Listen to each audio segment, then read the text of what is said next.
morning, India. This is Anuj Kurwara. Thank you so much for tuning in. Thank you for joining us on whatever platform you're watching this on. This is a fabulous initiative. 16th of May is going to be a huge turning point for the entire artist and the live entertainment community of India, hopefully the world as well. We're coming together to support an entire fraternity of creative people, of like-minded people, people who are entrepreneurs, who are risk takers, who've chosen to express their art and keep all of us sane through everything that they do. There are musicians, there are storytellers, there are singers, poets, stand-up comics, DJs, actors, so many of these artists. There's dancers, choreographers, everyone comes together literally during normal days and during lockdown days to keep us sane, keep us alive. And that's where we are on through StayINALIVE, through this session. A lot of organizations and associations have come together, forums have come together to raise funds for the artist community, a lot of whom are struggling during the lockdown period, which has been going on for almost 2 months now. I think most of us have grown moss at the moment. We've all been so dependent on the gig economy, the freelance economy, that when the lockdown came into place, most of us struggled because there was no work in sight and the uncertainty staring us huge in the face. So through a whole day today on various forums, on various platforms, through StayINALIVE and through Commune and through OML and many of these organizations that have come together, we are trying to get all of our artists together from all walks of life to talk to each other, to share ideas, to share gyan, to entertain us, to give us information, and of course, to help raise funds for the artists who are struggling right now in this period, hundreds and thousands of them across. And all of the funds that will be raised today through the day. Right now, this is the first session at 10 a.m. all the way till 11 p.m. All the funds that will be raised will go towards supporting artists who are struggling. So please donate generously. Thank you so much for already registering and joining in. I'd like to give a shout out right at the start to Binu Wadhwa, who donated $1,000 already. So thank you, Binu. Let's have a big round of applause for her. Thank you so much. This session, of course, is creators fitness, and I'm a very unlikely candidate. I don't know what I'm even doing here, because I'm the maha procrastinator that I know. But I have been keeping myself fit during lockdown. I've never been this consistent. I've been so consistent. My personal trainer is paying me back. He's giving me a cashback at the end of the 2 months. But I have the wonderful opportunity right now to talk to 4 absolutely spectacular artists. We have Behram Singhporia, we have Assis Kaur, DJ Shan, Neeti Palta, all together on one forum from across the country. Thank you so much for joining us. Thank you so much for agreeing to talk on creators and fitness. Now, let me begin. Let me begin with Behram. Behram, you're in Pune right now, and a trained pilot. Oh, you're in Bangalore right now. Okay, excellent. So, Behram, now from being a trained pilot to pursuing your music career to being the face of Best Kept Secret, it's a fabulous band, and then of course pursuing your music interests. How are you dealing with? How's lockdown been for the last almost 2 months now? You know, surprisingly, I've actually enjoyed this lockdown quite a bit, because for me and my band, I think in the last in 2019 we had like a flight tracker. We've taken 108 flights, and even in 2020, I think before we stopped, we were on tour and we were traveling nonstop, and it's been a really hectic schedule for us. So now finally, you know, we were looking at taking like a 1-month break in the month of May. That was our plan. Maybe May or maybe June, where we don't speak to anyone. We don't speak to each other also. Unfortunately or unfortunately, that break came a lot earlier and it's become a lot longer. So yeah, I mean, for me, it's been a welcome change, because I've had the opportunity to actually sit down. You know, it took me a week or two to kind of reset and reflect, and now I'm able to start work on the next album, which has been very, very refreshing for me, because there's no pressure. Fabulous. Right. Yeah, there's no pressure of getting, you know, of preparing for a show, and at the same time writing music, recording demos. I just record, sleep anytime, do whatever I want. So it's like a extended summer vacation from high school. Fantastic. Fantastic. Summer vacation from high school. What a way to look at it. Thank you. All right. Let me talk to Neeti. Neeti is a absolutely well-known stand-up comic, screenwriter, storyteller in India. Her TV series Almost Sanskari has been doing really well even now on Amazon Prime. So thank you, Neeti, for joining us. How has lockdown been for you so far? What have you been up to? Apart from improv, of course. I'm sorry about that. But we were just trying to entertain you guys. But man, lockdown, I think it started out very crazy because it happened to at least us during Women's Day week. This is around March 8th is when all of us get really, really hired a lot by corporates. It's Correct. nice they think we are funny at least once a year. And oh man, the amount of cancellations that happened. I Yeah. Oh think God. we needed a female support group for all the comedians saying kya ho raha hai ye? But because I was like, oh, I'm sorted. I will put down my first kisht on my next car and all. Obviously, none of that's now happening. But I think within a week or 10 days of the lockdown, I got my first corporate gig, and I was very, Oh uh, wow. yeah, I wasn't certain, like I was like, but then I was like, one needs to try new things. Karke dekhte hain. I was for different. It was for people from different countries who were logging in, and it was an employee motivation thing. So there were about 150 people, and Hmm. this was possibly the first time I used Zoom. Ah. And so, for me, it was very interesting because first I'm talking to boxes. So it feels less like a corporate show, more like I'm part of some news debate. Right. And then when हाँ अब आपकी बारी. Please listen to me. No, you do not talk. No, the nation wants to know. that's happening. Plus, because they're 150, and at one point you see 25 boxes. किसी की mixie चल रही है, किसी का बच्चा रो रहा है. I don't know like what's going on. So finally I had to tell them, guys, can you like just put yourselves on mute and just watch me? So imagine It's the performing. virtual equivalent of telling everybody shut the bar when the artist is performing. Excuse me, please shut your kitchen. Exactly. And it's funny because you can watch people now, they're just staring at you because you can't hear them anymore. So you don't know if your jokes are landing till one person does this. And then he calls this kid and he's pointing me out like what's so it was one of the weirdest shows I've done, but at least it got me started because I felt good because other comics reached out to me saying kaisa hota hai and all that, and I felt like mujhe kuch aata hai jo mujhe bilkul nahi aata tha. Suddenly your whole fraternity is reaching out saying, तुम्हें show मिल गया? हाँ, अभी. Is that? and तुमने and obviously एक live का अलग feel है. All of these guys are performers, live is a different feel altogether. But just this is also here, so why not? Wow. Well done. But you're keeping your economy alive, whatever, in the lockdown for what it's worth. But well done, Neeti. Thank you so much. Assis, the wonderful singer. Assis, tell me, every time I browse through my TikTok videos, because that's what we are doing pretty much today, it's always one ad comes in. Hi, this is Assis Kaur, and then there's a whole lot after it. Wonderful. So Chogada, Aklad Jave, we had Makna, we had so many songs that you've tuned out, you've rolled out in the last many months and couple of years. What has been happening now? Have you been working on more music? Little Birdie tells me 2 more songs are in the pipeline. Yes. Actually, when the lockdown started, I was very happy that chalo, now I get some time to spend with my family.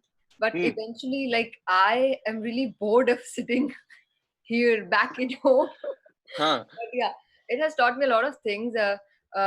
Pehle we had the liberty to go to the studios and then just sing and our work was done.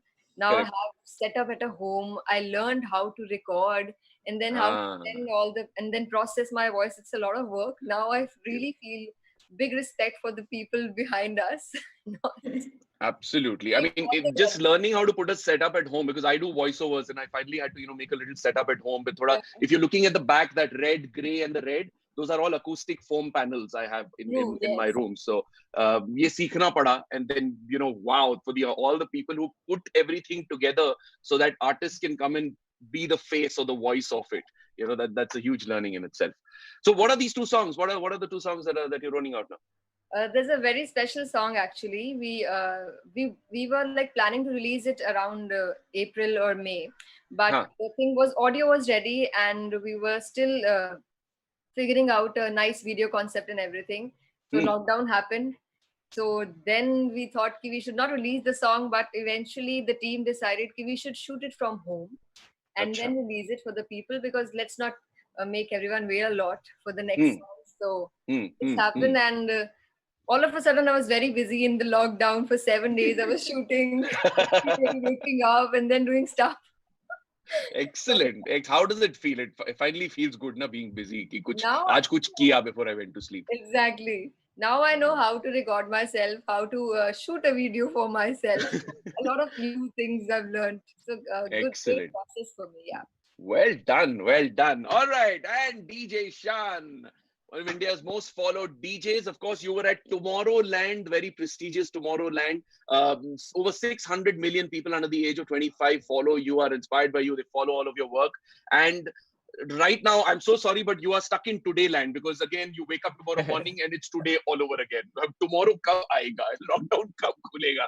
But tell me, Shan, how have you been doing during this lockdown? What's been happening at your end? And where are you right now? Are you in Bombay? Are you in Delhi? Where are you?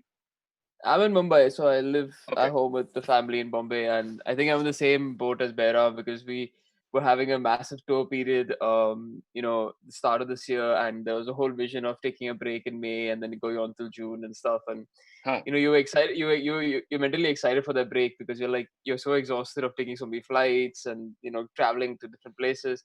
I was telling my team, I was just like, I'm so pumped for this break, for this 1 month off, or just gonna chill. And that turned out to be 3 months now, and God knows, maybe even a year. But no, it's been good. It's been good to some extent. It's catching up on all the sleep. The dark circles are gone, so that's one positive. But yeah, I think it's the same situation where you start off lockdown where you're not sure what's gonna happen, and you're excited about it, but you're scared at the same time. Right, and then suddenly you surprisingly get very busy, because your label wants something, your management wants something, and then you just say, okay, fine, I've got all this free time, I might as well make some music, or I might as well work on something that's I'm not good at. So you'll end up being very busy, and thankfully it's been productive for at least till now. Fantastic. It keeps your mental health in check. Ki chalo, there's things happening, there's momentum, and all of us in our own ways. Like for me, while I'm not doing events right now, I'm of course doing my voiceovers, I'm creating content, and then I help my parents run a school in Hyderabad. So we've got 2 schools that I run, and thankfully all of us in our own ways have been busy, but we also have the privilege of comfort, of home, of facilities, of resources, and it hasn't really affected lifestyle in a lot of way as much as it must have affected everyday life. But there are a lot of artists who are right now struggling to pay rent, who are struggling to pay their bills and expenses, and which is why we've all come together to share our energies together and help raise funds for our artist community. So for those of you who are watching on your various platforms, please go ahead right now, be generous, and help these artists who literally are the sunshine in dark days for all of us, whether it is lockdown or normal days. They help us get by with their art, with everything that they express in their creativity. So if you'd like to do that, you can go on to Insider, RSVP for events, and you can for the various events that we're doing through the day, and you can donate there. Or you can also go to StayINALIVE, that's StayIN, not staying, that's StayINALIVE.giveindia.org, and please donate there as well and help our artist community. Okay, so to our panelists, I'm going to open this for you now with a little bit of context. So when I'm the biggest fitness procrastinator that I know. Like literally, if I have a little twitch in my eyelid in the morning when I wake up, I will not go to the gym. Ki aaj meri tabiyat kharab hai. Or there has always been the fact that because we've been traveling so much, itni sari flights hai, so we could never stick to a fitness routine. Ki 2 din kar liya, phir flight pakadni padi, then come back the next morning. If you're taking a flight, you've anyway missed 2 days of workout. So there was no momentum, there was no consistency. But when the lockdown began, suddenly I had no excuses. Suddenly my trainer called me and he said, "Bhai, ab kahan ja rahe ho? Chalo aao terrace pe." So that was one thing that I had no excuses. The second thing was that when the the entire COVID-19 epidemic, the news broke, the big question was immunity. how many of us would, we started thinking about, agar mujhe ho gaya to kya hota, bimari ho gayi, kya hota. So I got into a bit of a panic mode where I needed to build my immunity. It just went through that. I went through that thought phase in the starting, and then I just began. So I literally wake up at 5:15 every morning, and 6:30 I'm up on my terrace. My personal trainer comes on video call, and 1 hour he gets me to work out. And literally almost 2 months later, I was having this conversation with him yesterday that he said, I'm his only client who's not taken a day off at all. Because ab aadat ban gayi. Because the guilt of not having done that workout in the morning, I don't want that guilt with the rest of the khali time that I have in the day. I don't want that one excess baggage also. So for all of you, because this is a creators fitness session, how are you keeping your fitness up? How are you keeping yourself not necessarily in shape, but just keeping yourself going physically, and not just sitting in front of Netflix ki chalo popcorn hai khate hain. What's happening? I'm opening it. Whoever wants to go first, go for it. Nobody's ready, I'll say. Please, Aziz, go for it. So when the lockdown started, I took it very happily, and I was not working out in the starting few days. But then I realized immunity should be up, and then also when we travel, there's a lot of glitch in the workout routine. So yeah, so then I started doing workout, and eventually I really saw the difference.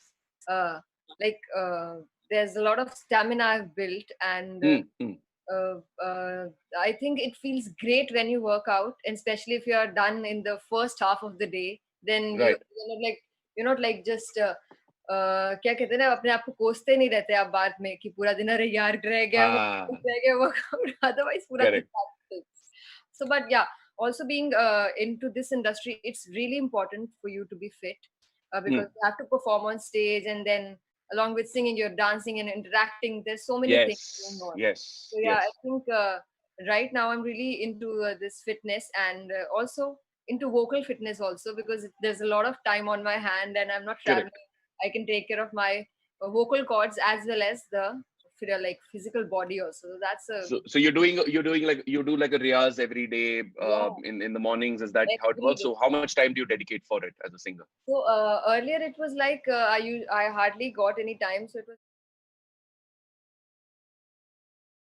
required to be like you have to do this first for riyaz, the first thing in the morning. So that riyaz always happened, but now since I was having a lot of time, so I started going on to YouTube and then finding how to train my vocal cords for the range and for the agility. So there are so many things. I was like, wow, I can do this. So now at least I do the riyaz for like at least 4 hours. Oh, nice. 4 hours. Wow. Like in breaks, not. Of course, but and it's proper like sit down and riyaz. It's not like ande ubalte hue kuch gana ga liya. It's not that. It's proper sit down and riyaz. So I do it on phone. There are vocal exercises, so I can't scroll through my phone also. So it's very serious. Correct. So okay, tell me the first 3 foods that would come to your mind, or food tips that would come to your mind to maintain vocal stamina and vocal health. What should parhez kya karna chahiye? Yeah, so parhez kya karna chahiye? Parhez or what can you eat, or what can you rely on? We should definitely eat nuts, because those are really good for the vocal cords, and water is very essential. पहले मैं पानी नहीं पीती थी, अब workout के साथ पानी जबरदस्ती पीना पड़ता है. That's great. So yeah, water is I think the most important key to keep your vocal cords hydrated and to go for a long run, because eventually when you age, vocal cords tend to dry. So water is very, very important. So water, nuts, and decaffeinated or herbal teas are really nice for the throat. Herbal teas. Okay. Lovely. So great. So that's the 3 things you would recommend to all the singers watching right there. Behram, what's your riyaz routine? Best kept secret, or do you want to talk about it, or is it just a best kept secret? Like you don't want to. So basically, for me, riyaz wise, since I'm more into Western vocals, I have like these different routines of just basically practicing scales and various breathing exercises. So if any of you guys have ever been to a Best Kept Secret concert and stuff like that, basically what I have to do, it's like, anyways, the concert is like a 2-hour cardio session for me. Okay, it's literally, it's like doing like 200 burpees in 2 hours for me. You know, so, because I hate burpees, man. My bandmates are like my drummers in one place, my keyboardist is in one place, my guitarist is like kind of in one place because he's controlling a few panels and stuff like that. Right. So being the vocalist and the bass player, I end up eventually moving around a lot, and sometimes even like moving around without my guitar. So I have to kind of like, you know, constantly jump on stage and constantly get the crowd. That's like an ongoing 2-hour process. The way I used to do this is, for me, breathing is very important, because if I'm jumping and if I'm singing and if I go out of breath, it's really not very pleasant, you know. So one of the things I actually do is, fortunately for me, I have a gym in my building. Oh, well done. Okay, yeah, that's such a boon. That's such a boon to have a gym right there, huh? Yeah, unfortunately, they shut it down at the start of the lockdown. So okay, I'm so sorry. But I still managed to sneak in and steal a few dumbbells and bring it up to my place and keep the weights and some training material in my apartment. Okay.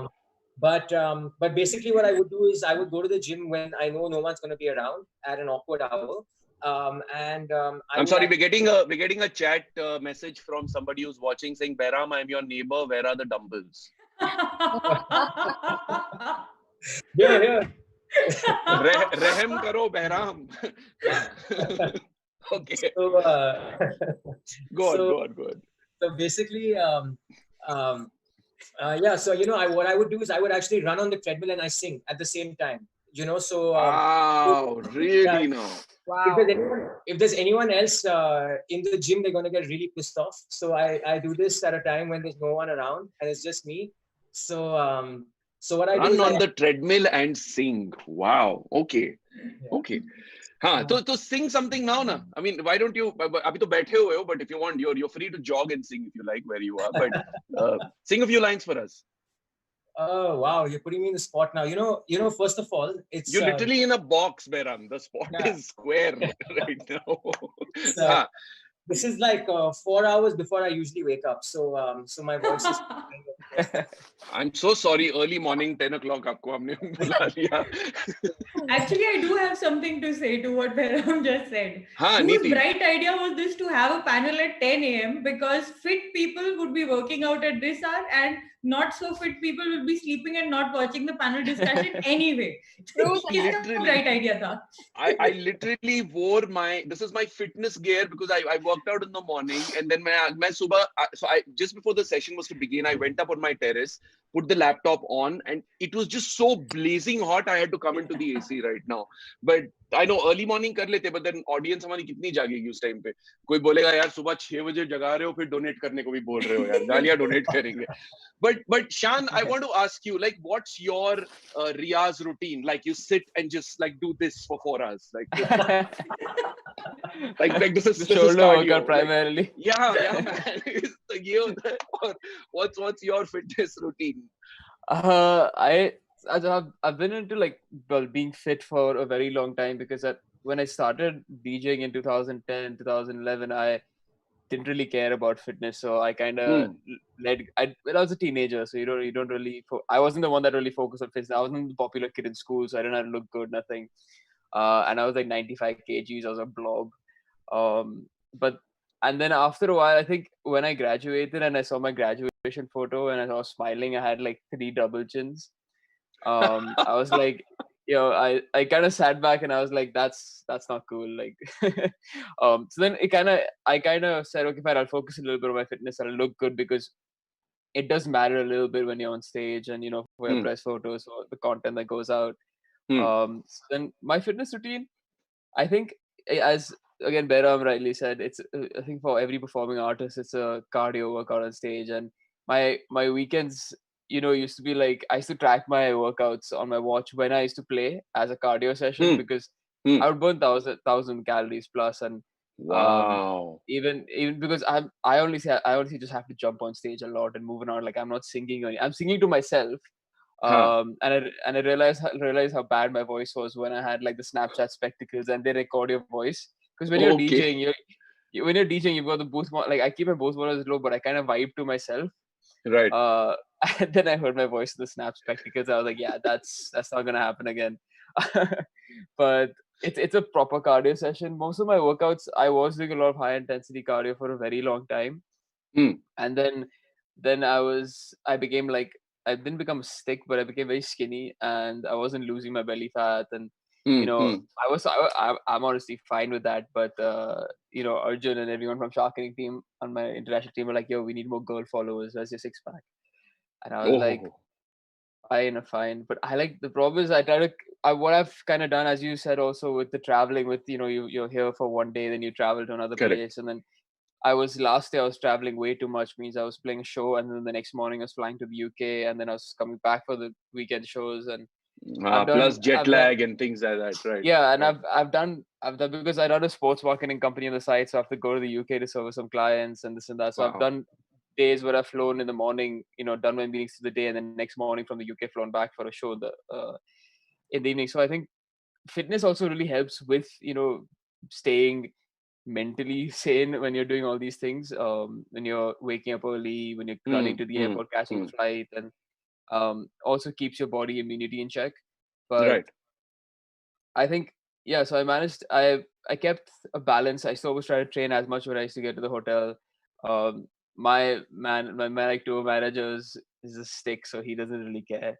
So he used to Hmm. just sit and eat food all day, and he's like a mad metabolism. So he just keep eating, and I'll just be there watching him eat Oh. because I could only eat that one, Okay. piece of chicken breast or something. Um, but, Oh but in this man.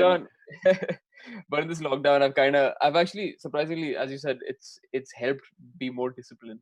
Hmm. When Hmm. you kind of presume that you would just be like, yeah, I'm gonna chill, I'm not gonna do a thing, and anyway, no one's looking at my body. Um, Wow. but Yeah. as he said, that it really helps your mental state. You feel good. Correct. Uh, Correct. Correct. and Correct. I can't wake up early in the morning, unfortunately. Again, this is around 2 hours before I wake up, so most of my sessions are in the evening. I work out in the evening, and then I suddenly become very productive music-wise because it kind of clears my head, Hmm. um, and it gives a sense of refreshment. But I have to work a lot on my legs because I jump a lot on shows, Right. and initially I didn't care about that. I used to get cramps. At the end of the show, I'm suddenly like on the ground, like holding my calf. Hmm. But yeah, no, it's mostly high intensity just to kind of keep the stamina going because I do love playing football and other sports, and then jumping around on stage as a DJ is Nice. primarily what we do. I would say, no. I think It's you and Behram should kind of wake up early morning at like 2 p.m. say good morning to each other, then jog and sing, do all of that, and just kind of keep so each other's calves in check. But so but he'll jog and sing, and I'll just jog and like do hand movements That's in it. the And air. then you can do your thumb exercises because spinning knobs. Niti, tell me what's your routine? Niti, how are you keeping? How important is physical fitness for when it comes to stand-up comedy? Because yes, it looks like you're just standing on stage and saying jokes, and but how important the role does fitness play in your line of work? Well, we don't get cramps on stage, but it's for sure that with all the travel and all the crazy Huh. hours and all our crazy diet, because jo khane ko mil raha hai, Correct. I think it's important to have some sort of routine going, because I Hmm. remember when we started comedy, I was into workout even then, and Huh. people used to be like, you don't look like a comedian. So I'm like, that's You okay, as don't look long like a comedian. I'm like, as Okay. long as I sound like one, I'll be fine. And I've been like, Behram showed his biceps, so I'm gonna show mine and all that. So I've been working on my little arms thing here, and Oh. I एक get minute फिर से. called. Let me just take a screenshot. Hang on. What is? Oh, baap re. What's your fitness routine though? Right I do now. a lot of body weight workout, because ghar pe I don't really have Ah, equipment. So a ah. lot of body weight workout. I do a lot of yoga, and my yoga teacher is nuts because every time she figures out that I've managed one thing, she'll send me a bigger challenge. So my dad is like, how are you injuring yourself doing yoga? Yoga is supposed to be relaxing. So then I form a pretzel and then I show him a photo saying, ye kar rahi thi aur sar pe gir gayi types. Achha, but it's not a take on your last name, but I've heard that you do a mean palta. I mean a handstand. So is that true? Is the rumor mill true there? I do a handstand, but I still take the support of the wall. I can't. Okay. I've been trying. I'm managing 2 seconds off the wall, but that's a lot of falling right now. I'm trying not to break myself and go to the hospital because can you imagine? This time pe you go to the doctor and then they are busy with COVID patients and you're like, my handstand kar rahi thi to.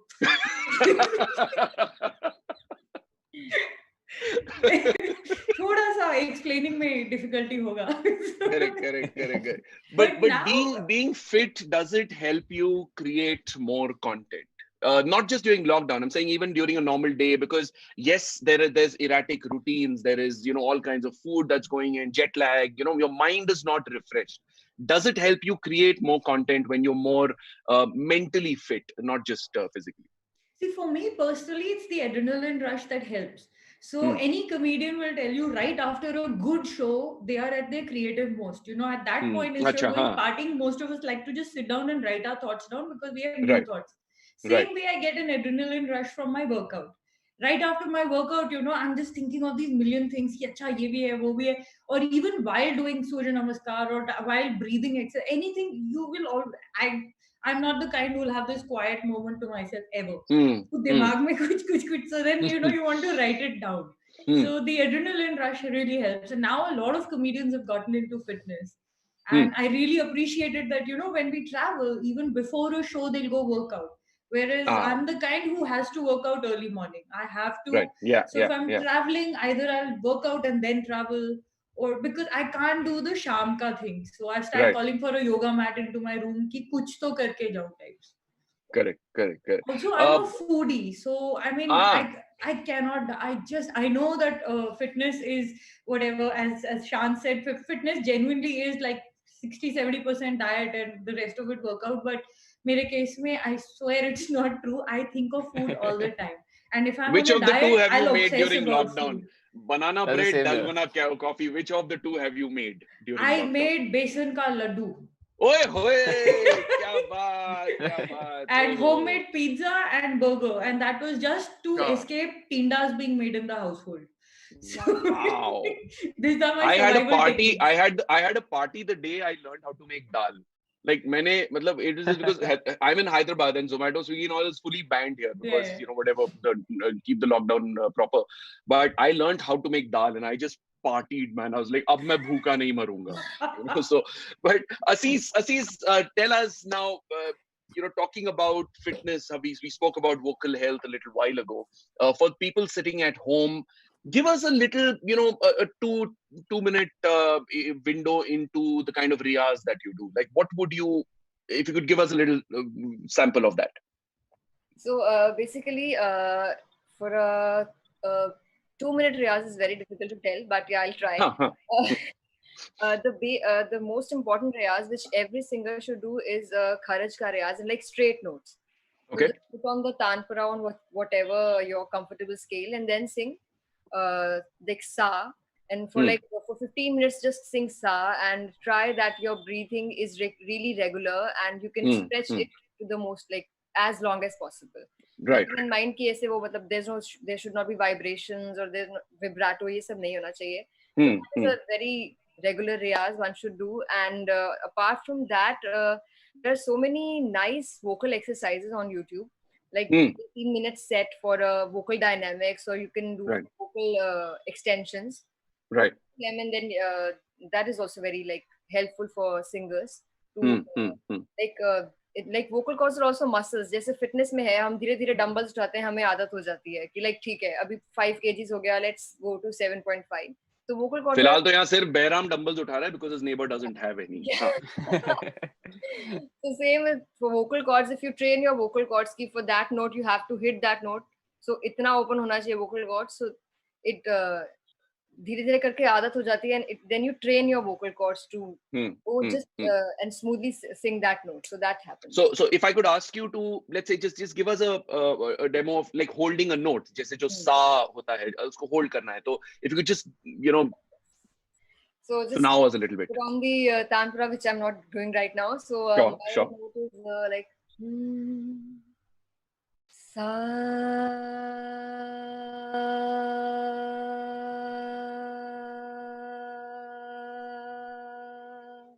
and go on and on. Wow. That was so stable. That was so nice. Like this riyaz from my when I was 6 years or something. So it has to be stable, otherwise I'm of no use. It requires a lot of muscular strength in your vocal cords, really, to just hold that note together. And of course, with you doing 4 hours of riyaz through the day, I'm sure that also you should not do just this a vowel. You should do all 5 a, e, o. So that are very important when you sing on the mic. So it really helps to stabilize the notes and sing whichever note you're thinking in mind and then singing. Nice. So ab riyaz to thoda sa ho gaya. Why don't you now us a few lines of your new song that you've shot at home, recorded at home? Give us a little teaser into that. Okay, so that's a very beautiful song. Some people sometimes in a relationship, कई बार होता है कि हम बहुत बात करते हैं और हम लड़ाई करते हैं, but एक बार ऐसा मौका आता है कि आप sometimes most of the times बहुत लड़ाई करते हैं, but कभी कभार ऐसा होता है कि you don't want to talk about it and you say just chuck it. So this song is about chucking it. Okay.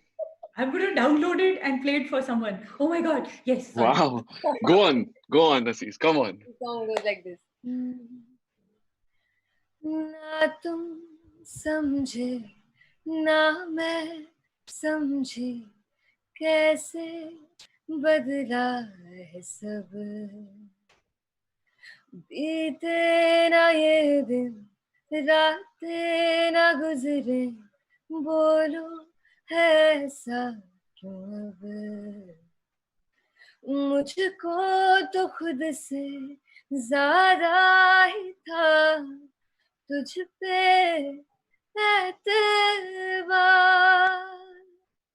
कैसे करूंगी अब मैं यकीन किसी पे भी बोलो ना जाने दो ना बात नहीं करनी छोड़ दो ना जो भी है यही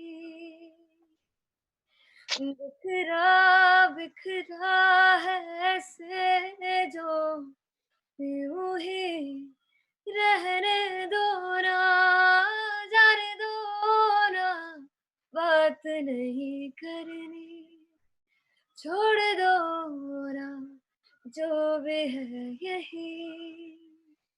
Wow. Oh. Every introvert's theme song. जाने दो ना बात नहीं करनी है. Given the number of breakdowns that will be happening in the lockdown, that's going to become the national anthem, dude. Correct. Yeah. So beautiful, Aziz. Thank you so much. Beautiful. And now with the help of all his jogging and singing, we're going to have Behram coming to us. Behram, come on. The nation wants to know. Can you also sing and jog at the same time? Oh my gosh. Okay, so do you want me to sing something or do you want me to sing? Okay.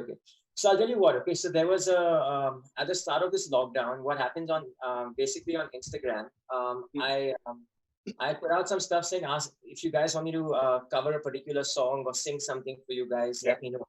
And I got a lot of requests for Hey There Delilah, and it's a really lovely song. And I was just just faffing around with my guitar and thinking, okay, let me make a cover of this.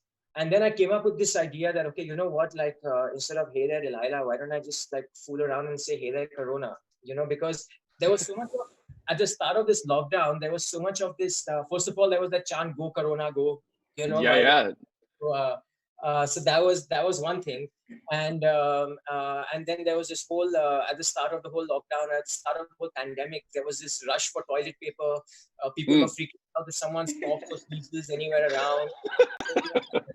So, with all this stuff, I was also getting I was freaking out myself. But then when I was sitting and working on Hey There Delilah, I came up with this version where I thought, okay, maybe I should just make a parody of it and call it Hey There Corona.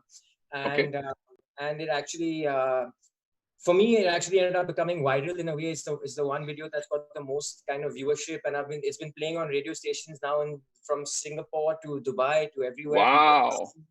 If they can play this random parody version, which is like a 56-second version I just came up with on Instagram. So so much foreplay. Sing it, Behram. Sing it. Come on. You know what? I wish I knew I was going to sing on this session. I didn't know I was going to sing on this session, but if I can just get my guitar and I can play it for you guys. Leah, we have a few minutes, so why don't you get your guitar? I'm going to ask Shan a question until then. So get your guitar and tune it. So go for it. We have a few minutes, but I'm going to have to wrap up the session. But Shan, I'm going to ask you, get your guitar, Behram, and then we'll have you on sing. Shan, I want to ask you, a lot of people who are watching this, aspiring DJs, music producers, what can they do during this time to hone their craft or even get started on this road? If you can give us a little insight in a couple of minutes. I get a lot of questions also, like, can you give me the best tips, which online academy should I learn from, and this and that. I just honestly say YouTube. Even Assis kept saying there's a lot of courses on YouTube for different things, and it's your best friend, to be honest. The internet is your best friend. You don't have to pay thousands and thousands of rupees for online courses. You can if you want. That's up to you, but I didn't. I did go to the UK to study in an online course, and it taught me very little. Wait, you went to the UK to study an online course? Yeah, I know. I understand. I'm still waking up. No, so there's a lot of Malia in it. There's a Malia in it. I'm finding it. I was doing an internship in the UK, and I said, okay, fine, I'll do a course there as well on music production. There was one internship at a magazine, and I was working in marketing there. And then I was doing, in the evening, I was doing a course in music production, and I didn't learn as much as I thought I would in the music production aspect. So I think YouTube is your best friend. I learned a lot from there, and I learned a lot from different friends. And you don't need to. Do you need to get expensive software or anything in your laptop at the moment, or can you just begin? Honestly, no, you can, I'll show you I'll just turn the camera. That's all I have, and I bought this as well, which now I don't even use, and it's I make most of my music on this laptop, which is speaking to you, and at home. So all you need is a good set of monitors or headphones. You just need you can get the good software. I shouldn't be saying this, but you can get the good software for free. I pay for mine. But you can. It's and people who have Windows as FL Studio, Ableton, Logic, there's a lot. I would just say get started. Honestly, make mistakes. Don't ask for tips before you make a mistake. What a wonderful piece of advice. People always ask me for tips before they even start producing music. I'm like, pehle chalu karo, see where you get stuck, and then ask me for the particular tip. I get a lot of the messages saying that give me tips, and I'm like, what tip do you want, bro? Do you want if you want in this particular what's section the point in giving anyone tips? Oh, such a bad joke. No, but what tip do you want? Where, in what? Because in music production there's so many aspects. In music there's so many aspects. So if you tell me ye section par mere ko ek tip chahiye, how do I master my song, or how do I level the kick out right? How do I even layer this part of my song? Something specific is always better than that general question which people put out. But I'm going to pause you there, because don't just give tips. Please donate generously to our artist community. There are so many of them who need this very, very important funds that we are raising through StayINALIVE, through so many organizations that have come together. So you can go to Insider, RSVP for the many events that are happening through the day today and donate to whichever you like, or go to StayINALIVE.com giveindia.org and donate over there. Behram is back with his neighbor's guitar. But Behram, before I end with a song from you, I'm going to quickly go to Neeti and ask you, Neeti, in a couple of minutes, if you could please tell us, as a stand-up comic, if somebody is aspiring to be a stand-up comic, a lot of people were attending open mics when the normal days were in place. How do they work on comic content now if they'd like to just do something about it? Right now, actually, I would say not just stand-up comedy, it's a market for content, because people are like, consuming voraciously. So if you can come up with ideas for OTT platforms, for web series, any comic sketches, any fun stuff that brands could buy, focus on that. Reach out to a comedian, a senior comedian who could help you out with that, get you in touch with other people. Other than that, there are actually online open mics also happening right now. So you can write and work on your material. And I don't think you should get out of touch, because, it's not really like riding a bike, because if you don't keep working at it, you will lose your comic timing. So don't give up yet. Just reach out to someone who can help you out. Thank you so much. Thank you, Neeti. All right, we've got a few comments. Rana Pratap Singh comments, you should all do one comedy show because he's having so much fun. Thank you, Rana Pratap Singh. Vivek Rajgopalan, how lovely. The session is much needed. It is now or never. Thank you, guys. Thank you, Vivek, for saying this. Behram's neighbor is saying, where is my guitar? Behram is singing and he's going to close the show for us now. So, Behram, go ahead. Do your thing, man. Come on. Taking everything away from my neighbors right now. So, yeah. Okay. Can you guys hear the guitar? Yeah. Yep. Yes, we can. So like I said, this was very random when I came up with this, and I literally wrote this in like 2 minutes on the fly. So yeah, here goes. Hey there, Corona, what's it like in New York City? I'm 1,000 miles away, but you've infected all of Italy. It's not cool. We've got to find a cure for you, and I hope it's soon. Oh, I'm in quarantine. Oh, I'm in quarantine. Oh, I'm in quarantine. Oh, I'm in quarantine. Grocery stores are running out and toilet paper's out of stock. I wash my hands 100 times a day. My mask cannot be taken off. We run away if someone coughs. Corona, can you please just go away? Just go away. Go, Corona. Go. Hey, fabulous, fabulous.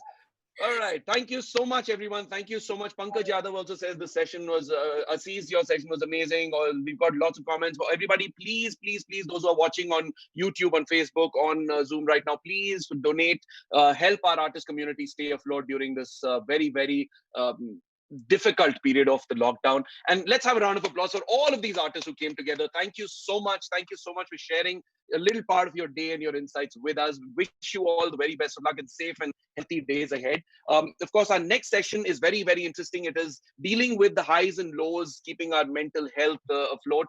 Erica is going to be talking to Duelist Inquiry, Uday Benegal, Anirban Das Gupta, Suhani Shah, Shaswat Singh, and Nikita Gandhi. So there's a fabulous session. And of course, all the way till 11 p.m., all kinds of artists from all walks of life are coming together on StayINALIVE to keep our artist community afloat, to help raise funds for those who really, really need them. Thank you so much, guys. My name is Anuj Kurwara. And of course, you can all donate. Tag us, StayINALIVE.org. StayINALIVE.org is the Insta handle. Tag us. You can use the hashtag stage badlega. That's what we're doing right now. Stage badal rahe hain, puri duniya badal rahi hai. Please donate once again. RSVP on for events on Insider and donate over there, or StayINALIVE.giveindia.org. Donate there. Please, please, please help raise funds for the artist community. Thank you so much. And yeah, I hope we'll be in touch and we'll meet again soon offline sometime. Take care. Bye-bye. Thank you, guys. Bye.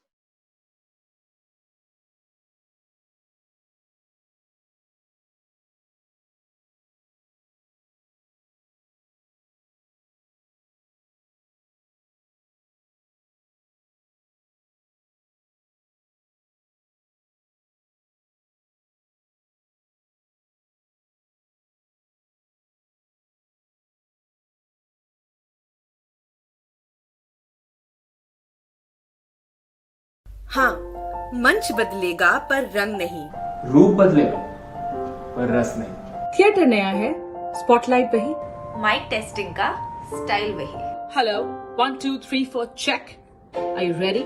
Let's begin the show. इस कांच के पर्दे को मिलकर हम नया दौर दिखलाएंगे। TikTok पे नाच नचाएंगे, यूट्यूब पे गीत सुनाएंगे। इन ठहरे लम्हों को मिलकर हम नई चाल चलाएंगे। दुख सुख अपने FB इंस्टा पर लाइव ही बतलाएंगे। So hello hello 1 2 3 4 are you ready? Let's start the show. Mic बदलेगा, आवाज नहीं। लुक बदलेगा, अंदाज नहीं। दूर होके भी पास हम। अब स्टेज बदलेगा पर एहसास नहीं।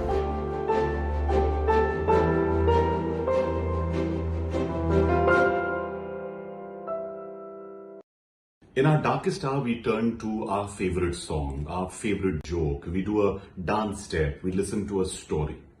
Art will save humanity, but who will save the artist? Staying Alive is here to help the gig worker in the art economy.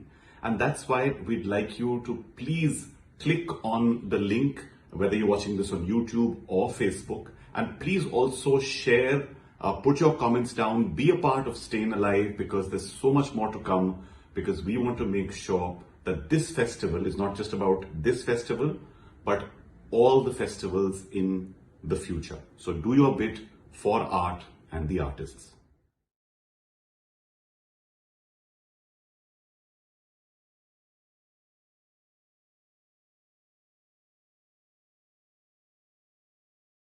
Hi, this is Imtiaz Ali. I'll be reading out a part of a script that did not make it to the final feature film that was released. Also, it is written in English. I've never read out the English part of a script before.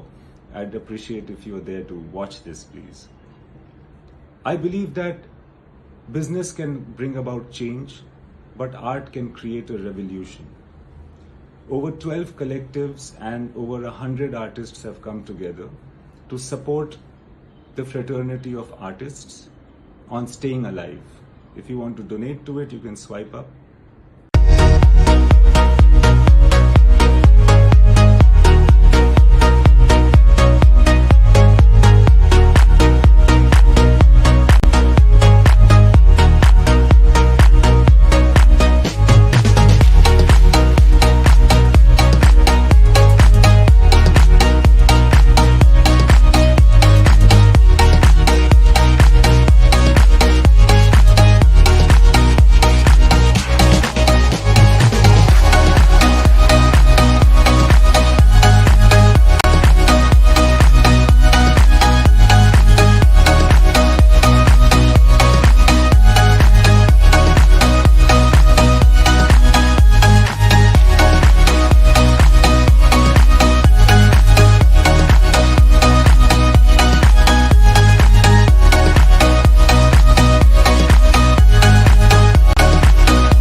हाँ, मंच बदलेगा पर रंग नहीं। रूप बदलेगा पर रस नहीं।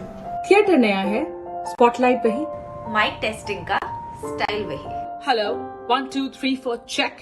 Are you ready? Let's begin the show. इस कांच के पर्दे को मिलकर हम नया दौर दिखलाएंगे। टिकटॉक पे नाच नचाएंगे, यूट्यूब पे गीत सुनाएंगे। इन ठहरे लम्हों को मिलकर हम नई चाल चलाएंगे। दुख सुख अपने FB इंस्टा पर लाइव ही बतलाएंगे। So, hello, 1 2 3 4, are you ready? Let's start the show. Mic बदलेगा, आवाज नहीं। लुक बदलेगा, अंदाज नहीं। दूर होके भी पास हम। अब स्टेज बदलेगा पर एहसास नहीं।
We are live and welcome. Art will save humanity. It's time to save the artist. Hashtag stage badalega. Welcome to StayINALIVE. It's a fundraiser to help artists survive this pandemic and be able to continue to create art. So the funds collected will go to those struggling to survive due to loss of shows and loss of gigs. We'll have more details for that coming up for you. But let's welcome you to the second session of the day, mental health. Dealing with the highs and dealing with the lows. Let's welcome our panelists. We've got, let's do some introductions. We've got Dualist Inquiry, aka Sahej Bakshi, headlining game-changing artist. He's been described as a forward-focused music entrepreneur. Welcome. Thank you. And then we have Uday Benegal, one of India's most influential musicians. Everybody knows him. Frontman for Indus Creed. He's a veteran producer, songwriter, TV host, and whatnot. I've known him forever and ever. Welcome to the panel. Thanks, Erica. Happy to be here. And then we've got Anirban Das Gupta. He went from corporate salesman to headlining stand-up comedian. Everyone's raving, of course, about his special Take It Easy on Amazon Prime. Good to have you with us this morning. Hi, Erica. Thank you so much. Moving on to Suhani Shah. Now, she adds the magic to the panel this evening. I'm so excited. She's one of the biggest names in the Indian magic scene today with a terrific sleight of hand and all that mind reading. And audiences, of course, love you. So, great for you to join us this evening, this morning. Thank you for having me. Thank you for having me, Erica. Yeah. Moving on to Shashwat Singh. He's one to watch out for. in the playback space, very gifted singer and composer. He's a product of the KM Conservatory by A.R. Rahman in Chennai. He's loved for all his current hits, and thank you so much for joining us. Thank you for having me, Erica. Thank you. And finally, Nikita Gandhi, gorgeous as ever, fabulous singer, so versatile. Again, you know, a stack load of hits. So thank you, thank you. Thank you. Right, guys. I just have to say at the start, what a perfect panel. Everything from musicians to magicians to kickstart a conversation. Very important one. Like they said, it gets very lonely for an artist, being a full-time artist. Everyone has their highs, everyone has their lows. Through this session, we're going to try and get you to talk about how to cope with it all. How to cope, and we'll move on to Corona anxiety. That is like, you know, that's the overarching theme, I think, in everyone's lives these days. But dealing with the highs and lows, you know,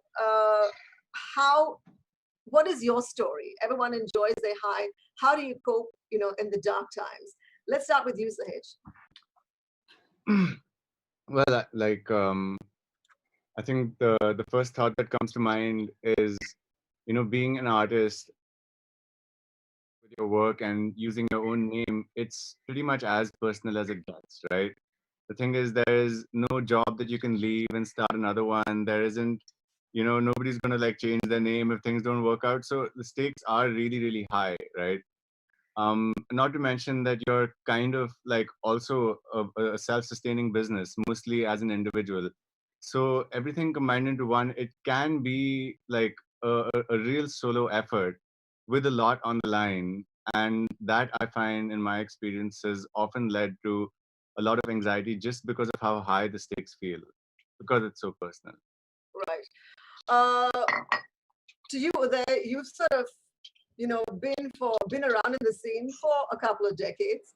You've kind of, you know, seen it through. And here you are, you know, still here, still with us, still doing fabulous work.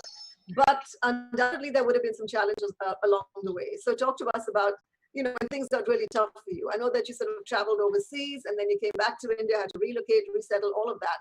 So some of the low points and how you tackled it. Well, I think the challenge for any freelance musician is to be able to ride the tide, really, whatever that tide is. Don't take the highs too seriously and don't take the lows too seriously either, because everything is temporary. Your successes are as temporary as the lower points in your life. And I mean, I can't really give any advice in terms of how to deal with it, but, you know, staying positive and staying focused in terms of what you want to do, commitment to your own art, your own craft, and certainly to your own personal self. You know, the thing is, one thing that mental health certainly is the thing that doesn't get spoken about often enough, and I'm glad this is happening now. But within the mental health aspect is one's own personal emotional health. You know, we talk about fitness, everyone's out to the gym, and that's all great. The physical aspect of things is very, very good. But included as much in all of that is just your emotional well-being and balance. And that feeds into everything. When your sort of accolades are being thrown your way, you don't take them too seriously. And when things get really tough, you know this is going to be something that you can get by. It's really a battle of your own wits. You know, it's about whether you succumb to your own your darker instincts or whether you stay with the positivity that you should naturally actually possess. Yeah. Coming to you, Anirban, you know, you make a living out of making other people happy. But what happens in the days when you can't make yourself happy? You know, how do you get out of that? It's like stuck in a bog kind of situation. You know, how do you work yourself out of that? It is a tough ask actually. Like what I feel personally is that you know, because we put ourselves out there on the internet, especially, and you know, people can talk back to you, right? Look, one message can really like spoil your day. And so one of the things that I have started doing in the last year is I've like just stopped reading comments because it was getting too much. Yeah. And I just want to add to what Uday said, like not taking the highs too seriously and not taking the lows too seriously is also something that I've been learning in the last couple of years. I have a joke on this that I wrote because I was like, you know, going through bouts of sadness in my work, that happiness and sadness comes in phases. Like this is something that my boss at office had told me when I was working. Happiness and sadness comes in phases, but he told me this when I was happy. So just immediately my happiness, I became sad, and the quote was proven true. So yeah. Yeah, and this too shall pass. You know, that's like a phase that actually, a phrase rather, that I actually use, you know, for myself. This too shall pass. Everything is so transient. So moving on to you, Ms. Magician. You know, it's a tricky. I mean, not many people are doing what you're doing today. So you're pretty much, I think, one of the few women in the field. Yeah. So you would have your own challenges coping with that, and then having to prove yourself. You know, being a magician. So, you know, how have you coped with those challenges? How have you coped with, you know, days when you're not getting a gig, or, you know, when you're struggling to get your next gig? Well, I quite agree to the first point that you mentioned, that it is so difficult to, first of all, you know, establish the art form that I am into, then as an artist. Because a lot of people today, even when you talk about magic, they would think of a birthday party magician. And what I am is a mentalist, and half the country, I don't think even know what a mentalist is. So it is so difficult to, first of all, you know, explain what I do, and then go out and do it, and then do it well, and then make a name for yourself, and then make a living out of it. So yes, the process has been really, really long. But so far I mean, now, if I talk about it now, let's last 1 year, 2 years, other than going way behind, because that struggle is way too much to go into. Right. Because like a simple thing would be, as I was growing up, I was performing magic. You know, sometimes it's your own people only that would come out and be like, "Arey ladki hai, jadoo kar rahi hai, iska kya hone wala hai?" So, you know, it's when you hear such things, you sometimes doubt that whether you're even doing the right thing. But I think, yeah, when you're in an art form, I think the biggest support, at least what I got, was from the art itself. I loved doing it so much that I was like, you know, dekha jayega jo hoga, and let me just be happy in doing what I'm doing. Yes, there are times where, you know, you are on stage and there's like massive audience and you feel very happy and you're like, this is what I live for. But the worst part is, I think, when you get back to your hotel room and then you're like, you know, the hangover is over, and then you're like, oh dude, who's around me? Okay. So I think the switch happens so soon. I think there will be every artist that, like, the world over there, people want to be with you, they want to like a snap with you, they want to like touch you, and then suddenly you come up and there's nobody. It's like two extremes in like less than half an hour, and it's so difficult to cope with that. Right. But I think with experience, all artists have learned that, and I think that's what's made them emotionally really strong. Right. You know, so now, like, even if it's lockdown, I think we've lived this. We have lived this after every show where koi nahi hai, you know? So interesting point though that you picked up. Very interesting. So with, you know, Shashwat and Nikita, you guys have got like fan bases across the length and breadth of this country, and I'm sure you can, you know, understand what she's talking about. So how do you cope with that? You know, the highs of being on stage and being, you know, loved and admired, and then coming into your quiet spot, into your hotel room, and thinking, oh, okay, it's just me, myself, and I. Let's start with you, Shashwat. Well, for me, I think it's the high is on the stage. So of course, post high, it's like, you know, how you're done with your workout, and then when you relax, finally you do the cool down walk session. Okay. So for me, it's more of that. And when I'm alone in my room, I actually like that space. I kind of like it. And for me, the next thing I'm looking forward to is having a great sleep after a gig. But you know, you once you tackle the situation, I think the best way to go about it is to be in solution mode. At least that's what I do, because post my school, I have been a freelancer throughout. Right. So it was more of a chance pe dance for me, you know. I would improvise as and when things would come, and I would go about things. But yes, sometimes it gets really low, and you got to figure out how you have to keep your spirits up there. Yeah. Well, there are a few things I do, and I like to just sometimes I read, sometimes to listen to something that gets me going, and just like I don't take myself very seriously. I don't take most of the things very seriously. I just like to have fun, and that's my way about going things. And yeah, I would say that. Yeah, So, just enjoy yourself. As an aside, by the way, I was listening to Teri Nazar this morning. Loved it absolutely. Thank you. And Nikita, on to you. Yes. Taking oneself seriously. As an artist, how important That, is it to do it or not? Do you take yourself? that's a very tough question for me. Because because my story is very interesting. I'm actually a dentist, and I was in dental school when I started pursuing my music, sort of accidentally.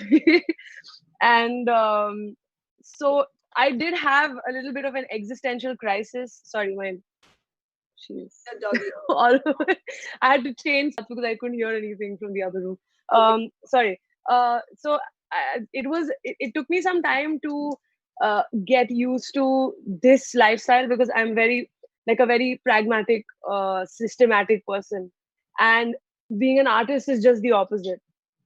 You don't have any control over your schedule. You don't have any control over your sleep cycle. It's crazy sometimes.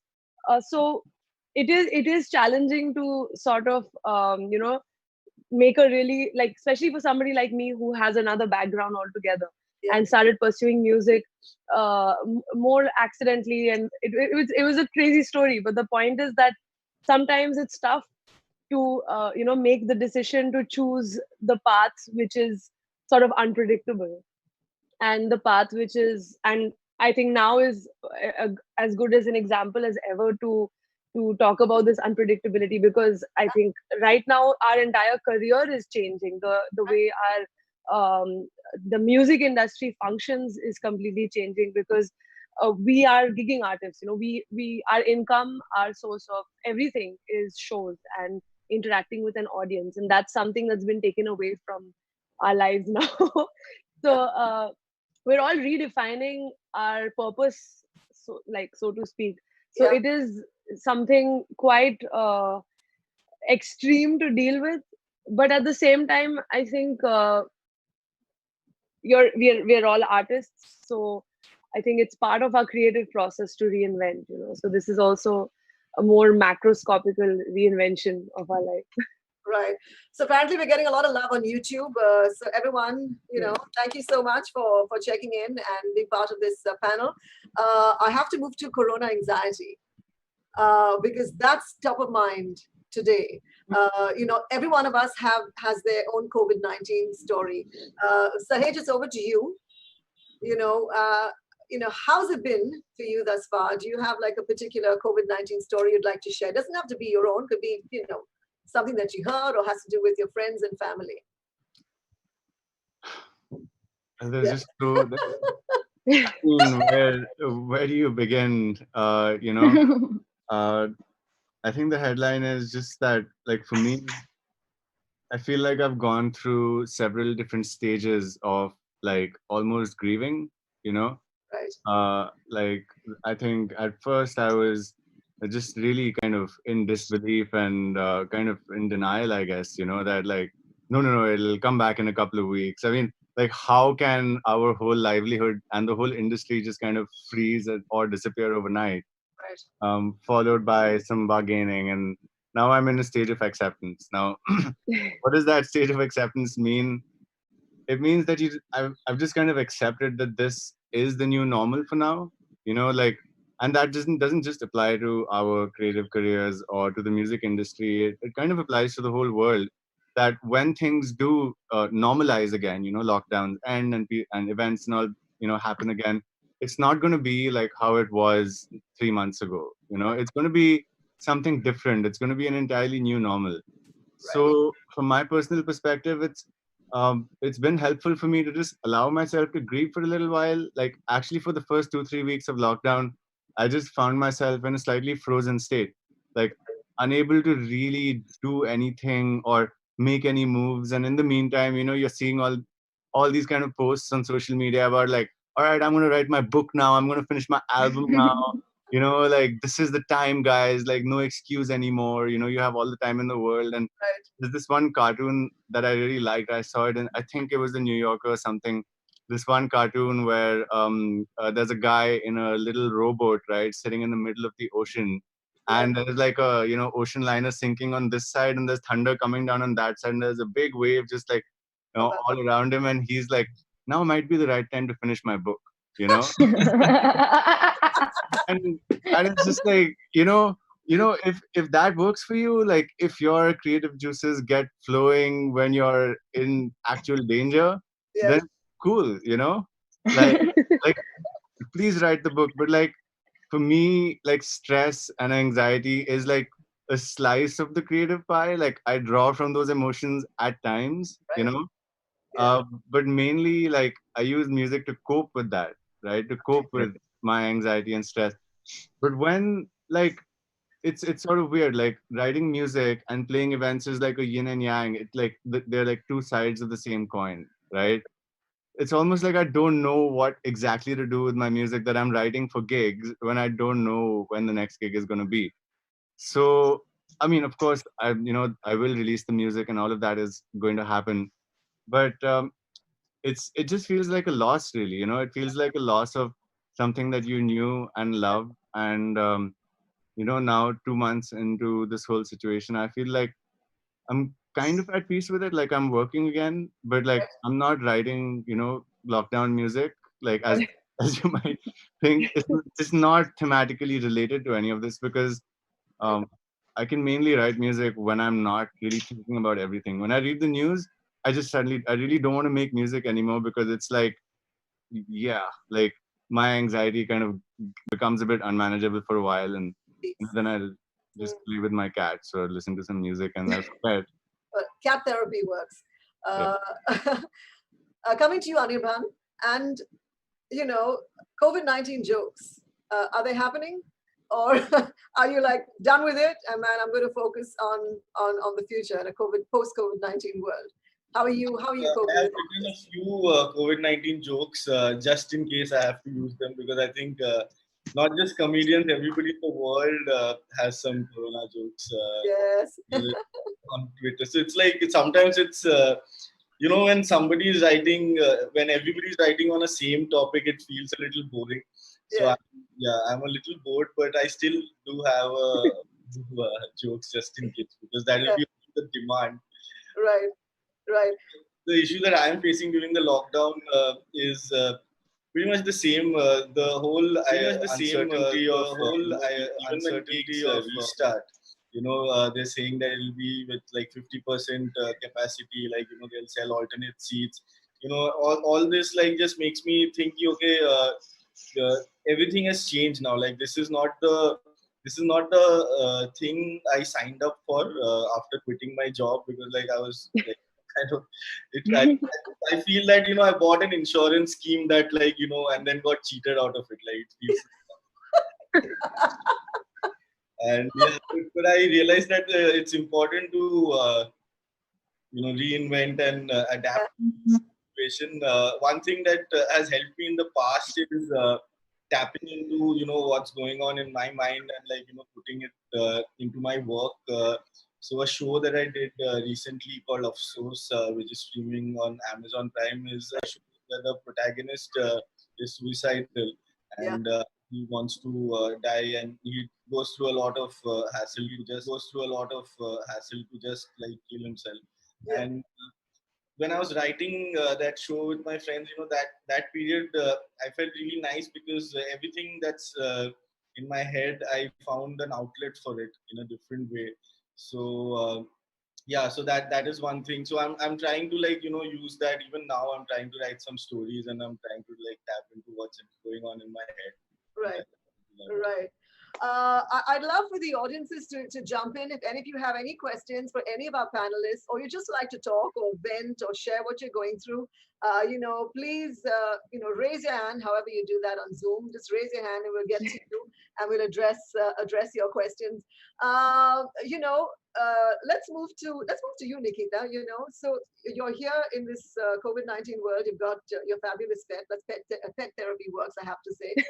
But are you hoping that you'll be able to How are you going to ride this one through? It's going to take 3 to 6 months at least before things get back to some kind of normal. Again, it's going to be a post-COVID-19 world. So, what's brewing in your head? Oh, a lot of things. There were phases. I think I would agree with a lot of things that have been said about, especially about the grieving thing that was brought up. That there were phases. Like there were times where we were like very excited. That we're stuck at home, because artists are never like usually stuck at home.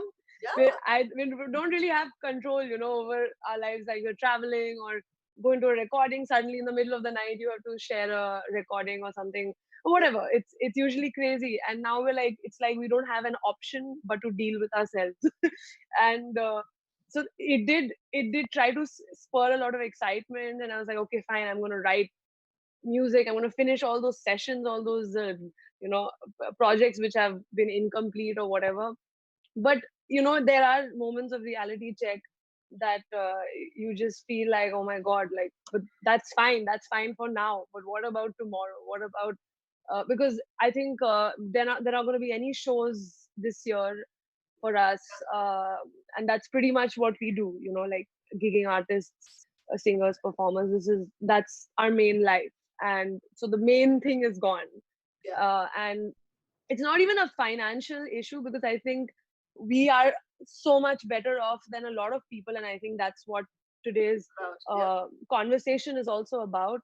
That in the music industry itself, in the framework, there are so many people who are our backbone and who support us, and they have it much more rough than us right now. And I think stuff like this is going to surface, interactive sessions like this. And I have mixed feelings about the reinvention of our lives right now, because I feel this might birth a lot of interesting concepts, a lot of interesting properties, in the entertainment space. At the same time, it is worrisome because of the physical crew not getting. I really hope that when we reinvent, everybody is included in the reinvention. That nobody gets left behind. Because I think that is the most important thing in our ecosystem, that that everyone should move forward together, because it's like this virus or this anything that of this sort is an equalizer. It kind of makes everybody the same in the eyes of the tragedy, because it doesn't matter if you're rich or poor or whatever. Everybody is suffering in their own way. But the hope and the importance is to move forward together. And that's, I mean, I don't think I'm one to influence that movement per se, because I'm the artist and not the curator. But I hope that everybody moves forward together. That's my hope, and I guess the rest is reality. So we have a question. Uday, can you take this one? Amrit Verma says, we are stuck at home, unable to explore anything new outside. How can we write about different topics? Any ways to get more ideas without going outside? Uday? Yeah, well, I mean, Amrit, the imagination is a beautiful thing. We're all blessed with our own innate creative stimuli, whether external or whether internal. I think what we're forgetting through all of this is temporary. All of this is temporary. This is not going to last forever. So I'm going to come in with a slightly different spin on all of this, while without ever seeking to diminish at any point any of the misery and suffering, difficulties and chaos that people are going through, especially the less privileged. I mean, we've seen a number of stories, heartbreaking stories of migrants across the country and stuff. Notwithstanding all of that, and without wanting to diminish any of that, I have a slightly different perspective on the way the virus has come in and sort of stopped the world in its tracks. I see it as a blessing. Now, it's a terrible thing on the one hand, but I mean, it's a coin. Every terrible thing has a beautiful thing on the other side of it. I see it as an opportunity that humanity has been handed to us to make big, big changes in the way we exist with each other, our relationship with the planet, our relationship with each other as human beings, our relationship with everything in nature, because we are of nature. And I think what has worked against us all of these years very often inadvertently, because I don't think we're not inherently a bad species. I don't believe that at all. I believe we're intrinsically a wonderful species. We get lost along the way. And I think this is a way for Mother Nature to come back and say, you know what, I've given you plenty of reasons to change your ways. You're not paying attention. Okay, here's some tough love. I'm going to stop you in your tracks, and you reinvent yourself. Right. Speaking to what, and completely agreeing with what Sahej said earlier about acceptance, we have to accept that this is just the way it is. I think the anxiety and the depression and the lack of motivation comes from a perspective where we see this as something that has disrupted a system that should be now brought back in its original form. It's never going to come back in its original form. Life has changed inextricably. Yep. And this is the new world. This is the new way. We're musicians. And most of us are. I mean, I think all of us are freelance people. Yeah. We've survived all this while, and we continue to create because we're able to move with all of this. We adapt to a new situation. Right. If it means smaller audiences physically, look at what we're doing today already. The fact that we're all sitting over here and transmitting from each of our own separate bedrooms. I don't wish that to be the future. I don't want to be sitting in my bedroom performing all the time. Yeah, what I've loved most about my life as a musician is the fact that I've been on the road so much. And I want to get back on the road. But I do understand that circumstances have changed. And there are ways now that we can add to it. This is one way of doing it. The fact that so many people are doing concerts from their homes, it won't be, I don't think that's going to become the new standard, but it becomes a new avenue, a new wing, a new auxiliary section to what we do. And we will have live stuff again. It just won't be the old way. We adapt to the new way, and everything, I believe everything is going to be fine. Lovely. Yay. Thank you so much for your fat dose of positivity. You're like a new age sage. We love you. All right. Let's take a question from the audience. We've got Ankush Arora who wishes to speak with us. So can you please unmute his mic? Hello there. Hi. Is there okay, just a moment. Is my video also being turned on? Or is it just audio? Just audio. Just audio, Ankush. Moment. We can hear you. We can hear you, Ankush. Go ahead. Okay, so my question particularly moves towards a similar existential angst that I've been facing for a while since I quit my job a few months back, and I have been working on stand-up comedy. Along with that, I'm also working on a startup that revolves around mental health. Okay. Because I've been undergoing the same. But at the same time, that existential angst and dread, because to be really honest, I have lost sort of faith in humanity in the past couple of years. And it stops me sort of, it pulls me back from moving ahead. Okay. So that is one of the prime reason wherein I don't feel very motivated to move ahead. So that's just one of the things I wish I could get some guidance into. Okay. Anirban, you want to take this? Yeah. So I can like tell you from my experience how I deal with this. For most of the times, I often feel that I don't belong here, and it's something that I've just gotten out of luck and a lot of good fortune, and then I feel very scared. I feel I can't move forward. I don't feel motivated to do much, but then I try to what I've realized is when I get such feelings that okay, I know nothing and I shouldn't be here, that's when I realize that nobody knows anything. And I think that's one thing that we can live our lives by, because that none of us actually know anything significant. Like we all know little things, but it's not like it's not everybody is not in control of the situation, and that somehow makes me feel a little better and a little in sync with the world. Apart from that, I try to write one joke a day, and if I think and that joke need not be something that I'll use straight away. I can use it maybe like 2 years later, 3 years later, but it's just good to know that okay, I created something small today. and that gives me a lot of motivation, and that's how I try to deal with my situation. Okay. Well, I hope that helped. Ankush? Okay, it's probably muted. I have to come to, let's move on to you, Shashwat. You know, is it easy talking to peers? Is it easy talking to your peers about your troubles? Whether it's, you know, mental or, you know, financial, you know? Well, I think maybe 2 or 3 people I confide into.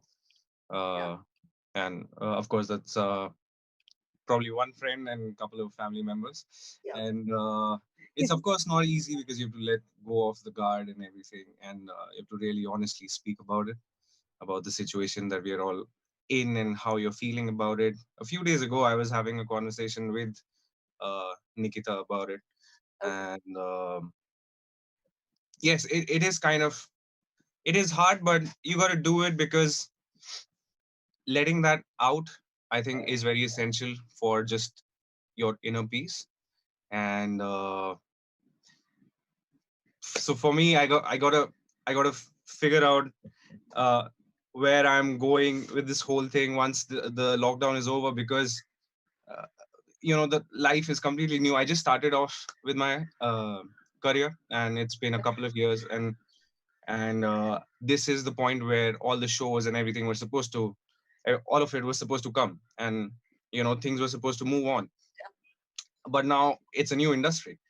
So so yeah, you know, discussing this with someone you think you can get some really good pointers from, that kind of helps. That kind of helps just, you know, relax a little bit and let that steam out. So for me, yeah, I do share, but very rare. Yeah, okay, well, that's good to know. Moving to you, Suhani, you know, don't you wish you could just have a bit of magic to wish this all away? And that, my inbox is filled with those questions. Seriously.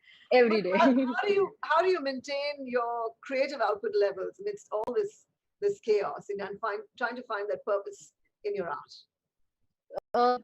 I think initially, of course, agreeing to what Raghav, initially even I was more into, you know, being a little, it'll be fine, and this is just everybody's creating an issue out of it, and it's going to be fine very soon. It took time for me to realize, okay, this is not going to be fine, and there is an issue, and the world is going to change. And after that, I'm somebody who can't really sit, and I just get very irritated when, you know, there's nothing to do, and like you wake up in the morning and you're like, okay, what? There is nothing. So I think there were a lot of pending projects, this and then we started doing. But I think one thing that helped me to keep myself sane was I realized that I want to perform, because that's like my medicine. That's like once you perform and then you feel the world is a better place, everything in your life gets fine. And that's how it works for me. So what I did to keep myself sane was I actually performed digital shows. So I performed more than like 23 shows, and I was first doing corporates, but then I released public shows to, you know, just test.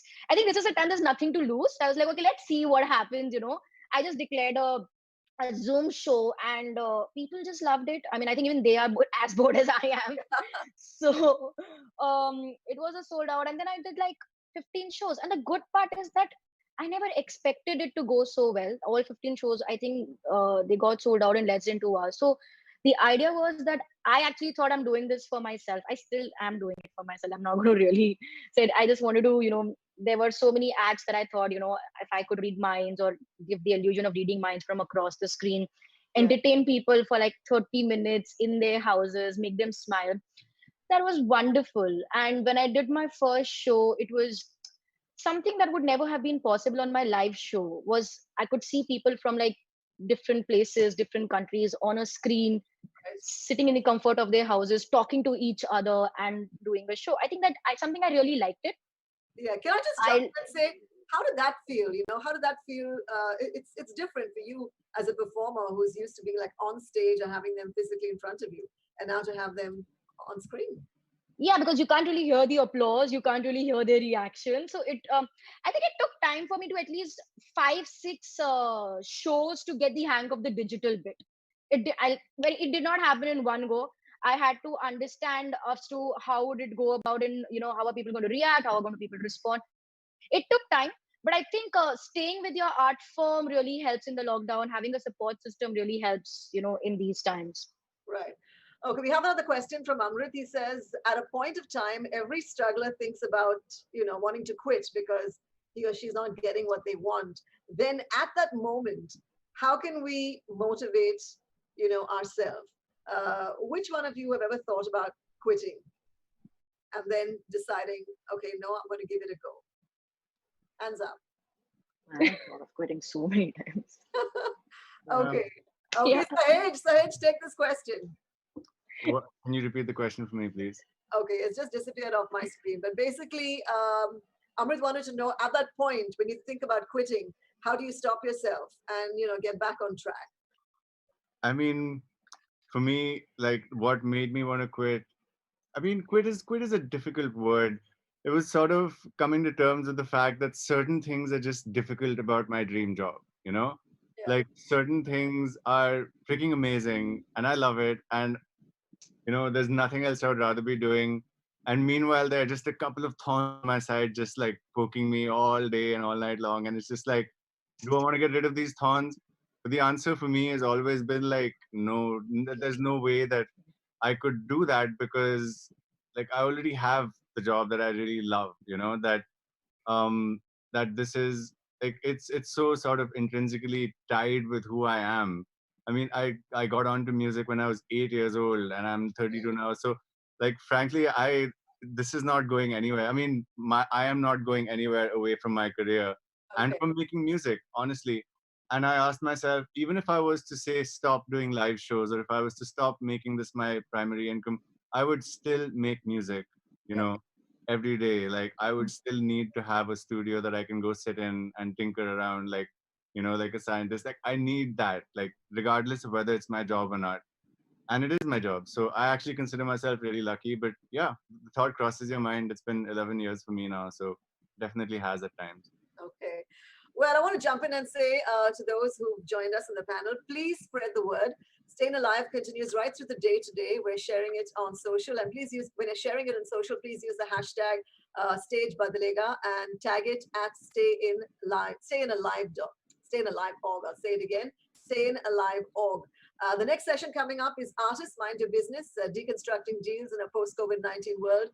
They're talking everything from music collabs and streaming and whatnot. So please, stick around for that.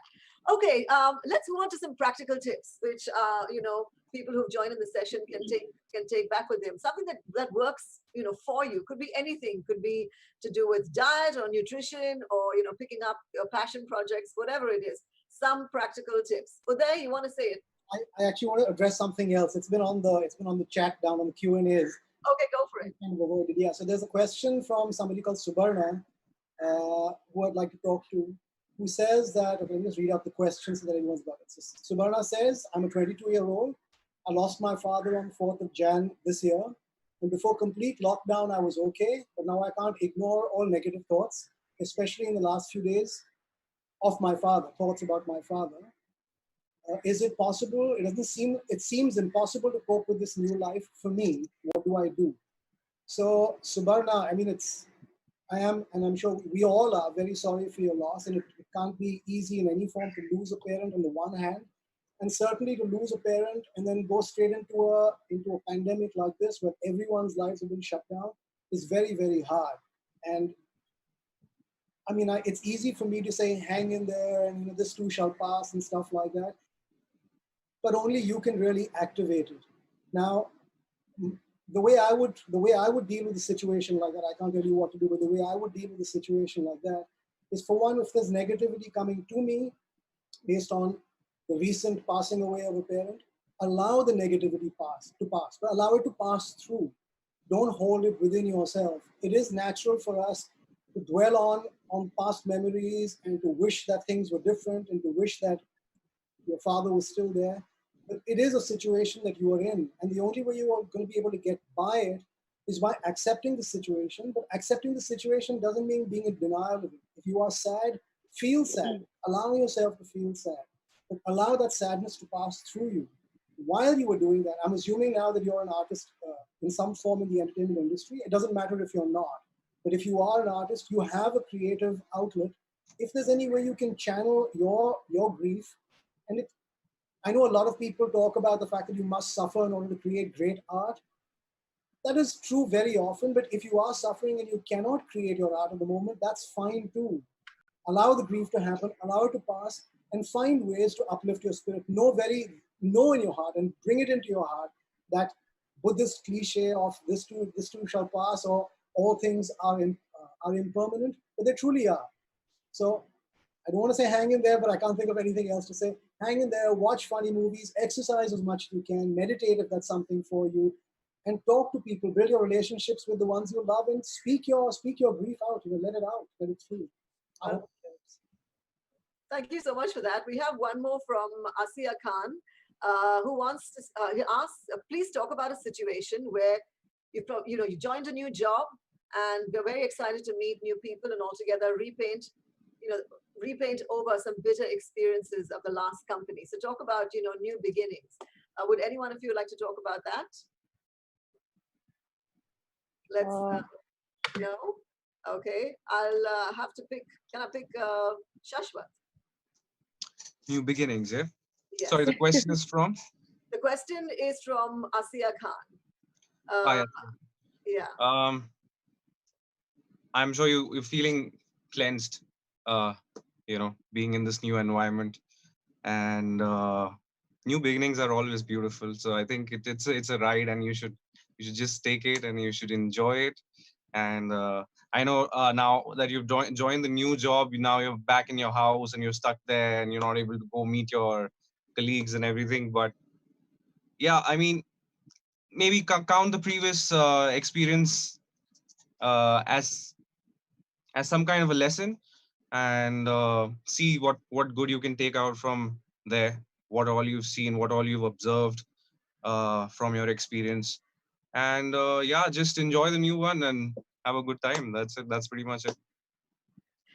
All right, I'm going to request Suhani and Nikita to shout out to a couple of our donors.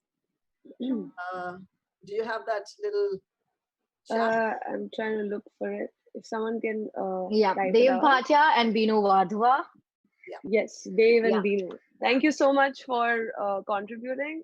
And I think we haven't mentioned enough that this is also a fundraiser. The entire point of this exercise is to raise also awareness about the fact that our art industry is not just comprises of the artists, but also a lot of people who are out of job right now and do not have any work right now. And this is to raise funds for them. So thank you for those who have already contributed, and for those people who would like to contribute. We have StayINALIVE.giveindia.org where you can go and contribute if you want to. And I thought I'd just mention that. Go ahead. We have one more question from an anonymous attendee who says, I'm 33 years old. I've been wanting to pursue music since childhood, but couldn't because being financially stable was really, really needed. Is it too late? Is it too late? Who'd like to take this? Is it too late to get into music? No. No. Definitely not too late. Unanimous. The thing is, I think the question the person, Mr. or Miss Anonymous, needs to ask himself or herself is, why do you want to do it? If you're doing it because you love to make music, it's never late to make music because you love to make it. If you have expectations from your music that you want it to provide you financial stability and so you can buy yourself a place and enjoy fame and fortune, then you're looking up a very, very tall mountain. But if you love to make music, man. Doesn't matter. It's all about bedroom music these days and bedroom DJs. Yeah, absolutely. Okay, guys, we got a couple of minutes to go. Some practical tips, I want that for sure, to work your way out of the lows. Let's start with Anirban. Practical tips. I just want to tell everybody who's working from home that, don't get bogged down because it's the only way you can have your boss on mute.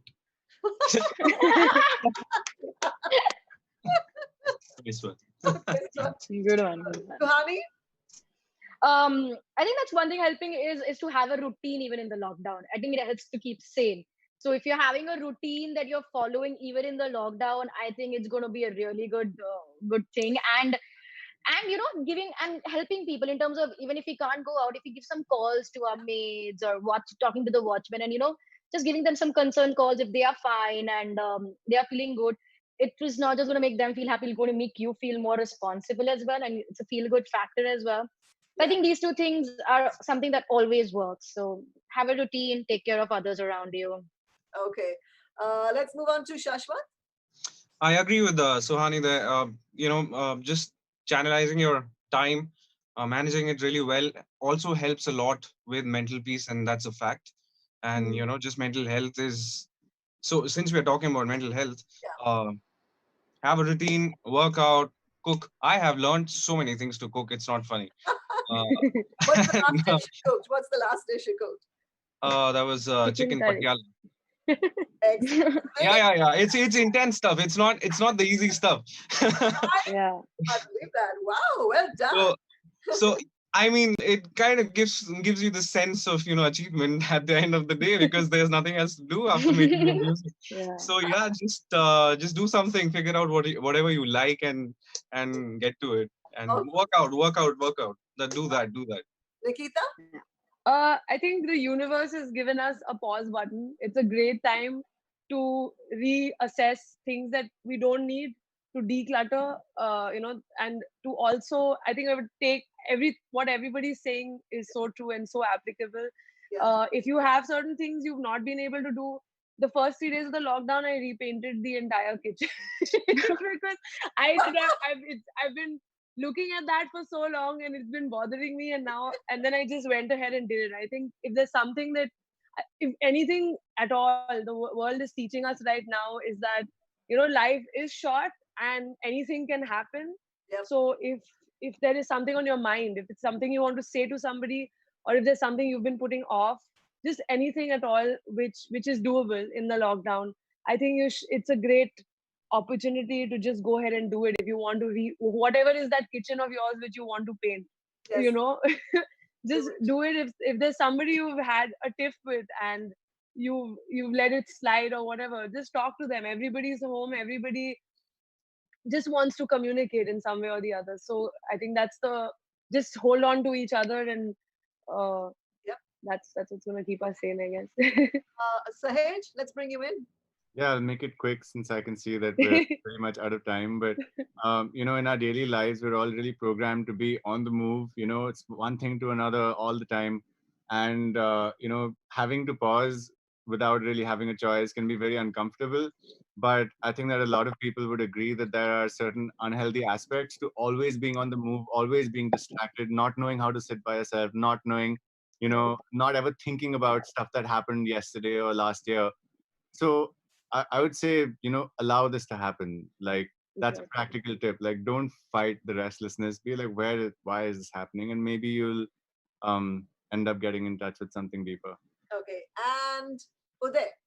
Okay, I'll rush through this one as well. Just a couple of things. I would say, breathe. Exercise, meditate, whatever it is, breathe. Use the pause effectively for your own self. Address your relationship with yourself. And I will sort of connect that with what Suhani said about the people around you as well, whether it's the people that you know and love, your social connections, but very much the staff that work for us, the watchman in the building, domestic staff who works at your home.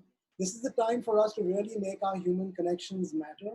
When you go out shopping for your supplies, it doesn't take very much to bring maybe a little bit of fruit, some biscuits for the staff in your building, just to show them that you care.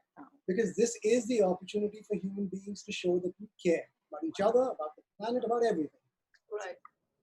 Well, to all my panelists, thank you so much for a wonderful session, and fingers crossed that we get through to the other side, in the one piece, and stay safe, please stay at home, and looking forward to connecting with you in the real world sometime soon. Thank you. Thank you so much. Thank you for having us. Thank you. Thank you so much. Cheers.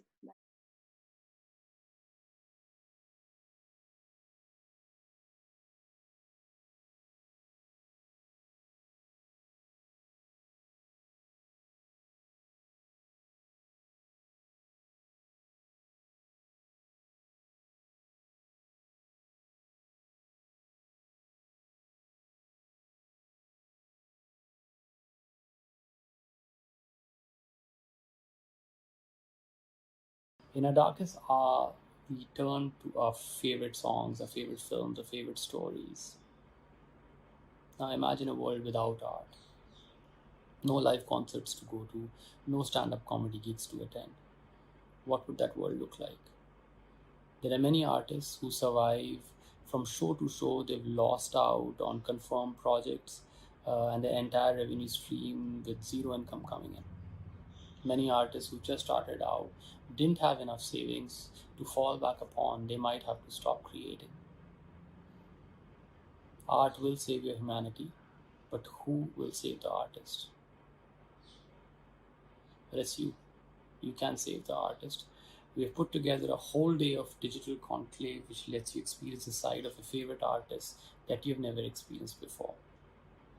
All you have to do to be a part of StayINALIVE is buy a ticket. So do your bit and click in the link in the description and donate. Save humanity by saving the artists. हाँ, मंच बदलेगा पर रंग नहीं. रूप बदलेगा पर रस नहीं. थिएटर नया है, स्पॉटलाइट वही. माइक टेस्टिंग का स्टाइल वही. Hello, 1 2 3 4 check. Are you ready? Let's begin the show. इस कांच के पर्दे को मिलकर हम नया दौर दिखलाएंगे. टिकटॉक पे नाच नचाएंगे, यूट्यूब पे गीत सुनाएंगे. इन ठहरे लम्हों को मिलकर हम नई चाल चलाएंगे. दुख सुख अपने FB इंस्टा पर लाइव ही बतलाएंगे. So, hello, 1 2 3 4. Are you ready? Let's start the show. Mic बदलेगा, आवाज नहीं. लुक बदलेगा, अंदाज नहीं. दूर होके भी पास हम स्टेज बदलेगा पर एहसास नहीं.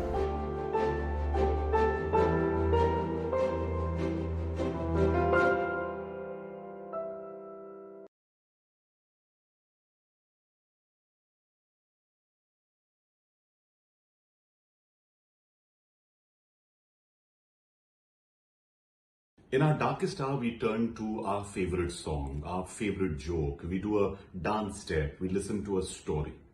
Art will save humanity, but who will save the artist? StayINALIVE is here to help the gig worker in the art economy. And that's why we'd like you to please click on the link, whether you're watching this on YouTube or Facebook. And please also share, put your comments down, be a part of StayINALIVE, because there's so much more to come, because we want to make sure that this festival is not just about this festival, but all the festivals in the future. So do your bit for art and the artists.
In our darkest hour, we turn to our favorite songs, our favorite films, our favorite stories. Now imagine a world without art. No live concerts to go to, no stand-up comedy gigs to attend. What would that world look like? There are many artists who survive from show to show. They've lost out on confirmed projects and their entire revenue stream with zero income coming in. I hope you all are having a gorgeous Saturday morning, afternoon. Thank you so much for joining me and the rest of us as part of this initiative that we've tried to put together to support the live and the performing arts industry and this world that we all so passionately love, adore, and respect. So I am, without wasting any more time, let's just get right into our panel. And I want to introduce my panelists who've been so gracious to join me today. So I think first we have Ankur. Ankur obviously needs not much introduction or no introduction at all. As we know, as I've known Ankur, he's spent the better part of his life discovering different mediums to share his tales. Whether it's performing those beautiful acoustic ballads as part of his band, the Galat family, writing lyrics, composing music, and even films. What I've always loved about Ankur is that his work is, their stories are simple, they're evocative, they come from a place of honesty and even vulnerability at times, and I think which is why me and the rest of us who follow Ankur's work find it so easy to connect and relate to all of that. And of course, more recently, the fabulous music supervision for the film Gully Boy. So Ankur, thank you so much for joining me and the rest of us today. We also have Swaroop, who I'm very tempted to call as the king of the live business, because he truly is. I think it's almost 2 decades of experience in the business. He doesn't look that old, but yes, it is close to 2 decades of experience in the business, right from IFA to having worked with entities like MTV Asia, Star World, Viacom, Lakshya, Witchcraft. I think the list goes on and on, but presently, he dons the hat of being the COO of Zee's live business and is responsible for everything to do in their live IP, live intellectual property, and original content vertical. So thank you, Swaroop. I'm going to have a lot of questions and totally going to put you on the hot seat, but thanks for joining me today. Next is Dhruv, DC. My go-to person for everything when it comes to celebrities, management. DC, as we all know, is the founding partner of Kwan, which is one of India's leading talent management and celebrity management agencies. I've had such an incredible time working with DC when it comes to approaching brands, thinking of, what's the best way to bring artists and brands together in a way that just sort of goes beyond a routine endorsement. So DC, thank you again for being here this morning. And then coming to the ladies, we have Gunjan. Gunjan, thank you so much for being here. This is our first introduction and I couldn't be more thrilled. It always makes me happy to see women at top management positions. So Gunjan, as some of you may know, is the CEO of OML. Again, comes with years and years of experience and a phenomenal body of work in both the content space where it comes to production, as well as having worked with brands to help them look at content and marrying it with influencers in a way that helps them promote brand equity. So Gunjan, thank you for being here. And I think we also have one more panelist who is going to join us. That's Sriti. Hopefully she'll be with us in just a bit. We're trying to figure out a small technical glitch that we're having this morning, so I apologize. But whilst we wait for Sriti, I just want to dive right into the conversation. So Gunjan and Swaroop, I'm going to dive right into it with you guys, especially given that both of you have dealt with brands, but also come from the world of IP, where you've conceptualized IPs, produced them, taken them to market. A lot of it has been live, has been experiential. So Swaroop, to you, my question is that do you feel just broadly that this whole sentiment that we have that, oh my God, the entertainment is going to change post-COVID or is changing, or, the live business won't be the same anymore, content is not going to be the same anymore. Do you feel that somewhere that reaction is overrated, or is it justified? Are we reacting too quickly before we have enough to see how this unfolds? Thanks, Priyanka. I just want to start by saying it's a huge initiative that you guys put, all the partner agencies, I think, Big Bang, Priyanka, you yourself, Roshan, OML, Kwan, everybody that's been part of this. And I think the larger agenda today is to ensure that all of the artists that help us keep our businesses live today are heard out more than ever before. And having said that, to your question, Priyanka, I think we're seeing a very, very different time. We haven't, it's unprecedented, right? People talk about the 2008 situation, and people are talking about now. So I don't think it's overrated. I think we should be prepared. This is not a usual situation. This is not, and look at precedents around the world. People are telling me, I mean, my friends in Denmark are like, hey, the drive-in concerts are on. Or the guys in Dubai at Coca-Cola Arena are saying that, hey, we're going to be on in October. So yes, I think the uncertainty is there. Yes, we don't know. But if we are not prepared for this changing scenario every single day and re-strategize and reset and reboot our strategies, it's going to be very tough. We're seeing revenues coming from here on the digital side of things. We're seeing revenues come from brands. We're seeing revenues come from where it's smaller, it's different. But if we're not prepared, and we don't have our option B as our option A, it's going to be tough. Yeah, no, I understand that, and in fact, the reason to ask you this is also because you've dealt with live arenas, right? Even if you're in your past experience, you work with international artists, and been a part of big shows that have been put together in different parts of the world, Netherlands, Amsterdam, and a bunch of other London, and a bunch of other places, right? So, I was going to ask is, from a ticketing point of view, I hear talks of we're going to sell, not filled stadiums to capacity, or so that you're still maintaining some sort of social distancing norms. At the same time, you have some audiences who are thinking that I'm not sure when's the next time I'm going to feel comfortable stepping into a crowded place or going for that next big concert. And I hear all sorts of timelines. October, in fact, one of the other events has been pushed to next year, October. But do you think that we're being overly optimistic when we're saying end of the year? See, there are three things. There is the consumer, our guest, our final messiah in all of this that pays for every experience that we put together. The advertiser that is supporting it in a way, and especially for India, unlike overseas where sponsorships are not a huge thing. And the third is the government that's going to react to the situation. So you're going to see there is going to be a midterm and a long term to this. So I mean, I'm asking everyone not to think about this as an eternally doomed situation. It's not.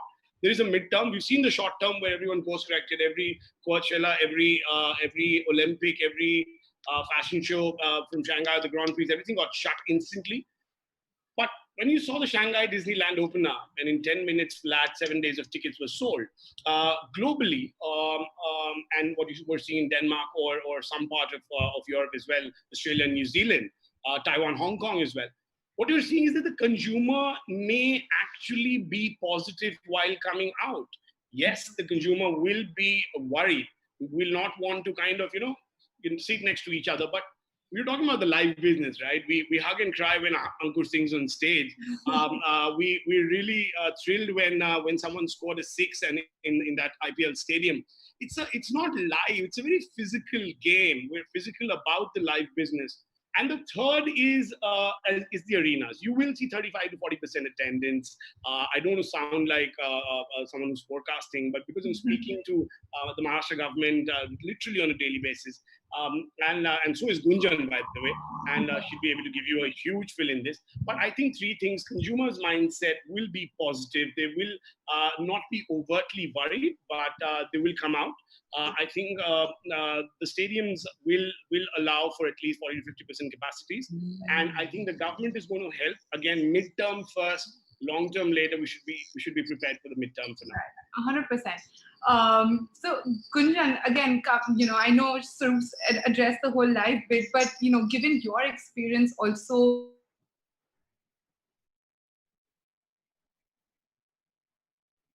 Okay, I think we've frozen. Is everyone in that space? Priyanka, sorry, you were frozen, so I almost. Sorry. Please go right ahead.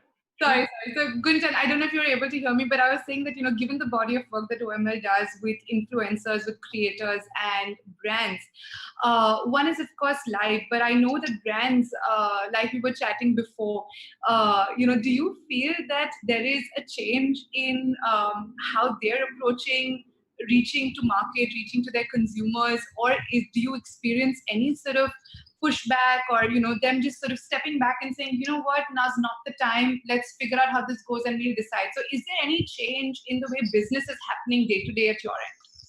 So overall, obviously there is a bit of wait and watch for a lot of industries that are obviously not functioning as normal right now. But to Swarup's point earlier, it's not necessarily comparable to the 2008 crisis because that was just a financial crisis. This is obviously more of a social and economic crisis as well. And even for governments to respond to this, they're first going to have to look at how do we secure people's lives and then probably start looking at how do we secure people's livelihoods. So it's obviously going to be, a far drawn out process. When it comes to working with artists, and professional biases aside, I do believe that it's always been the best way to reach fans. And brands will continue to need to do that. Of course, while everybody is reevaluating all options that are on the table, and obviously this is a time when everything gets reconsidered, we are seeing that brands are looking at working with artists more and more, given that we're able to still reach fans using social media. Right. In a way that doesn't necessarily depend on mass media production. Got it. Okay. And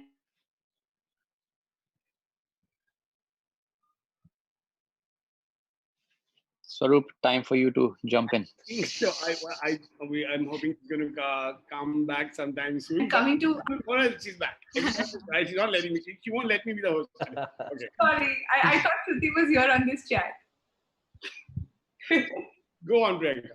Oh, she's not here. Okay. Sorry, guys. I didn't realize Sriti wasn't here. But then I'm going to move on to Ankur and get an artist's point of view in the meanwhile. Ankur, you just constantly shown, I think, artists, independent or otherwise, that literally there's opportunity in every adversity, in every difficult, challenging situation that you're put in. I think this, safe to say, for at least most of us, is really one of the most challenging situations we've been in as part of the industry. Do you think this is affecting what you do, or do you think that it's just yet another medium for us to discover and that there's opportunity in this as well? Well, first, hi, Shruti. Welcome to the panel. Oh, she's here. Hi. But yeah, like I kind of like try and see an opportunity in every kind of a crisis. This obviously is a major crisis that we are dealing with. But as an independent artist, we've been dealing with different kinds of crisis right from the top when you start doing. When you start deciding that you're going to be an artist in this country, it doesn't make any logical sense at all. But yes, just like anything else, it's time to adapt and it's time to kind of improvise and find a solution and find a way to get around this. And we'll stick to our job of creating art and writing songs. And we hope that people at the business end of it, they find a solution, and then we will be there to service that. Yeah, but so Ankur, coming to this, I also want to ask, over the last few days, I've had a lot of creators or independent artists, especially in music, right, reach out to me and say that, look, yes, the stage has changed quite literally. We see a lot of live streaming, lots of live concerts, even some of them that have brands integrated to them.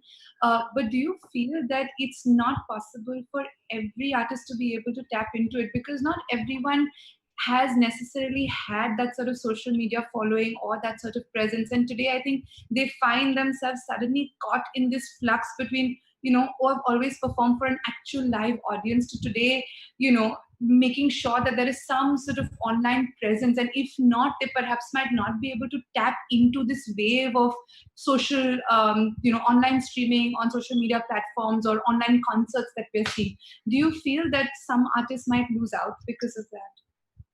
I mean, firstly, that's why we are here today. It's Staying Alive, to make sure that everyone kind of like benefits from whatever we do. I feel that one should not just, this is a time when one needs to work with people. And there are young artists who've just about started. There are artists who are established. It's also a moral responsibility of the artists who are established to look out for artists who are just about starting. And it's a time to work together. It's not a time for competition. It's not a time for like, am I making money out of it, and is that person making more money? Is that person getting more likes, or am I getting more likes? It's not a time for that. And that's why I'm firstly so happy that Staying Alive is happening, because that's the purpose of that, is to make sure that the unfortunate ones who just about started, who just about start finding their feet in the business, also get benefited. And we should look out for more ventures like that. We should help everyone out. If you feel that you have access to fans, then make sure that your fans get exposed to music and art by other people who don't have that exposure. So that's, at least that's the point of view that I have. Right. No, you're absolutely right. And I think it goes to the heart of what we're trying to do at StayINALIVE. So absolutely second that. Shruti, hi. Hi. It's lovely to have you. I know that everyone watching this chat perhaps needs no introduction. And at the same time, I am not going to introduce her as the actor that everybody knows on screen. I've had the privilege of knowing Shruti for years now and working with her. She's, of course, she is a phenomenal, gorgeous, beautiful actor. I love her music. She's an extremely talented singer and songwriter. I wish personally that I get to hear and see more and more of that, but that's my own personal greed when it comes to Shruti and her music. But besides that, she's been a great champion, not just for me, but I can say consistently for a lot of people in the business, in the industry. A lot of women, of course, goes without saying. So thanks a ton, Shruti, for joining us today. My pleasure. Sorry I'm late. No. Sorry about all the confusion and the technical difficulties. No, I'm also kind of like a technological grandma, so it totally makes sense that I was late. I think you and I have a track record of this, so yes, keeping with that. But listen, how much are you missing being on a set or being inside a studio? You know what? I'm one of those people, I think, who genuinely feels if this is what it is, I don't think of what I can't have. It's like being on a mental diet at this point. There is no option of going on set. There is no option of working with people.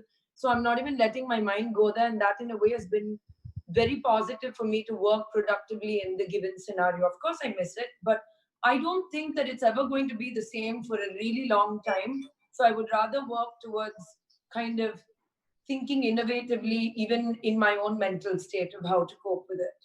Yeah, and I think before I was able to introduce you, I was saying that someone who's made the most of social media and adapting in this crisis, I think one of the shining examples has got to be you and everything that we're seeing on your social media feed. In fact, I was going to say you also shot a digital cover for a magazine, right? Yeah.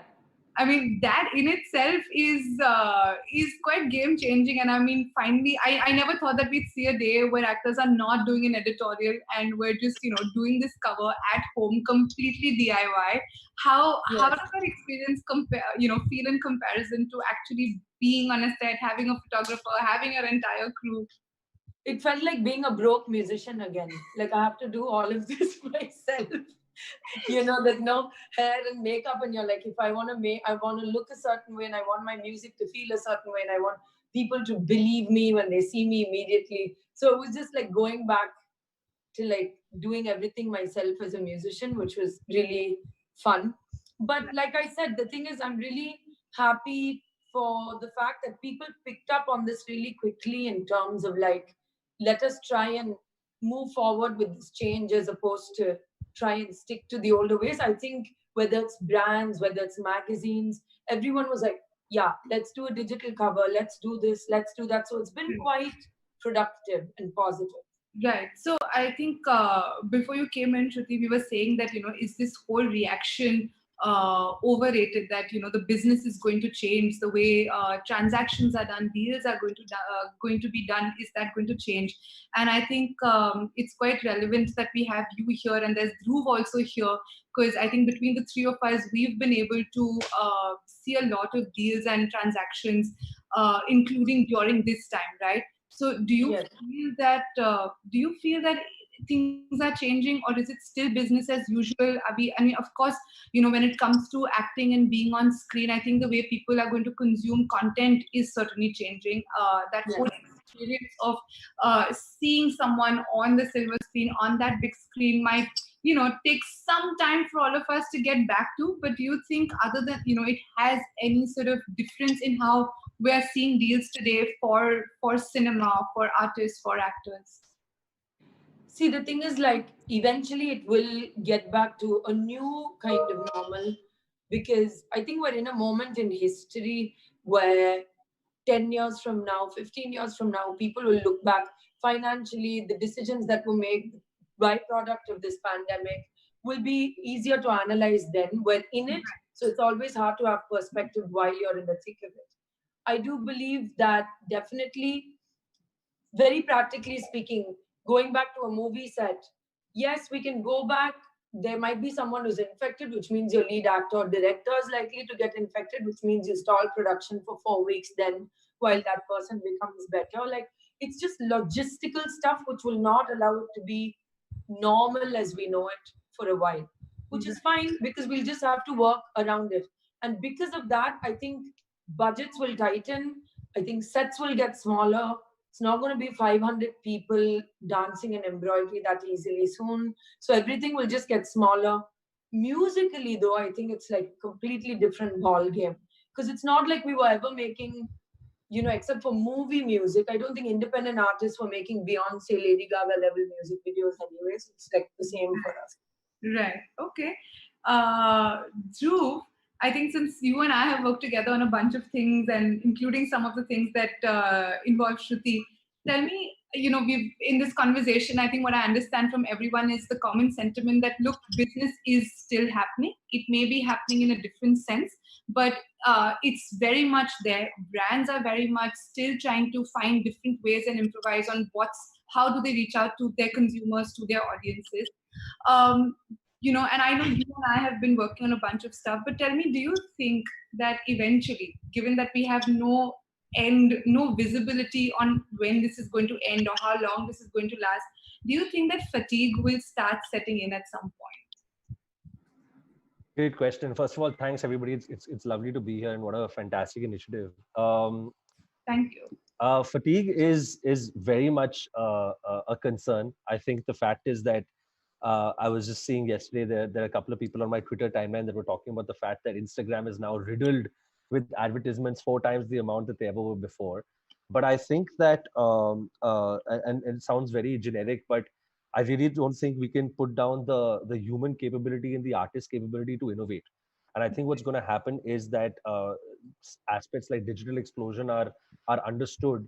But I think what's going to happen, and I'm seeing this with our artists, I'm seeing this with our own internal organization and with our partners, is that the rapid movement that may have been a 6-month timeline or a 1-month time or a 1-year timeline in terms of new solutions like augmented reality, virtual reality, new platforms that we were sitting and saying, let's wait and watch and see how this plays out. New partners who are coming up with tech solutions. There's always sort of that comfort factor we had pre-COVID and pre-lockdown. And I think what's going to happen now is that all of those opportunities are going to be fast-tracked. And now it's not going to be a function of let's wait and watch. It's going to be a function of dive right in, understand the modalities, use the knowledge of what we've known of the artist industry and the entertainment industry as sort of a baseline, use that as a structure, but not be boxed into that structure. And that's really the business side of it. And I think the other side of it, which is critical, is what we're doing right now, which is that the human element, the quality of relationships, the quality of trust you build internally within your industry and with your brand partners and with your buyers, publishers, and so on. The need of the hour, and I think somebody said on the panel, I don't know if it was Sarup, but somebody said that right now we need to have honest conversations with one another, and we need to ensure that this doesn't become about who's grabbing a piece of the pie. I think the fact is this is going to be about, let's make the pie and let's ensure that as an industry we're all getting an equal or so piece of it, because once we come out of it, things will go back to being healthily competitive, and things will go back to being, I need my piece of that pie, and so on. But right now it's a matter of, and we can't bullshit ourselves, right now it's a matter of really survival and ensuring that we're not losing the essence of what the offering is to the consumer in the larger base. Because the one thing, I don't mean to sound negative, but the one thing we all hear in the entertainment industry is that we're going to be the last out of the gate. Retail is just one level worse than us, but entertainment, live shows, shooting, endorsements, we're going to be the guys who are going to be hit the hardest. And I think the fact is that what's great is that the entertainment industry is showing that we're finding innovative ways to survive and thrive, but it's not going to happen without a sense of collaboration. So to answer your specific question, number one, for sure, fast tracking the tech solutions that are available to us, which are so democratized now, there is not a barrier for entry for tech at a certain level in terms of investing in it. It just requires human time. And secondly, I think that the quality of the human relationships that we have within the industry, with the consumer, with our buyers, is going to be paramount during this time. No, and I'm glad you brought up collaborations, Dhruv, because I'm also seeing one of the questions that's come in actually from one of our viewers is, what's a way for artists to collaborate in this time? So, Sriti, Ankur, I think you will realize, right? We're usually inside studios or having jam sessions, and that's just the way the creative process works, right? How does one, or take, for example, theater or dance, everywhere, I think the whole creative process of making art inevitably involves creators, artists, collaborators come together and sit and brainstorm and jam. How does one sort of substitute that process today? Ankur? Didn't you start? I was waiting for you to start. Yeah. Okay, so basically for me, I feel that the thing is, as you know, Priyanka, I've been working internationally quite a bit. And because of that, because I have two very different careers, I have to always have long distance working equations with musicians outside of India. And so it feels like a natural extension. I feel like we've been moving towards digitally making music long distance, thanks to equipment, technology, software for a long time now. There is something irreplaceable about human connection of two people in a room, but it's not so unheard of. So it's just an extension of that, especially for No, but me. exactly, I was going to say, right? Because I think for a lot of artists, it's about what's the vibe, what's the feeling do I get? That human connection is just sort of, I don't know if it can be completely substituted. So that's one of the reasons to ask this question that, how much does online collaboration or sitting and doing this out of our homes without that element of being in the same space and truly getting a sense of the other person's vibe, how does that translate in? Well, you know me, Priyanka, I prefer my own company, so I'm fine with it. Let's find out how Ankur feels about this. I mean, you have to adapt and you have to change and you have to understand what's happening with you at the moment. I remember when MySpace came in, I found it really odd to kind of put my songs out online. Because I prefer to sing in living rooms and bars and things, because that was more personal. But then you changed with time. And I feel that what I have learned, you use the word called process. And I feel this is the time to understand that word in many different ways. Process what's going through the process of what we are creating. Right. Maybe this might not be the time where you might end up getting a lot of finished product. But I for one get so many emails these days of people sending their like lyrics, some people sending their scratches, going through it and talking and having conversations. And so I feel that a sense of human connect that was missing because I was busy with my life earlier has also come back. So life does strike a balance somewhere, right, always. And I feel like this is the time to process and go through the process of things, and maybe all your passion ideas, passion projects that were hidden somewhere in some trunk, it's time to bring them out. Probably some songs that were unfinished, some music that was not completed now. And as artists, we are very selfish because we look, as I always feel that, at least for me, even if you go through a heartbreak, each heartbreak means at least 15 songs. So I think the pandemic would mean maybe like a few songs. But the pandemic And would certainly mean at least one song for this panel, which I will hold you to at the end, towards the end. I'll do it if people who are watching donate for other artists, because as I said before, I'm not singing for free anymore. So everyone, so if there are people there, you know how we sing in bars, people go to the bar and buy a beer, even if it's 150 rupee beer. So buy some beers for us, for other artists who need it, and I'll definitely sing some songs. Thank you. That's very beautiful. Thanks a ton. I'm going to quickly move back to the business guys on this call. So Gunjan, Swaroop, DC, I was reading a very interesting Washington Post review of what the entertainment or the media business is going to look like. Believe it or not, there's a 91% net income plunge in Walt Disney Company, right? And that's because majority of that revenue takes a hit because of their theme park business that's had to face regional lockdowns in different parts of the world. But at the same time, almost 16 million people have signed up for Netflix. And that's more than twice of what Netflix itself had predicted before the pandemic. So I think that's clearly a telling tale that people are consuming content in a whole different way. Gunjan, DC, all of you guys have been also involved in the OTT world in content production. Like Ankur said, I actually see a lot of clients surfacing now to bring back that old project that was on the back burner, or close a deal where certain rights needed to be optioned, or there was a life rights issue on a particular interesting subject, and getting to that project now. But tell me, do you also see a remarkable sort of, I wouldn't say increase, but that there is a focus back on, more focus on OTT and content production?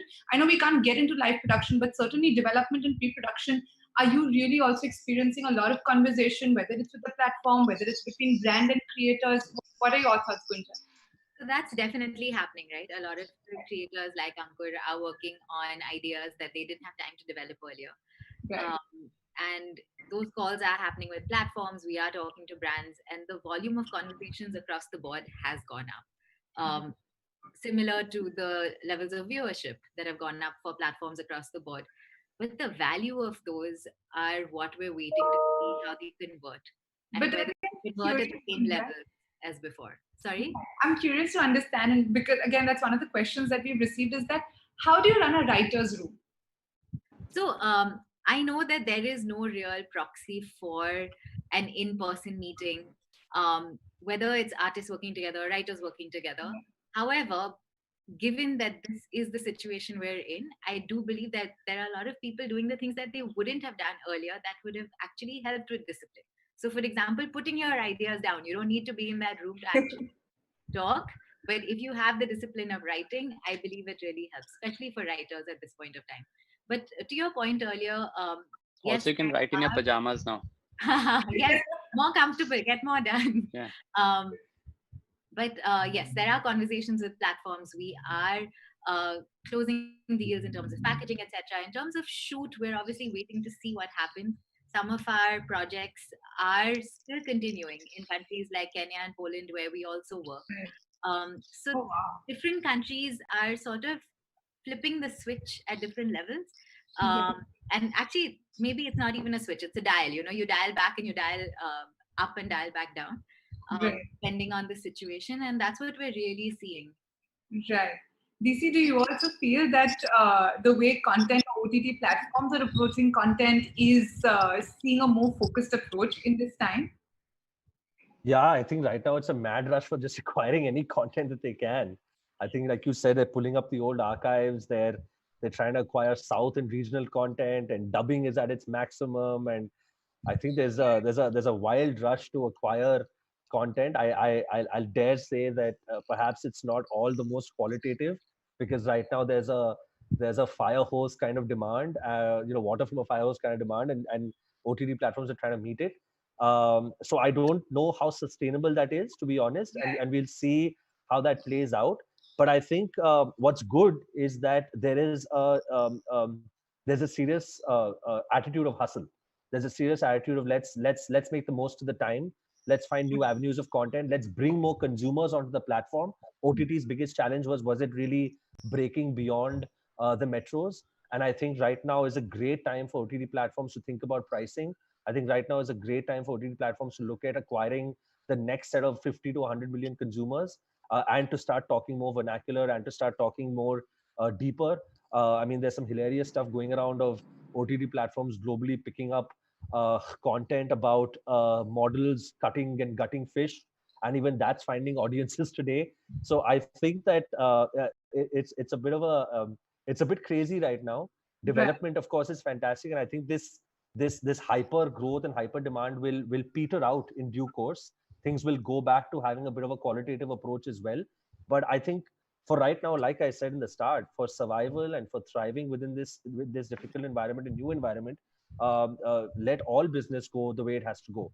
And as long as there's a science and ensuring that the artists and the creators have their respect and have their due monetization, and the platforms are doing what they need to do from a business perspective, I think that the fair market economy will find its way of balancing itself out.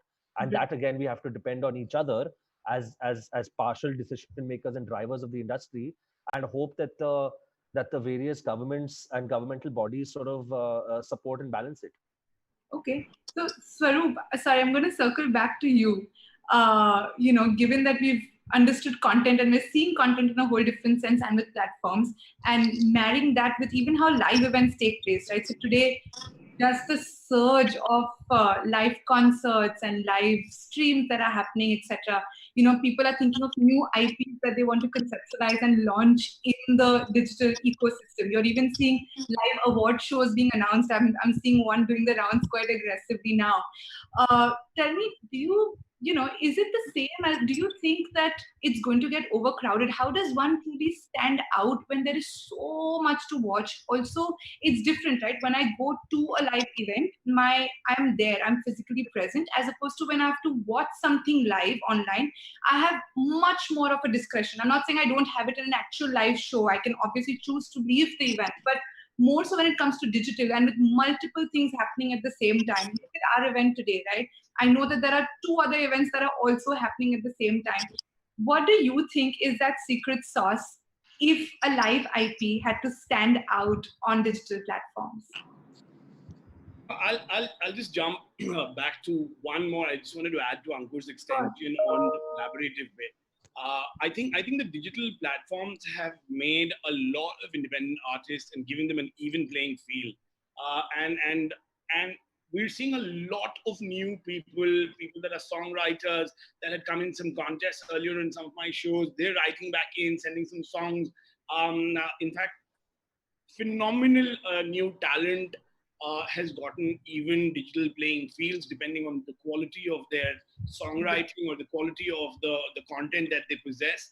And when that is out there, and whether it's Spotify or whether it's us at Z5 or someone else is going to pick that up, leave aside the social.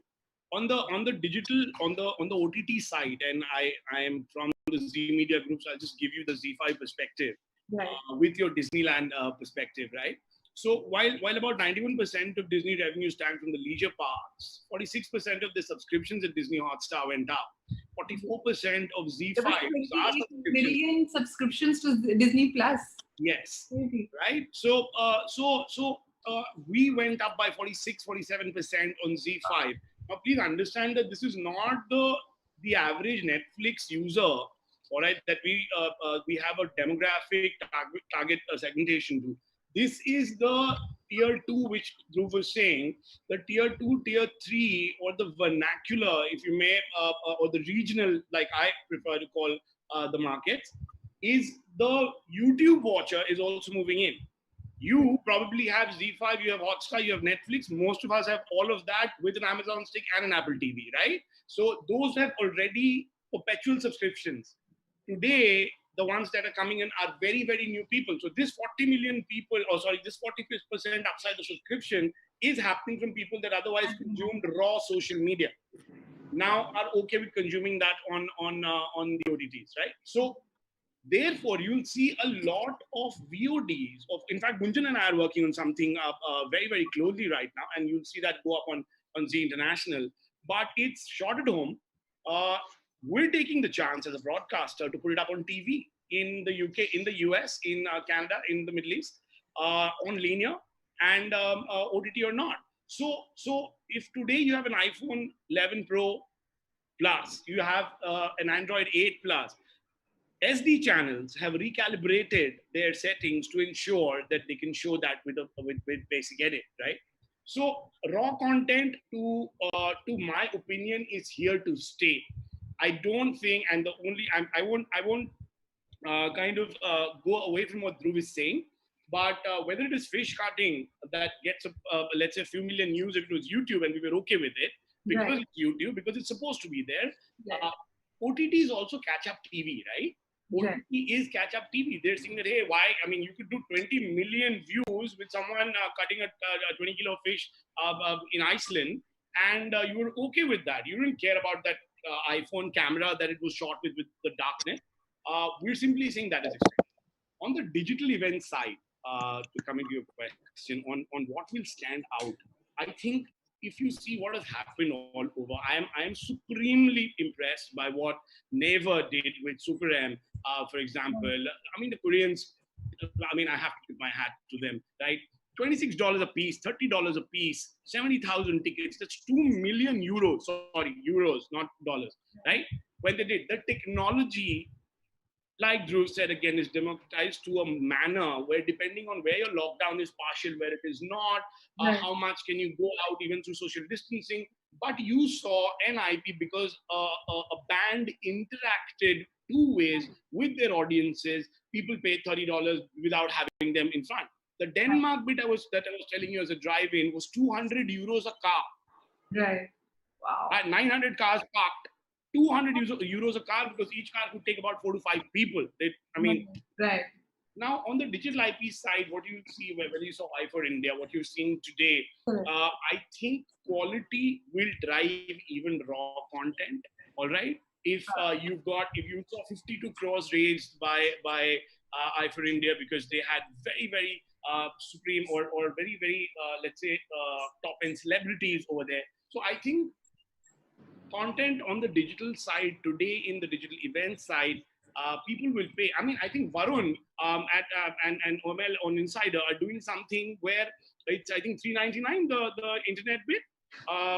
When Varun and his friends are going up and doing their act with 4 of them, it's $3.99 rupees, and you're watching them just like that. I think a lot of us have to start saying that, hey, for the fans, we're there. We're releasing social media. I just have one request to artists, and because it is for artists today, and I don't think anyone fights harder for the artists than Dhruv, me, Gunjan, and a lot of us people, and we know that, right? We'll try and pull every penny from a brand and try and put in the artist's hand and work closely with the artist, and so on and so forth. But I think we should have 2 or 3 brackets today. And like Imtiaz Ali in the StayINALIVE promo today said, that business might bring in a change, but arts always will bring in the revolution. Right. I think there is one step further to be added. I think business should bloody well fund that revolution, right? So for that to happen, I think the artist has to have 2 or 3 way deals. There is a digital size deal. There is something that's going digitally and plus, and there is something that I would do for brands. Composing is different, and then not putting a lot of original great stuff out there for fans on social so that it remains of value to a business environment. And it's not one size fits all, right? But I think we should be, I mean, while we love the audiences, they already know that what we have. But to put everything out there on Instagram literally takes Dhruv and me and Gunjan to a wall that, all right, Banda, I mean, has gone yesterday. He's done the entire chart. Now I'm trying to go to Amul butter and say, hey, this is what we're trying to do. But and the brand manager is telling me that, yeah, but he just released everything yesterday. There were like 20,000 concurrent viewers. How will it work out? Why don't you give it another artist? So I think what artists should help us and everyone along, and the younger artists as well, is safeguard some of that quality stuff. All right, let us fight for you, fight with you, get you the maximum buck even today. And yes, the fans are not going anywhere because they just love it. Absolutely, absolutely. So I thank you so much, Saru. That's been absolutely insightful, and I think almost sums up everything that we were discussing about during this panel. I have one absolute last question for Shruti. Sweetheart, after you've heard the business side of things, and you and I have experienced work, and we're constantly exploring newer opportunities and newer ways of bringing, showcasing that work to audiences. Tell me, as someone who wears multiple hats, someone who is a mainstream actor, pan-India, Bollywood and down south, someone who has strong social media presence with the kind of numbers that we see on your social media, and who is also a very active musician, right? Tell me, do you feel that given the times that we're in, as an actor, do you feel that some of them feel that, maybe I shouldn't be doing this, I shouldn't make myself too available on digital, or, given that we're not going to see theatrical releases the way we think we would, or the scale of films that we think we would, do you think that it is cool, or it's perhaps another new opportunity to stardom for mainstream actors to switch to OTT? See, I think that we've already seen that switch pre-pandemic itself.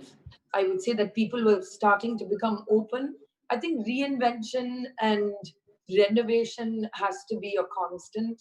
And I think in a sense that this situation has forced us towards thinking that way, be it the business side of things, be it the creative output and how we want to look at it. Again, when we were talking about productivity, and as well as the process that Ankur was talking, as well as what is the final output, as Dhruv was referring to. I think now it will become about innovation in working within limitations to the best of our capabilities, and that in a sense will bring about the best in art and in music and in cinema and in writing and in business and in economics, hopefully. Right. Thank you. Fantastic, guys.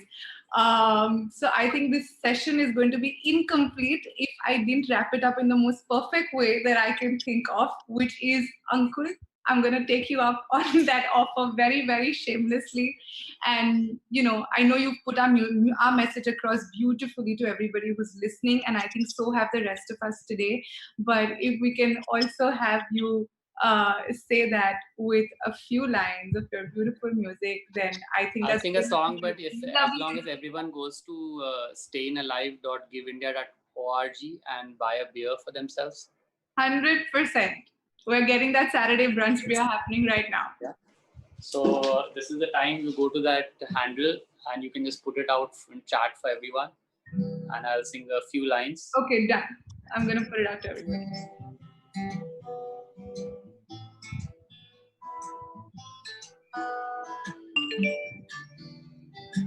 That was in key.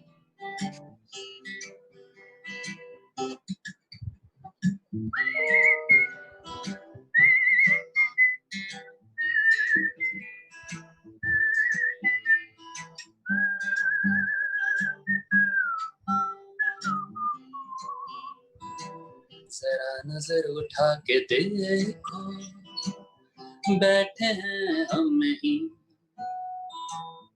बेखबर मुझसे क्यों हो, इतने बुरे भी हम नहीं, तेरी आंखों का जादू पूरी दुनिया पे है,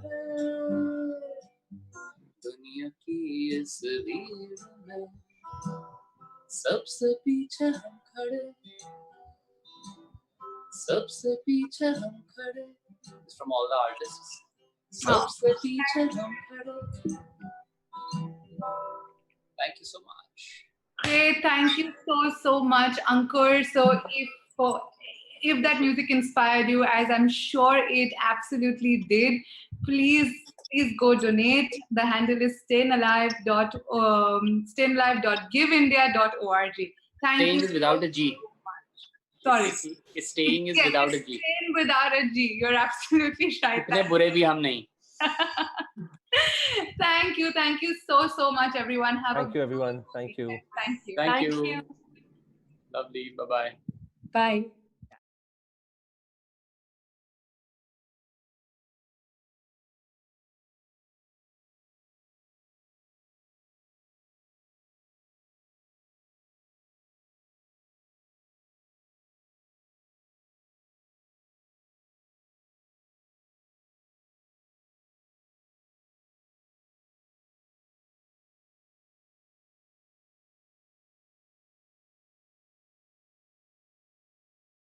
In our darkest hour, we turn to our favorite songs, our favorite films, our favorite stories. Now imagine a world without art. No live concerts to go to, no stand-up comedy gigs to attend. What would that world look like? There are many artists who survive from show to show. They've lost out on confirmed projects and their entire revenue stream with zero income coming in. Many artists who just started out didn't have enough savings to fall back upon. They might have to stop creating. Art will save your humanity, but who will save the artist? Well, it's you. You can save the artist.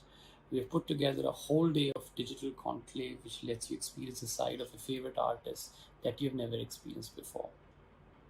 All you have to do to be a part of Staying Alive is buy a ticket. So do your bit and click in the link in the description and donate. Save humanity by saving the artists. हाँ, मंच बदलेगा पर रंग नहीं.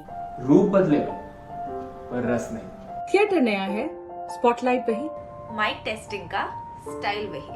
Hello 1 2 3 4 check. Are you ready? Let's begin the show. इस कांच के पर्दे को मिलकर हम नया दौर दिखलाएंगे. टिकटॉक पे नाच नचाएंगे, यूट्यूब पे गीत सुनाएंगे. इन ठहरे लम्हों को मिलकर हम नई चाल चलाएंगे. दुख सुख अपने FB इंस्टा पर लाइव ही बतलाएंगे. So, hello 1 2 3 4. Are you ready? Let's start the show. Mic बदलेगा, आवाज नहीं.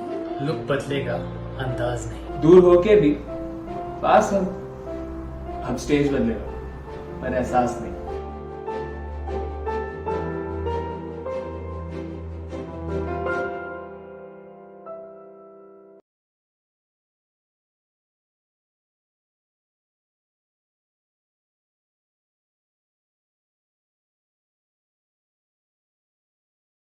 In our darkest hour, we turn to our favorite song, our favorite joke. We do a dance step. We listen to a story.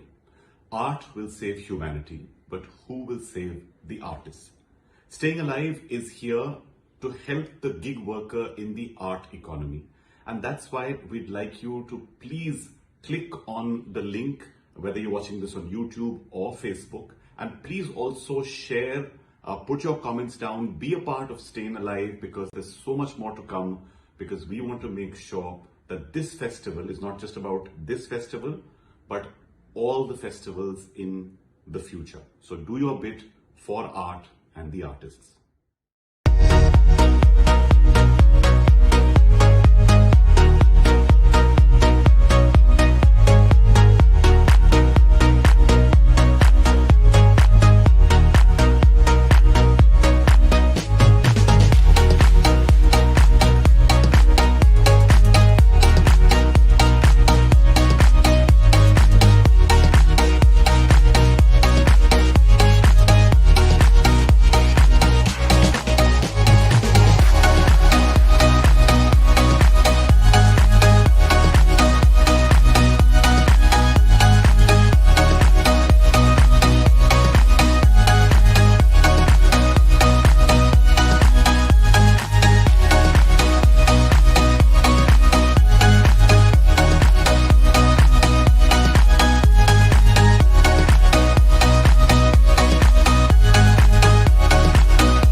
Hi everybody and very very good afternoon. I hope आप लोगों ने नाश्ता अच्छे से कर लिया है and you all are sitting back.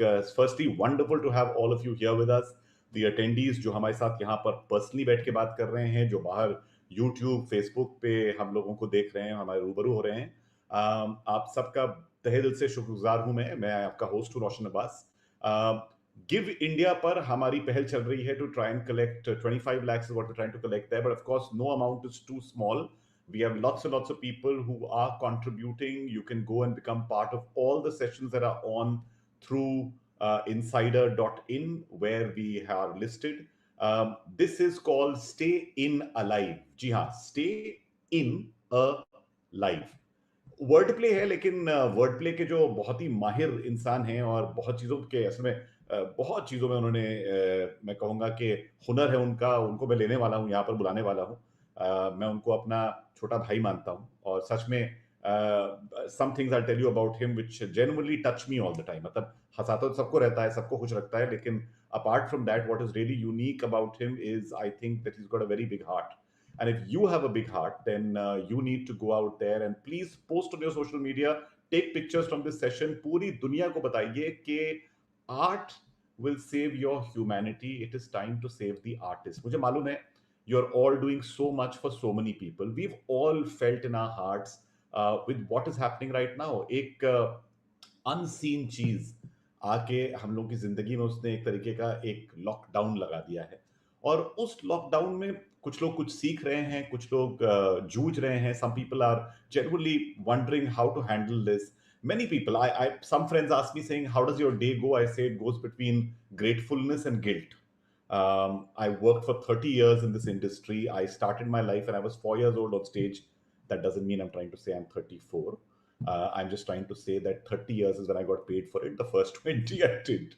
But you know, there was a joy of being on stage. वो लोगों की आंखों में झांक के देखना, वो तालियां सुनना, वो ऑडिटोरियम में चहल पहल, वो लोग आना, वो माइक पर टेस्टिंग 1 2 3 4 करना, वो सारी चीजें, they contribute so much to an artist's life even if you don't get paid. But there's a whole bunch of people who move from gig to gig, who go from show to show, from a stand-up night to another stand-up night, from an open mic, from a storytelling show, the dancers, the other people, the support staff. There's so many people who also have had a pause button pressed, and we are hoping that we can unpause their life. If you're posting anywhere, please use the hashtag StageBadlega.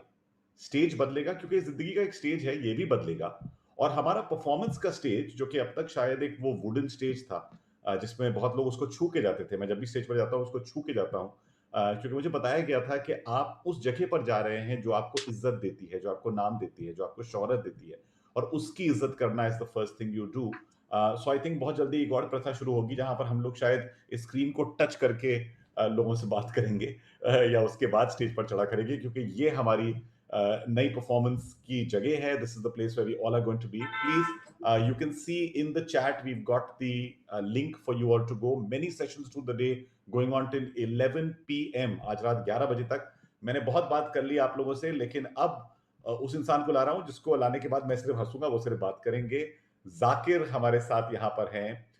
Zakir is not just, I mean, don't think he's one of India's most well-known stand-up comedians. I think he is a person who's a commentator on life. He's somebody who all of India identifies with. उम्मीद देते हैं लोगों को, उन्हें सख्त होना सिखाते हैं, उन्हें ये बतलाते हैं कि जिंदगी में आदमी क्या क्या कर सकता है. और अपनी जिंदगी की जब बात करते हैं उसमें इतनी चीजें जानने के लिए होती हैं. तो मैं जाकिर को यहाँ पर इनवाइट करूंगा. Thank you Zakir for waking up and being here. बहुत बहुत शुक्रिया भाई, आपने थोड़ा मेरे ख्याल से 2-3 लोगों का इंट्रोडक्शन मेरे बदले का पढ़ दिया. इतना तो मेरी मम्मी ने भी नहीं बोला मेरे बारे में जितना आपने बोला अभी. यार मैंने वही बोलता हूँ कि जब भी मैं तुम्हें देखता हूँ मुझे बहुत ही ये बड़ा प्रिविलेज मिला है कि हम लोग कुछ शो कर रहे होते हैं. मैं आप लोगों को कहानी बताता हूँ. हम लोग एक शो कर रहे थे बॉम्बे में जिसका नाम था महफिल, जहां पर उर्दू पोइट्री की बात हो रही थी और उसमें जो थे वो राहत इंदौरी साहब एंड में आके परफॉर्म कर रहे थे. जाकिर शो देखने आए थे. शो देखने आए. अच्छा, मैं इनको हमेशा बड़ा कतरा के कुछ मांगता हूँ, मुझे लगता है यार दुनिया भर इससे मांगती रहती है चीजें, ये भी कर दो, ये भी कर दो, यहाँ भी चले जाओ. तो मैं बहुत कतरा के मांगता हूँ. तो उस दिन भी मैं चाह रहा था कि कुछ करा दूं. इंटरवल में जाकिर आता है, भाई कुछ करते हैं. जैसे ये शुरू होता है मैं समझ जाता हूँ कि अब कुछ अच्छा होने वाला है। तो हमारा ये भाई कुछ करते हैं की वजह से he came on stage, he performed, many people said कि भाई ये पोएट भी है। मैंने कहा अरे मैं तो इसको पहले उससे जानता हूँ, बिकॉज स्पोकन पर भी सबसे पहले साल में हमारा मोस्ट वॉच्ड वीडियो, मतलब पता नहीं कितने मिलियंस में जा चुका है। जी उस पे भी मेरी दास्तां सुनाना, मुझे लगा था कि यार वो शो बन गया था अलग से अपना एक। बिल्कुल भाई बिल्कुल, वो काफी लोगों ने पसंद किया और मुझे बिल्कुल उम्मीद नहीं थी। वो होता ना कि वो माहौल वैसा हुआ, और वो स्पोकन का माहौल और वो महफिल में आपके साथ बैठने का थोड़ा सा रवाब हो गया मेरे पे भी, वो करिश्मा आपका तो वो कुल मिला के जो है वो ठीक ठाक सा बन गया। बहुत मजा आया उस दिन करके, माशाल्लाह। तो वो तुम्हें तो देख भाई के इतने लोग यहाँ पर कमेंट्स में होता, वो जो शो वाली बात आती थी ना, वो ये चिल्लाना चीखना मच गया, चालू हो गया माशाल्लाह। तो क्या है भाई, Tanuj, I hope that the stream will be fixed for you, because sometimes it's a lag at your end. Otherwise, remember, इसको आप बाद में भी चाहे तो देख सकते हैं।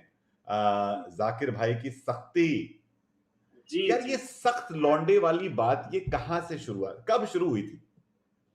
यार भाई ये एक तो बात मैं थोड़ा इसका लार्जर पॉइंट इसके एक्सप्लेन कर दूं कि बड़ा जेंडरलेस वो कॉन्सेप्ट है वो, ठीक है। वो सिर्फ क्योंकि मैं अब जब मैं अपनी बात करूंगा तो मैं अपनी ही तरफ की बात करूंगा ना, मैं कैसे दूसरी साइड की बात उतनी ऑथेंटिसिटी से कहूं, पर वो जेंडरलेस वो ये वाली बात है भाई कि बहुत सारे लोग ना जो जिनको अल्लाह ने बहुत नवाजा होता है रिसोर्सेज से, खासकर अगर उनका चेहरा बड़ा नूरानी है या बड़ा खूबसूरत तरबियत से अगर वो आते हैं शक्ल की, तो उनमें मैंने देखा है कि जो एवरेज लोग हैं या वो जो उतने पावर में नहीं होते लोग, उनसे वो ना बड़ा स्वीट टॉक करके उनसे वो रोमांटिक इक्वेशन, एक टेंशन बिल्ड करके ना अपने काम निकलवाते रहते हैं। और उस टेंशन का ना कोई हिस्ट्री नहीं है, उसका कोई टैप नहीं है, उसका कोई डॉक्यूमेंट थोड़ी है उसका कि अरे तुमने तो पर ऐसे बोला था ना कि बहुत सारे गुड लुकिंग लड़के ना ऐसी भारी आवाज करके और अपनी क्लास में कि hi can you please make notes for me, और लड़की बोली कि यार इतने प्यार से बात करी, वो बेचारी रात भर आंखों में तेल डाल के लिख रही नोट्स, और उसके बाद नोट्स लेने के बाद वो बात करना बंद कर दे रही। अब like she can not complain about it, right, कि पर तुमने तो, इसका कोई हिस्ट्री थोड़ी है। तो सख्ती बेसिकली उस बारे में है कि आप एक फॉल्स होप के अगेंस्ट है, वो ऐसा नहीं है। और असली सख्त लौंडा या असली सख्त बंदी वो नहीं है जो कभी ना पिघले। असली सख्त लौंडा और असली सख्त बंदी वो है जो सही जगह सही तापमान पे पिघले। तो सामने से जो शख्स उस तरह की वार्मथ अपनापन देगा वहां पे तो पिघलेंगे ऑफ कोर्स। तो ये सख्ती का कॉन्सेप्ट भाई बहुत सालों के इंफीरियरिटी कॉम्प्लेक्स और मिसबिहेवियर का नतीजा है। तो किसी ने पूछा, गुल ने पूछा है, what is your best moment of life till date? Best moment of life बहुत वो वाली बात नहीं। जब इंदौर में जब मैंने शो किया तो एक छोटी सी चीज मैंने करी। मैंने क्या करा कि पहली बार इंदौर में बड़ा शो कर रहे थे तो मार्केटिंग के थोड़े पैसे निकले हुए थे साइड से और शो बिक गया पहले। तो अपनी जो टीम है उसने बोला कि अब तो क्या जरूरत है, नहीं करते मार्केटिंग। मैंने कहा नहीं भाई इंदौर है, करेंगे। तो हमने वहाँ होर्डिंग लगवाने थे तो हमने फिर भी लगवा दी वहाँ होर्डिंग। और एक छोटी सी गुस्ताखी मैंने करी कि मैंने अपना नाम काट कर लिखा खान साहब का बेटा, क्योंकि मेरा ऐसा मानना है कि उस शहर में तो मेरी इतनी औकात नहीं कि मैं अपने नाम पे शो करूं, ठीक है। तो वो हमारे बाप दादा का शहर है, वहाँ हमारे दादा का इतना नाम था उस्ताद मुंदन खान साहब, मेरे पापा का इतना नाम उस्ताद इस्माइल खान साहब।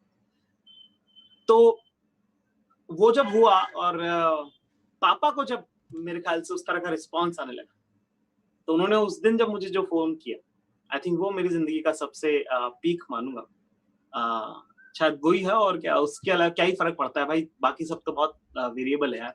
आज बेस्ट लग रहा है कल नहीं लगेगा। तो पैसे वैसों से या भीड़ से इतना थोड़ी होता है। अपने लोग आपको माने अपना ले, वही सबसे बड़ी बात है। राइट। ये एक बड़ी इंपॉर्टेंट चीज जो है जो पिछले 2 महीने से मैं देख रहा हूँ कि लोग जो है वो इमोशनल बड़ी अप एंड डाउन से गुजर रहे हैं यार। मतलब किसी दिन आदमी को लगता है चलो हम गनीमत है घर पे हैं, दूसरे दिन लगता है हम बंद हैं, कभी लगता है कि अच्छा मेरे पास बहुत कुछ है, कभी लगता है कुछ भी नहीं है। बहुत लोगों को ये मेंटल उथल पुथल हो रही है, आर्टिस्ट को बहुत ज्यादा हो रही है। हाउ टू स्टे आइदर, एक तो या मैं ये बोलूं या तो इंस्पायर्ड कैसे रहे इंसान, या how to just keep, I mean is it the keep calm and carry on moment. ये घर बैठ के ना जो पॉज लग गया है इसमें क्या करें यंग आर्टिस्ट? भाई ज्यादातर जो मतलब मेरे छोटे भाई बहन हैं, जो दोस्त हैं जितने घरों पे हैं, और बड़े लोग भी जो हमारे बड़े भाई वगैरह हैं, जो बुजुर्ग हैं हमारे, वो जो घरों पे हैं, मैं थोड़ा अपना हिस्ट्री इसमें थोड़ा सा आपको बता दूं कि मेरी समझ कहाँ से आती है। मैं ऐसे खानदान से हूँ जो पिछले 350-400 सालों से म्यूजिक एज प्रोफेशन प्रैक्टिस कर रहे हैं, ठीक है। मेरे 95% कजिन्स जो हैं वो म्यूजिशियंस हैं जो गिग बाय गिग जाते हैं। मैं खुद भी वही था। मैं और विश्वास पिछले 3-2 महीनों में हम तकरीबन कुछ 100 बार ये बात डिस्कस कर चुके होते थे कि यार अगर ये हमारे साथ 2010-11 में हुआ होता तो, या हमारे साथ 14-15 में अगर हो गया होता जब मैंने नौकरी छोड़ी, तो यार पता नहीं क्या कैसे रहते। तो अभी जितने लोग घर में हैं, मैं ये नहीं कहता कि पर मैं समझता हूँ उस एहसास को, मैं समझता हूँ उस फीलिंग को, मैं समझता हूँ। तो भाई अभी का इतना मुश्किल वक्त है ना, और एज आर्टिस्ट बहुत मुश्किल वक्त है। बहुत सारे आर्टिस्टों को घर पे रहने में किसी को प्रॉब्लम नहीं, मुझे लगता है, ऐसा लगता है, क्योंकि एज आर्टिस्ट आप अपने आप से काफी बात कर सकते हैं, ठीक है। तो आपको आदत तो है घर पे रहने की, आप थोड़े से तो अलूफ आप हो ही, तो वो प्रॉब्लम नहीं है। प्रॉब्लम है यहाँ पे यार भाई कि इतना अनडिसाइसिव फ्यूचर है, इतना सब कुछ आपने सारी, ऊपर से क्या है कि क्योंकि एक हम सब अपनी अपनी गति लेके चल रहे हैं ना, एक तीर पकड़ के चल रहे हैं सब। मैं आदमी अंदर से तो हम सब एक जैसे ही है ना, पर आप अपने आप को डिफरेंशिएट करने के लिए आप सुबह बोल देते हो कि सब मैं तो ये वाला आदमी हूँ, मैं ये करता हूँ और मैं ये नहीं कर पाता बिल्कुल भी। अब वो है कि आपका पूरा का पूरा लेवल ग्राउंड हो गया है, वो सारा आपका मानना, आपकी सारी समझ जो है वो बिल्कुल समतल हो गई, बराबर हो गई।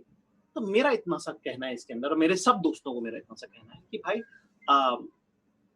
जब बंबई आए थे तब बंबई में रहना नहीं आता था, जब स्कूल गए थे तब पढ़ना नहीं आता, तो ऐसे जब लॉकडाउन हुआ है तो ऐसे समझ लीजिए कि आपको काम करना नहीं आता है। एक नई अप्रोच से, एक नई सुबह की तरह से आपको ट्रीट करना पड़ेगा और नई शुरुआत के साथ करना पड़ेगा। इसमें ना आपकी उम्र मैटर करती है, ना आपका तजुर्बा मैटर करता है। अब यही है जो है करना तो पड़ेगा। और मेरा ऐसा मानना है दुनिया में 2 तरह के लोग होते हैं, परफॉर्मर, नॉन परफॉर्मर। परफॉर्मर आदमी परफॉर्म कर लेता है, वो छोले कुलचे भी बेचेगा तो उस गली के बेस्ट छोले कुलचे बेचने लग जाएगा। वो कल को अगर मान लीजिए चाय की ठेला भी लगाता है तो चाय के ठेले में भी वो अपना आर्ट लगाएगा, उसके अंदर वो अपनी समझ लगाएगा। वैसे ही मेरे ख्याल से आर्टिस्ट, हम लोग आर्टिस्ट हैं यार, हमने बहुत चीजें सर्वाइव करी और शायद उसी वजह से हम आर्टिस्ट बन पाए। तो ये एक और वो इम्तिहान है खुदा की तरफ से हम सबके लिए। तो मुझे पूरी उम्मीद है कि हम सब अगर थोड़ा सा मतलब we should not be the grandpas in this situation कि अरे ये क्या हो रहा है, मुझे समझ नहीं आ रहा है, अब मैं क्या करूं। नहीं आ रहा है तो कोई बात नहीं, तो समझना तो पड़ेगा। तो like the more you start moving towards it right now, जैसे कि अब मैं एक छोटा सा एग्जांपल है, हमारे दोस्त हैं सन्नी हिंदुजा करके, एक हमारी दोस्त है श्रेया धनवंतरी करके, एक्टर्स हैं ये लोग। अब एक्टर्स का आप सोचिए कितना काम बिल्कुल बैठा हो। उन्होंने यार घर बैठ के एक अपनी वेब सीरीज बना ली जो किसी ओटीटी ने खरीद भी ली, लिख भी ली, बना भी ली, शूट भी कर ली। 2-3 दिन में उन्होंने अपना पूरा काम कर लिया। और मैं नहीं कहता कि 100 रुपए मिले होंगे या लाख रुपए या करोड़ रुपए मिले होंगे, 4 रुपए भी मिले होंगे, पर 4 रुपए भी अगर आए तो क्या बुरे। बिल्कुल बिल्कुल। तो काम करने वाले लोग काम कर लेंगे, और आप अगर देखेंगे कि अगर आप उस तरबियत से अगर आप इसको अप्रोच करेंगे तो वो भी हो ही जाएगा मेरे ख्याल से। करेक्ट। तो और ये बात मैं बहुत समझता हूँ। कितने म्यूजिशियंस मैं जानता हूँ भाई, मैं सारी जिंदगी, मैं अभी आपसे बात करने से पहले मैं सेशन के बारे में ये सोचा था कि अगर मैं इंदौर में होकर अगर सितार बजा रहा होता इसमें, ओहो, तो मेरे जहन में क्या चल रहा होता भाई कि कहाँ से कोई शो आएगा नहीं आएगा। क्योंकि पूरा जो म्यूजिशियंस का लाइव परफॉर्मर्स का जितना पूरा आर्ट फॉर्म ये है कि भाई इतने लोग इकट्ठे हुए, उससे इतने पैसे जुड़े और हमने इतने कमाए, ये तो पूरा मैच ही गड़बड़ा गया ना। पर हमें ये देखना, और मुझे बहुत आपका वो जो थॉट है StayINALIVE, वो मुझे बड़ा खूबसूरत लगा कि हाँ भाई चीजें बदल गई हैं पर आर्ट फॉर्म वही है हमारा। स्टेज बदल रहा है, स्टेज बदल रहा है। तो वो मेरे ख्याल से बड़ी खूबसूरत वो मुझे नज्म लगी जो कौसर ने लिखी है। बिल्कुल बिल्कुल बिल्कुल। जी। तो वो बात बहुत मायने रखती है और वो बात बड़ी सच है और हमें सबको वैसे ही देखना है। नहीं, यही बात उन्होंने, कौसर ने मुझे, मैं बात कर रहा था तो मैंने तुम्हें इसलिए भेजी साइड से ऐसे कि भाई देखो ये एक मौका है आपको जोड़ने का, क्योंकि एक बड़ी अच्छी बात जाकिर की है कि वो जितने बड़े भी परफॉर्मर हो जाएं, ही इज ऑलवेज जिनके वो फैन होते हैं वहां पहुंच जाते हैं। मतलब और कहाँ हम लोग टाइम्स लिट फेस्ट में कुछ कर रहे थे, वहां पे जाकिर आ गया था, वो तो घर के नजदीक ही था। उसके बाद हम लोग घर चले गए थे, उस खाने का कर्जा मैं आज तक चुका रहा हूँ।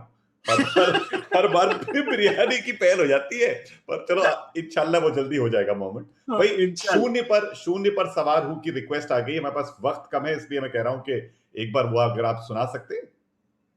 भाई वो तो मेरे ख्याल से वो बनी ही इस दौर के लिए कि ऊंच नीच से परे मजाल आंख में भरे में लड़ पड़ा हूँ रात से, मशाल हाथ में लिए न सूर्य मेरे साथ है तो क्या नहीं ये बात है, वो रात से था डर गया वो शाम को ही ढल गया, मैं जुगनुओं का यार हूँ, मैं शून्य पे सवार हूँ, मैं शून्य पे सवार हूँ, बेअदब समय खुमार हूँ, अब मुश्किलों से क्या डरूं, मैं खुद कहर हजार हूँ, मैं शून्य पे सवार हूँ।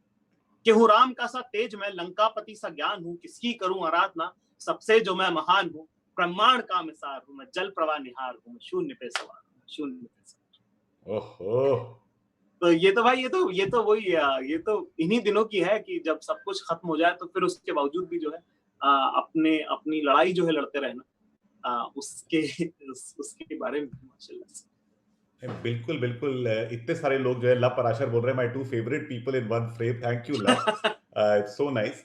बहुत सारे सवाल, what is your dream show, कहाँ परफॉर्म करने की सोची है, मतलब जगह, which place would you really like to perform eight?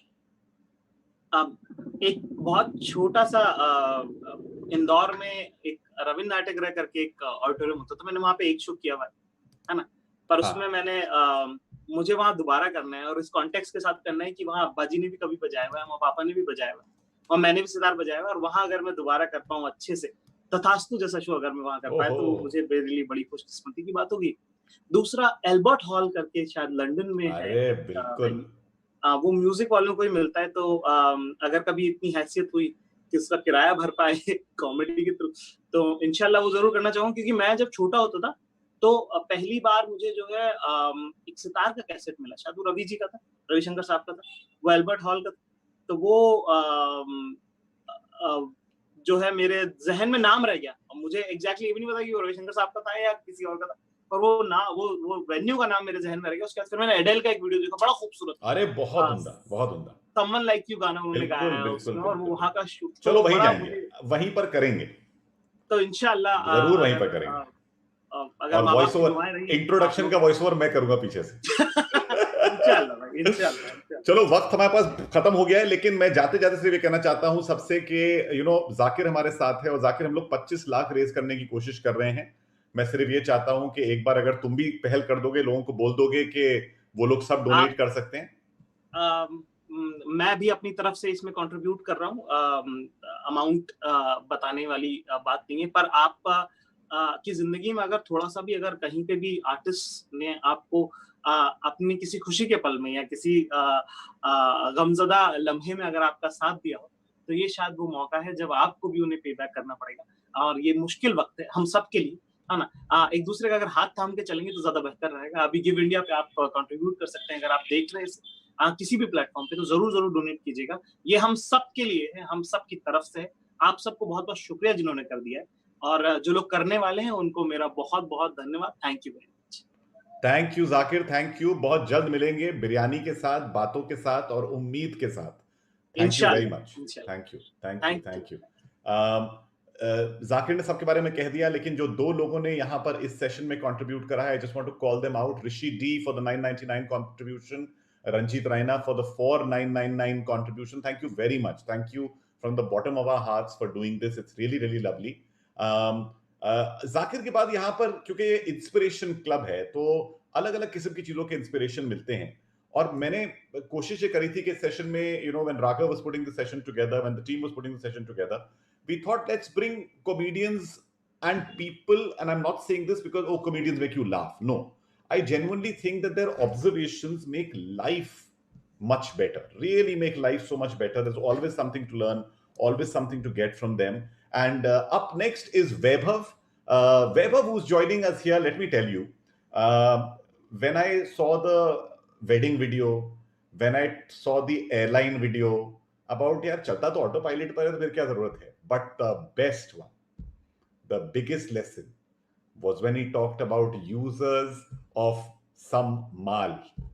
मतलब वो देख के तो मुझे लग रहा था कि मैं जो नसीहत कभी बार मैं लोगों को देता हूँ ना, वो जब बात होती है, so I've seen a lot of youngsters, so Vaibhav and I are going to have a fun chat on a lot of things. By the way, in 2000, if I'm not mistaken, 14, he was a winner of a big comedy. It was almost like a talent hunt that was going on, and he'd won that. But apart from that, he's done so much more. Let's get Vaibhav over here. Vaibhav. Hey Roshan, hi everyone. Good to see you. Hey, same here, man. And it's even nicer to see all your hobbies behind you also. The healthy ones. Yeah, unfortunately, I normally try to do some sessions from my house upstairs, and but here in this room, there's a little quiet. Oh, and it's nicer. It's almost inspirational. कि थोड़ा exercise and थोड़ी reading. The best thing we can do. और सामने बीच में by the way एक TV भी है जिसमें मजेदार चीज क्या करते हैं कि मुझे तो इतना नहीं है लेकिन when my wife actually when she's out there and gymming, she'll make me put on a virtual run for her. Oh, so the most incredible use that I've seen is this, that she says, okay, today I'm going to run in Paris, and she'll put it on. And I'm like, yaar, ये क्या चीज है? देखो screen पर देख के आप क्या क्या कर सकते हो. So Vaibhav, how are you? How's the family? How's the wife? How are you all surviving this? Oh, it's a lot of cooking and cleaning. A lot of cleaning. For the first time, I realized कि धूल खत्म हो नहीं रहा है कहीं से भी. How much ever I clean. I make sure I don't know as much of cooking, so I can't cook as much, but I do my own part, try to make up for that otherwise in doing other things. But more than that, it's just been, I suddenly realized like if I wake up late, like around 10ish, 11ish, I wake up usually late, and मेरे 6 घंटे तो दिन के कम से कम खाली घर के कामों में निकल रहे हैं. So that's been mostly it. थोड़ा बहुत काम इधर उधर, but that's mostly been about it. अच्छा ये बताओ कि yesterday you were up to something that I still find hard to believe. You were doing blindfolded chess? Yeah, so it's been about 3.5 years. मैं बहुत chess खेलने लगा था. Wow. And me, समय रैना and बिस्वा कलेमराज, हम लोग तीनों जन मतलब बहुत ज़्यादा chess खेलते थे आपस में भी. So समय Raina had started streaming chess and वो बहुत सारे matches कराते थे, लोगों को बुलाते थे. And कल तो he tries on with different formats of chess, जिसमें कल मैं और बिस्वा blindfolded chess खेल रहे थे. पहली बार life में we blindfolded ourselves and there was a game going on जो समय खेल रहा था according to the moves that we were saying. And honestly हमने सोचा था कि हम लोग मतलब 5 के बाद भूल जाएंगे, 5 moves के बाद, but I'm really glad we went on like around 25-30 moves or something like that.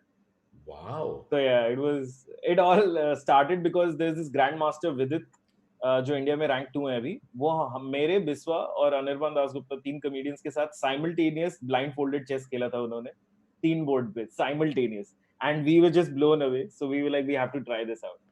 Just being incredible, I mean, while they used to say chess is the game of kings, and chess teaches you strategically, and people say, he's thought so many moves ahead. Isn't it? It's an incredible game, right? Is it? Oh, I cannot tell you how much I'm in love with chess. I feel like it's how I always used to wonder what pleasure people get out of golf, and and I always knew that it's a play, it's a leisure thing कि आप थोड़ा खेलो, थोड़ा दोस्त के साथ गप मारते हुए मजे करते हुए कर रहे हो. I feel like chess is my perfect way. मैं अपने एक दोस्त के साथ अगर बैठा हूँ और मेरे को 2 घंटे उसके साथ बैठना है, I'll play like a couple of 3 games with my friend and keep on chatting with the friend, and it's a beautiful game that we are playing. So it's probably my favorite way to pass time, and I think it's going to stick around in my mind for sure. Amazing. I've got a question. Somebody's asking, saying, Animesh Sahu is saying, how does one stay optimistic? I mean, I think chess is one great idea. Just I mean, do it, but optimism. What do people do for optimism at a time like this? Okay. First of all, I feel like we come from relatively backgrounds who are not as troubled right now. I mean, there are so many people who are facing so much more. Fortunately, but इस time पे especially people who can manage themselves at least financially, उनके लिए तो I feel optimism would come out of only one thing, is working on oneself. Like this is one thing I figured out during this entire lockdown thing, is that this is the only time where I have nothing else going on except I can give this time to myself to become a better person. And by better person means not just honing your skills or doing something that you wanted to do. ऐसा नहीं कि हाँ यार मेरे कभी मन था कि मैं ये करूँगा तो ये वो खाली नहीं. I feel like for the first time in my life, I've tried to change my sleep cycle. As a comedian, मेरे साथ ये issue था कि यार late night हो ही जाता था, show खत्म होके 12-1 बजे तक घर पहुंच रहा हूँ. So I could never do the sleep early, get up early. अपना health मैंने देख लिया कि अगर मैं health maintain कर सकता हूँ, तो मेरा mental condition हमेशा healthy रहता है. So I figured this, that कुछ भी हो जाए, the best way to keep yourself sane and to keep yourself, avoid being unhappy is being healthy. How you can be healthy in this? Obviously, we don't have the option कि बाहर जाके exercise करो ये वो. So one of the things that I've tried out and I can suggest to people is, if you already don't have one, please try and include a good sleep cycle, a healthy sleep cycle. Finally, which most of the people of my generation and our generation just trouble with. And the second thing I've figured is, we all, because of our phones, अपने इतना used to हो गए ना, हर second अपने को कुछ चाहिए, अपना attention span इतना कम हो गया है, focus रहता नहीं है, हर 2 second हुआ, हाँ चल phone निकाल लेता हूँ, phone पे देख लेता हूँ, because we just need information. We don't have our attention spans have reduced because of the overt use of technology.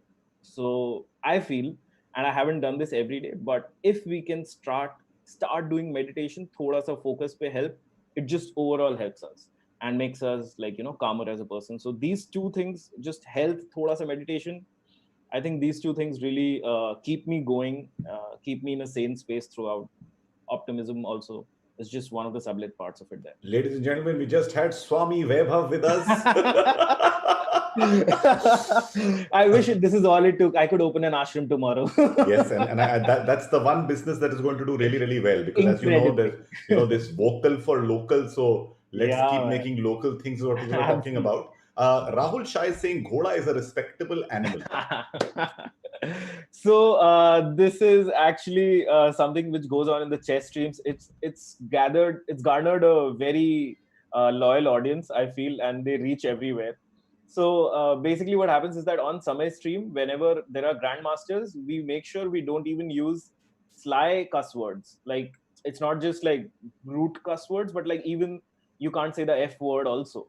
And that is how we address it. So we ask, there is a saying which is obviously I should not be saying over here. Ghoda is a dash, which is the cuss version of it. And the other is Ghoda is a respectable animal. So what we do, as soon as we come on the stream, we ask Samay, is Ghoda a respectable animal here or not? And that is how we know whether the stream is clean or not. Like a knock on the door. Amazing. That's such an amazing learning for someone, because I honestly, and more than that, we've had Zakir, who's obviously just before this talks about, he's been doing a great podcast. You just told me about chess, and I just can't. How many people normally end up watching these kinds of games? So, Samay's stream garners. Yesterday, me and Biswa were playing, which is just, we do it each and every day. And yesterday we had around 7,500 people watching live. So that's a decent number for someone who streams every day, I feel. He recently did a stream a few days back. There were a bunch of people, others also. There were like 20 people, including Vishwanath Anand, who made a cameo appearance. There was Vidit Gujrati, rank 2 India. There was rank 4. There's world rank 12, Anish Giri, who's a Dutch player. He was there. So there were a bunch of people, and this garnered an average of 25,000 people at any given point. Wow. And can you imagine that this is what people are doing? Did you ever imagine that people would watch chess? Like 25,000 people watching chess. This was something I never thought of. Everyone just says, "नहीं यार देखेंगे क्या, chess देखना boring होता है." अगली बार जब जाएंगे ना, हम वहीं पर अपनी अपील डाल देंगे, because that will get us a lot of supporters. But it's incredible. Yeah. Many live performers, and I've seen you, and most of your videos are something that happened at Canvas or at Laugh Club or any of these places. And do you miss that? And how are you trying to port to the online medium? So I, for one, haven't done too many of online shows yet because I'm very skeptical, but I think I'm going to try them out for sure. There's one that I'm doing this Monday. But my point is, I do severely miss the live thing. You're a performer yourself, how much I remember one time I got sick and I was away from stage for 1.5 months. And when I got back, even though I had gotten on stage like more than like 2,000 times before that, it did not matter. The moment I got on stage, I could see myself palpitating. Like my hands were sweaty, my heartbeat was going up. I know that now when I'm going to go back on stage, it's going to take time to get back. So I'm very nervous about that. Also, I miss it. That was my only, like as comedians, that is a half an hour, 1 hour of work every night that you get. That you step out. Baki pure din ghar pe zyadatar spend hota hai time. I'm not much of writing and content, so my life is mostly around live. So I miss that terribly. Just my every day of going out and just that 1 hour outside and just perform, try something new. It kept me going every day. It kept my mind working. No, it's. I mean, you know, but you are going to experiment with it, and you said that's going to happen Monday. Yeah, I'm going to try it out on Monday. There's an open mic, so I'm going to try 10 minutes of new material over there. And fantastic. An online open mic, who would have ever thought? But जैसे हम लोग बोल रहे हैं, stage बदलेगा, एक तो life का स्टेज बदलेगा और दूसरा ये स्टेज बदलेगा. You know, this whole idea, and I mean, not that I'm just asking you, saying that, you know, we're doing this as a new organization, StayINaLIVE, bringing people together, actually trying to ask them to contribute. And I know that, you know, and the reason we took our own due time about doing this was because we realized that there are so many other things that really possibly need precedence right now, and they have. We've done our bit. We're constantly doing our bit there as well. Just right at the end, to performers who are at home, who possibly moved from gig to gig, who are a little out of hope at the moment, what would you say? I would just say that, you know, this is the perfect time to just, you know, get yourself back in shape, get healthy again. And I know this is going to be the toughest time. And, you know, once this is over, you have to get back, and it's going to take, you know, like take its own time for you to be back on your A game.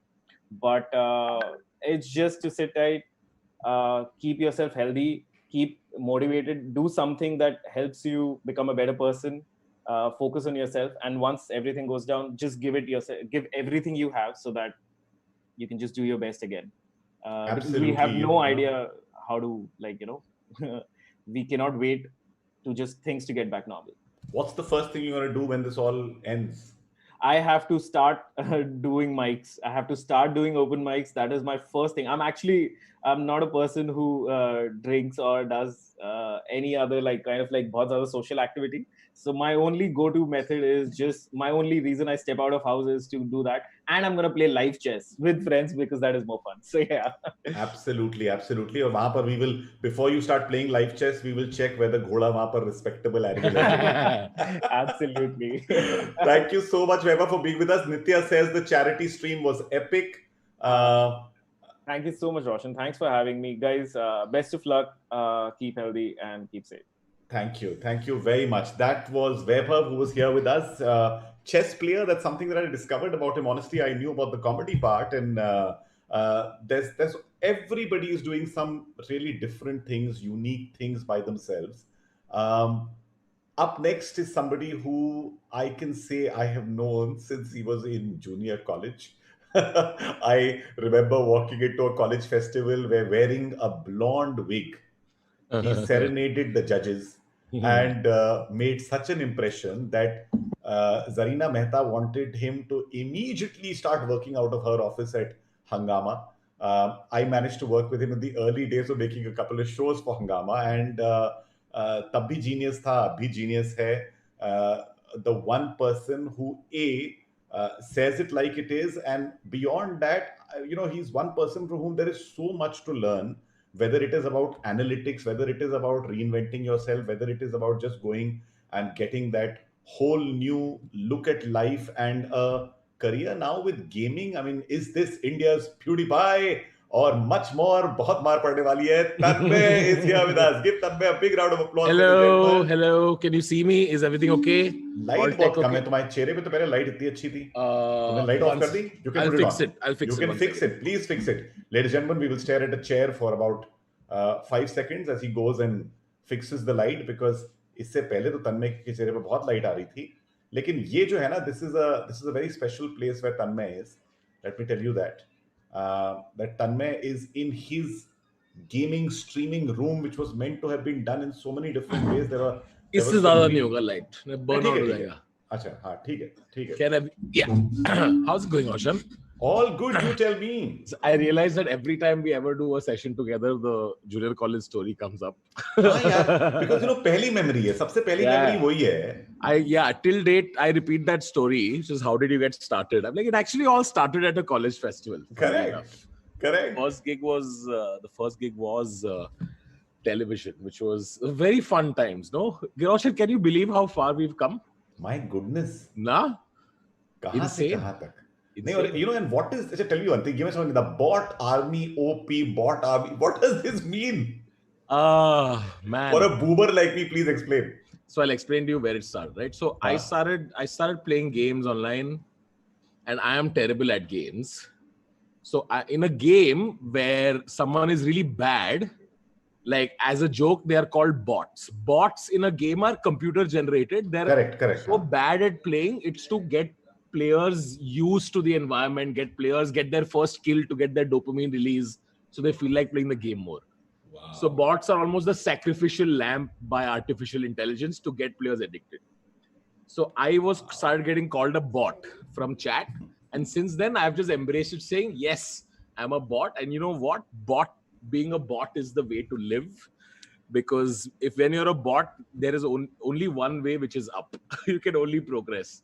So I just sort of embraced it. OP क्या होता है? OP means overpowered. In gaming terms, it means like some gun is overpowered, which means this is too good. And then it just became a joke that anything that you really like, you just start putting that word and OP right after it. यार सच बता रहा हूँ, there's so much to learn about each of these words. अभी वो वैभव मुझे chess के बारे में बता रहा था. It was incredible. Yeah. You know, and then to know about all these things. Yeah. 2 questions have already come. Prateek Goel said, I want to start doing startup. Is there any advice for one? And someone else said, is it a good time to start afresh on YouTube? Because, and bot army OP, of course, with a big heart symbol. So it's all about starting online. One is starting afresh, one is doing it in comedy. Yeah, so starting afresh on YouTube, any time is the best time to start afresh on YouTube. The thing with YouTube is your creativity can get you asymmetrical growth. Depends on what you do. There's 2 ways to grow. One is consistency, or the other is the Zakir Anubhav Singh Bassi route, which is they hit once, but they hit so hard that they explode and they, become viral. So anytime is a fresh start. Like always, kal kare so aaj kare so ab. So I would recommend that. I want to start doing stand-up. Any advice how to start? Prateek, there are open mics happening online right now, I think. But most importantly, I think more than this is the time to get your writing back in order. I would say start putting in time every single day to write jokes. And where there's a will, there's a way, dude. I think people who really, really want to do stuff can still figure out a way to do things during a pandemic. No, absolutely. Apart from that, one of the questions that came in a little earlier also, and people are saying that, we're all grappling with a whole bunch of things. There's tension hai, depression hai. Kya kare yaar? Because you've spoken at times about being low, being depressed and otherwise. But you always come out of it. I've always seen you, you go through that curve and then you're out. Kya kare? So I think while it is a terrible time, I always looked at a crisis as usually an opportunity for the fittest and the strongest. So I think the sharpest of the people will look at this as an opportunity to make something out of it, even if it's in the startup world, even if it's in the art world, if it's in the performance world. I would say look at this as everybody is at the same level playing field, right? If it's someone who's just starting off, or me or Zakir, we're all on the same level playing field. So I think you should look at it as let's see what we can do from here. Maybe someone can come out with something amazing. I was just selling some comics the other day, saying while shows aren't happening, this medium of talking with availability of multimedia at your fingertips, like never before would you be able to talk to thousands while also having multimedia at your disposal in this way. Correct. The opportunities are endless. The opportunities are limitless. So I was talking to one of my colleagues, and I was saying, what if we play with lights, right? Like what if I put 3-4 lights here and I do a monologue show, which is funny, and that can be an online show only. Whenever stand-up starts, what if at that time I have 2 shows? I have one live show and I have an online show. Wow. So why not look at it as something that you can take advantage of. No, absolutely. One very good question Rahul Shah is asking, saying a lot of art comes from experience. But for Yes. someone who's starting out, and while those are limited, where do people turn for inspiration then? A lot of art comes from experience, while those are limited this time. Where can artists turn for inspiration? Oh man. पर online इतना art है ना यार, इतना कुछ तो है. There's a lot you can learn from seeing other stuff. But everybody has a story, right? If with enough self-reflection and looking at your own life, you would be able to find things to talk about. That's one of the things that we used to discuss at EIB, which is that no feeling is so unique that only you can understand the pain or the euphoria of it. There's at least 1 million people who will relate to it and will deeply connect to it. So I think from the time you are a baby till now, I'm sure there are experiences you've had with family, with friends that is relatable to a lot of people. So I don't think like इस बात पे आप bought नहीं हो सकते. चाहे आप जो भी bought हो, you always have something to talk about. Where are things that what do you watch in your spare time? I mean, when you're not online, क्या करता है? What are you up to? So I'm very conscious of like the pandemic has been the most productive time of my entire life. I've never been this productive. So Congrats on the million, man. That was brilliant, yaar. Brilliant. Thank you. I've become very selective of what goes inside, because what churn happens here is a direct output of what goes inside. So when I'm not working, I'm either looking at content that can inspire me to churn out more content, or I read. Like that's what I avoid watching a lot of, like, I don't know what the latest thing on Netflix is. I don't know what everyone's watching. I'm not up to date. I'm very selective about this stuff. One of the things that, like, I wasn't trained in reading as a child, so I consume a lot of video essays, stuff that I can watch while having coffee, eating. And I'm now video essays. Where does one get these video essays that you're saying? Like YouTube, just look for it, or what? Just look for it. The beautiful thing about the YouTube algorithm is if you watch 10 videos, if you watch 10 video essays, your whole YouTube is full of video essays after that. After that, you can just go into a wormhole. So right now I'm binging philosophy. Like I'm just binging Plato and Socrates and Machiavelli and that sort of stuff. School of Life is a channel that I highly recommend to people who want to just start thinking about. A lot of self-reflection happens on that channel. It's beautifully articulated. If you watch all of School of Life, YouTube will tell you 10 other channels that are like School of Life. I would highly recommend that.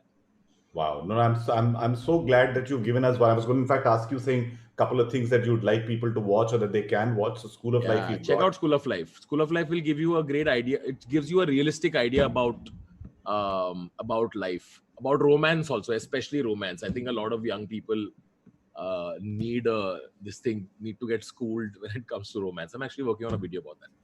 10 years ago, sorry, I'm looking at questions. No, I know. I was going to ask you the same thing, so it's fine. Go ahead. 10 years ago, you had thought you'll be streaming, and now that you are doing it, how to be on point about it.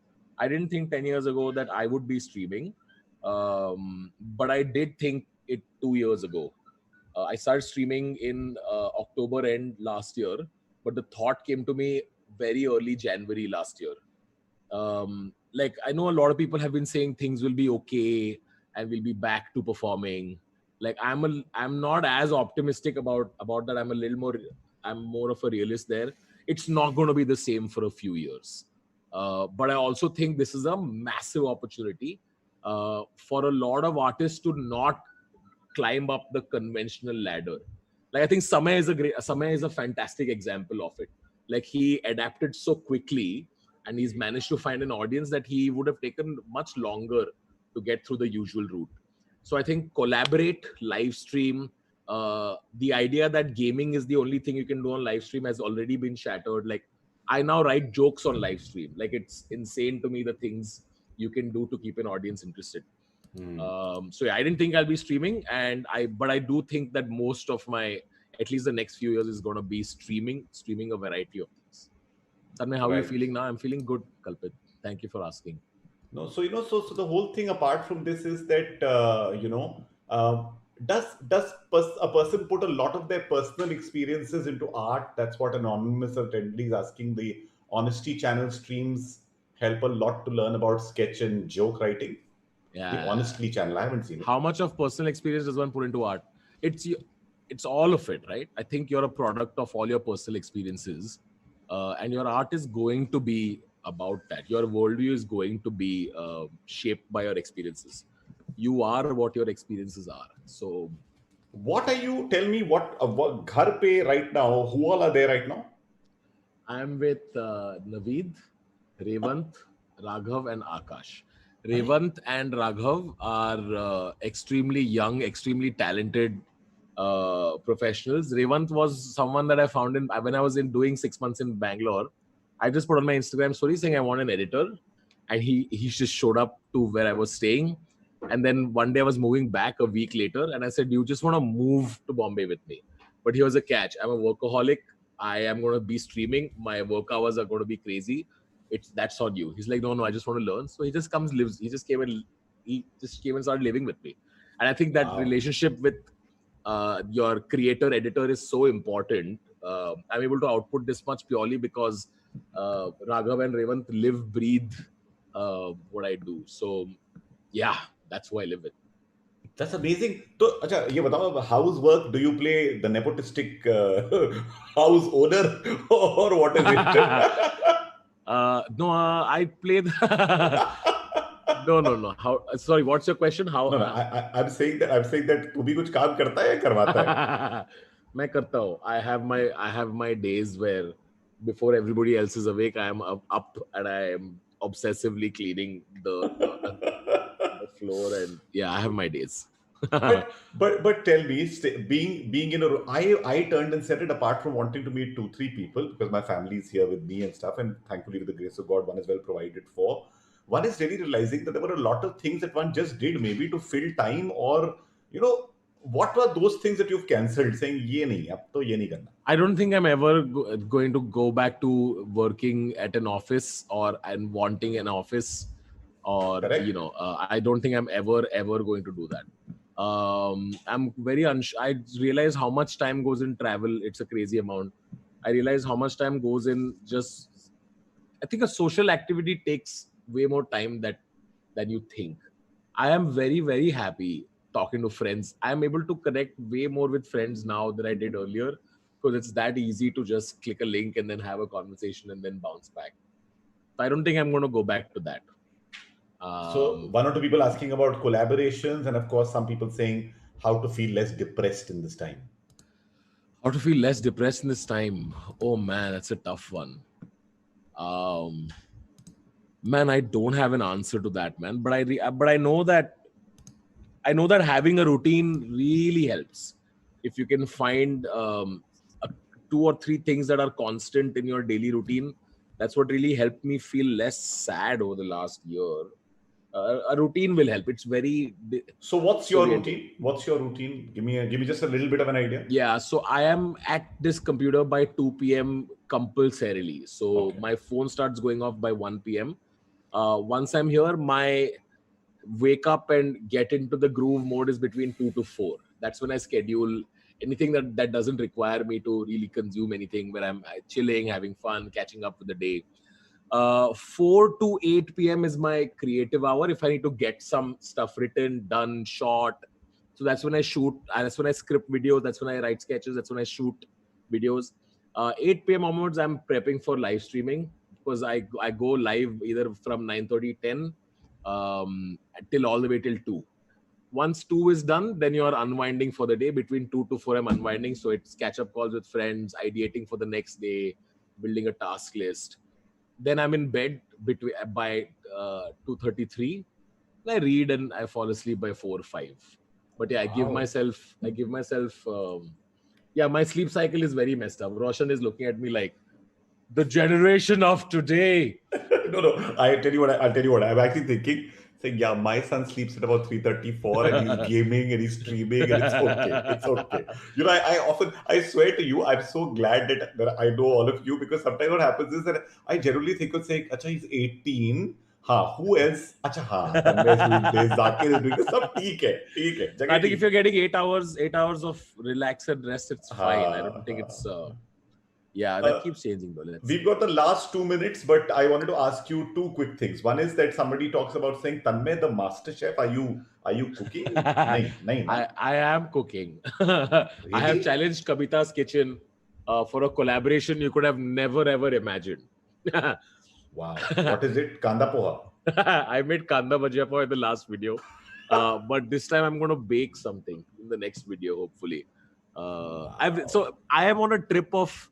So my insight is comedian plus any genre equals to fun, right? So I started off gaming. Now I'm like cooking karunga. My next makeup tutorial, tech review, मैं सबके पीछे आने वाला हूँ. Until this experiment is done. Superb idea. So cooking, overpowering हो गया, सब कुछ हो गया. ये I really wish we had so much more time, because when I talk to you guys, मुझे लगता है कि इतने अरसे के बाद इतनी लंबी बात होती है, and then again I'm taking notes. So now I figured a whole bunch of things. So Tanmay, be prepared for a long call between your waking hours from me. But thank you so much for doing this. Anytime before 4. Thank you for helping people go and contribute to StayINALIVE, because guys, please do contribute. And I really love that this idea is really cool to get artists to discuss, because I think I don't know, I just feel like when I listen to someone like a Zakir or something, with super skilled artists are able to articulate things that you didn't even know that you felt, right? Which I really like. So thank you for doing this, Roshan. Not at all. Thank you. Take care, Tanmay. Bye guys. Bye. Always love you always, and thank you for always being there. It's always so good. Roshan. From the first Spoken Fest, where I heard the most incredible story from Tanmay, and I can't tell you about being relieved कि उसकी building में कोई और बना है. You will hear that story someday, guys. But right now, please go and make some donations, some contributions to Bot Army. Please donate. I see some of you here. Bot Army, go for it. Go for it, Bot Army. Bot Army said, we are going to break the record. Please do. 25 lakh का target दे रखा है हम लोगों ने आज, and give India पे है StayINALIve. #stage बदलेगा. Stage, as Tanmay has just told you, this is the new stage that we have, guys. Stage. So enjoy it. मैं कहता हूँ ना, पेरी पोना अब इसको करना पड़ेगा. We'll go and do this पेरी पोना here types or whatever. But we'll really enjoy it. Thank you once again. Stage बदलेगा. Everybody go out and please watch all our sessions. There are so many more sessions that are going to be coming up. We've got a lot of things that are planned. Coming up next, very, very shortly, well, I'll tell you what. Lakshya is going to help me with that, I hope, and everyone else who's there about what's on, because there are so many things on that I must tell you. I promise you I knew before the session, but right now I'm like, okay, I know there are many more things which are going to happen just now. So thank you everyone who's here with us with their questions, everything else that you all are asking. It's great. If anybody wants to, remember, please tell your friends to go out and start watching this on YouTube, on Facebook. Share this link, go out, tell them to be a part, tell them to go to Give India. There is so much that we can do together for the art and for the artists. बहुत लोग कर रहे हैं, बहुत लोग आपको हंसाते हैं, बहुत लोग आपको हर रोज खुश रखते हैं. और अगर आपको क्रिएट करने में, many people who in the chat who talked about the fact of saying यार क्रिएट नहीं कर पा रहे, अगर राइटर्स ब्लॉक है, घबराइए नहीं, राइटर्स ब्लॉक भी हट जाएगा, because we have the writers block session that is coming up in just a moment. Please stay tuned on the hour, every hour till late tonight. StayINALIVE on every platform. Watch, contribute, donate, and be a part of history.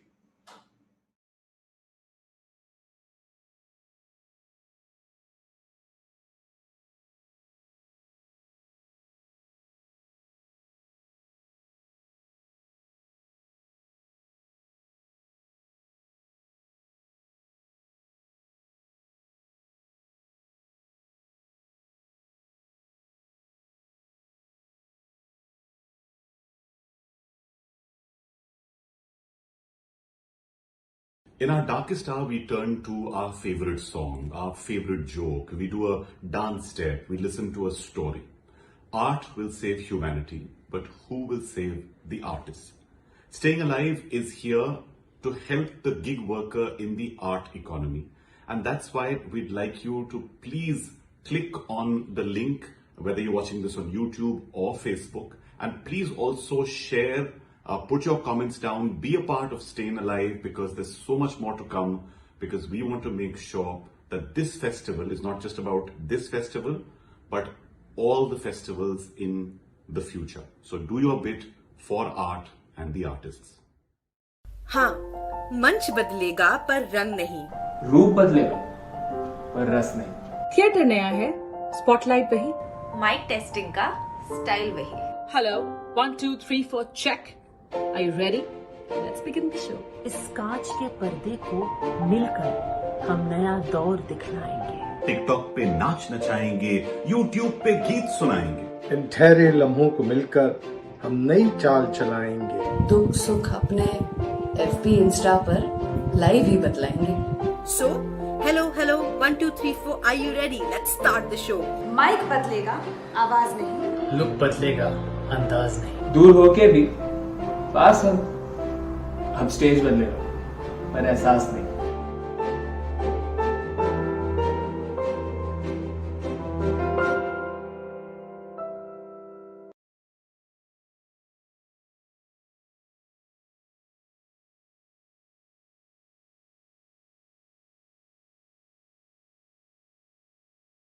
Hi, this is Imtiaz Ali.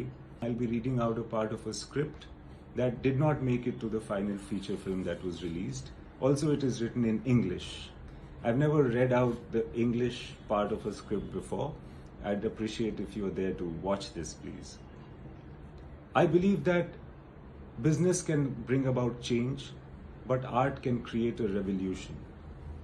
Over 12 collectives and over 100 artists have come together to support the fraternity of artists on StayINALIVE. If you want to donate to it, you can swipe up.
Thank you for joining us this afternoon. This is Rashmi Dhanwani. I'm from the StayINALIVE team. We're very excited to have you here. This is a campaign, as you know, that's been put together by a collective of about 11 or 12 organizations. And the idea is to be able to get the entire artist and the creative community together to become self-reliant, take care of ourselves. We are going to, over the next few hours, through various sessions, educate, inspire, in order to help us support each other. All of these sessions are aimed at supporting artists and the creative community into getting a jumpstart back on the ways we are working and thinking, self-education for ourselves in this new normal that we're living in, figuring out how to make sense of this universe that we're in. So this is just the sort of reason and the vision for which we've started StayINALIVE. Some of you do know about our work, some of you who don't. Everything that we're doing today and in the next few days around the StayINALIVE campaign are aimed towards raising money, and all of the funds will go towards a campaign and a fund that will be for artists. It's an artist emergency fund, which we are starting by the 30th of May, but the giving is live. I'll have one of the team members paste the link for you here, which is stayinalive.giveindia.org. They'll just paste the link. This is just to give you a sense of what we're doing. We also have a bunch of exciting sessions planned today. Please check them out. If you are tweeting about this, if you are sharing this, please use the hashtag StayINALIVE. We'd really appreciate that. I'm also going to post some of that on the chat window. You can take a look. You can tag us at StayINALIVE.org and also use the hashtag Stage Badlega, because the stage is changing, at least for the next 6 to 18 months. With that, I'd like to welcome our panelists. Please give a digital round of applause to Spin Doctor, Dak, Murtovich, and Himanshu Parekh. Thank you so much for joining us today. Big wave, everyone. There has to be some sense of being live. Yeah.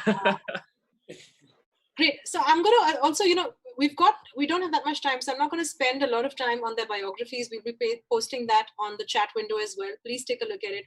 But what we have here is an amazing collection of artists across this entire contemporary music space, music and dance space. And I'm really excited to hear from you about your journeys. And we'll share their bios in a second. But my first question to you, to all of you, and you can take turns to answer, whoever would like to go first, is our session is mainly focused on the creative block. But creative block happens when you are creative and you have a routine.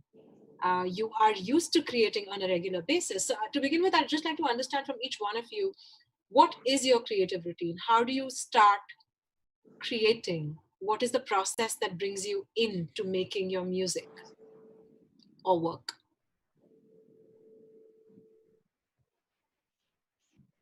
Anybody can starting the first. Yes, go for it. Can I? All right. So basically, when you talk about creative routine, we as an artist, we were in such a routine where we were working and doing gigs more than creating. So when all this lockdown happened, actually it made me happy because I had my own time. I didn't have to worry about going and working out. So technically it worked in my favor for initially 2 weeks, and I was like pretty focused and doing a lot of things, lots of work, because you get that freedom that, I don't have any deadline. I don't have any work. I don't have to go to work. I don't have to do any gig.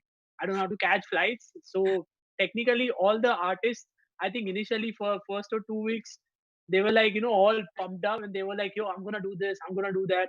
I just sat down and, I figured out entire thing about how to go live on OBS, doing various visual kind of stuff.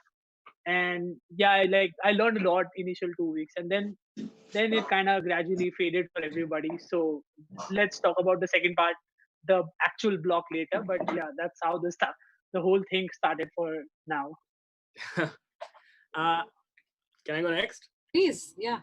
Yeah. So I feel like you mentioned, like it's important to feel creative at first, and everyone has their own thing, of course. But somehow for me, I believe it's very important to get enough sleep, because I feel like that helps keep my brain alert. So my brain is like waiting for like inspiration to strike. Because if I'm like groggy or I'm zoned out, like inspiration just bounces off and I don't even see it, you know. So like I need to like sleep enough. I need to shower before I enter the studio. So I just feel like really clean and fresh, and I just like, I think that's the most important part of my routine. I don't have a routine otherwise. As long as I'm woken up and I'm fresh, I'm like good to go. That's usually part of my routine. But that is an important part, no? Like the whole idea of like getting up, taking a shower, dressing up, going to work. That's your routine. Absolutely, yeah. Just to keep your mind alert and fresh, basically. Great. Yeah. Murtovich, diet? Actually, I don't really have a routine as such. For me, it works a bit weird because I really have to feel this drive inside for me to work. And if I don't feel that drive, I'm not walking into the studio. So it really depends on how I'm feeling on that particular day. And if I'm not feeling it for a few days, I'll just sit down and not do it, do research for a whole week or read about things or read about techniques. But it's weird. I really have to crave the feeling of like trying to create for me to be able to create. So I actually just wait for that moment where I don't actually wait, but I wait. I figure out a moment which is right for me, where I'm really like feeling the drive to work, and that's only when like the inspiration strikes for me. Because if there's no drive, I can spend 10 hours in the studio and there's nothing productive going to come out of it. So I actually wait for that drive to kind of hit me and be like, okay, I really want to work and I'm feeling this right now. So I think that would be my kind of routine, is just kind of wait for that drive to kick you in the butt and then like go for it. So is there a trigger for this drive? Like for me, a great trigger for my drive is coffee. Black, strong coffee, several times a day. What's yours? Coffee, yeah, but I don't think coffee is a trigger for me. Being inspired by somebody else's work, or listening to something and being like, oh wow, wait, how did that person create that? And I don't want to copy that person, but I'm curious to see what went on behind the process. So it's actually the process of how the music is kind of created that gives me that drive. I'd say it's not like a coffee. It's weird. I'm not a big coffee person. Great. Thanks, Dot. Murtovich, over to you. Hey guys, good evening everybody. So for me, I have a little garden outside my balcony. So that kind of is a starter for the day. I get up in the morning and I just like to be up quite early, like 6, 7-ish, and just go out and water my plants and see the progress of how they're growing, and maybe pick something for the day. I have some greens growing, and then I work out a bit. I try to work at least 3 to 4 times a week. Thanks to the COVID situation, I work out quite regularly. And then I fix myself a breakfast, fix myself a breakfast. And that's when I enter the studio, because I really feel very motivated after I've like eaten and I've really woken up from the slumber. Because when I sleep, I just like shut myself off and I get up in the morning, and I pretty much do a lot of deadline sort of things at the moment. Many are stalled, but it's more or less like sort of a deliverable kind of work. So there is a creative workflow which is in practice for many years, and that's something that I just stick to. Even if I am not productive, I just come and spend the time in the making room and just hang out and waste some time. If nothing is happening, go out and do other things and come back to that. Yeah, that's the kind of routine. Roughly, some things fall in place, some things go out of line. But yeah, this is roughly the kind of creative sort of flow that I follow. And, this is something that I voluntarily put into practice over the years. Yeah. And what's great to hear from you is everybody is different, right? Like clearly with someone like a Himanshu and Murtovich, you have you need a little bit of structure to start off.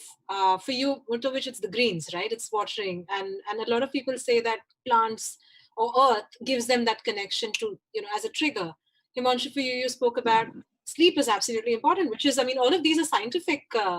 We know about the fact that doing these things well makes you a happier person, if not a creative person.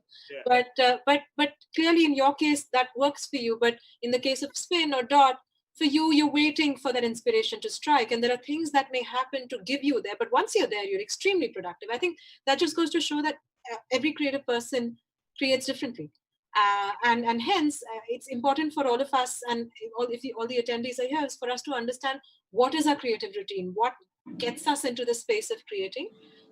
And if we know that, I think acknowledging the problem is the first step, right? So once you know where you are, where you stand, I think you can begin to then understand how to unpack the problem when it occurs. So I just want to sort of take this back to spin, actually, because you started off by saying that, you had a lot of freedom initially. But I just want to pick up on one point you said, oh, we're always catching flights, we're gigging. And that's interesting, right? Because as a creative person, you would love to create a lot, but you also have to make money. So you've got projects, you've got, gigs to go to, and you've got all of these things. And when COVID-19 happened, suddenly there were these cancellations, and now it's 2 months down the line. I don't know how much of the work has restarted. So I'm just curious about what was in some sense, you've already covered what you did in the first 2 weeks, but balancing this creation with creating so that you're able to get income in, how has that played out for you? So basically, when the things were normal, in back of my mind, I had like 15 other things to do, but I never had time for those things. And I was like, because I was committed to my gigs. I was committed to certain projects. Like, I do content creation. I perform routines, and then I produce music. So I had to do everything. But now, since like we have time, so I can allocate some time to my content, some time to my music production, and some time to my DJ set, which technically is not getting me money, but it's more about just utilizing the time for now and create as much content as possible. Because in this lockdown, I made like 3 tracks, and now I just want to sell those tracks when everything gets over, and then make money out of that. So I think it's like an investment period, and we should just invest in whatever talent we have and just monetize it whenever it's available. I feel that's my go-to for the whole lockdown thing right now. Yeah, so your approach is very like, let me use this time to upskill, to finish those things that have been on my list for a really long time. And that's what you've mainly been doing. Is that the same with the rest of you, or how's it different for you? I mean, I agree with what Spindock is saying. I feel like in a creative field like ours, staying creative and keeping your mind fresh and like alert and creative is like really important. Like, I know like money is a really important part of it, but like just like staying in it, just create music all the time, and just like, because this time will pass eventually, but we shouldn't come out like after this period, we shouldn't come out like demotivated and like not have made any music, or just be like, just because I wasn't getting paid for it, I wasn't doing any music, So I think like that's what like I think everyone's been saying, and we've been doing that, like just like kind of create music. And obviously where you see a monetary option somewhere, you could probably take it. Like if you have like some projects, like people are still releasing music and there's still work going around, so touch wood, that's still happening. But otherwise, even if it's not, I think you should just keep creating music, and just we'll see what happens with the music eventually, but it shouldn't stop creating music, So I agree with Spindoff on that. I've also just been like at it. Great. Before I get to Dot and Murtovich, I just want to let the audience know that you can ask your questions in the Q&A box. If you can see the Q&A box, it's this little double box Q&A thing on your right. Please ask your questions to our panel. We will get them answered. So that's one thing I wanted to remind you about. But I also want to sort of take this back to Dot, right? Like, so with Himanshu and Spin Doctor, of course, they're using this time for creative energies. What has your experience been like? How did COVID-19 hit you? Where are you with? I actually, I saw as things were going with COVID, I was hearing about gigs getting cancelled all over the world, seeing my friends kind of putting up statuses of cancellations, and it kind of, I saw it coming for us as well. But I don't know. I think, like Spin said earlier, I thought of this as like I thought I'll take advantage of this and make the most of it, and try and like improve on working on my skills and make more music. And initially when this started, me and a friend of mine, Linston Blurry Slur, we came up with this challenge where it wasn't a challenge for the public. It was just a challenge for me and him, and we wanted to kind of drive each other and push each other to work. So the initial lockdown was announced for 21 days, and we challenged each other to make 21 tracks in those 21 days. And the whole thing was that you have to post what you made at the end of the day on Instagram or whatever, just so that you know you are finishing music. So yeah, for the first 21 days of the lockdown, we were every day calling each other and pushing each other and making sure that we are making at least a track a day or putting down an idea a day, which turned out to be very productive. I think I made like 18 new tracks in those 21 days and like finished 3 other old ones. But post those 21 days, like I spoke about the drive earlier, I lost my drive, and that's when like creative block happened, because I was at it for like 21 days straight, and then it just kind of stopped. But that's how I initially approached it. But when the creative block happened, I stopped kind of and took a breather, because I had done it for 21 days, and then just started reading,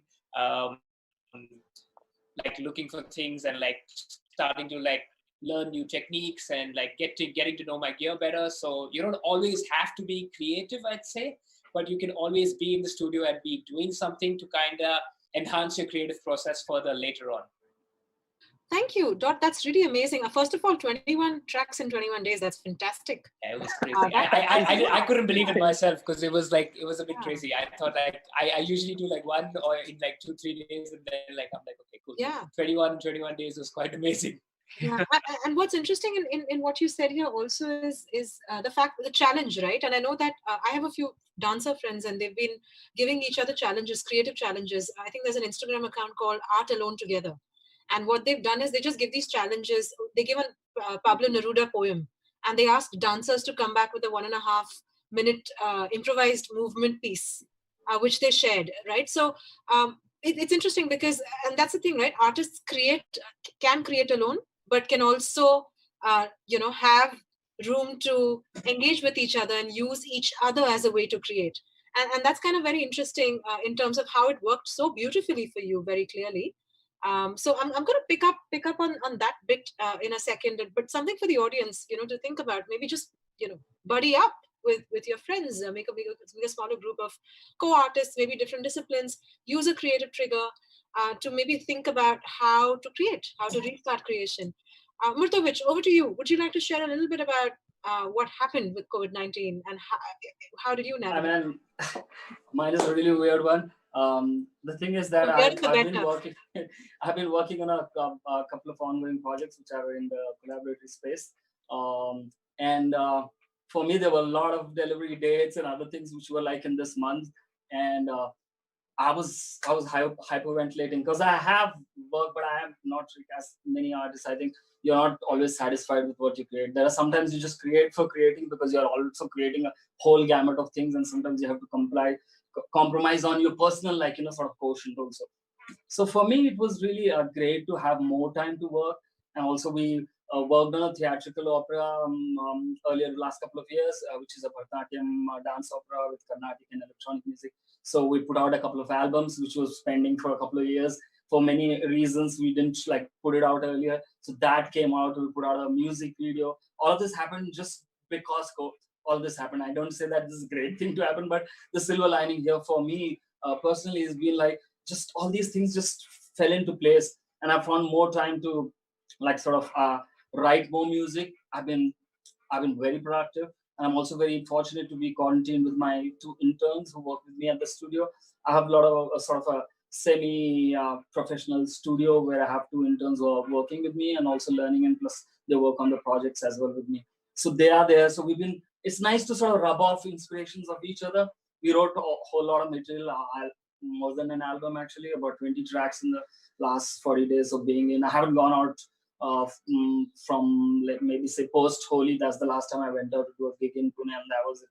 And I think it's sort of helped me to get back, put everything in front, and just sort of look at it out of the box. Earlier it would be weekend engagements to go to another city, have a gig, rock this, rock that. It's so tough to do that every time, and it's a different turf in different cities, and it's challenging to even get to hotels or whatever. One might think that it's very cool. You are traveling in the aircraft and going to a hotel, but it's taxing as hell. And now I don't have that, so I just sit back, relax, and think about my work. I haven't touched the piano for a while, so I get to like sort of get up and play, learn a new raga. There are like 72 melakartas in Carnatic music, and I just have like knowledge of some, and so it helps me to sort of like work on my musicianship, which I really miss also, because it's really something that helps me sort of come back to the whole creative, because once you put yourself in front of the instrument, you have a tanpura or shruti playing, you are flowing. I mean, there's no way that, I fortunately never feel creative blocks like that. Creative blocks are sort of different for me. So it's been great for me to sort of have this time and reflect upon myself, my creative processes, and also finish a whole lot of work, which I think in my gigging season I would have never finished even in a year. Yeah. Yeah, that's very interesting. I just want to pick up one thing here. It seems that all of you have become quite productive, which is amazing in this time. But there's also a lot of uncertainty that is there around, and I wonder if that's created any kind of a concern for you. Has it stopped you in any way? Has it become a challenge for you to navigate and deal around? And if so, how did you go about it?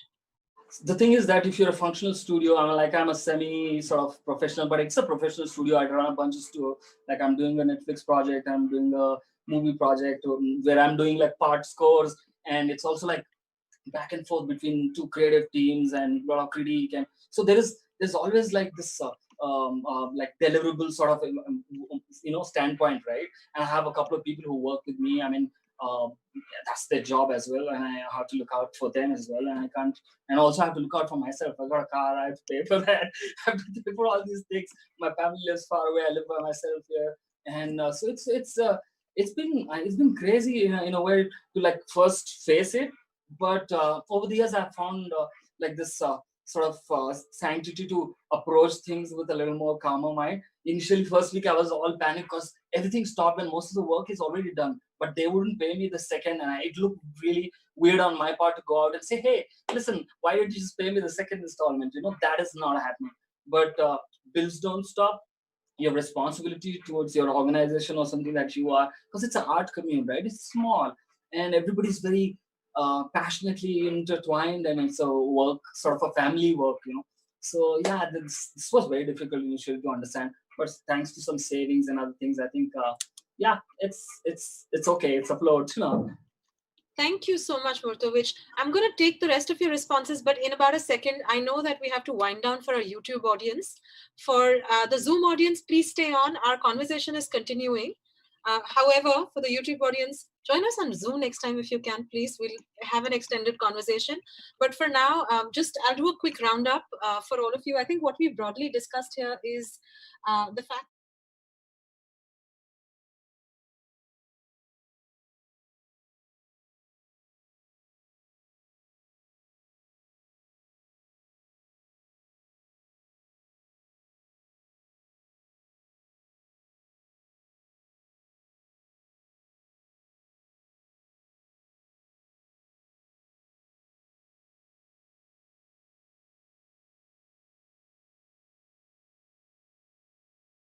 In our darkest hour, we turn to our favorite songs, our favorite films, our favorite stories.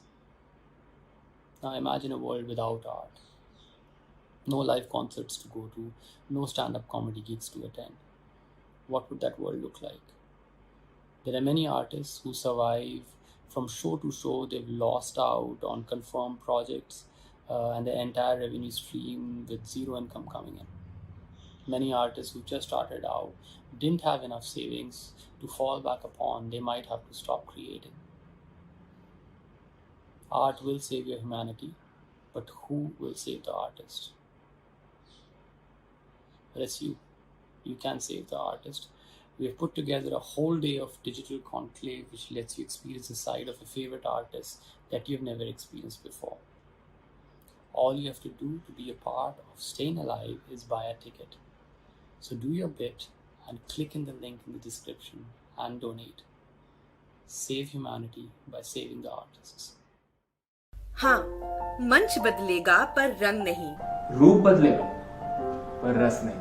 Theatre नया है, spotlight वही. Mic testing का style वही.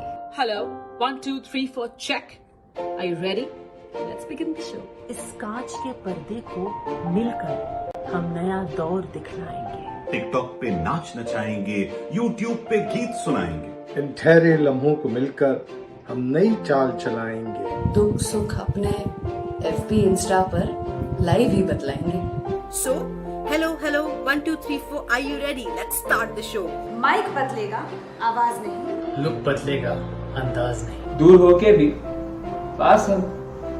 अब stage बदलेगा, पर एहसास नहीं.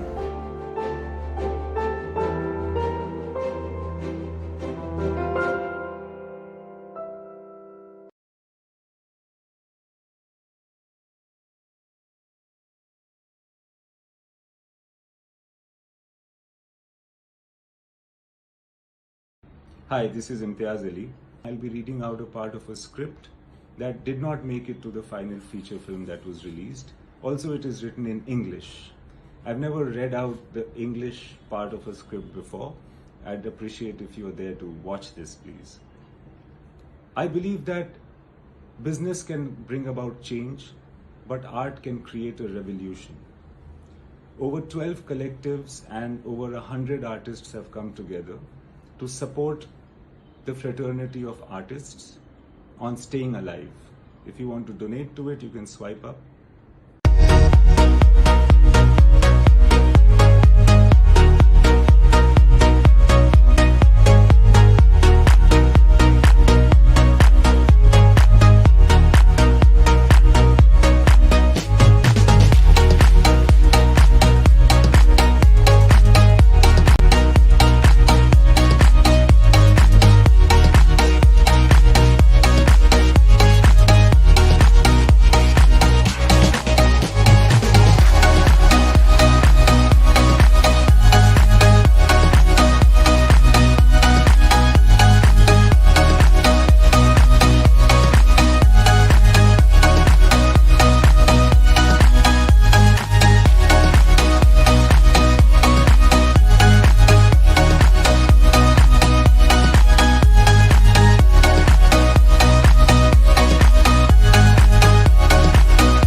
We're on. Good afternoon, everyone, to the panel for this afternoon. It's an interesting one. I think it's a tightrope that every performing artist has walked at some stage in their career. How to balance your passion versus the need, very often the desire for a paycheck. We've got 6 luminaries from the entertainment world. I want to rush through them because it's a very short session. So I'd like to give you guys longer intros, but you guys can speak about yourself when you get your chance. So starting, we got Sartek or Sarthak Sardana, who's a DJ and music producer who's played alongside Justin Bieber in India. All his tracks have charted on Beatport Top 100, and his music has been supported by renowned artists like Hardwell, Tiesto, Afrojack, Nicky Romero, Freddy Legrand, and many others. We've got Helium Project, which is the title for Arijit Basu's electronic project. He's been, I think, electronic project, right? He's been headlining a lot of recent live acts with a progressive tech set and teamed up with Techno Boy very recently for Fuga in Bangalore, supported by Submerge. We've got Harshita Gupta, who's a former radio jockey with Radio Mirchi. She's popular for playing fun and witty characters online and is a digital creator with Just Human Things and has followed her passion to reach her paycheck. We have Tejas Menon, who's a singer-songwriter from Bombay, who's traveled and played many music festivals, including NH7 Weekender, Kalagura Arts Festivals, VH1 Supersonic, opened for Damien Rice, Lucy Rose, and frequently guests with Blackstrap Blues, or Mendonça that is. We have Bosco Martis, one half of the famous duo of Bosco Caesar, leading dance choreographers of Bollywood. In their career of 20 years, they've choreographed more than 400 songs and done work in over 100 films. And we have, now the shortest bio I have here is Nikhil D'Souza is a singer, songwriter, and guitarist from Mumbai, India. I think everyone knows who Nikhil is. You're well known in the Bollywood world, you're well known in the indie world. So passion versus paycheck. I'm going to start with Nikhil since you were last on the list with the shortest bio. Also because I think you've been most visible recently with not just the Bollywood work you've been doing, but your songwriting projects in Nashville first and more recently in London. So I think, speak up. Man. Yeah. How do you do it? Well, I mean, so that's a long history of me. I have to go through all of that. But let's just say that, I had a full-time job in like 2007, and I was working on oil rigs and I was working for the oil industry. And then I gave it all up and I came to Bombay and I wanted to be a musician. I started off just doing ads. I started singing for ads. My voice got noticed, and then Bollywood started calling me for films. But what happened is there was a bit of a conflict, like an internal conflict, because I had come back with the express purpose of doing my own music and putting that out. So I wanted to be, the indie musician, stays true to his art and doesn't, compromise with any of the, like say the general perception of what compromise is.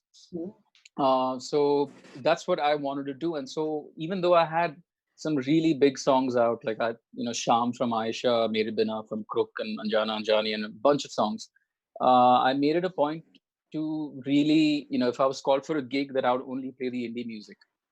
But what happened was we were being called for more gigs for the Bollywood stuff, and I would refuse them. I would say, no, I'm an artist. If you want me, I'll be playing the songs that I've written. So it became a real tussle over there, and I never played any of these songs for 4 years on stage. I never did a single one of them.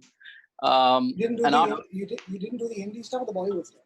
I didn't do the Bollywood stuff on stage at all. So it was just the indie stuff at every gig. Of course, later it was like I realized it was serious dent in my bank balance. Like I just couldn't survive, doing what I did, which was just doing a couple of ads once in a while, and the odd indie gig, which was not paying much at that point. I'm talking about like 2012 or so, So I decided to do like a Bollywood meets indie set. I would do a 50-50 thing. And that also didn't work. So we'd go to a college and like all the students are making a lot of noise. This the stage curtain is lifting up like that.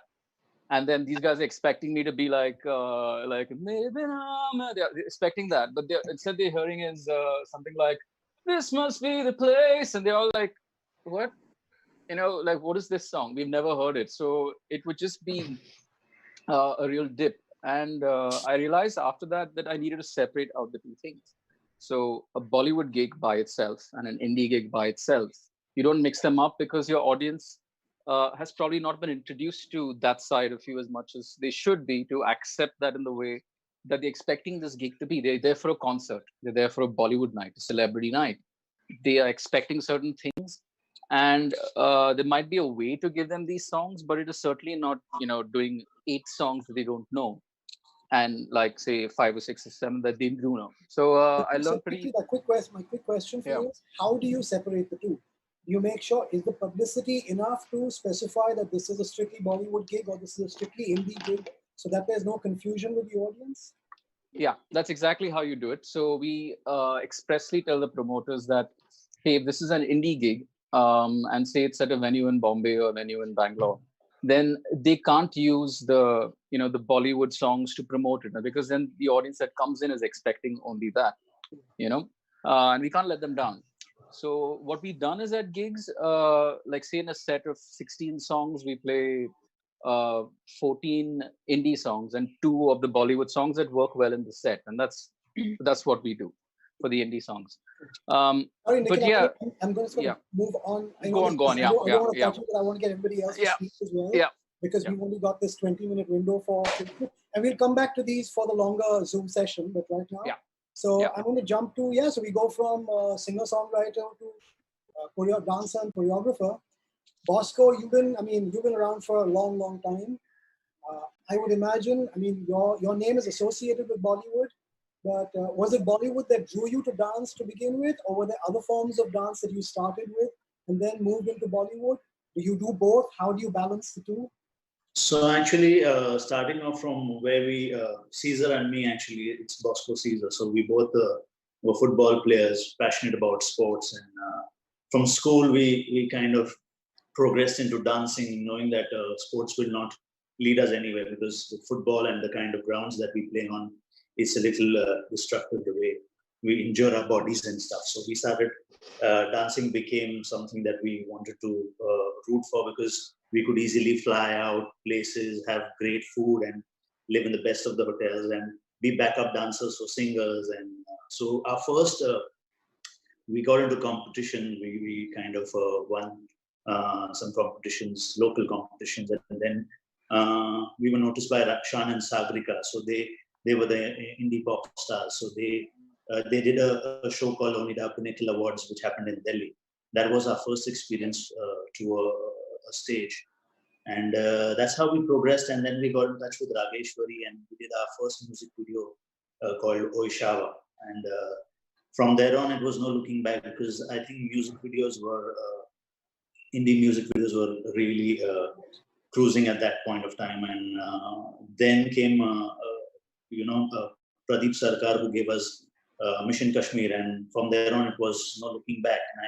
And I believe, but passion needs to drive you, because it's very important. I remember that when we started dancing, we were never paid money. We were always given a friendship band or a t-shirt that says Pepe Jeans, which was actually free because it was on promotion and people used to make money on us. But that never stopped us, because the passion that we had for dancing, we didn't really look into whether it's going to pay us or it's not going to pay us. But eventually, I think what happened is it started paying us. So that has to be there, that has to be alive. Your passion can't die because of what you are, is because of your passion, and it'll progress. There will be windows there will be doors that are open for you because of your talent and your commitment. Fantastic. I completely, that resonates with me, because that's been a similar thing for me. A lot of what has transpired has been accidental, but the accidental part has been the fact that people have paid me for what I do. The love for what I do is what drove me to it. So, So I'm going to jump now to, we'll come back again, Bosco. I'm going to jump now to Harshita. So Harshita is a radio jockey. Harshita, tell us your story. You've been a radio jockey with Radio Mirchi for a while. And how do you balance the passion versus earning money tightrope? So I always really liked to be on camera, but I was this very huge, fat, bulky kid who was a very camera conscious person. And then I decided that I'll do radio, because that I'm not seen there. I'm not seen in the radio. It's just an empty room where I have to sit and talk on mic. So I thought, cool, I'll be able to talk also, and I'll not be seen also. But then this whole digital wave came in, and my company started asking me that you have to do a lot of digital stuff. I'm like, oh God, dude, I am a very camera conscious person. How am I going to do this? Then somehow I just consoled myself that no, something will happen. You will have to try. You will do it. And then my first video I ever shot on camera, where I was shooting a video, I was looking here, lens was here. It was a disaster. And from there on, by practicing, now I even play characters. So I think training your passion is very important to get you paychecks. So what you're saying is taking your passion and making your entire operation more professional. Is that what Yes, you're doing? yes. Because if you have some passion, you need to train your passion to get you to paychecks. Because if you just have passion doing nothing about it, half of the people lose the way. They don't ever follow the passion because they've never trained themselves that way. So I truly believe in training oneself to get paychecks and follow your passion equally. Cool. Okay, with that, we're going to jump to Helium Project, now to electronic music. Arijit, Yep. What drew you to the kind of music that you make? Are you still making the kind of music that you wanted to make to begin with? And if not, how are you balancing whatever it is that you're doing? Ideally, what I started doing of was I got trained in my really initially I was into classical music. I got trained into sitar, but when I moved into Bombay, there was a lot of influence of Western music. There was a lot of influence of dance music that came through. And I was always a professional in terms of when it comes to earning money. I always had a sales background. So because of that, I realized that it has to be a good mix with if I want to become a DJ or if I want to become any other professional of that sort. I have to have a mix of things that I want to get done with. So my sales career or my sponsorship-led career then intertwined with me choosing to work with MTV networks of VH1 and eventually Percept, where I was working with Sunburn. My job entailed the fact that I was getting sponsorships and at the same time I was interacting on the artist side. So there was a big mix. There was a really cool mix. And I realized that, okay, this is the balance that I need to achieve, because while I'm performing, I'm also earning money. So that is the kind of mix that I kind of generated in the last 15 years of my career. Brilliant. Excellent. So let's get back to the indie scene now. As against Nikhil, who's managed to balance Bollywood and singer-songwriting stuff. Tejas, you've stayed away, as far as I know. To my knowledge, you haven't been doing the Bollywood stuff as yet, right? I have actually, yeah. You have. How come I missed this stuff? Okay, No, I mean, it's fine. It's not, again, I mean, like very similar to Nikhil, it's like I'm trying to make the distinction between both of those things. I actually originally wanted to answer your question, which is passion versus paycheck. For anybody out there, pick paycheck. That's the way to go. Paycheck? I'd say paycheck first, yes, if you want to sustain your passion. I think, I mean, everybody's pretty much said kind of maybe the same ideas that I have about following your passion. I think people sometimes conflate like the word passion with like dreams. If your passion is to be like a rock star and like play to like thousands of people, that's probably like not the right way to go. You need to kind of have a love for something which does not have like a fiscal kind of side to it. The only thing that I've really done, and I pretty much stumbled into my profession as well as a musician. Like I was working in advertising, like Harshita, I was a radio jockey also for about 3 years. So I kind of like picked up a bunch of skills along the way, and really just honing that skill set over time has kind of allowed me to kind of sustain myself without kind of thinking about my job too much about being a musician. I do believe in having like skin in the game, which is like, you need to be able to rely on the thing that you do the most of, or at least that you want to consider as your primary function, so that you have a lot riding on it, so that kind of drives you. But I also kind of made the decision like maybe a few years ago to make sure that, the thing that I love is not the only thing that will kind of, leave me disappointed in the event that, I don't make money off of it or something like that. Because, something that I like as an artist is very pure, and, I don't want to deviate from that plan. But at the same time, you have to kind of consider that if it's your business, then you're going to have to pivot at sometimes. You're going to have to do a bunch of things. Having said that, yeah, I mean, everything that I've done basically in my career, whether it's in advertising, radio, or music, has kind of allowed me to have a set of skills that then kind of makes me good at making money. So, whether it's like doing jingles because I'm a singer, or whether it's doing branding work for another company that I have, or podcasting, or whatever it may be, I think those are the things you really want to, if you have a passion for music, then you got to do everything. Like whenever I hear musicians and like kids out there go like, listen, man, I'm just a musician, I don't do like marketing or anything. I'm like, dude, you're not allowed. It's not enough anymore to just be a talented singer. Like, you got to be more than that. Like, the one piece of advice I give most like artists is like, learn Photoshop. If you want to be a good musician, you should learn Photoshop, because everyone is invariably going to mess up your poster or your branding or your perception, and that's little, if not most, of what we have to offer. So I'd say, my advice, or at least my opinion, is to kind of hone your skill set. Like Harshita was saying, train your passion is actually a really good way of looking at it. And ideally, that would be multiple passions and therefore multiple paychecks. So then you can. Sure. Why not be like Da Vinci, a polymath, who basically, entered every industry and made moolah off of it. It's fine. Yeah. So I'm going to jump now. We've got 10 minutes left for the YouTube and Facebook bunch, and we will return to the Zoom gang and speak more. So I want to bring in Sarthak Sardana, or Sartek, as he goes by for his live gigs. Sarthak, tell us your story. I mean, my inputs match a lot with Tejas. Exactly the same kind of inputs I have.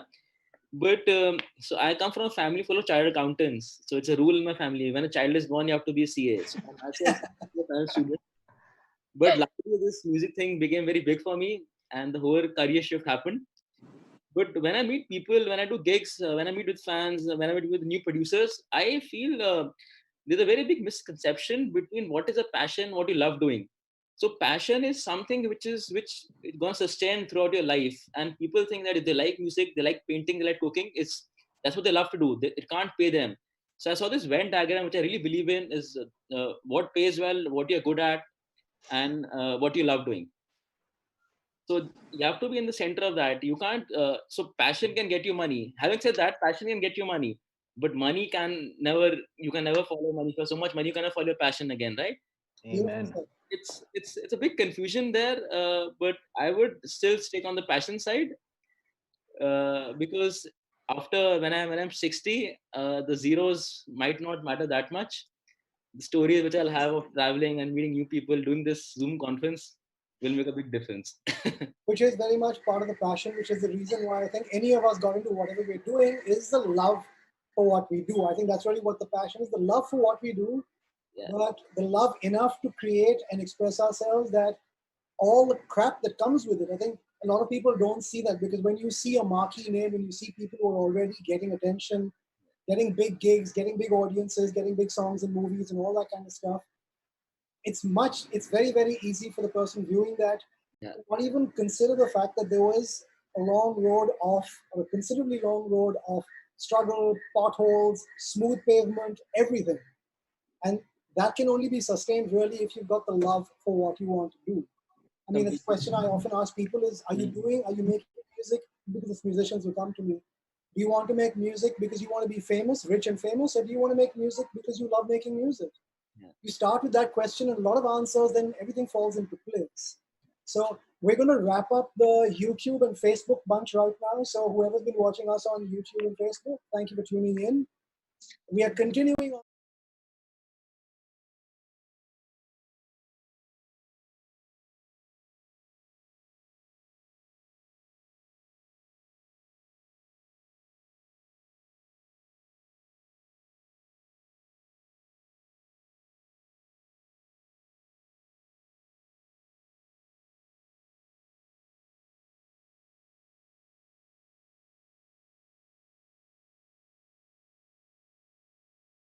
In our darkest hour, we turn to our favorite songs, our favorite films, our favorite stories.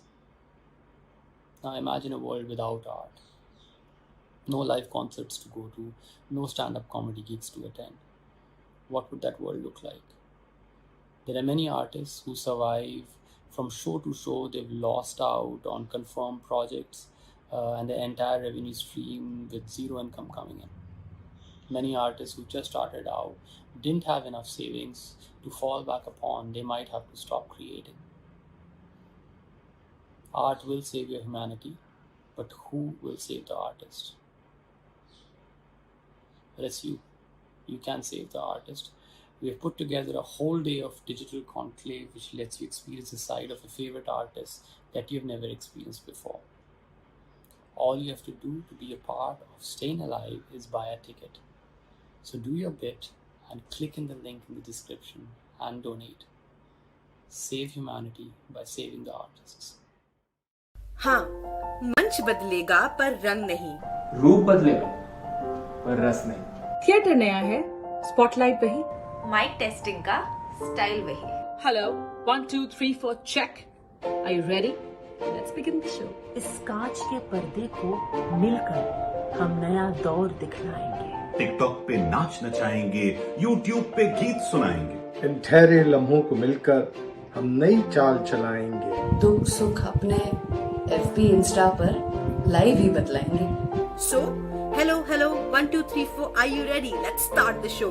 Mic बदलेगा, आवाज नहीं. Look बदलेगा, अंदाज नहीं. दूर होके भी पास हम. अब स्टेज बदलेगा पर एहसास नहीं.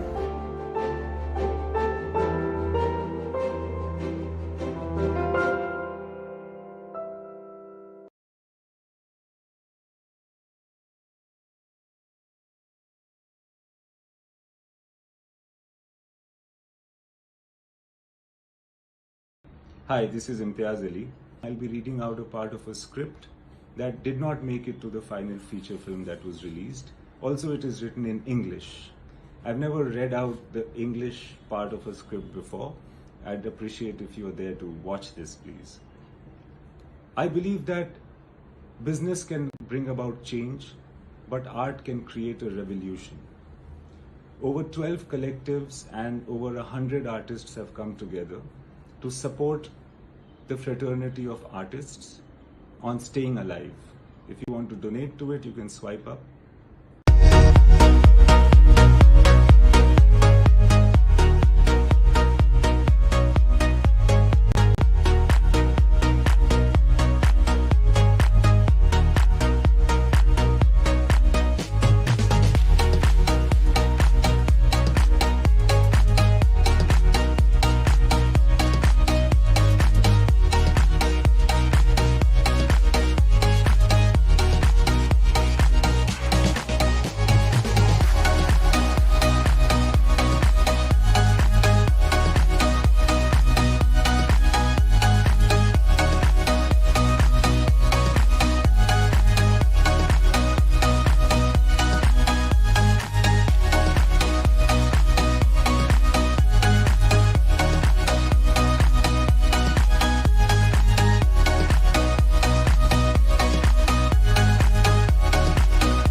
Okay, hi everyone. Am I audible to everyone? Everyone, welcome to the launch day of Staying Alive.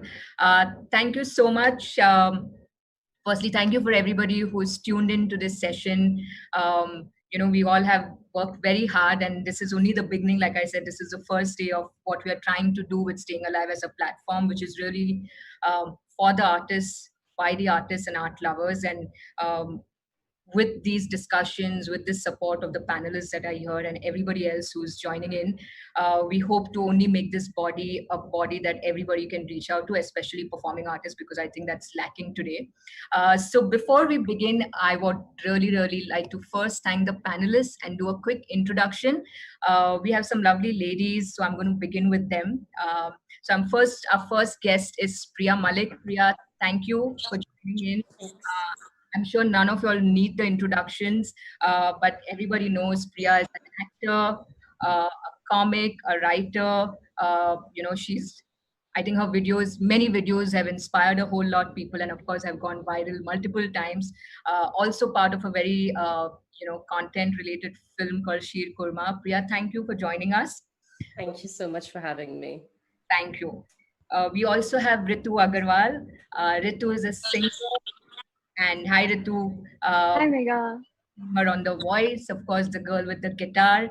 And I think there are multiple things at a young age that Ritu's achieved. And Ritu, thank you for joining us. I think it's young talent like you that we all need to listen from.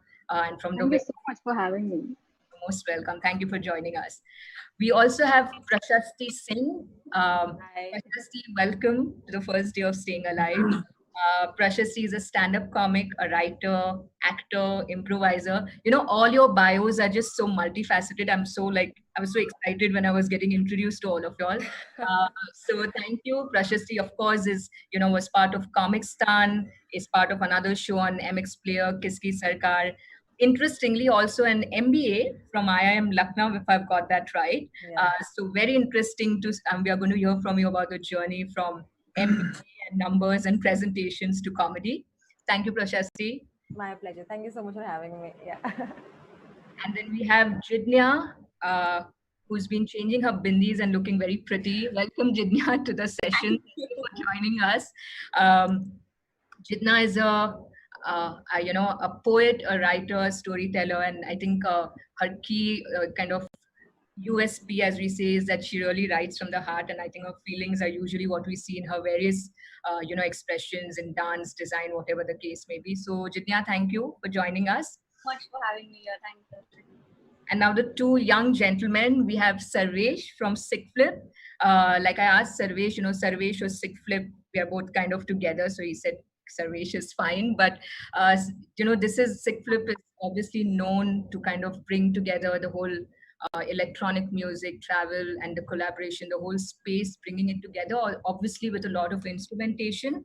So Sarvesh, thank you. This is again a space, you've done some interesting work with Fact Magazine, and I think your experience is something that we want to hear as well, because you're again in a space that is different.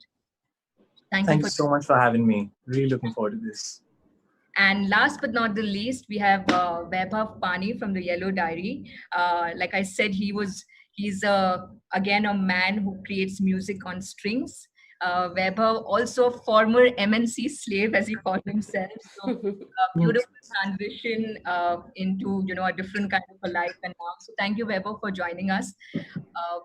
It's really the subject, like I was saying, self-motivation versus validation. It's a subject that all of us artists struggle at various points in our lives. So I'm quickly going to go into, I'm going to ask Priya the first question. Priya, Sure. Obviously very vocal, not just, obviously you perform your art in various facets, but also you've been vocal on issues that matter to you, whatever the subject will be, which generally affect us as a society. So how do you kind of draw the line saying, you know what, yes, I love the appreciation and the external validation that comes from my fans, but at some point I'm going to say, this is what I need to keep doing. Where does that come from for you? I think one of the main mantras that I have for my art is to be honest with my art. Be it me creating art as in a spoken word poem or a video clip, or be it me just being vocal on issues, right? So if I don't feel that I am knowledgeable on the topic, B, that I'm representative of the topic, C, that I am not in a position to be able to talk about it, then I don't talk about those things. If I feel honestly that I should be the one talking about it, or that I can talk about it, or that I should talk about it, then I talk about it. So I try and not let my motivation come only from external factors. I don't like being pressured into my art. Obviously, we all do commissioned projects. There will be a time when a brand will be like, okay, this is happening in the country, we would love for you to write a poem about it. So that does happen. But then again, thankfully, I'm now at a time in my career where I can say no, and that is very empowering. I think learning to say no as an artist comes after a few years, when you are in a position to be able to say no, right? So thankfully, I'm at that position where I've now started being really selective. So I let myself motivate my art, my honesty motivate my art, rather than external factors such as validation, be it commercial validation, be it personal validation, or be it online validation.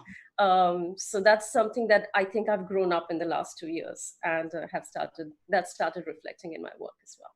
Okay, so that's an interesting point you made, because today, like you said, you've reached a stage where you can choose to say no to certain projects. And so I'm going to move, kind of taking this forward to Ritu, because Ritu, when you came, in The Voice, you were much younger. You're very young even right now. So I just want to know, what has anything changed for you from that part till now, and what has changed internally for you? I think for me, first of all, as an artist, you should know yourself better in comparison to what something else or someone else has to say about you or your art, because you should always remember as to why you do what you do, because I think that is something that has kept me grounded. And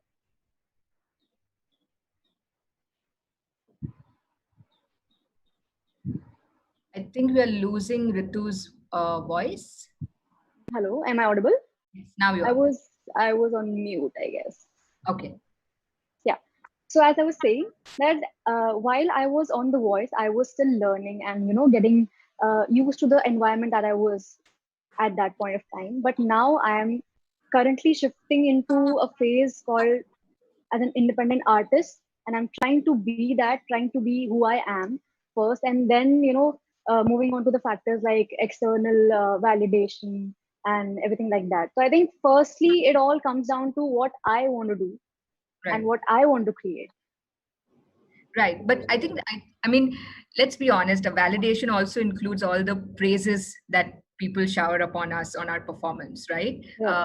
So with the praises also come the criticism. And so how does one kind of put a point to say some of it is feedback, but some of it, I can't move away just because everyone has not liked my performance or this particular piece. So where does that internal battle happen, and how does one tackle that? I think again that comes down to how much confidence you have on your art, because I'm sure if I am singing one song, the other person might not like it, because let's just face it, you can't please everyone. So you really have to keep that in mind, that okay, whatever I'm putting out, it is for my own self-satisfaction first, and then we can take it out from the audience or the response that we are getting. And again, it's a perfect balance that should happen between the validation and the motivation. But yeah, validation does matter. It's a every morning wake up and tell yourself thing, I guess, right? Yeah, you have to. So interesting. You said something that you have to have confidence in what you're doing. So I'm going to then ask Weber, who also made a very confident transition, like I was saying, from being an MNC slave and then becoming this passionate, ardent musician. Weber, when did that happen for you? Like, what was it that made you decide that enough? Yeah, so even when I was working as an IT consultant, I always knew at the back of my mind that I will, at some point of time, I will make that leap of faith. So that was kind of the part of the plan, but I just did not know when, because I've played guitar since I was a kid, but also after that, right now I'm also an independent freelance music producer. which I took my guitar playing. I took my guitar playing. So basically, whenever I used to be a part of sessions, I used to contribute things as a music producer. So I took that validation that when I saw that whatever ideas that I'm giving, they're kind of working in the track. I took that validation and took it to the next level where I motivated myself to execute my own ideas and took those forward to be a music producer. So I think the journey has been very interesting from a college guy with a guitar to an engineer to an IT consultant to moving here in this particular profession. Yeah. But yeah, so music, but always was part of your life. It was probably not center stage like it is right Yeah. now. So Yes. yeah. So Prashasti, I have a question for you. We read that you are yourself an MBA, and you decided to completely again. You worked as an MBA and in a regular corporate organization, and then you switched and decided to do what you do now full time. So how has that happened for you?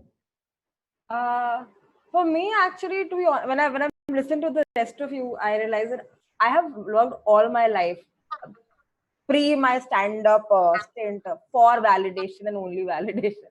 In the sense that I am that kid who has to go to an IIT and then has to go to an IIM. And I could not go. I got some 288 rank in IIT. I still remember it, and I could not go there because the branch was not up to my parents' choice. So I had to go to an IIM to compensate for that. And I had to get the best job, and I had a great job. I used to work in marketing for one of these broadcast channels, and great job. But I was like, oh, banker nahi ban pai. So I've been that kid like till the age of 27. Not kid. I've been an adult like that. And I think stand up really freed me in that sense. That again, when I started doing comedy, it was more to do with I need some sanity in my life, because I think when you're working all your life for validation, it starts with you trying to get validation for your work, but then it becomes a validation of you as a person, right? You don't realize when you're looking for approval from everyone for who you are. So I think I was in a space where I needed something to hold myself together, anchor me. And that is where comedy came in, say, as a hobby or as something I would do on the weekends. Even my entry into comedy was a competition. It was a reality show where people would give me marks, and that really went with how I looked at the world. Of course, this is how it is done. And I think it's only in the last year and that's the thing, that the transition happened because I was lucky that I did the comedy, that reality show put me at a place where I could take my career forward, make that switch financially also, and not worry so much, because again I was about 30 when this transition was happening to me, and I could not afford to just leave it all and start this. So again, for me, it was a very well calculated transition in that sense that, okay, for 1 year I can survive on this momentum and then I have to figure it out. But that 1 year has really changed me in the sense that now I never saw myself as an artist. I saw myself as a person who has this new skill, and now I need to milk this new skill. But I think when you start writing and thinking, you realize the importance of going inwards, of what we're talking about, the other part, the self motivation, and the fact that, okay, initially you will be good, but then when you start going inwards, you should probably be really bad for some time. You will be confused, your voice will be confused, and you'll have to live with that. The money might not flow in. So I think I'm there in my journey, where I'm figuring out. Wow, what honesty you've answered, because it's interesting, because money is another not in the traditional form of validation, but it is a validation that all us artists seek, right? Because we can't live on thin air, and that's the honest truth. So you have to at some point say, okay, 20% I don't like the project, but I'm going to do it because it's paying me well. And that's also a different sort of a validation, because there is somebody who's approached you to do a piece for them specifically, whether it's a brand or a company or whatever it may be, right? So Sarvesh, then I have a question for you stemming from this, because also the space that you're in is still a niche space, if I may say so. Of course, it's growing leaps and bounds, but it's still not say Bollywood, which is all encompassing. So how does that? What? Yeah.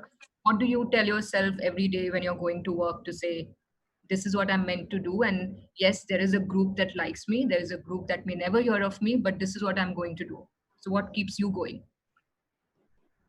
I think in the recent times, the way the music industry is shaped in order with just reaching out to fans and people has been really different. There's been a lot of different kinds of music which are not Bollywood, but still make a breakthrough in a lot of youth population in our country. There's so many artists which have a slightly different way of going about their music sensibilities, yet they get considered and they get acknowledged with all the music fraternity. And I think the internet has a big role to play in that. I would like to say with my existence as a music producer, the internet has had a really, really important role with self-motivation and validation, both, because of just how I was influenced in the beginning on everything which was not Bollywood. I took influences from there and looked at the internet with and just with love of digging out music which is not from my country was something I was really interested in. Right. So it was tough to seek validation in the beginning of peers and people who are already making music to get into a new arena of music, which I also have not been like grown up with. But the idea was to do something different. The idea was to bring to the table something which was not pre-existent. Right. So my struggle always is to how does one make art and not come across as copying or being extremely inspired by someone is one thing, but having the same template and applying the same template to your art is another, while seeking validation of that peer group that already pre-exists. So, I mean, I usually go with the formula that at some part of my creative process, I don't seek validation at all.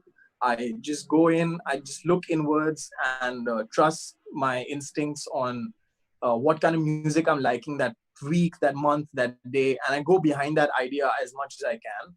And as soon as I'm done making that idea a little strong with the foundation, I'm blessed to have really close friends who dabble with music, art, filmmaking. So they're my source of immediate constructive criticism, which is also in some ways validation. So my world is split between creating music in this room alone without any validation, just self-motivation. And then on weekends, I do shows with like performances or gigs in festivals. Sometimes it's 100 people, sometimes it's 1,000 people. And then the validation happens on the stage when I see people actually in real time reacting to the music. So it's funny that way. But stage badlega, Sarvesh. That's what we are staying alive. We are talking about stage badal raha hai, stage badlega, and I think that's something that all of us have to slightly relearn, adapt to, right? Because we really don't know with this Absolutely. whole that has come in what stage is going to be. Maybe this is going to be our stage for next many months. We don't know. Absolutely, yeah. And so you said self-motivation is the only validation, and I think there was a psychologist, Karen Hall, if I'm not mistaken, who said it beautifully, saying the best form of self-validation is self-motivation, the other way around.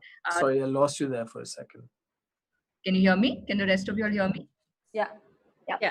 Yeah, something a psychologist said that the best form of self-validation is self-motivation, the other way around. So it's basically all internal, stop fighting the external battles. So Jidnya, that brings, I want to hear from you from this, based on this, that, the kind of work and the kind of communication and expression that you have is also a lot about what you feel. As a viewer, that's what I feel. So what is it that, again, for you works and doesn't work? Like, is it that core set of people like Sarvesh just said, that core validation from that core group of family and friends is my number one, and then everything else good, but may not affect me fully. Is that distinction for you as well? I think very honestly, before 2-3 साल पहले जब because I'm a spoken word poet, so I can tell both sides से कि 2-3 साल पहले poetry videos online नहीं जाते थे उतने.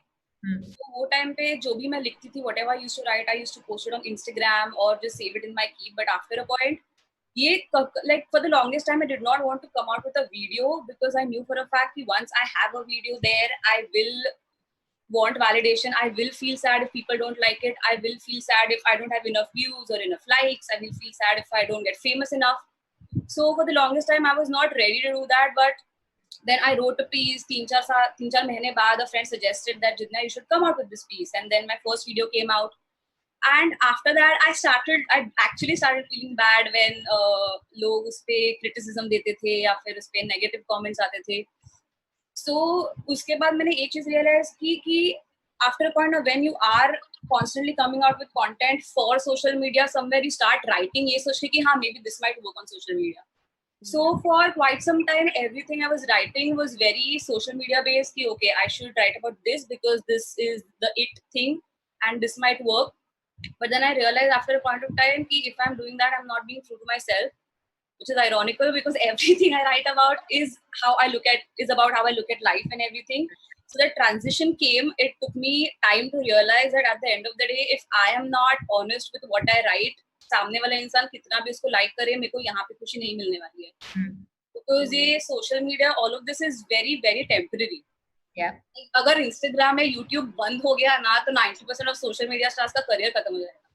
Like I'm being very blunt right now, but it's true that we are very very very dependent on social media. And अगर वो नहीं like अगर मैं कुछ लिख रही हूँ, मैं Instagram पे नहीं भी डाल रही, तो भी I am a poet. ये realize होने को मुझे बहुत time लगा. So like for the longest time, everything I used to write used to go on social media. Because मैं कितना भी कुछ भी बोलूँ कि no, this is for myself. If I am putting it on social media, I know for a fact I'm doing it for validation. I want to put it out. I want to show them this is how I'm writing, this is how I feel, and अभी उससे वो जो ले, that is their lookout. But at least I have done my thing as an artist too. So this is what I do. Yeah. No, beautiful. Yeah. Sorry. Yeah. No. My last point is तो recently अब ऐसा है कि there are a lot of poems that I've written, but वो बाहर कहीं भी नहीं है.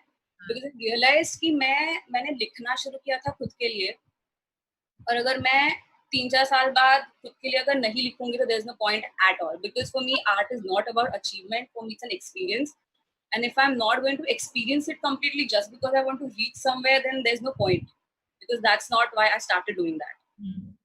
So it is very difficult. Yes, it is very difficult. You are in that rat race. You want to come out with content that people are going to like.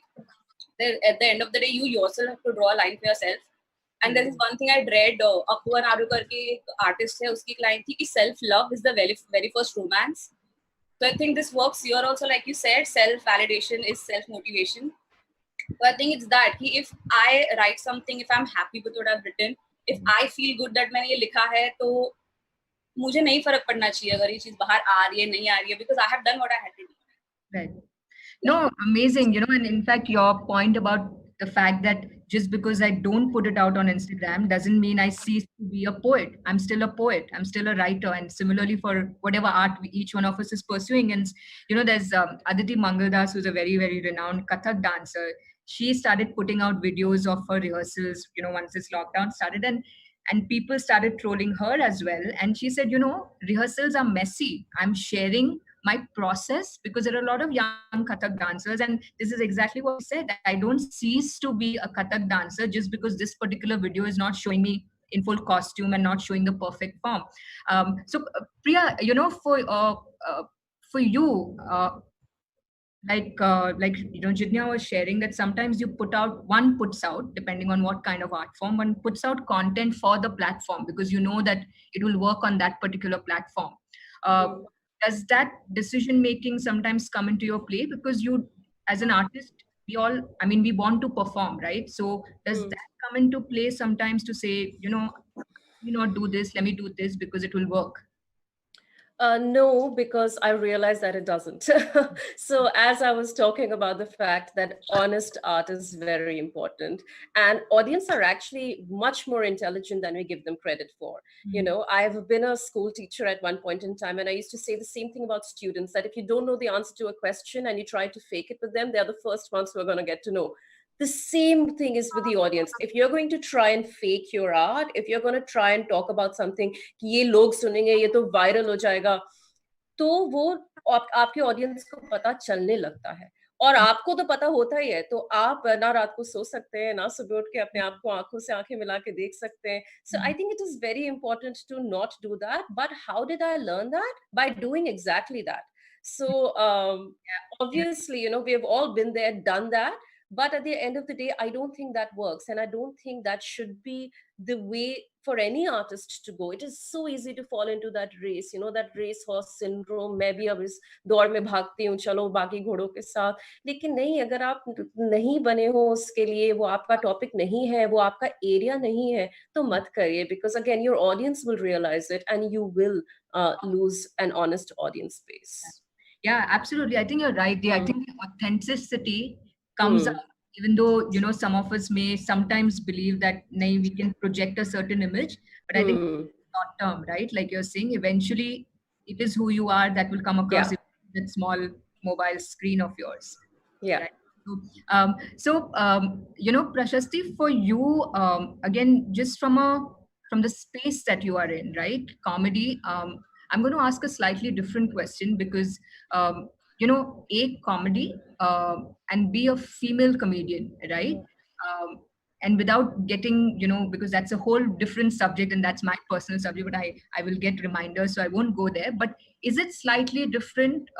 You know, do we subconsciously, because we are conditioned, seek a little more validation than maybe a male the thing is, again, comedy, in a way, the art runs on validation, right? I need laughs after every line.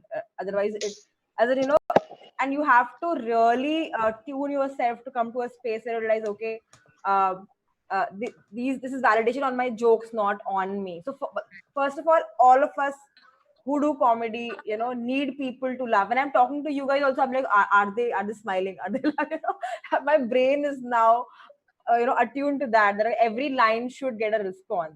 So that is one. But on the other hand, there's definitely, as you guys mentioned, right, that when you're performing a live show, people are buying tickets and coming in, and and it's in your face. They're either laughing or not laughing, right? But when the content goes out on social media, you see there are the people who just don't want women to talk, for example, right? So the feedback that comes in, it's very mixed up, in the sense that people will come and abuse you in the comments. They'll come and they'll say that she's unfunny, she's blah. And the thing is, the only thing you then hold on to is the fact that when you perform to a real audience, they laugh, and those laughs are the only validation you're looking for, right? If people had laughed at a joke when I was performing in a live show, then it doesn't matter if people are coming and trolling me on in the comment section on YouTube. These fuckers don't even pay. They don't have personality. They don't have names, right? So they can say anything and get away. That is how you distinguish. I'm going to hold you there because our live session on YouTube ends here, but I want to continue on what you are saying. So I'm just going to hold that.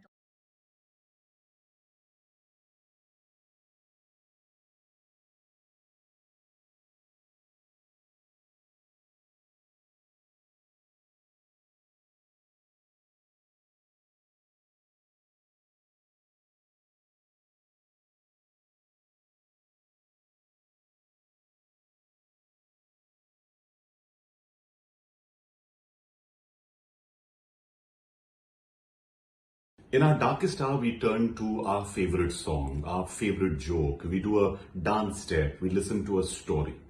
Art will save humanity, but who will save the artist? Staying Alive is here to help the gig worker in the art economy. And that's why we'd like you to please click on the link, whether you're watching this on YouTube or Facebook. And please also share, put your comments down, be a part of StayINALIVE, because there's so much more to come, because we want to make sure that this festival is not just about this festival, but all the festivals in the future. So do your bit for art and the artists.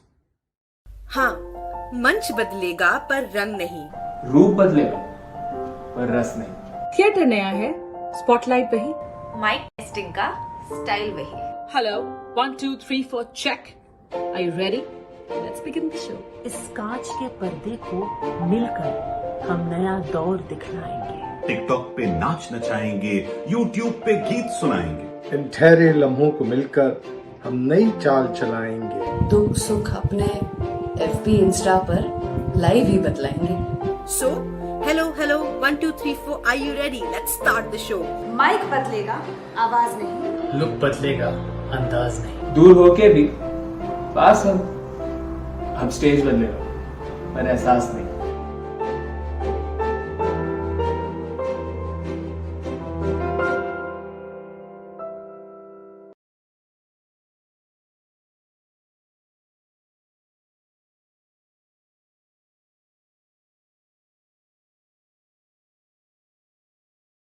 Hi, this is Imtiaz Ali. I'll be reading out a part of a script that did not make it to the final feature film that was released.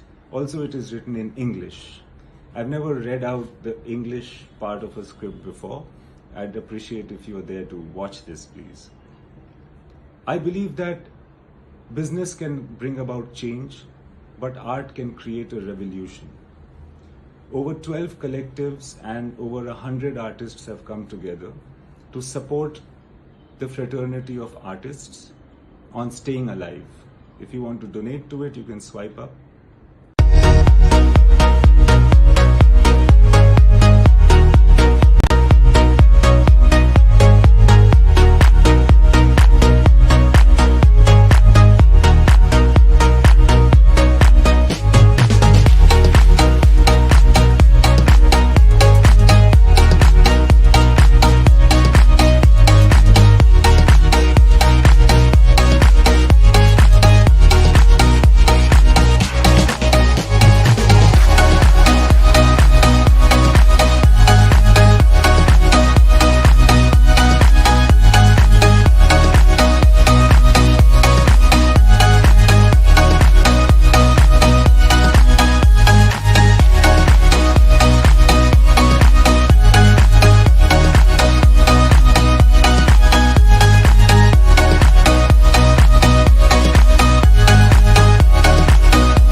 welcome to Staying Alive. We're very, very excited to have some amazing artists amongst our panel today. I'm particularly very excited because I have a host of amazing musicians here today with me. Quick introductions. I'll start with the only non-musician actually on the panel, Vivek Desai. He's a modern mentalist and illusionist. So in case he vanishes during the session, don't be surprised. Then we have Rajan, a lead singer, vocalist, lyricist for the Yellow Diary, one of my recent favorite bands. Rajan has promised to start the session with the song. We have Shahrul, who is an amazing hip hop artist, born and raised across different countries, truly global Indian artist. He's been growing the scene along with his friends at Gully Gang. There's Mali, who is a beautiful singer-songwriter. She has just dropped an amazing video and song, and I've been following her career for the last few years and very excited to have her here. And there's DVK. He is someone we recently got in touch with for one of our collaborations, and he's an amazing beatboxer, and he's going to talk more about what beatboxing is all about. And then in the end, there's Zokuma, who I recently got introduced to, and he is, again, like everyone else on the panel, multi-talented, plays a bunch of instruments. He's had a very exciting musical journey. He's going to probably talk about that as well. So as you can see, it is probably the most colorful panel that we've had on Staying Alive all of today. And that's why the topic is so apt about ambiguity. I'm going to start with Mali, actually. Because she might zone out at some point, while all of us have been in lockdown. She told me that, she is hungover coming into this session. So clearly she's having a great time in the lockdown, having a party at home, I believe. So Mali, talk to us about how you're coping with this lockdown and this ambiguity. And at the same time, I think that artists, because they live in ambiguity, right? They're probably best equipped to deal with the COVID-19 kind of situation, which is all about ambiguity. We don't know what our future holds for us. So why don't you talk to us about how you're going through this lockdown and what do you feel is going to come out of it for artists? Sure. So yeah, like I said, I think ambiguity is something that we as artists and freelancers are used to, more so than people who have regular jobs and a set routine. I think we're used to going through long periods of time where there's no consistent work or money isn't coming in or things are stalled. So somehow I feel that we are a little more prepared for this than a lot of people are. That said, the ambiguity is a lot more with our field because it involves people showing up to gigs, it involves work happening in person, which is not going to happen for a while. So part of me is optimistic. I think by the end of this quarantine, I feel people who really want to step out for gigs and won't take any kind of social interaction for granted anymore. So I have a feeling that it will pick up. It's just a question of when. Absolutely. See, choosing life as an artist is actually choosing a non-linear, self-made path. And some of us go into jobs, and some of us, like you, are lucky to, arrive early in life at a place where you want to follow some passion and you make a career out of that. Rajan, you started in Merchant Navy, if I'm not wrong, and then you made that switch a little later in life, right, into music. Tell me, what does success mean to you as an artist? And do you ever kind of fear getting lost? Do you worry that you left a proper career, as they say, and tried to get into something that was more of a passion, but you really didn't know what your path would be? And how do you deal with the ambiguity of what success means for a music artist? So to begin with, I come from a business family. So all my life I've been given a certain idea about what success is. In a certain materialistic way, where you probably the money you earn, or the power you have, or the position you hold in whatever community that you are in. And then I joined. I've been learning music since I was 12, and I stopped when I was 18. I joined Merchant Navy College back in Southampton, and that's when things kind of changed shape, in the sense that I realized what does it mean to kind of go out of that protective bubble called family, you know. And like the whole understanding of ambiguity comes in there when you realize that there is nobody giving you a certain direction as to where you want to go. I joined in the Navy because I wanted to kind of travel. I wanted that sort of an exposure in my life, and that happened. But when I came back to India, I started practicing music again, and it kind of stirred a sort of a journey that I'm still continuing to kind of walk. So that's that. But talking more about what led me to it, I think I during my training or during my time when I was spending a lot of time by myself, I realized that there's something about intuition. You know, whenever I listen to it, it kind of, even if it's not the most successful decision I've made in my life, it still makes me feel satisfied because it's my decision, right? And so, I mean, it wasn't like rocket science for me to choose music because, you know, it gives me a certain satisfaction that I want to kind of feel over and over in my life. Yeah. And so the moment music gave me an opportunity, I kind of held on to it and I didn't let go. But that being said, it's been 8 years since I've been in Mumbai, and you know, it's been a journey, and I'm guessing all of us go through a certain journey. But the most ambiguous thing about being an artist is how when you start, you don't, we usually, because we are very fearful of the unknown, all of us are, even if you're in a corporate job, we all fear the unknown. Just that for us, for artists, for a life, a lot of creativity, I think this idea of where to move is a little sort of unknown. You know what I mean? It's like, imagine a kid trying to learn how to walk. So the first time he starts to walk, he falls down a couple of times. But you know, where he is going to walk is not defined. The idea is to start walking. And then eventually when he gets onto his feet, he starts walking. The idea of where to go kind of comes to him with time. Right? It's the same with how I believe I would want to kind of work through ambiguity where you know, it's like learning how to walk in the beginning, to kind of not jump the gun to where do I want to go or what do I want to do or what can I do, but just to understand, just to learn the art of starting to walk. And then eventually with time, the moment you start walking, it kind of gives you your direction. So that is that. I mean, it's okay to kind of feel lost, I feel.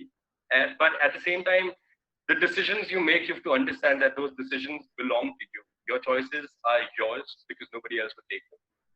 And the moment you realize that, it kind of starts to make a lot of sense. You know, your actions and your reactions kind of hold a lot more weight than it used to when you were there, when you were living with your family. So that's absolutely that. Yeah, absolutely. And I think there's two levels of ambiguity, right? It's not just about creating your own style as an artist, but it's also about creating your own ideas of success. And I can tell you from experience of being more of a corporate early on in my career that this whole concept of finding your own path and dealing with ambiguity and dealing with what success means is not just something that is, you know, about the arts community and the artists. I think we all go through it because we are living in a world where I think there are so many more options we have, and the options create confusion, and they create also a certain, I think, desire to do more and try new things. And you know, what the world's idea of success and what the artist's idea of success are obviously two different worlds sometimes, and there's kind of a rebellion in the middle. And so my next question is to Shahrul. You know, the hip hop artists are considered to be rebels, and I'm wondering if, you know, you feel that rebellion inside you, Shahrul, like about these two different worlds. And what do? Do you feed it? Do you suppress it? Do you train it, or have you kind of realized that this ambiguity changes over your career span as you get more experience, or as you kind of, you know, get more comfortable being an artist and doing stuff? It kind of goes away, and maybe you get comfortable in it. How do you kind of approach this? Yeah, I 100% think that over time, as you get more experience, as you go through more trials and tribulations and see different types of success. Can you hear me? Go ahead. We can hear you. Yeah. Yeah. So, like, I definitely feel the artists of hip hop, especially in India, do feel a certain type of rebellion, especially with now in the last few years, we are seeing more opportunities at festivals, and the spotlight is you know, shown on us and stuff. But at the same time, it is a little bit of a fighting path to get your your voice heard and your music heard and yourself at shows. So 100% I feel like also with success, it's all on your goals. So every year, like I'll make my set of goals, and I'll say maybe 5 years ago when I moved here, it was I just need to get a bunch of gigs at the best places in Bombay. The next year it was I need every person in that room to be there for me, not just to go out. Third year it's I need a headline at a festival or whatever, so it grows on. And I think that with ambiguity, it is scary at times, but also I think I like it because you don't know where you're gonna be next, and creativity wise, you don't know what's gonna hit you next. And at the same time, it's about finding your way. And last few years I was just focusing on singles. This year I'm focusing on projects, and you grow as an artist as you try new things. And I think it's important also to just keep recreating yourself when you feel like things are getting stagnant, and you need to branch out and get new things. And also it's just about making opportunities for yourself. If you see a moment of luck, if you see any opportunity which you're scared of, and your insides are telling you no, I shouldn't do this or whatever, it's about jumping for that, because you never know what's on the other side of that door. And I think that's great about being an artist. There is no like set way of, oh, I need to apply for this job, I need to go here to do that. You go out, you meet people. A place like Bombay where everywhere you have the music community, you have the arts community, just all over Bandra or wherever. It's about networking and making the most out of where you are. And so, I think absolutely. And I think as in when artists get confused, the business side of arts, and especially music, I think does a really good job of showing you some objectives which you may not necessarily agree with. But as in when artists start getting ambiguous about success, someone will come and say, come on guys, start chasing views on YouTube, or now there's this new thing of which song is trending. And it I think it keeps everyone on their toes. But I think ambiguity can probably get uncomfortable. It can get scary. And my next question is to Zokuma.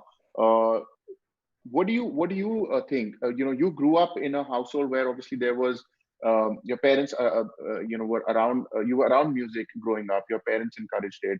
You also went in and tried different things within music, from a guitarist to a producer now in the electronic space. And you've had that journey. Are you someone who thrives in ambiguity? Is it your guilty pleasure, or you get scared and you kind of get uncomfortable in that space? What do you do, and does that lead to more creativity at the end of it? I wouldn't say I'm really comfortable being in ambiguity, but it's you can't deny that it's there, and it's okay to accept it. Also, you shouldn't be afraid to deal with it alone. It's always nice to have people around you can trust, maybe a manager, a friend, a support group. It's, as an artist, you feel like you're going through these things alone often, but the truth is there's actually a lot of people who can relate to what you're going through, and it's okay to ask for help. Also, your goals keep changing. I started off in a metal band, and I wanted to play like big metal festivals for like the first 8 years of my music career path. And then somewhere along the way, I wanted to make drum and bass music. And then my whole focus shifted, and I was like, oh my God, I'm starting this from all over again. But once you get into it, and if you're doing what you love, you will find fuel to just keep pushing through. At the end of the day, like, we know what we got ourselves into. Absolutely. So absolutely, we just got to trust our gut, and you don't have to do this alone. That's one thing I want to say. Like, it's okay to ask for help. Absolutely. Trust. And that's what StayINALIVE is about, right? We realize that artists sometimes forget that there's a large community that backs them. All of you are artists that can support artists, and that's why we have this initiative that we started. But we want to support the community. We want the community to come and start thinking about the new normal. And on that note, we just got to know that Varun Khare has donated towards the Give India Fund, and thank you, Varun, and many others who have been donating all through the day. And I would urge you guys watching us to also go to StayINALIVE.giveindia.org and donate generously if you want to save the artists and the arts. And we're all hoping to innovate and come up with new ways of entertaining all of you guys. My next question quickly, to both DVK and Vivek, right? You guys are somewhat a bit more, you have chosen more unconventional careers than the regular creative careers. One is a beatboxer, the other one's an illusionist and a magician and a mentalist, right? So there may be two layers of ambiguity there. One is there is no benchmark. Like in music, at least now there is a benchmark, whether it's in hip hop or in the space of English music or independent music or Bollywood. You know that there are certain benchmarks in the industry that you can chase at any level. Creatively, you have a lot of projects you can go to. But what about your fields, right, which are fairly new? And quickly tell people what you actually do. I'm sure a lot of people don't understand what a beatboxer does or what a mentalist is. But how did you choose? Vivek, you're 23, you're the youngest guy on the panel. You had so much clarity at such a young age, which is amazing. So you'll probably already know what your goal is when you're 45. But talk to us about how do you deal with this two-layered ambiguity of one, how to find the right goal and how to kind of go about it. And the second is, will you ever be successful in a field that's not even that prevalent? And do you then see that as an opportunity to be the hero in that and grow it, versus worrying about what success will come or not come? So maybe DVK, you can go first and then we'll end with Vivek.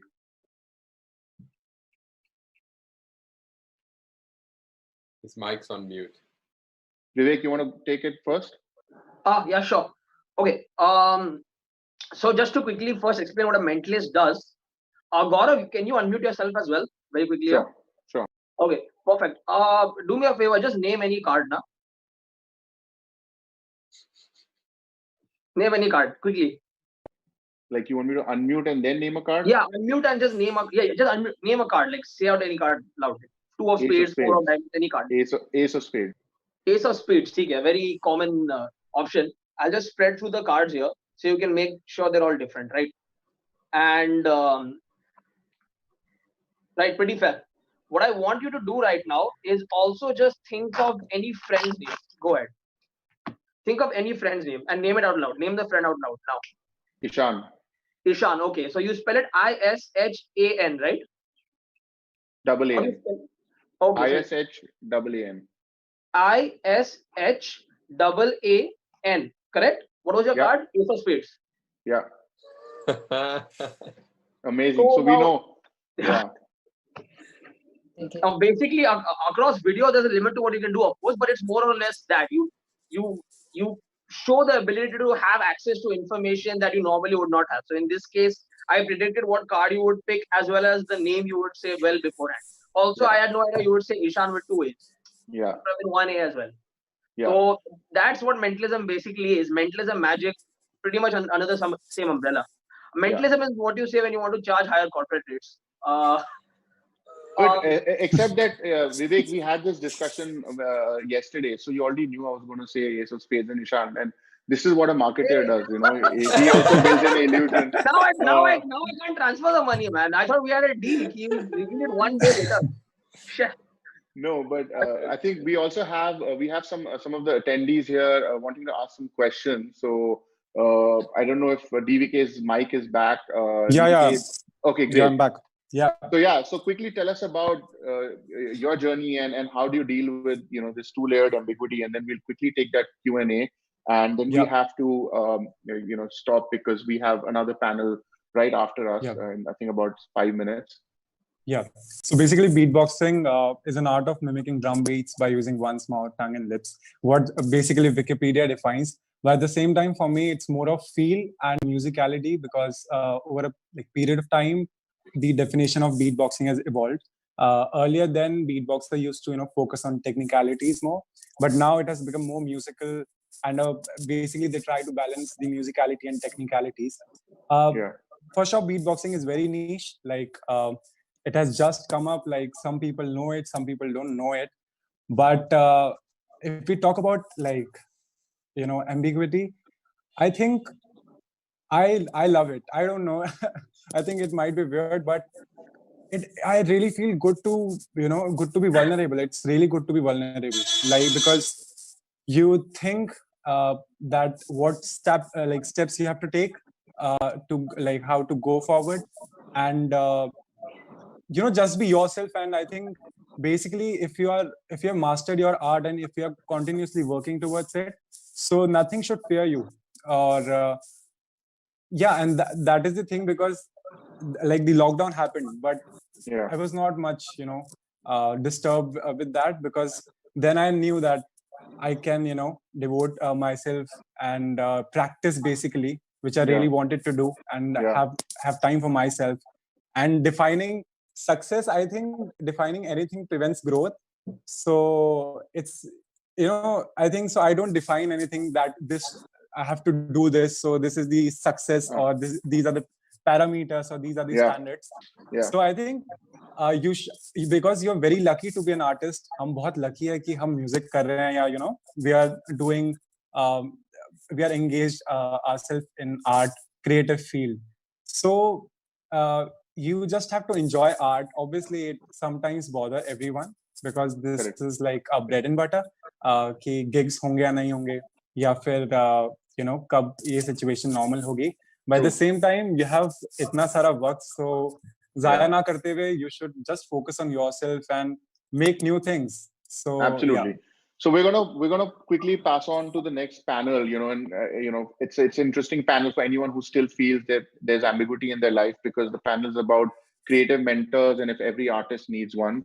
And the wonderful Tess Joseph is going to moderate it. The panel has Ankur Tewari, Vishal Dadlani, Avanti Nagral, Stuart again from the Yellow Diary, Vayu, and Mehak Mirza Prabhu. So guys, thank you for watching this conversation. We're going to stay on Zoom and take some Q&As for the panelists here while the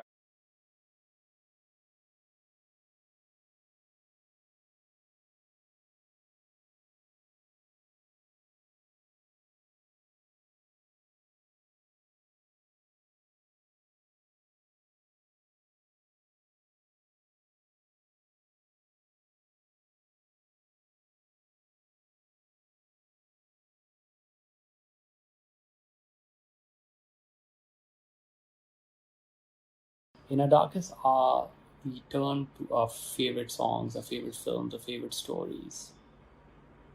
Now imagine a world without art. No live concerts to go to, no stand-up comedy gigs to attend. What would that world look like?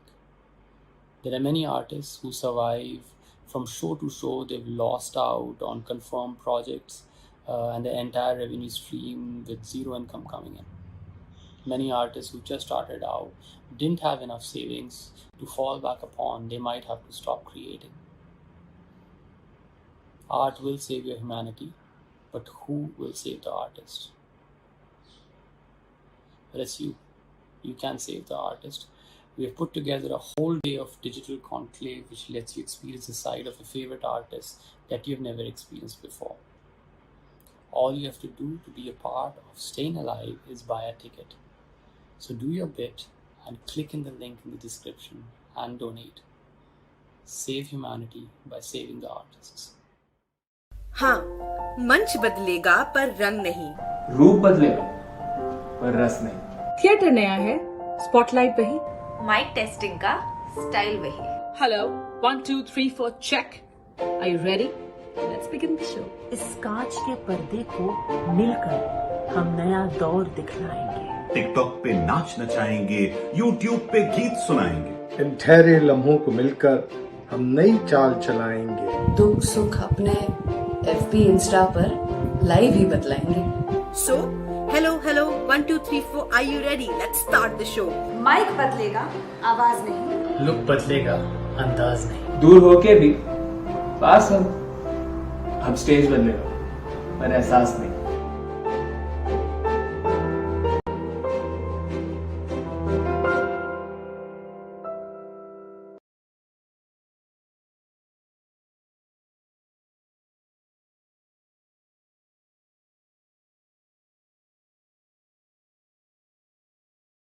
Hi, this is Imtiaz Ali. I'll be reading out a part of a script that did not make it to the final feature film that was released. Also, it is written in English. I've never read out the English part of a script before, I'd appreciate if you're there to watch this, please. I believe that business can bring about change, but art can create a revolution. Over 12 collectives and over 100 artists have come together to support the fraternity of artists on StayINALIVE. If you want to donate to it, you can swipe up.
Alive, and welcome to our audience on Facebook, on YouTube, and of course on Zoom.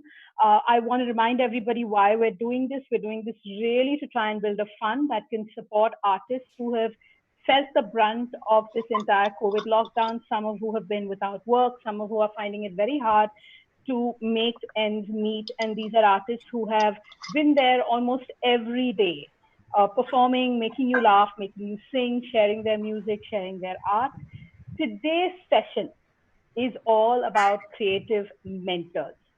And we're delighted. We have an unbelievable panel. And for all of you out there, and I don't know if you felt like you needed a creative mentor, but you know, when we have creative journeys, we really think, wouldn't it be great if we had someone to kind of navigate us with career advice and perspectives and feedback and, you know, clarity, or just to help us through challenges that we're going through. So I want to bring forth our amazing panel. Please welcome them. We have Mehak Mirza Prabhu, Vayu, Ankur Tewari, Vishal Dadlani, Stuart from the Yellow Diary, and Avanti. Hello, everyone. Hey guys. Stuart has a really long name. Hi. Stuart the Yellow Diary. I mean, It used to be Da Costa, then they made it the Yellow Diary, you know. yeah. But thank you all for being here. And, you know, I want to kick us off because I know, especially for our YouTube and Facebook audience, the sessions are just about 20 minutes. But starting, and I'm going to start randomly with, well, I think she's the youngest on the entire panel, and that'll be Avanti. And I want this question to all of you, is that, have you experienced a creative mentor? What is your take on what it feels like to have a creative mentor, or if it's something you don't believe in? And is there a personal anecdote or something from your journey that kind of reminds you that it's important, or something you would rather not have?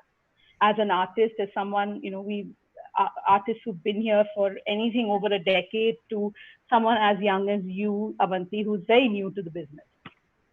Yeah, totally. Thank you. And thank you all so much for being here. So for me, mentorship, I think I've had a fair number of creative mentors across different gamuts and backgrounds. And I would say one of the first mentors for me, I did a lot of theater when I was in high school. And I went to middle and high school in Bombay, but I'm originally from the US. And I remember that for me, I think what is really key to a mentor is somebody who can either identify something in you that you may not be able to see yourself, or somebody who has a knowledge set that They're too long. that you want to kind of gain in some capacity. So for me, it was somebody very well renowned in the theater space who saw something in me and saw an aspect of, you know, my artistic journey. You know, at that time I was doing a lot of acting and singing and things, but I think he saw a bigger vision. And so for me, I got a lot of beauty from that. And the second is, I think for some people who can give you a totally different, you know, like a curveball to your experience. I've had a lot of people who I've spoken with who've been really honest with me and kind of said that you need to, you know, find certain aspects to your own core identity. And so for me, I think having mentors across the spectrum, not just craft-based and not just, you know, who are singers themselves, I think that's really important, but I think who are business folks, I think folks who are in other aspects of entertainment, folks who are in kind of the even consumer side, to get a gamut of experience across understanding what each person looks like and what they look for. Avanti, I'm going to ask Ankur to jump in and also talk about it, because Ankur, you've worn many hats. You, of course, have the music hat that you wear, but you also, yes, have to talk about hat. But, you know, you wear many hats. You also are part of Commune as a founder, which works with storytelling. You work with film. There are many different things you do. So then, what is your perspective on this? My perspective on, like, I'll talk mainly for India because that's where I have experienced most of my work. Most of the people here, artists here, are people who have converted their hobbies and passions into, you know, their profession. It's not that usual when you see people from music school making music, or people from film school making films. There are a bunch of them, but most of people are just trying their hand at things. So it's great as an idea to have a mentor, but I also see a big problem there is because then if you have a mentor for a long time, then you start reflecting their work, and sometimes you don't kind of find your own voice. So I feel personally that there should be creative collaborations should be constant in your life. There should be a close net of people who you trust and who you have faith in, who you can share your work with, and you can feel safe with them, who can comment on your work. But at the same time, I feel I'm against the idea of one or two people being mentors per se, because I am all about art. I feel is all about finding your own voice. I feel that some mentors do help you get that, but at the same time, you are in a danger of catching the easier route of That's a fantastic point. I also want to just take something that you said very much on the top and just remind everybody why we're here, which is that so many of the people here have taken their hobbies and their passion and made kind of, or trying to make a living of it. And the reason we're doing Staying Alive is because we really want to create a fund to help artists, whether it's to get them through their, just basic expenses to something greater. And we really want to build this fund for the future. So we're going to definitely put up a little, a link so that you can actually click and donate. No donation is too big, too small. If you are sharing this and you're free to, please take, please put it up on social media. Please use the hashtag StageBadlega. Moving from Ankur, and I want to ask Vayu this question, especially because you have done stuff with, Bollywood, and you do a lot of, stuff which the masses love and consume. Is that how have you kind of had a mentor? Has there been a lot of influence? Have there been times when you've been asked to steer things certain ways and you've worked for it or against it? See, for the mentor point, I totally agree with what Ankur said. So I don't know what I have to add there. But okay, yeah. So I was saying that in my life also, I've learned different things from different people at different times. And I think everybody, no matter who your mentor is, everybody has their own bias. Every human being has their own things. You can never be better than the second best version of that person if you always follow one person all the time. You'll not become yourself. I don't think if you have a mentor like that. I think in life also you keep finding different people, like what I think Avanti was saying, that you keep finding different people, you learn different things from different people. So that's how it happens. But I also agree that once you have a mentor for a maybe short for a short period of time who helps you in something, there's nothing wrong with it. It can make your way easier. But I think a mentor should be somebody, if you're looking up to somebody, it should be somebody that should be incidental rather than finding some, It should just happen in your life. It should happen for the time period as long as it should. And you should just move on. You just keep moving on. I think that's how it should be. Mehak, I know you started doing what you do, which is storytelling, and you also run a school of storytelling much later in your life. And I know that someone was influential in kind of steering you to that path, which is not something you would have seen. If you can just tell us a little bit of how that person, is who you consider a creative mentor, and what was that instrumental advice that they gave you? So when I started, I was 34. I was doing my business. I was quite complacent in it. Comfort zone mein pahunch gayi thi main. And then there was somebody who actually showed that I have something in me that is creative. And wo aag jala di thi, literally. So if that would not have happened, if that person would not have come, and maybe, there is a mantra that he always keeps saying, which I repeat daily, which is tumhe maloom nahi tum kaun ho, tum kaid nahi jo ijazat ho. So it's like, he's just someone who tells me that don't be afraid, it's okay, go beyond, don't stop at this point. And like Ankur rightly said, you don't have to imitate someone if your mentor is not expecting that of you, that he's going to put you in a mold, but just be a child, be curious, fight what you believe in, have these creative arguments, and then take good criticism. So all of that, when you get from some places, it definitely helps your journey a little bit to start off with. And eventually, then obviously you have to find where your heart lies, what your heart is wanting to express and say.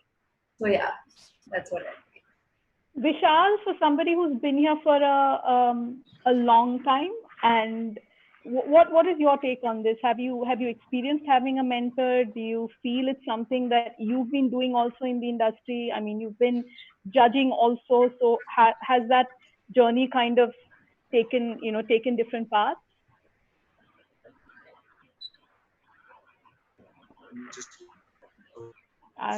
We can't hear Vishal. Can everybody else hear him? No, he's on mute. Oh, Vishal, you're on mute. If you can unmute yourself. Can you hear me now? I'm Yes. unmuted. You hear me now? No. Yes. How about now? Can you hear me now? Okay, good. I'm sorry I missed your entire question because it cut out, but that's the beauty of Zoom. As I was just telling you guys how much of a fan I am of this peculiar platform that we're using. So Vishal, I was saying that you've been in the industry. Have you experienced having a creative mentor? And also because you've been a judge on shows, has that had a creative mentorship role in a sense? Yeah. So two things specific to address. For example, when I started out, even before the film industry with Pentagram and with the whole rock and roll space, all the bands that existed before were all mentors in a sense that they were all encouraging. It was micro mentoring. Micro mentoring is a term that I actually learned from my paragliding school, because people would pick a topic and have one discussion about that one topic, and it'll change your perspective on that one thing. Similarly, in the music space, when I remember being at sound checks at Rang Bhavan, where someone like Uday Benegal would just say something offhandedly to me, and I'd be like, damn, that's incredible. Like, because he'd seen so much more of it than I had, that it actually made a difference. Now, he may not have known that he was my mentor at the point, but he was. Similarly, people like Shankar Ehsaan and Loy, who were ahead of us on the curve in terms of the advertising stuff they were doing, even before the films came out, even before any of us were in films. Someone says, can't see Vishal. Count your blessings, bro.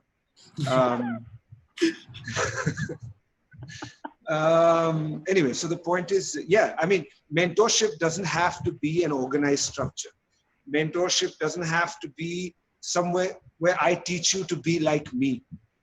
It's essentially showing you everything that I've been through, and you can derive your own understanding from that. You can learn from my mistakes, so you don't have to make those same mistakes again.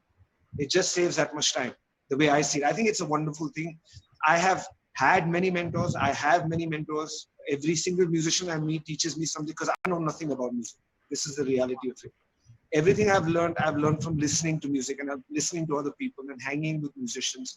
And each of them, honestly, has given me so much that I think mentorship is, for me, if there was any way to put that into a capsule and give it to people, that would be it would be gold. So I'm fully for mentors, mentorship, but I don't know about the necessity of having one like a figurehead and following that, or following anything actually. Just listen, just take it in, and it's a wonderful thing. If people are willing to share what they've learned, that's the best thing you can get, best gift you can get. That's beautiful, and I think that's great. That I think across the board, and Stuart also again having a band, and and I've been calling him Stuart Yellow Diary. But Stuart, what about you? I mean, I love Vishal's insights on being at Rang Bhavan, and can I also please be Vishal? Yeah. I'm sorry to interrupt. I must be Vishal Pentagram henceforth. I must. It's contractual. It's your surname. Sorry, Stuart. Okay, we shall henceforth call you that. But Stuart, how has it been for you? Have you also experienced a similar time? Vishal, I love the micro, the paragliding. Micro mentoring, it seems like I've probably had quite a few micro mentors now that you mentioned it, Vishal. I mean, I originally was against the whole idea of having mentors, because it kind of does get in the way of what I want to do in a bullish, like stubborn kind of way. But there have been people who've kind of just shown me the way in terms of being there before us. Like, man, Pentagram was such an inspiration. Thermal and a Quarter, those guys are just like amazing to talk to. Bruce, man, he's just always been like, pick up the phone, call him up. He's always there. there's just been a bunch of people, man. Bobbin James also. Like, I mean, there's people who been part of the music scene who come to you in a very encouraging way and kind of like want you to succeed. You know, there have been a lot of people along the way that kind of do that for you. And the Indian music scene is very welcoming. It isn't as competitive as most people make it out to be. So, I mean, I feel if you feel like you need a mentor, just probably pick up the phone, call someone and be like, yo, I have a question. And probably 99% of the time, people will be like, yeah, this is what I think about that, and give you a straight up answer. So Ankur, I'm going from your side of the fence to the other side of the fence now. I'll add to that. I'll add to what Stuart is saying. It's and I feel that it's about creative collaboration. It's about working with people, and it's not just people who have been there before you. It's also like some people who are just about starting. Sometimes they can give you a piece of advice and a perspective that might be quite out there as well. So it's everyone working together, like, you know, in it, and looking out for each other more than anything else. Although I'd like to add one point, Ankur. I feel like the music business, the business aspect of things, not taking the creativity into consideration, there is a lot of learning that, you know, I wish that I didn't have to do the hard way. You know, I feel like there's a certain amount of understanding that isn't in my mental capacity, you know, as a musician, like to have the business understanding of things. So maybe perhaps having a person that you can go to talk about those things is perhaps I don't know if it's a mentor thing, but I do feel like I could benefit from that, you know, a conversation on that front. I'm going to just, it's been amazing actually. I think Ankur, Vishal, Stuart right now, and it's fun to see Stuart, who started off saying that I don't really believe in these mental things, doing Zindabad with Ankur. But it is about creative collaboration. And I love the line that Vishal, just listen. You know, whether you are backstage, on stage, in the audience, if you can be there when someone's setting up, if you can be there while they're working and just be completely quiet and invisible and listen, you probably will learn a lot. And if you have a good question, I think anyone's there to answer it. You could really pick up the phone and get an answer from someone. But where are you going to get the number? Management? Okay, no, I'm kidding. But I want to just say thank you to our audiences on Facebook and on YouTube for tuning in. Just a little reminder, and I'm going to hand it over to you, Ankur, to tell everybody what to do on the links and why we're doing this before we close the Facebook and YouTube audience.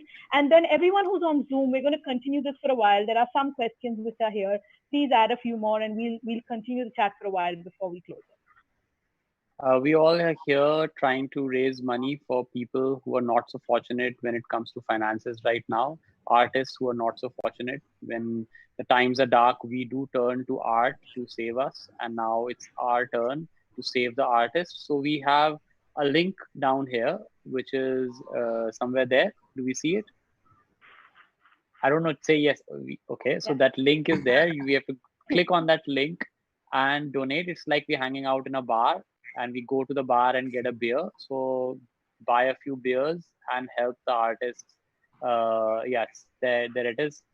StayINALIVE without a G. .giveindia.org. Thank you.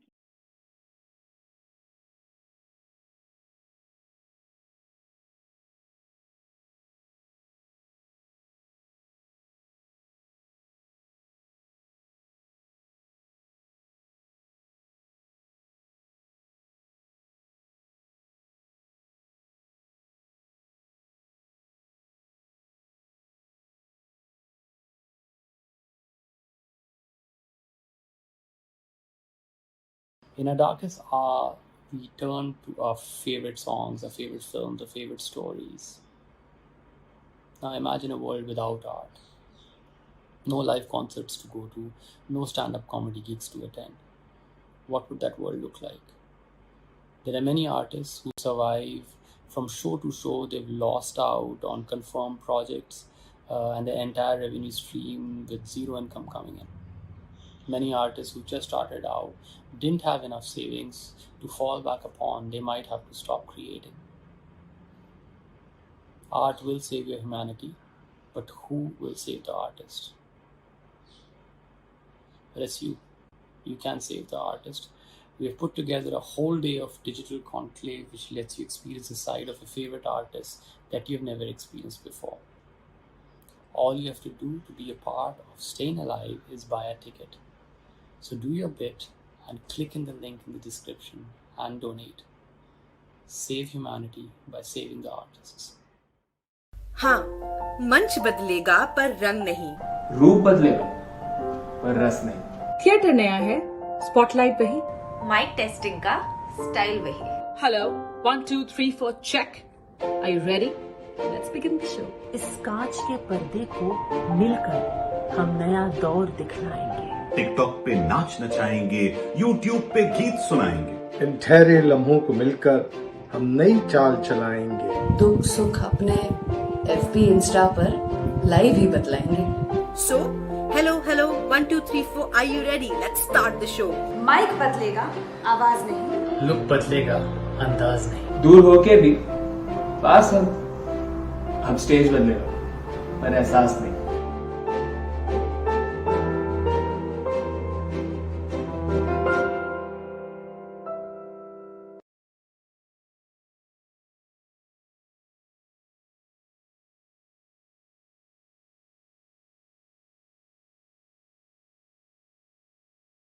Hi, this is Imtiaz Ali. I'll be reading out a part of a script that did not make it to the final feature film that was released. Also, it is written in English. I've never read out the English part of a script before. I'd appreciate if you are there to watch this, please. I believe that business can bring about change, but art can create a revolution. Over 12 collectives and over 100 artists have come together to support the fraternity of artists on StayINALIVE. If you want to donate to it, you can swipe up.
Right, Brian, you can start.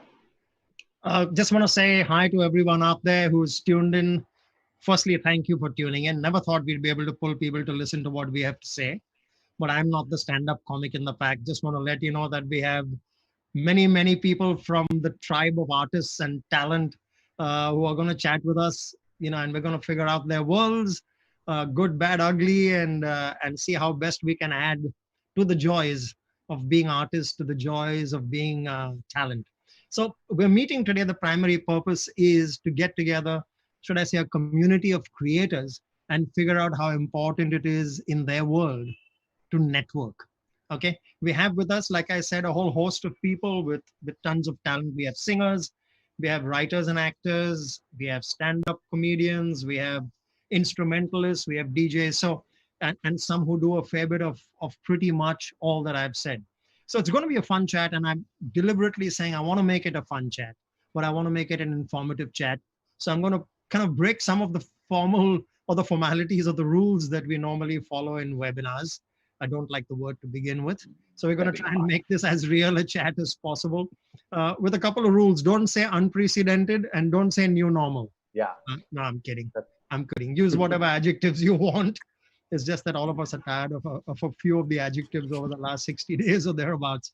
But what I'm going to do is I'm going to start slightly differently and kind of invite each of our panelists or friends to introduce themselves and introduce us to their world of the performing arts or of talent. So I'm going to start with, in no particular order, but Zenith, you want to kind of take us through your world? Sure. I'm a music producer, DJ, and a content creator. I'm essentially based in Bombay, but currently I'm in Jaipur for this quarantine period, and I'm trying to make the most of my time by making music, creating content, and eating ghar ka khana, of course. You're looking pretty happy, man. Are you? Yes, I'm very happy. It's a good thing. Huh? It's a good thing. Don't let me give you the wrong impression. It's a good thing, man. You're good? You're hanging in happy? Yeah, it's going on right now. I think it's a great time to do stuff which I possibly wouldn't have done otherwise if I was in Bombay or if I was on tour playing shows as a DJ. So right now I'm just focusing on things that I wouldn't have done otherwise. That's great to hear, mate. That really is great to hear. Rahul, you want to take us through your little story? Nothing. It's been how many days, sir? 60? Well, I stopped counting, man. I stopped counting. Yeah, thereabouts. My story is pretty much the same. Luckily, I live in Mumbai with my family. And in fact, Tarsim called me for this. And he said, Brian, sir, is going to be talking about networking. So I was like, wow, man, that will be cool. So, but hi to all. Hi to everybody who's watching. Hi to all the panelists. I think it's good to see you all. Just to let you know, I've specially showered for this. Not that I don't shower otherwise, but yeah, I've specially showered for this, and I am wearing a shirt which I haven't actually worn the last 52 days. And yeah, good to see you all. Yeah, aftershave smells good as well, mate. Thank you. Sir वो याद रखिए हमको 26 तारीख को कुछ बात करनी है वो after Eid. Nakash, you want to talk to us? Hi everybody, this is Nakash and primarily a singer. Also, I produce music. I do music for television. I love to compose and also a part-time drug dealer. Hey man, we need to meet. Yeah. Nowadays धंधा थोड़ा ठंडा चल रहा है, but yeah. Yeah, isolation is not working for anyone. Love the drug dealer, but hey man, you got no reason. I was wondering why you were smiling so much, man. Always high. You're in a good place. We're looking for that one final drug that will, get us over this corona. Actually, I was listening to that song sometime back, High Hook High. So I actually am feeling pretty high. So good on you, mate. We've got some happy campers, like I said, in the house, and why not, man?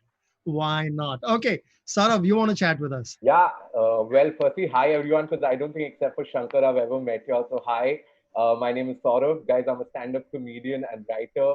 I'll just give some context, just so that people understand my answers. I'm 30 years old. so money is important. Okay, I'm not anymore youth like art passion. Also, I did a job and business before this, so like I try to make a mix of it. And dude, networking, honestly, just keep saying yes to things, because imagine I said yes to this and I met a great drug dealer today.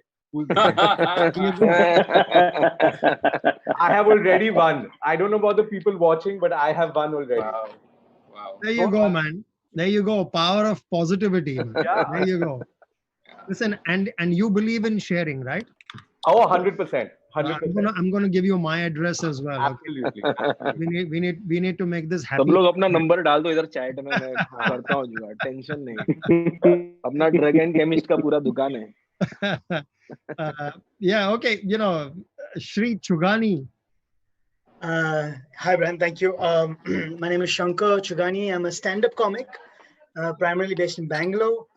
But for the most part, every month I try and spend about a week or two in Bombay, try and meet people, get shows, do open mics, talk to all the comics that are there in Bombay. For now, I've been in Kunur, which is my hometown, and I've been here for about 2 months. And Nakash, if you have anybody who you know from Kunur who can do the same that you do in Bombay, सब लोग के कान कैसे खड़े हो गए. Brian, I'd just like to add one thing, that when Shankar says he comes to Mumbai and meets comics, he doesn't meet me, okay? Yeah, Saurabh is excluded. I'm done with Saurabh. Listen, if you want an aggregator, Nakash is the man to go to, right? Because everyone's going to freaking gravitate towards Nakash. So any job done, Nakash is the man. Nakash is our Amazon plus Urban Clap right now. There you go. I'm the Jeff Bezos of There you go. Okay, let's see if Samir agrees with all of us. Yeah, Samir. Hi guys. I wish I was a drug dealer. I would be so happy at the moment, man. Listen, the topic just says how important is it to network. It doesn't say anything more. Right? Absolutely. This is like the perfect example. So we can all perfect example for the topic. There you go. In better times, we can all go to Kunur. It's a beautiful place. Yeah. Nakash is the go-to man. There are people who will make us happy beyond all the ingredients that Nakash will bring. Dude, we've got a community going. And dude, Brian, we got a variety of music like Nakash, Rahul, Zenith. It depends on our mood. Whatever we want, we've got it. I'm telling you, man. And you have chai all the time, like chai on the house. Like how many ever cups of chai you want? You'll have a drug and music for every mood. All day long. I have a feeling they're going to snap all connectivity with us. Yeah. If we don't move to some other levels of construction. I am sure. Yeah. So the new normal, okay, Brian? Let's talk about the new normal now, okay? Thus far in the program, it has been unprecedented. But oh man, yeah. So guys, to kind of now steer towards what we need to talk about. So it's a difficult world. Maybe we've got a few shiny, happy people around this table of chat. But on a slightly more serious note, if you look around the geography of this country, if you look at artists all over the country, folk artists and the others, people are going through not so happy times, right? I mean, it's tough to survive in the normal world. I mean, I deal in a couple of capacities with artists, both of the classical and folk variety and otherwise, the likes around this table today. And I know that they're going through not that comfortable time. So the idea really today is to kind of throw some light in our individual capacities and hopefully collective capacity to see how we can kind of get some joy going, right? So I'm gonna start with maybe Nakash. You come from a family of artists, Nakash, if I'm not mistaken. You've won a whole host of awards going back, and I'm not even including dealerships of the variety we just spoke about. You want to throw some light on this, man, about the gig scene, about earnings, about how important it is to network. Take us through some of your thoughts. We'll chat. And I just want to say to everyone that, while Nakash is sharing his piece with us, if there's anyone who wants to throw, a thought or two into the mix, let's make this more a discussion rather than a Q&A. Let's all contribute. I'm sure for each of the questions that we're trying to address, all of us have a point of view, but let Nakash drive this one. Nakash? You'll have to tell me what, because I kind of No, that's cool. Was Nakash, so I never was technical. saying, you've got some great experience behind you. You've been acknowledged, with a few awards. You're kind of in a happy place as far as the stuff you've done. I was just saying that there are a host of Indian artists beyond you, me, and Bobby McGee who are struggling. Who are trying to earn their living, who are trying to stay loyal to their art form. And we want to create an empathetic world around us. We want for people to share, to come together, support each other. So I just want your broad thoughts on this. And I said to the others, we'll make it a discussion rather than a monologue. See, actually, I totally, I feel very lucky to be doing what I do actually, and there's two reasons for that. One is basically I like doing what I do. The second reason is I have basically I've seen my father when I was growing up. Like he worked in a bank himself, being a singer. He worked in a bank for 38 years, and I know it cannot be very easy for an artist to basically do something that is not his passion but he definitely was he was very good in banking, and everybody, all the staff and everybody, they love him so much. But you know, it requires a lot of emotional and physical and lot of investment in many forms. Normally when you're doing a 9 to 5 job or something, not taking anything away from them, but आप एक बार जब घर आ जाते हो तो you can basically take take an opportunity and forget कि आप क्या करते हो. बट अपने लाइन में मेरे को तो स्पेशली मैं अगर बोलूँ तो मेरे को ऐसा नहीं हुआ. It's all connected for me. It's one thing. My life reflects in my work, and my work reflects in my life. It's so interconnected, and I try to um, take whatever my experiences in my life are and bring it into my work, so that other people can connect with what I'm trying to convey. And I think we have a lot of stand-up comedians also who uh, मजाक मजाक में कितनी सच बात बोल जाते हैं वो लोग कई बार. और तो I kind of love the fact about that kind of fact about artists. And अभी जैसा जो भी time चल रहा है, I know it's very difficult, but it also giving us opportunity to create whatever content we want to create. जो भी मन में आ रहा है, like I realized 3 days into the lockdown, the most talked about thing in my friend circle was कि तूने Money Heist देखा क्या? Like that was like the primary tension वाली बात. ये नहीं लॉकडाउन में क्या हो रहा है, ये कोरोना वायरस से कैसे बचे, ये सब नहीं. वो लोगों को टेंशन थी कि मनी हाइस्ट देखा कि नहीं तूने. बेसिकली ये सब बातें चल रही थी. तो मैंने उस पे कुछ गाना बनाया. तो I wanted to step out of the house. Then एक गाना बहुत पॉपुलर हो रहा है, मेरे हालात ऐसे हैं कि मैं in so many weird ways content is being used, and it's very creative time for all of us, I feel. And I'm trying to make the most of it. वो pressure अभी आ गया है, like Yeah. so what am I doing? Am I making the most of it? Yeah, you've raised two very pertinent points. One is you said you do what you love, and if you do what you love, you end up loving what you do, and it manifests itself in the result. And the second thing is you spoke about using this time to inspire you to write music. Some of the finest music globally has been written about the times. In fact, genres have evolved. If you look at the blues, it was revolving around the pain. If you look at reggae, it revolved around color appetite and the like. So I mean, that's a really clever pointer, and a important pointer towards what we can be doing. Networking obviously is something that's exceedingly important, good times or bad. And Right. so I'm gonna move on to Saurav. Saurav, I think we've told our viewers that stand up is where you are. You're a writer, obviously, and an actor, which helps you do what we conventionally call stand up. Now, correct me if I'm wrong, but you are signed on. Whoops, you are signed on to OML, right? Yes. To an agency that manages you. Yeah. I just want to ask you, besides the other thoughts you have, also dwell a little bit on the importance of being managed and being managed well. Yeah. So, and also before I come to the OML part, I'd just like to add one thing. Like I'll tell you, like I'm not from Mumbai. Okay, I'm from Calcutta. I've done a job, business, everything. So one thing is to people out there who like want to start a little later, you can, and I'll tell you how networking helps. Like I didn't know any comedian. That's not something anything like that. So when I went back to Calcutta, I just started a Facebook page where I used to write jokes, okay, and then I just tried a few stand-up videos, and then I just messaged, all the famous comedians like Tanmay, Vish, Veerdas, anybody that I knew, okay, and they replied, and by that fluke, I got a writing gig in Mumbai with Abish for his show Son of Abish.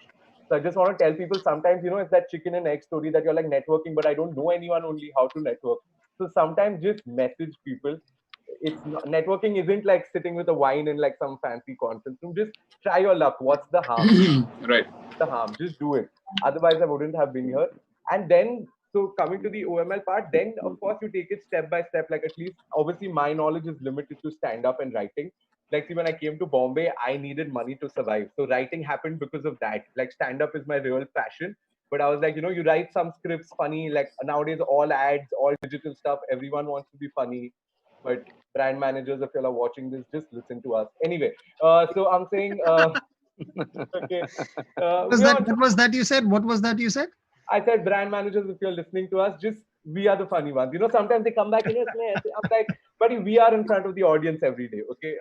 So, but anyway, so, so that's how networking, like, so what happens, the good thing about Mumbai networking is that, like, say, for example, if I work with you and you like my work, the weird part about Mumbai is there's a lot of talent, but not a lot of people who you actually reach out to.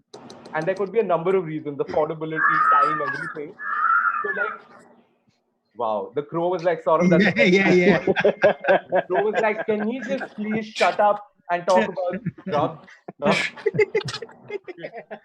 But yeah, I was just saying, like, if I meet, like, if you work with people and work well, and I know it sounds cliche, that also helps with the networking angle. And having an agency, like, the reason I'm saying all this is, I'm not trying to be a politician who's avoiding the main question, but just so that people know the journey. And that's how you get signed. A lot of times people are like, how do you get signed? I'm like, I didn't know anyone in Mumbai. It's not like I had any friends even in the industry. So then, just keep doing your work well also, and the networking then helps. Like you need both. I know I sound like an uncle who's like, beta kaam karo, but that definitely you need to do.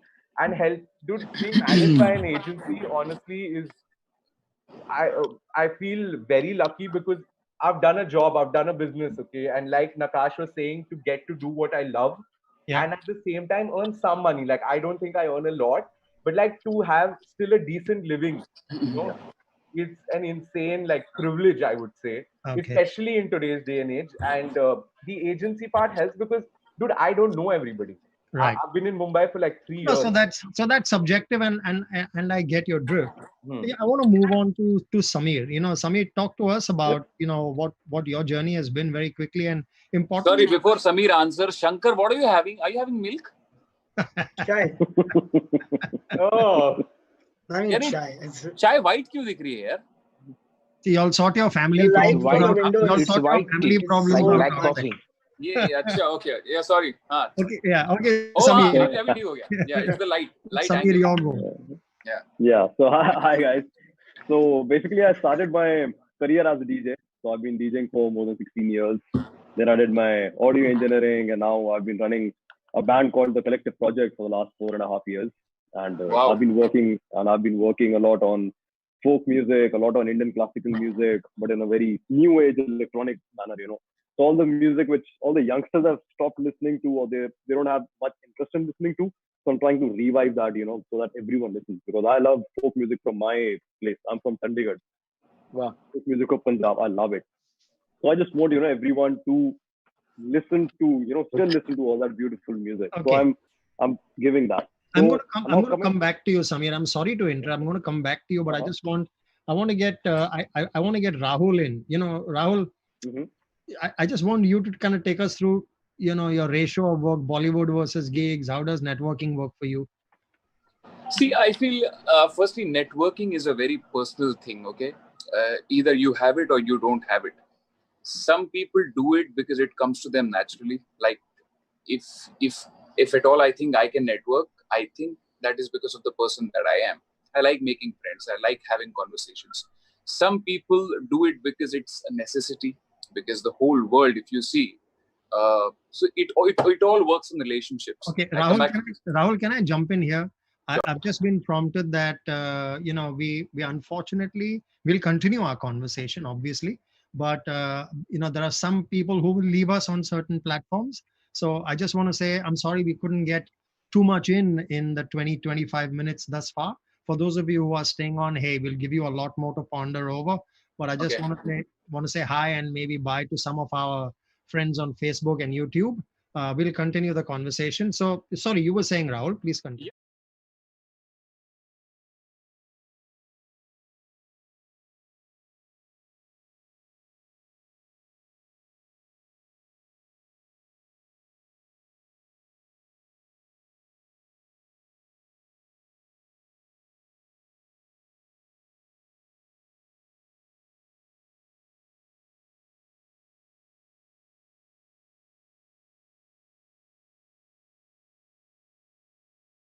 In our darkest hour, we turn to our favorite song, our favorite joke. We do a dance step. We listen to a story.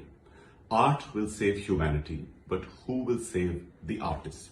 Staying Alive is here to help the gig worker in the art economy.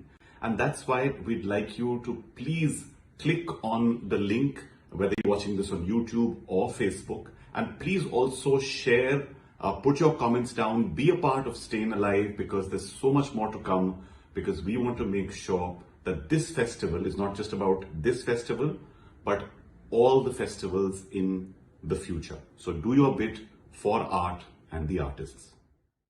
हाँ, मंच बदलेगा पर रंग नहीं. रूप बदलेगा पर रस नहीं. थिएटर नया है, स्पॉटलाइट वही. माइक टेस्टिंग का स्टाइल वही. Hello 1 2 3 4 check. Are you ready? Let's begin the show. इस कांच के पर्दे को मिलकर हम नया दौर दिखलाएंगे. टिकटॉक पे नाच नचाएंगे, यूट्यूब पे गीत सुनाएंगे. इन ठहरे लम्हों को मिलकर हम नई चाल चलाएंगे. दुख सुख अपने FB इंस्टा पर लाइव ही बतलाएंगे. So, hello, 1 2 3 4. Are you ready? Let's start the show. Mic बदलेगा, आवाज नहीं. लुक बदलेगा, अंदाज नहीं. दूर होके भी पास हम स्टेज बदलेगा पर एहसास नहीं.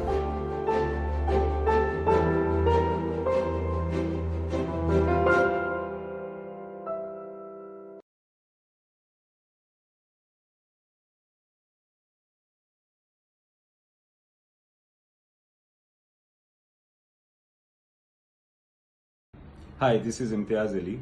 I'll be reading out a part of a script that did not make it to the final feature film that was released. Also, it is written in English. I've never read out the English part of a script before. I'd appreciate if you are there to watch this, please. I believe that business can bring about change, but art can create a revolution. Over 12 collectives and over 100 artists have come together to support the fraternity of artists on Staying Alive. If you want to donate to it, you can swipe up.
Hi, everybody, and a very warm welcome. I hope you're having a good late afternoon because if you're feeling sleepy, we're going to wake you up. This is Stay In Alive, hashtag Stage Badlega, a unique initiative to try and get over 100 different artists from across the spectrum, whether it's music, whether it's electronica, whether it's jazz, whether it's storytelling, whether it's theater, whether it's dance, whether it's comedy. We're trying to get everyone together here from the live arts because we really believe that, if art is the one thing that's going to save your humanity, who's going to save the artist? And I know that we've all been out there and we've all done our bit for so many causes. But this is something which is very close to all our hearts, simply because हम सबके अंदर ना कोई एक performer है, उस performer का stage शायद कुछ समय के लिए उनसे छिन गया है. The fact that it's been taken away, everybody misses that. But then we all felt that, okay, if there's going to be a new stage where we need to go out and perform, we need to go out and help each other. The simplest way for you all to help is there's a donation link that we have. It's https://stayinalive.giveindia.org, stayinalive.giveindia.org, जहां पर जाके आप contribute कर सकते हैं. अगर आप social media पे post करना चाहते हैं, you want to take screenshots, please feel free and put them out there because we've got a couple of hashtags. Stage Badlega is our most important one that we're putting out. Social for good, because we're part of that overall campaign. And StayIN Alive, and of course, agar aap apne doston ko keh sakte hain, donate now, it would be absolutely wonderful. This session is about lockdown learnings. Ye word lockdown or ye word new normal, hum log ki zindagi ke normal ho gaye hain. They keep coming back to us every now and then, but today to actually put a dose of maybe some learning, some inspiration, something, we've got a whole host of people who are joining us here. We've got Kopal Khanna, she's the CEO, founder of Taper Tail and Wall for Wall. Taper Tail के बारे में जानता हूँ, लेकिन Wall for Wall के बारे में जानना चाहूँगा. They organize lots and lots of events, as you know, largely followed channel, millions of followers there. Amandeep Singh, storyteller and writer who's reached over 20 million people online with his stories. हर चीज पर इनको देखा गया है. Yaya Bootwala, also known as, I don't know like this, but the lover boy in the poetry circuit. But his words are what are magic. He rose to fame after his piece Shayad Wo Pyar Nahi Hai went viral with over 15 million plus views. That's the most viewed spoken word piece, if I know, and one of the most viewed spoken word artists in Asia. Sriti Jha, an actor, poet who's won various awards, the lady with the smile that can melt everyone's heart, started her career as Malini Sharma in Disney's Dhoom Machao Dhoom. But since then, she's found her love for poetry, which is what we love her for, and the love that she gives to the arts all the time. Sahil Shah from the Yellow Diary uses an eclectic blend of jazz and modern drum theory, producing beats that make all these tracks truly memorable. Also an alumni of the prestigious Conservatorium van Amsterdam, if I got that right. And G-Force Arjun, who looks nothing like his profile picture, part of the Jalebi Cartel music collective, who have single-handedly put India on the international dance map during the 10 years, 2004 to 2014. I don't know whether there's some music, etc. suddenly started coming in the background. I don't know whether you all were getting that. Were you all getting that as well? No? Not. Great. I think that was my mind playing tricks on me. For everyone who's there, let's start off with the week one. Week one of lockdown. Quick going around the thing. Sahil, how are you feeling? Week one of lockdown. Yeah. I lost my sleep cycle completely. Like I started to sleep at like 7 in the morning and wake up at 3. So like it was just still getting used to the fact that there is a virus outside that because of which like we are all stuck at home. Like I mean, I've seen this kind of stuff only in films and stuff, and it was actually happening. So at week one, for the most part, I was still like getting acquainted to this new world that is existing as we know it right now. So okay, great. Arjun, how about you? Most of my week one was actually spent trying to think about what I can do. Most of my time was actually spent in like, hey, okay, I'm comfortable in my house, but there are so many other people who aren't. So, what can I do about it? That was one of my main things. And also, I also run a small company. I make video games as well. So I was trying to think about, how we can manage the people at work and stuff like that. So why didn't you make a game called Go Corona Go? I would have loved to actually, but I don't think Google and Apple are taking submissions for such games right now. Chalo, it's a good thing. I must tell you, I did a podcast where the first episode I called was "Kuch To Karo Na," because kuch pata hi nahi tha yaar. It was just crazy. Sriti, you've got that big smile on your face. Like in week 1, were you smiling? Were you worried? No, I, like Sahil, was coming to terms with the fact that there's something in this world because of which the whole world is sitting at home and is on a lockdown. I was still coming to terms with that. And I obviously did not expect myself to take care of myself. I didn't know how I was going to manage by myself through the lockdown. So yeah, I was very nervous. The first 1 week, I didn't know what to do. I didn't know what to do. So I'm sorry, it's a question I wanted to just ask you, saying, do you have help and family, etc. with you here, or? No. I am by myself. I am loving तुम it. सब कुछ खुद ही कर रही हो? हाँ जी, बिल्कुल. Wow, crazy. Okay, and you're still smiling. It's amazing. Amandeep. Yes, sir. My first week was again like what Sriti said. What the worst thing I did was I watched this movie on the very first day called I Am Legend by Will Smith. And that wasn't a good idea because whatever it was happening in the movie, I could figure out happening around me. And I was stuck alone in Mumbai, and like I'm still alone in Mumbai. So basically, the first week was figuring out will we survive or will we not? Because I was also following the news, and it said that in Italy and other countries where the lockdown has happened, it is going to be for long. And so this was how my first week was. Basically scared, not at all thinking that how I can utilize this, because in my mind I mostly had how I can survive this alone. So yeah, that was the first week, but now it's all cool. Okay. Kopal, had you already reached Lucknow, or did you in the first 1 week say "Chalo ghar"? No, so basically my mom started putting pressure on me, just like I think 5 or 6 days before the lockdown was announced, and she's like, you have to come back. And so I was like, okay, mom is panicking, I'll go back. So the first week was just me trying to settle in ghar pe, thinking that, I'll have to stay here for maybe like 2 more weeks, or, like maybe 2-3 hafte ki baat hai. And it was a lot of that. It was a lot of understanding my privilege. I think it was a lot of that was me thinking tape del ka kya hoga, live events kaise honge, brands ke liye shoots kaise honge. It was a lot of that. And then I remember finding a book of Harry Potter lying in my bookshelf that I had been wanting to read ever since. Like every single time I used to visit Lucknow, I used to be like, ye book meko padhni, and I would never read it. And then I picked it up and I started reading, and things started changing after that. But that is week 2. Which one? Which one was it? Because I know Sriti is most interested. I told Sriti about it. She told me. Yeah, I told her. Wow. So everyone, Yaya, you're the only one left. Tell us, pehla hafta kaisa tha? Sir, so I was still absorbing the fact, and also हुआ ये था कि अल्फाज का सफर was going to happen, and the tour was like हमने announce कर दिया था और सब कुछ, and it's like 3 days before the tour announcement आई कि the lockdown has been imposed. तो सबसे पहले तो एक जो personal चीज होती है कि आपका जो एक tour था वो कहीं ना कहीं चला गया, तो मेरे लिए वो था. By the end of the week I realized कि my pain is still there, but there are so many people who are trying to get back home. मतलब क्योंकि जैसे laborers की news आने लगी, then I was like, still I'm still privileged to be at my house. Like I think it was realizing that. No, really, I think that happened for a lot of people. I must tell you, we've got Divya Mehnot, who's in the audience, who's a big fan of Sriti. I think she said, hello, Fugi ma'am. Yeah, that's my nickname on the show. Hi, Divya. Thank you for being here. I hope. Yeah, and Divya saying my birthday was in that week, and it's a lockdown wala special birthday. Divya, पहला हफ्ते की बात कर रही हो, अभी की बात कर रही हो, because इससे अच्छा birthday gift तो नहीं सकता कि Sriti is here with you.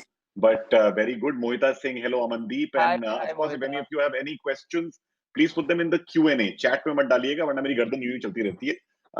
लेकिन कोशिश करिएगा कि Q&A में अगर डाल सकते हैं तो डालें. Okay, quickly coming, Sahil, you were a drummer, right? Yes.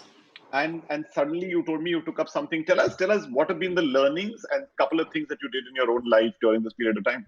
Yeah, so I played drums, like you said, for the band The Yellow Diary, and I've been playing for the last 10 years.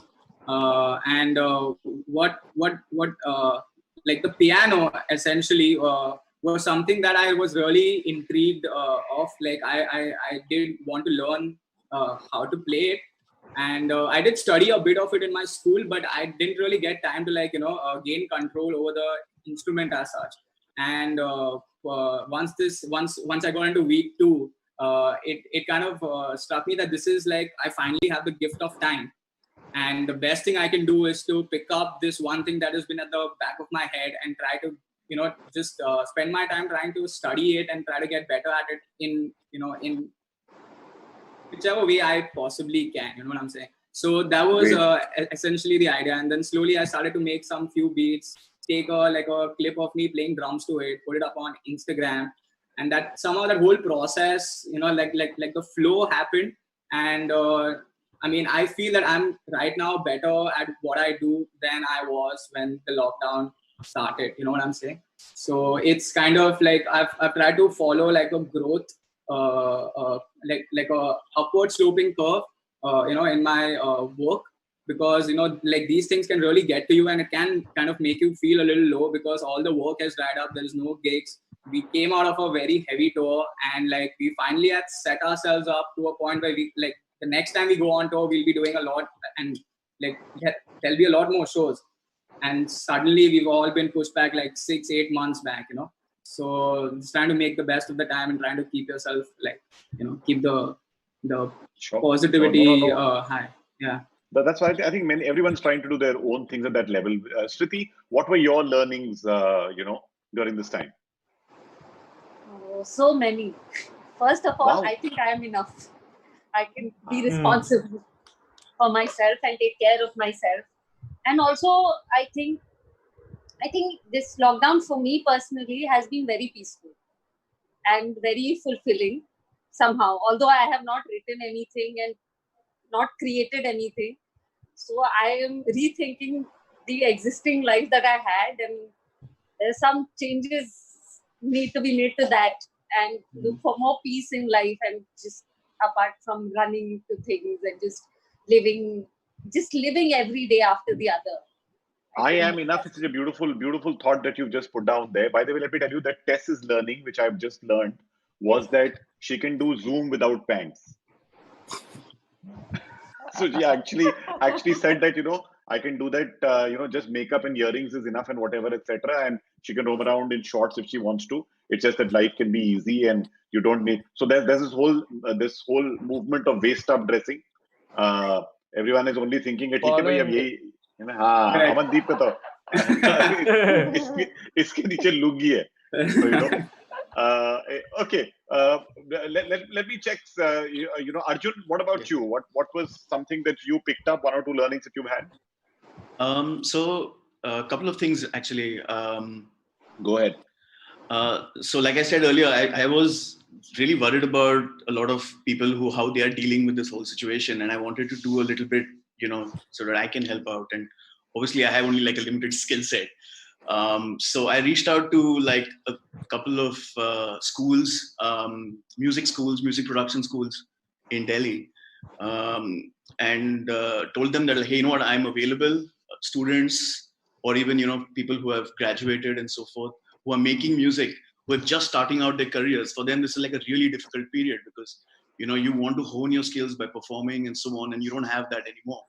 Or you want to like put music out there, but you really can't go and get that, sort of mentorship from anybody. So I said, you know what, I'm available, so people can get in touch with me. And I thought there'd be like 5-6 people who would get in touch with me, but I was overwhelmed. I mean, like some 50-60 people have gotten in touch with me, sending me music, and I critique the music, send it back to them. A couple of them have released the music also. So it was like a fantastic learning experience for me, because I was going through a writer's block.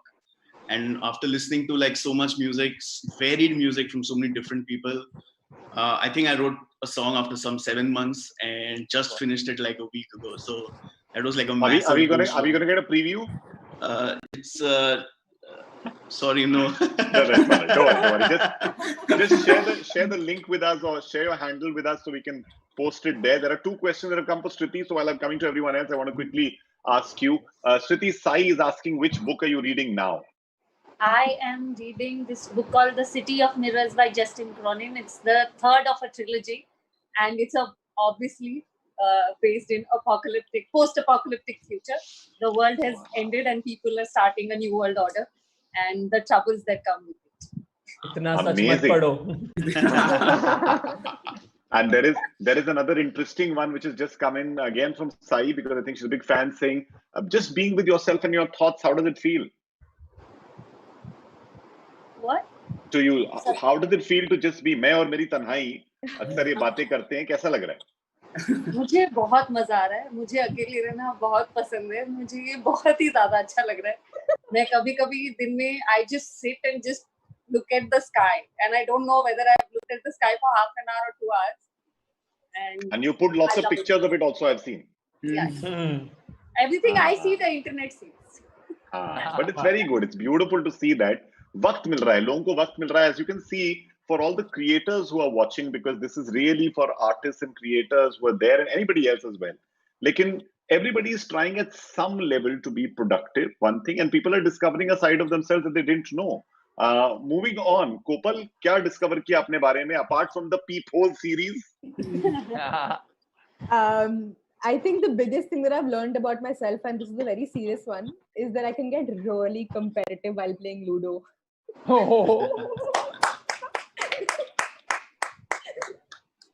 नहीं ludo में तो मैं बता रहा हूँ कि हमारे घर पे आजकल the kids get together and they play stuff. So half the time I go from admiring parent to adamant participant.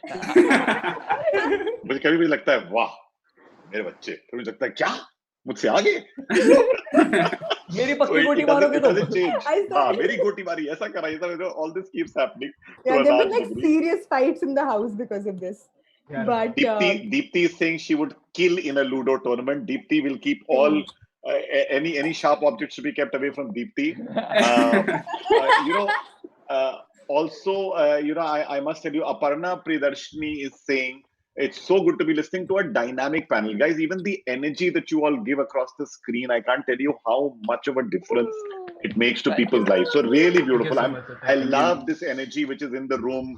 Abhi, only thing is Cyrus is going to pull out some drums and start. Oh my God! Hell, you must do that. Modi ji would approve.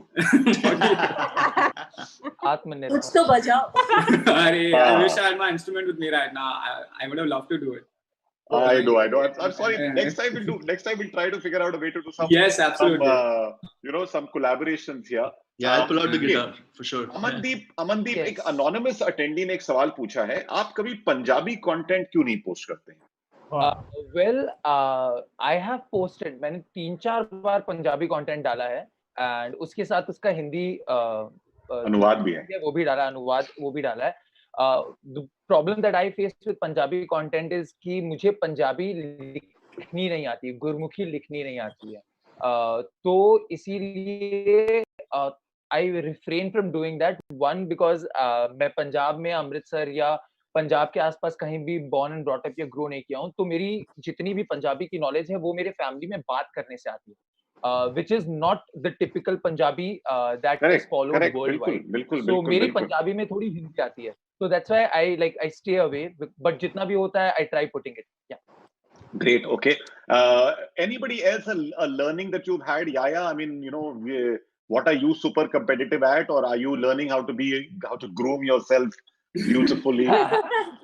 Sir, so I came up with this mantra, and it's after like 2-3 weeks of the lockdown के मेरे दिमाग में ये एक mantra बना कि the only way to survive is always to adapt, adjust, and then reapproach.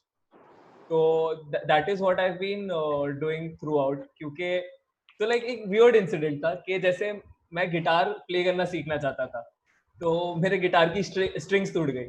तो अब मैं ये सोच रहा हूँ कि I want to do something with the guitar. तो मैंने lip syncing की वीडियो बना दी.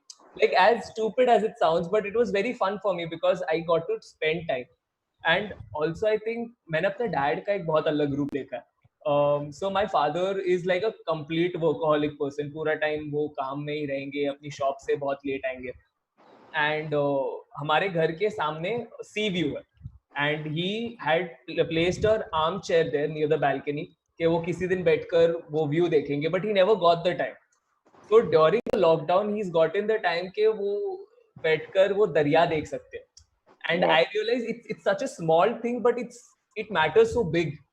कि finally for what he's paying, he's seeing कि हाँ यार, and he's enjoying life. And I'm so happy that people कहीं ना कहीं we are trying to get our mental peace back and find our happiness in the small things. Yeah. Beautiful, yaar. ये तो Good on ahead. Go ahead. Yeah. So, like the small things, this is what I have also learned, that we have always planned to do the big things. जो छोटी चीजें होती है वो दिमाग में रहती है, but हम कभी करते नहीं. So I always used to love cooking. Like I have tried cooking a lot.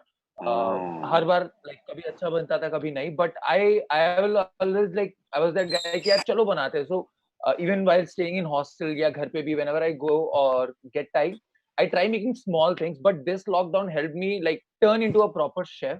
And it was so beautiful to like, I don't know how others will take it, but for me, it was so mesmerizing to go and watch random YouTube videos of cooking and then like decide at 9 p.m. or 10 p.m. at night कि आज मुझे गुड़ वाली खीर बना के सबको खिलाना है. So I was staying with my friends for a couple of weeks because I was all alone at my place. Now they have left. They've gone to their places. So at around 10 p.m. at night, we decide to make halwa.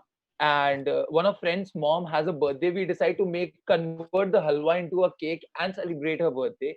I don't know अगर ये मैं normal days में करता कि नहीं. We decided 1 a.m. at night कि हमें खीर बनानी है, and we make kheer. So these were the small things, and like मुझे खीर खानी पसंद नहीं. That's a very rare thing. I don't like hot kheer, but I made it, and people loved it. And the beauty was that जब भी हम शुरू कर रहे थे कोई एक चीज बनाना, हमें नहीं आइडिया था कि वो एंड में टेस्टी बनेगी नहीं बनेगी. It was so nice to learn that when we are following certain instructions which are already placed by some random person, and when you follow it particularly with discipline, things eventually turn out to be great. All the dishes that we cooked were nice and tasty.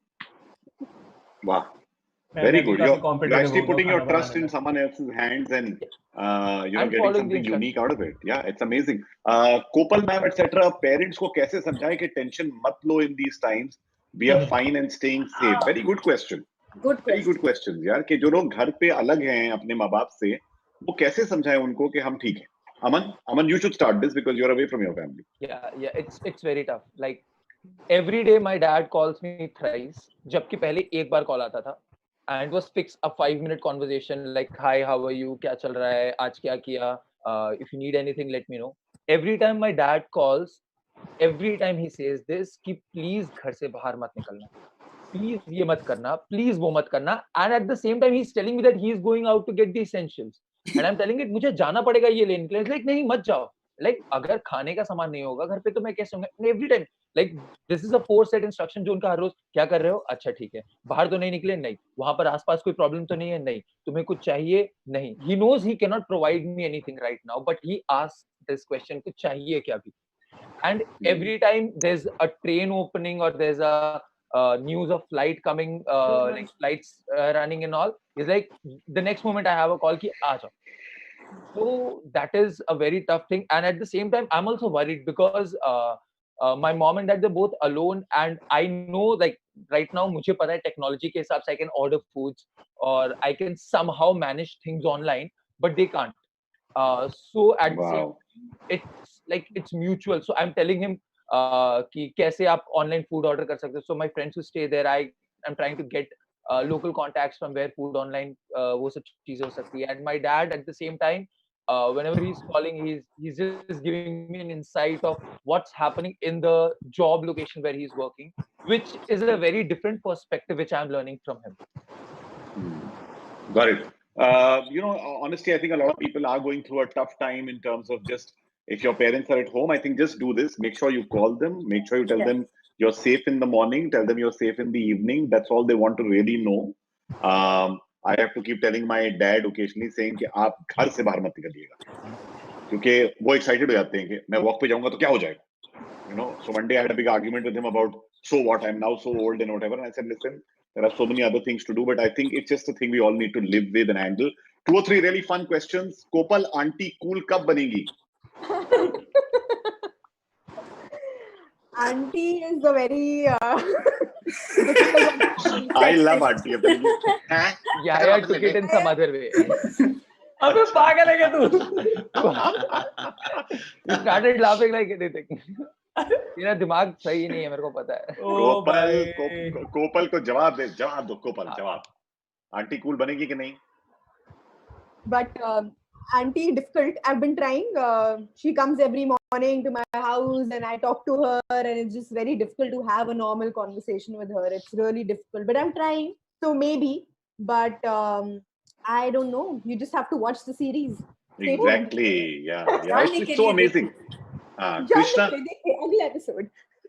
Krishna कह रहे हैं my lockdown is going more beautifully with Amandeep के ख्याल and Yaya के अल्फाज, because on one side of course we've got these four lovely storytellers and poets. So I'm going to quickly jump to the musicians and ask them, Sahil, what have you been listening to? Can you tell people some nice, everybody think of one thing that they can listen to. It could be music, it could be a podcast, it could be anything. What are you all listening to, Sahil?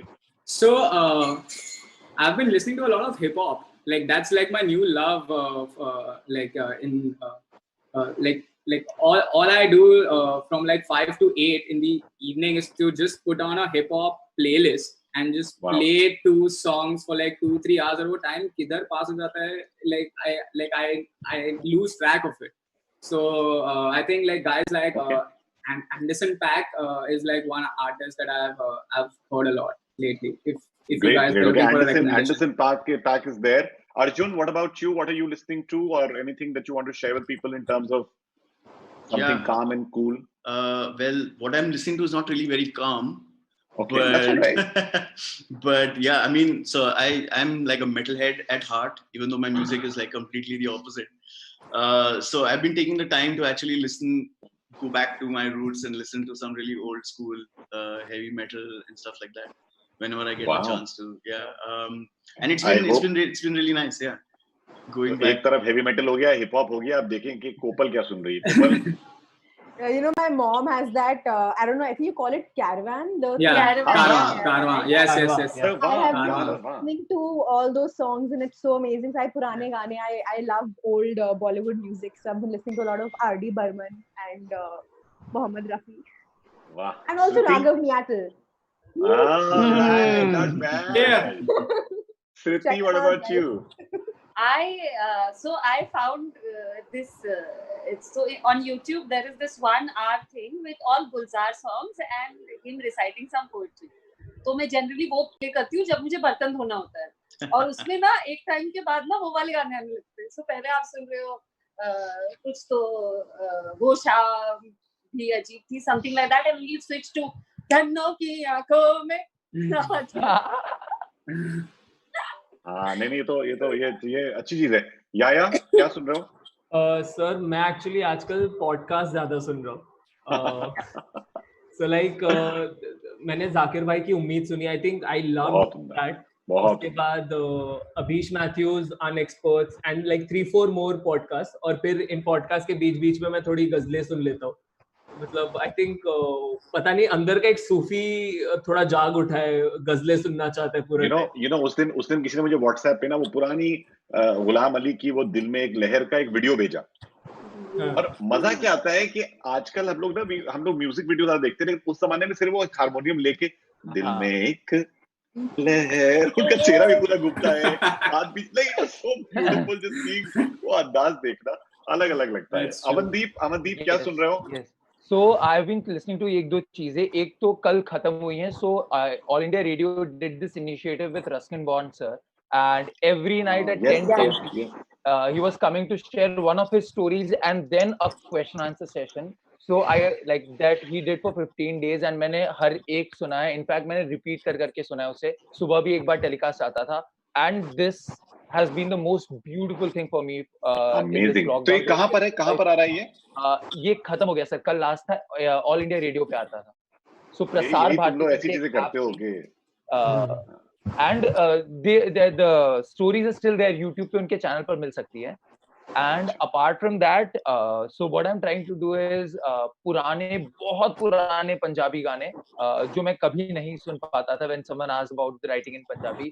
सो वो सब चीजें मैं सुन रहा हूँ. Basically वैसे गाने जिनको आज तोड़ मरोड़ कर या ट्रांसफॉर्म कर एक नए गाने में बना दिया गया है. जो टप्पे होते थे पुराने सो बेसिकली शिव कुमार बटालवी जी के एक पूरा सेशन था कुछ 3 घंटे का यूट्यूब पे that I've heard like 2-3 bar where he shares about everything, his writing, how people have adapted his writing and how songs have been made. So वो सारी चीजें बस YouTube अपने जो सजेस्ट कर रहा है उसके साथ घूमते रहता हूँ.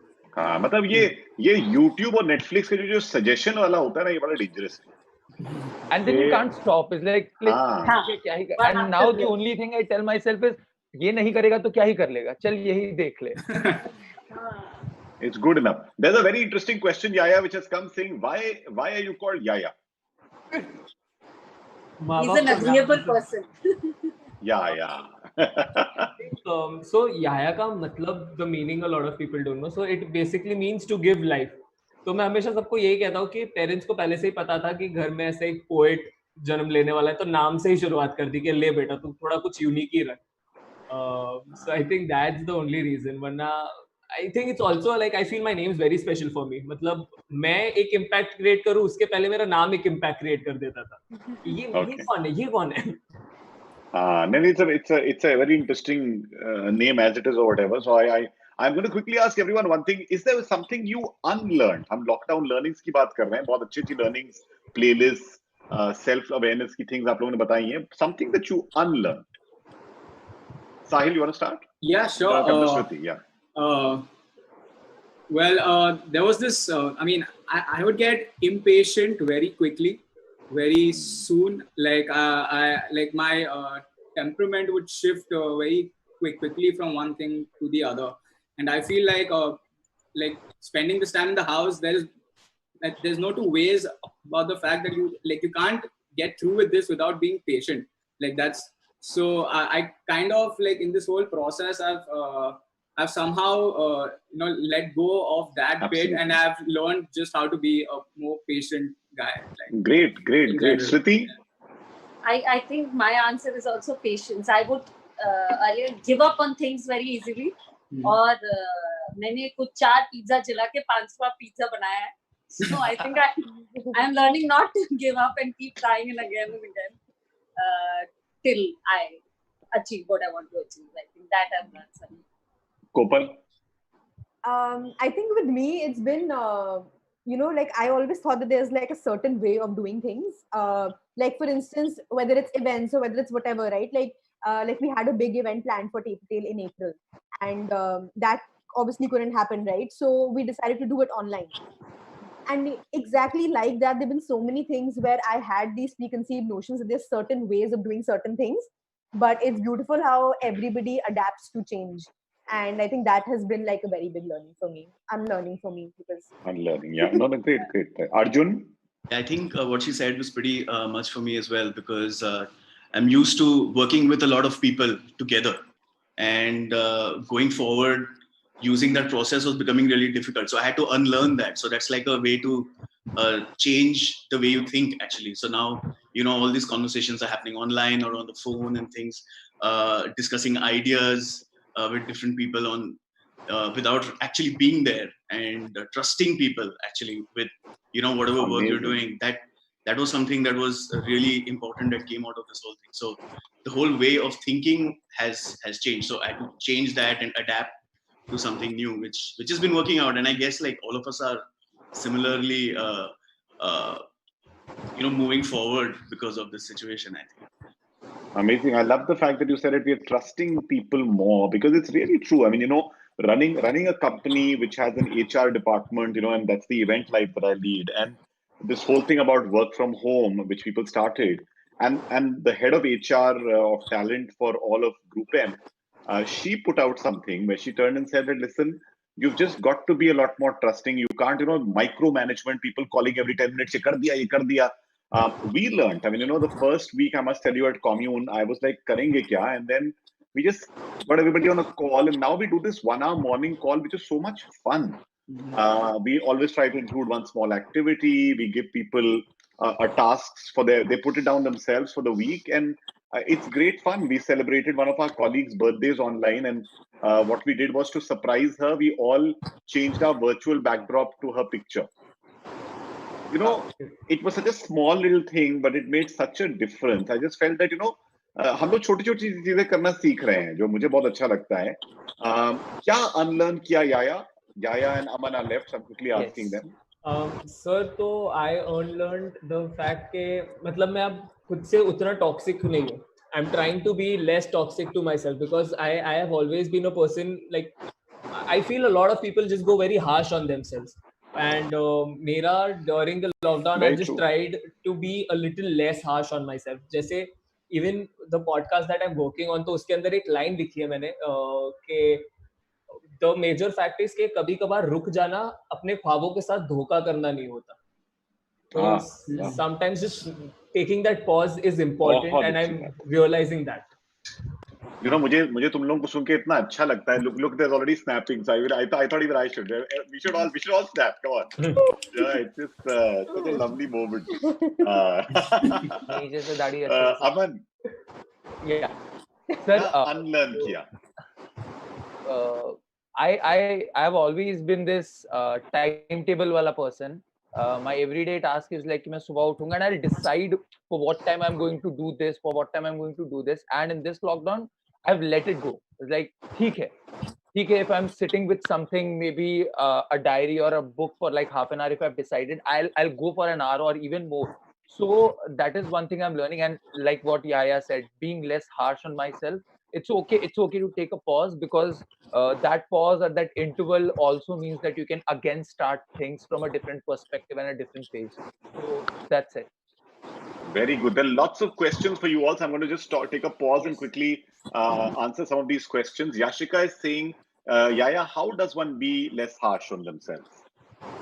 I think the acceptance कि आप जो कर रहे हो, क्योंकि I realized कि हम जैसे घर में बैठे ना, तो एक fact आ गया कि we had this whole time to have conversations with ourselves, and the only thing I had to convince myself is जो आज मैं देख रहा हूँ ना, जो मेरा सपना है, हाँ वो मुझे पूरा करना है, but I don't have to put it on a timeline. I don't necessarily have to say कि अरे तू एक साल में पूरा कर, you have to do it anyhow in 1 year, and no matter how much your happiness is at stake, it doesn't matter, you still have to complete it in a year. So I think that point to convince myself कि साल का 1.5 साल भी हो गया ना, it's okay. Give yourself time. Yeah. मैंने it's a very good thing. ये don't be harsh on yourself. इतने judgmental मत हो, इतने goal oriented. मैं ये बता रहा हूँ, पापा सीजे ने मुझे सबसे अच्छी चीज लिख के भेजी थी, because एक दिन मैं थोड़ा सा कंफ्यूज हो गया, because you all know me, I'm a doer. मैं बस लग जाता हूँ घोड़े पे सवार होके कि चलो करना है. And maybe that's my positive, and sometimes it becomes my negative, because and somebody one day, this was when I was doing a thing with Kenny, and Kenny had done a chat with Kanan before, तो मैंने वो सुनी थी. उसमें Kanan ने कहा था, यार Kenny, why do you have to keep doing? Can't you just be? और मेरे वो बात अटक गई, saying यार why can't I just be? तो मुझे सीजे ने बोला कि don't be harsh on yourself. Maybe being is your doing. I said, yaar, ye to, or doing is your being. So sorry, doing is your being. And I said, yes, that's true. So there's some amazing things that sometimes you learn, and these are beautiful, beautiful things. Sriti, if you could go backpacking anywhere right now, where would you go? It's an anonymous question that's come to us. I'm backpacking in my house. But yeah, I want to travel again. I know that this will get better. एक जगह. Thailand. Nahi, what about those beautiful writer retreats that you go for? My God, we are so envious. There was one happening in November. Now we don't know. Oh, नहीं शायद होगी. It's okay, मैंने घर को retreat बना लिया. दिख रहा है. अमनदीप याशिका पूछ रही हैं, आपका फेवरेट पंजाबी गाना कौन सा है? Oh wow, वो तो बहुत सारे हैं, but right now I'm hooked up to this song called सानू नहर वाले पुल ते बुला के खोरे माई किथे चला गया. ओए होए. Can you hum us a line? Okay. That no one has ever asked me to sing. Thank you so much, sir. अरे अच्छा है, चल रहा है, मजा है. जरा earphone निकाल लो. Hey, I have my guitar. I have my ukulele. I am learning this. I can try with. अरे superb. हुसैनो नहर वाले पुल. Yaya is moving. हुसैनो नहर वाले पुल ते बुला के देखो रे माई किथे रह गया. साडी अखियां चो निंदरा चुरा के, साडी अखियां चो निंदरा चुरा के देखो रे माई. Yeah, I'm learning. Ladies and gentlemen, Amandeep तो आने वाला है. Sahil, you should give him some beats, and maybe we can get Arjun to add something. Yeah, to it. You know where I made mistakes, like all. Absolutely. I'm gonna ask this question to both Sahil as well as to Arjun. Is it necessary to create every day? Because many people are saying we live under this pressure of having to create. Arjun, you wanna go first, or shall I take this? No, please. Okay. Take it. Okay, sure. So this is something that I've also been doing since since I have I'm trying to acquire a new skill. I give myself this end goal that आज कुछ create करना है. But that's I mean, it is, I feel, important to try and create and try to push yourself. But what Jaya also said, it's important to not be too harsh on yourself. If you are creating something, just create it and put it out there. But don't judge it too much. You know what I'm saying? It's not get to a point that it should affect your self-confidence. But I think it's a good idea to create every day. If you know what I mean. Yeah. Okay. मतलब अगर हो रहा है तो हो रहा है, नहीं हो रहा तो नहीं हो रहा. Yeah, it's fine. Don't judge what you created maybe, but go on creating. It's fine. Yeah, I think you should not put pressure on yourself that that if I don't create something is going wrong, or I'm not giving it my best. I mean, some days you just don't feel like it, but you should try and keep at it. I mean, if you don't do it for 2 days, it's okay. Maybe the third day some new idea will come in your head. Yeah, I think the bottom line is don't put too much pressure on yourself. I mean, not just now, in general. So while the question was for Sriti, but I'm going to ask all of you, if there was one place you could be right now, and if you could go, I mean, suddenly everything's opened up, there's a place you can go to, where would you go and why? Let's start with Aman. I would love to take my ukulele, go and sit in front of Marine Drive and sing for the sea. Beautiful. Yaya? घर चला जा. देखो वैसी चीजें बोल रहा हूँ जो पॉसिबल हो.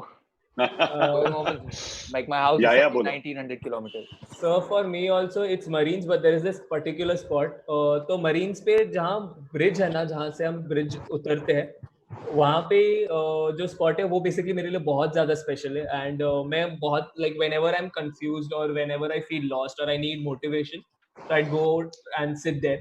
और पता नहीं मतलब ऐसा लगता है कि just I'm fulfilled, I am happy in that space.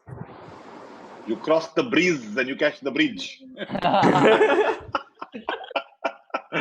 Yeah, हमारे कॉलेज की तरफ एक बहुत ही बुरा, बहुत ही कॉलेज टाइप के स्कूल टाइप का जोक था ये, but it used to happen then. Sahil, where would you be? I'd be in the studio. I mean, I'm just dying to get into the studio with my band and write new stuff and put out songs. It's been a while since we've been doing this. We used to meet thrice a week to do all this, and now it's been 2 months. So there's a lot of pent up creativity that is just waiting to be put down. So that's for me, that's the place I'd like to be. Arjun? I haven't met my sister in very long. She lives in Australia, so I'd like to go meet her. That would be really beautiful. Koppal, yeah. Sorry, yeah. So no, go on. No. I mean that's what it was. Yeah, I'm just looking forward to whenever that date comes by. Yeah. Koppal.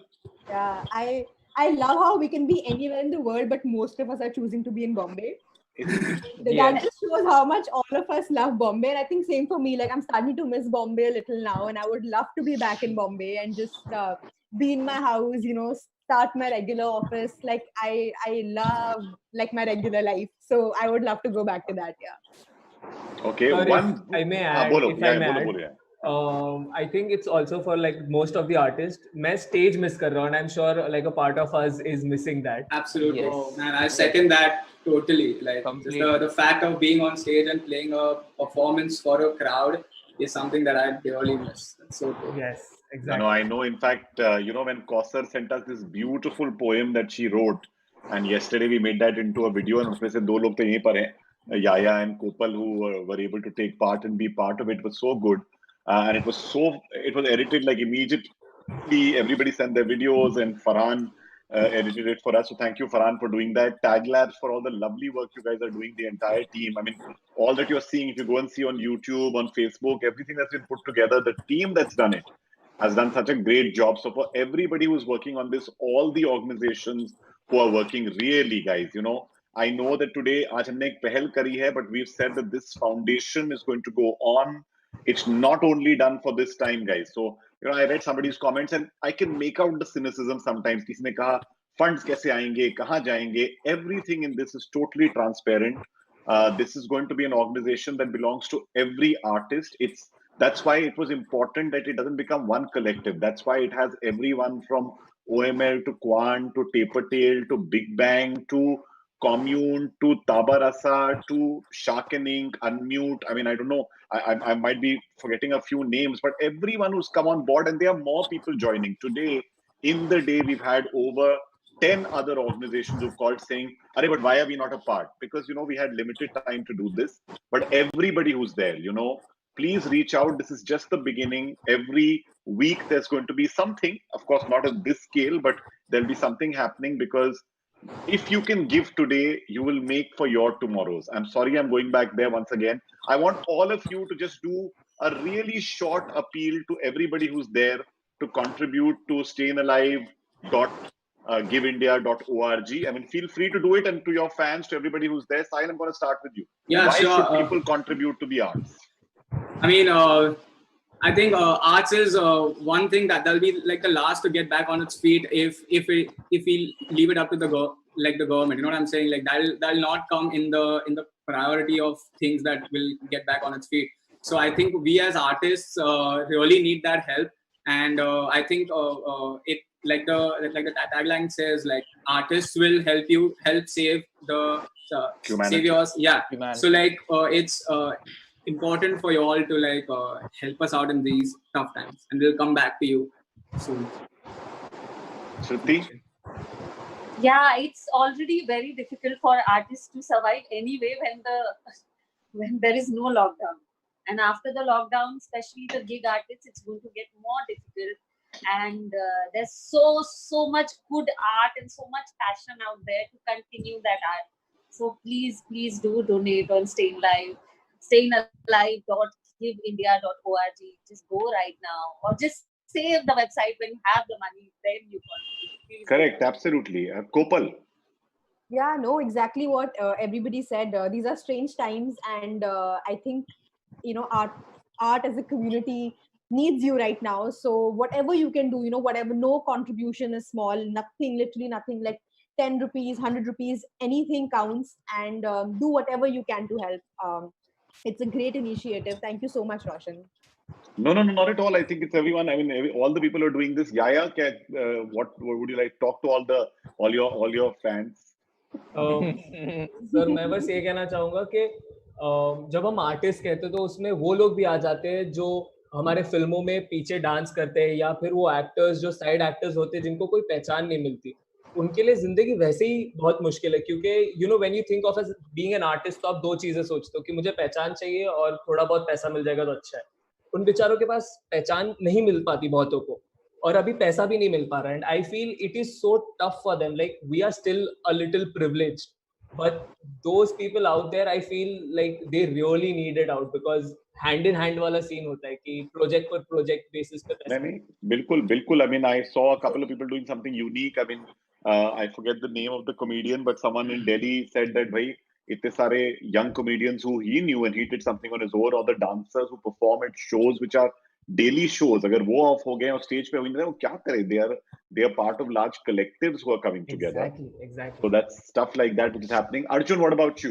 Yeah, actually, when it's a combination of everything that everybody has said so far. But additionally, I was just thinking about Shadi band guys. If there are no weddings, these guys just don't have any place to perform and earn money and so on. There are so many such artists. They're artists as well who really struggle because of lack of shows or opportunities to perform. So I really request everybody who's here and tell as many people as you can, because this is a fantastic initiative, and no donation is a small donation. I mean, so please, get there and let's everybody do our bit to help the artists who are. This is the one small aspect is artists, and art is like an extension of emotion and humanity. So I guess it's on all of us to keep it going. Absolutely. Aman, yes sir. And तुम्हें करना है, लेकिन अब तुम पे ये pressure आ गया कि तुम्हें थोड़ा पोएटिकली करना पड़ेगा, because हमने आर्टिस्ट को कर दिया. यूकेलेले के साथ यूकेलेले बजा ले तो that reminded me of one thing. तो मेरे पिताजी हमेशा मुझे कहते हैं एक चीज की हम जितने भी लोग यहाँ पर सरवाइव करते हैं इस दुनिया में, हम सबके पास एक रिस्पॉन्सिबिलिटी होती है कि आप कुछ देते हो और कुछ लेकर जाते हो, and that's a normal process. हम सबकॉन्शियसली भी करते हैं, कॉन्शियसली भी करते हैं. And the most beautiful part is इस पूरे लॉकडाउन में the one thing that help you to survive is nothing but art. चाहे हम पॉडकास्ट की बात करें, चाहे हम मूवीज की बात करें, चाहे हम जो गाने सुन रहे हैं, चाहे ये जो हम लाइव कर रहे हैं, everything, everyone out there, made be news और made be any form of entertainment और इन्फॉर्मेशन, हर एक चीज आर्ट है. हम कॉन्शियसली या सबकॉन्शियसली उसे कंज्यूम कर रहे हैं. So it's our responsibility now to give it back in what way we can, and that this is the way right now we have. So it's all that, it's all simple कि आप consume कर रहे हो उस चीज पर, आप उस चीज पर सर्वाइव कर रहे हो अपनी खुशी से, जितनी आपकी मर्जी है, जितनी आपकी क्षमता है, उसके हिसाब से अपने तरीके से उन्हें हेल्प करो, बिकॉज आपकी हेल्प तो हो रही है उनके through. Thank you so much Shruti and कोपल. जाते जाते हमारे पास लास्ट 1 मिनट जो बचा है उसमें सिर्फ मैं एक चीज कहना चाहता हूँ, वो ये है कि लोग कह रहे हैं कि अगर आप अपनी वो हैरी पॉटर वर्स में आप दोनों एग्जिस्ट करते हैं, what if you could be one person in that Harry Potter universe right now, just to answer it one question right now, who would you be? One person. Hermione. Same. I was going to say the same thing. Yeah. Hands down. दो हरमोइनी वहां पर आप लोग के पास हैं, और अगर इसका हैरी पॉटर बनना ही नहीं चाहता. नहीं, देखिए जो है ना, ये हर मोहिनी भी हो सकती थी और बहुत सारी और चीजें हो सकती है. बहुत जल्दी आने वाला है आप लोग के पास कुमकुम भाग्य में हर मोहिनी नया character. But thank you all of you for being here. Thank you. It's really wonderful to have you with us on the panel. Everybody who's here. It's really a pleasure to have had all of you. Thank you for all your learnings. The best thing that I could feel was the energy that all of you have given, I think, to everybody who's out there. Thank you, Sahil, Arjun, Yaya, Aman, Kopal, Sriti. It's really been a pleasure. And thank you, everybody. We'll see you again. There are lots and lots of sessions that are going to keep coming up till 11 p.m. tonight. Go out, cajole someone else to pay if you can, and go and support the arts. Thank you. Goodbye. See you soon with the next section of success stories. Thank you so much, Roshan.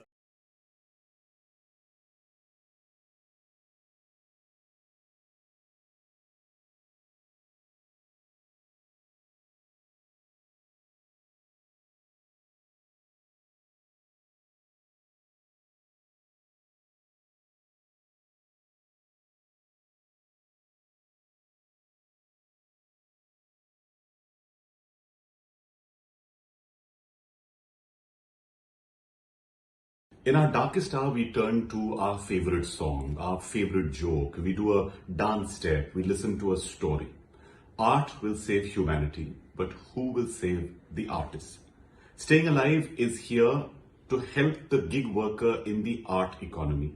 And that's why we'd like you to please click on the link, whether you're watching this on YouTube or Facebook. And please also share, put your comments down, be a part of Staying Alive, because there's so much more to come, because we want to make sure that this festival is not just about this festival, but all the festivals in the future. So do your bit for art and the artists. हाँ, मंच बदलेगा पर रंग नहीं. रूप बदलेगा पर रस नहीं. थिएटर नया है, स्पॉटलाइट वही. माइक टेस्टिंग का स्टाइल वही. Hello 1 2 3 4 check. Are you ready? Let's begin the show. इस कांच के पर्दे को मिलकर हम नया दौर दिखलाएंगे. टिकटॉक पे नाच नचाएंगे, यूट्यूब पे गीत सुनाएंगे. इन ठहरे लम्हों को मिलकर हम नई चाल चलाएंगे. दुख सुख अपने FB इंस्टा पर लाइव ही बतलाएंगे. So, hello 1 2 3 4. Are you ready? Let's start the show. Mic बदलेगा, आवाज नहीं. लुक बदलेगा, अंदाज नहीं. दूर होके भी पास हम स्टेज बदलेगा पर एहसास नहीं.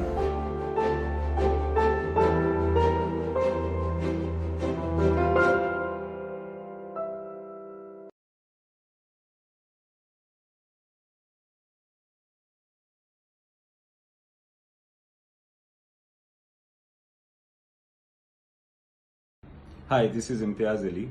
I'll be reading out a part of a script that did not make it to the final feature film that was released. Also, it is written in English. I've never read out the English part of a script before. I'd appreciate if you're there to watch this, please. I believe that business can bring about change, but art can create a revolution. Over 12 collectives and over 100 artists have come together to support the fraternity of artists on StayINALIVE. If you want to donate to it, you can swipe up.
आपको लग रहा था कि मैं आप लोगों के बीच से गायब हो गया हूं, तो ये बिल्कुल गलत लग रहा था, क्योंकि मैं फिर से वापस आ गया हूं। रीजन ये है कि this session is about success stories, and जब हम सक्सेस स्टोरीज की बात करते हैं, so it's a good time actually to just learn from some people. You have seen one part of their life, what about the journey here? I mean, they must have had their own ways of getting here. How are they dealing with this current situation, which will just be a part of the conversation.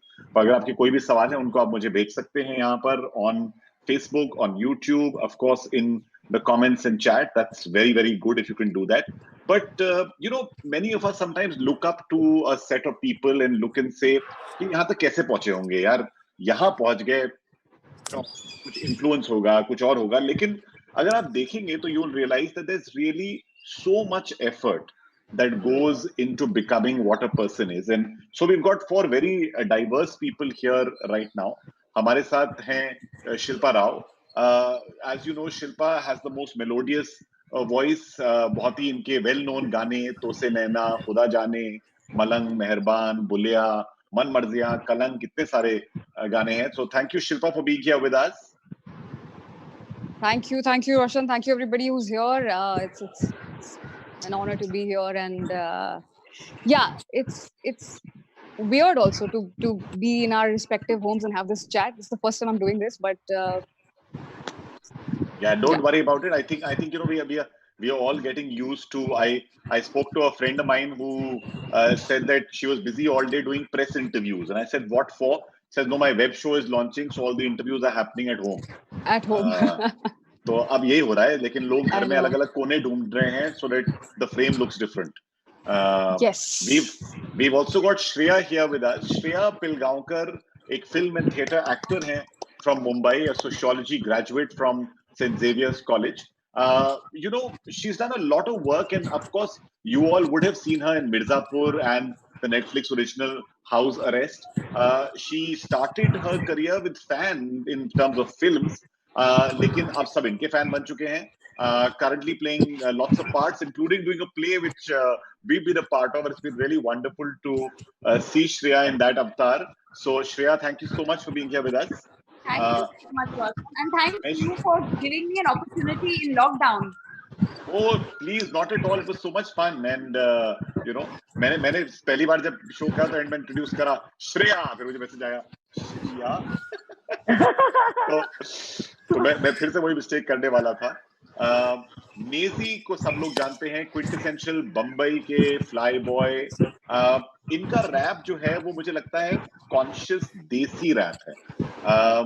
Local बातें करते हैं, दिल से बातें करते हैं, और सारी जो इश्यूज सामने आती हैं उनकी सबसे ज्यादा बातें करते हैं. मैं 2-3 पैनल पर नेजी के साथ हो चुका हूँ, चाहे वो ऑल अबाउट म्यूजिक था या कुछ टाइम पहले हम लोग एक फेसबुक के पैनल पे थे.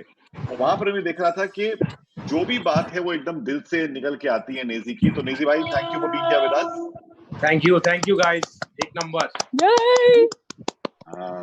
तो very very good to have you here. And Kubra जो हमारे साथ हैं, Kubra who on this panel I must say I know the longest. I think I know Kubra since she was a student in Dubai, or when she started working, I don't even remember. But a model, an actress, an MC, came into films with Salman Khan's Ready, लेकिन Ready थी अपने career के उससे पहले. Sacred Games में जब इन्होंने अपना काम शुरू करा, तब सच में जो थी, she made such an entry that everybody realized कि कुकू का जादू क्या है. Winner of the Best Female MC Award. She's won so many awards otherwise. She's used the stage and the mic to share her own personal stories with us at Commune. So thank you so much for being a part of that, as well as being here with us. Thank you very, very much. Thank you so much, Roshba. This is really special. It's such wonderful people. I know everybody on this panel. It's awesome. हाँ, तो मैं तो पहले लोगों से कह रहा था कि देखो यार, हमारे पास तो इतने सारे होस्ट पहले से ही हैं, तो फिर मैं साइड में बैठ जाता हूँ.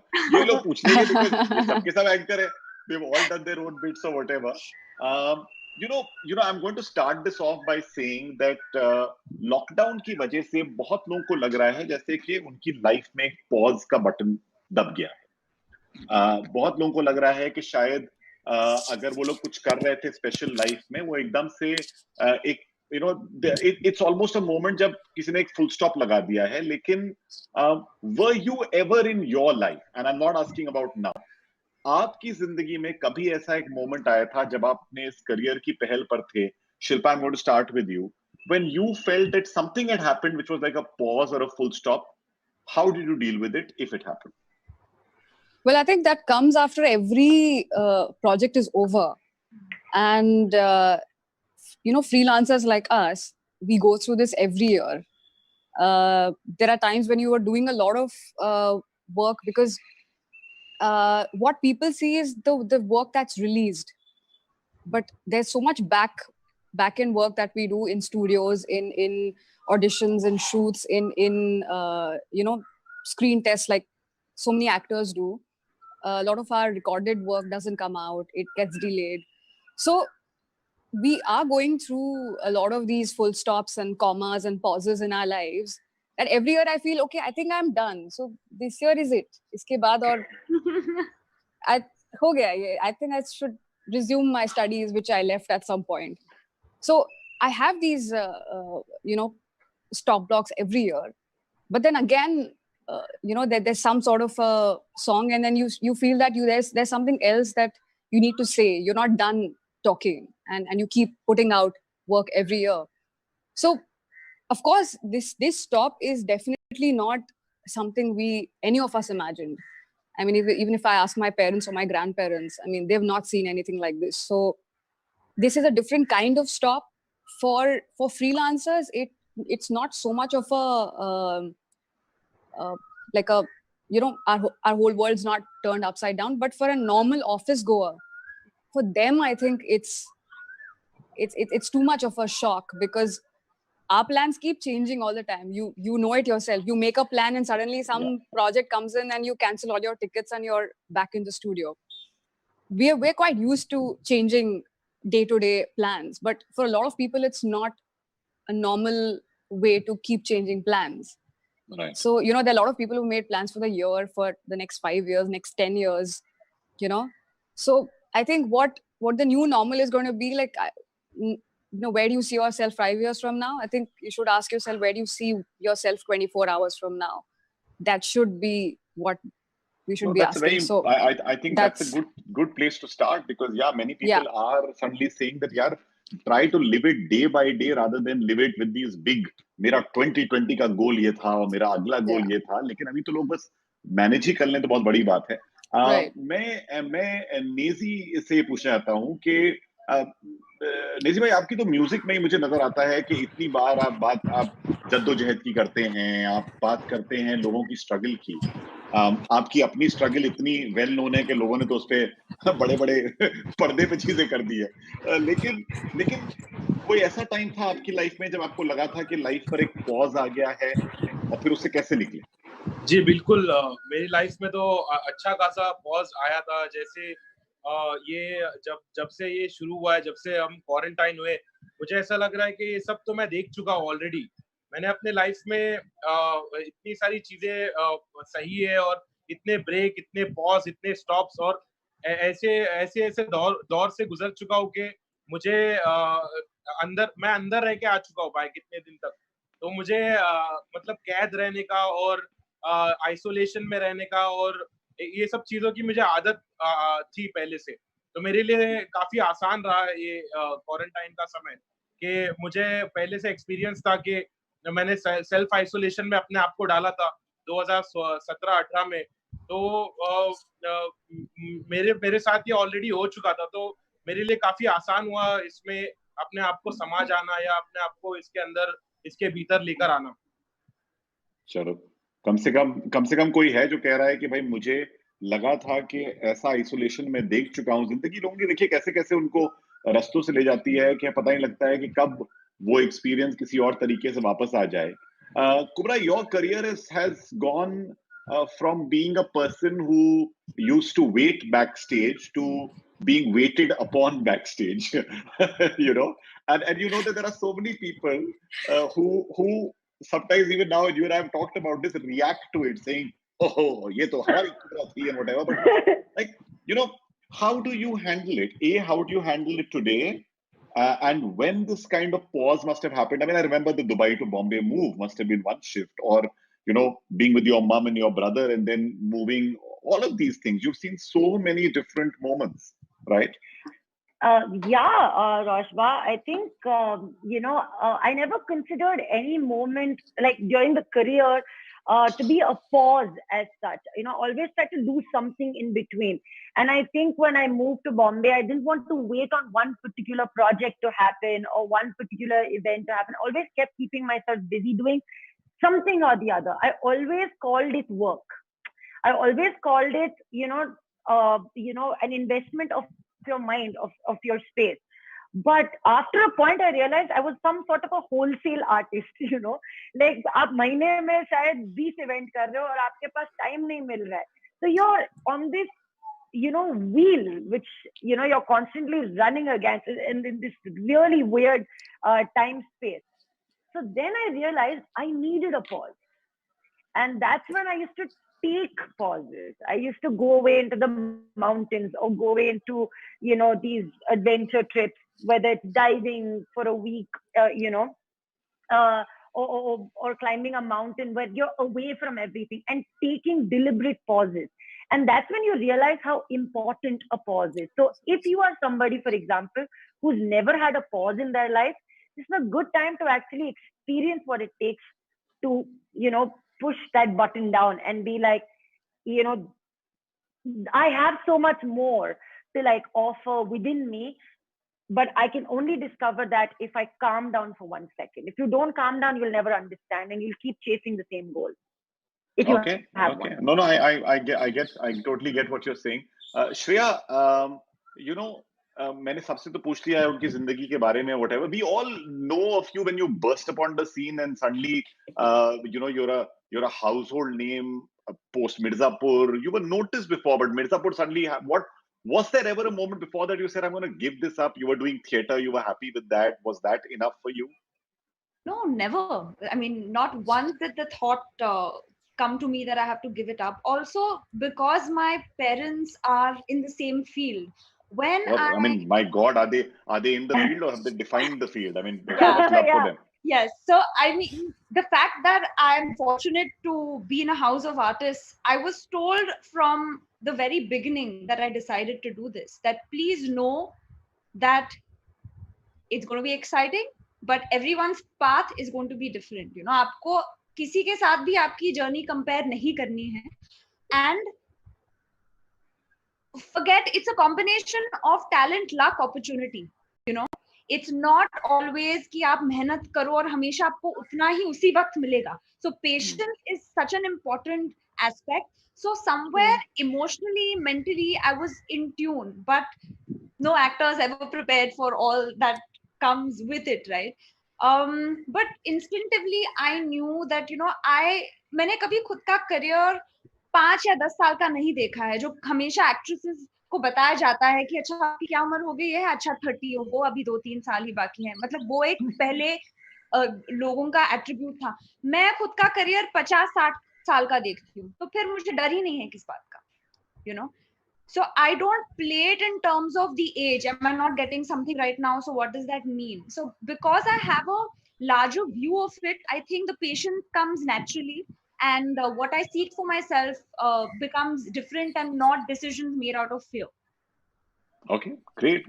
When did it first strike any of you that आप successful हैं? नेजी भाई आपसे शुरू करूंगा. कब लगा था कि यार अपन successful हो गया? मुझे अभी यही StayINALIVE का मैंने जब देखा पोस्टर, मैं बोला ये कहाँ से मुझे घुसा रहे हैं यहाँ पर. गलत जगह घुसाया जा रहा है मुझे. मतलब अभी तो बहुत बाकी है, अभी तो मैंने शुरू ही किया है. मतलब नहीं, पर शुरुआत में इतना कुछ पा लेना, मुझे शायद याद है कि आपने एक बार ये सोचा था कि जब मैं अपने घर वालों के लिए प्रोवाइड कर पाऊंगा, मैं आपके एक और इंटरव्यू में था जहां पर आपने बात करी थी और आप थे और साथ में स्टेज में आई थिंक बादशाह था, कौन था, और आप लोग बात कर रहे थे कि आज यार वो जूता खरीद सकते हैं अपनी चॉइस का. मतलब कि कब लगता है, मतलब हर आदमी को लगता है कि वो किसी पॉइंट पर हाँ यार कुछ कर लिया. राइट. मुझे तब लगता है जब मेरी मॉम ब्रैग कर पाती है दूसरे आंटी लोगों के सामने कि हम लोग बैंड्रा में रह रहे हैं अभी और चीजें बदल गई है हमारे लाइफ में, तो तब मुझे ऐसा लगता है शायद मॉम खुश है, फैमिली खुश है, तो इसका मतलब कुछ तो हमने उखाड़ा है लाइफ में। नहीं बिल्कुल बिल्कुल, ये तो पक्की बात है कि सक्सेस, मैं यही जानना चाहता हूँ कि सबके लिए सक्सेस का मतलब क्या है। Shilpa, what is the meaning of success? When did you first feel successful? Successful, it actually has many different meanings. I'm sure at different points no, even for one human being at different points in life. Correct. I think for currently, after doing whatever work I've done, if I have the courage to wake up the next day, pick myself up, get back to work, no matter how bad the day is, no matter how bad the month or the year has been, I think I find myself successful, that I have not been bogged down by anybody or situations or life, and I'm strong enough to go back to work.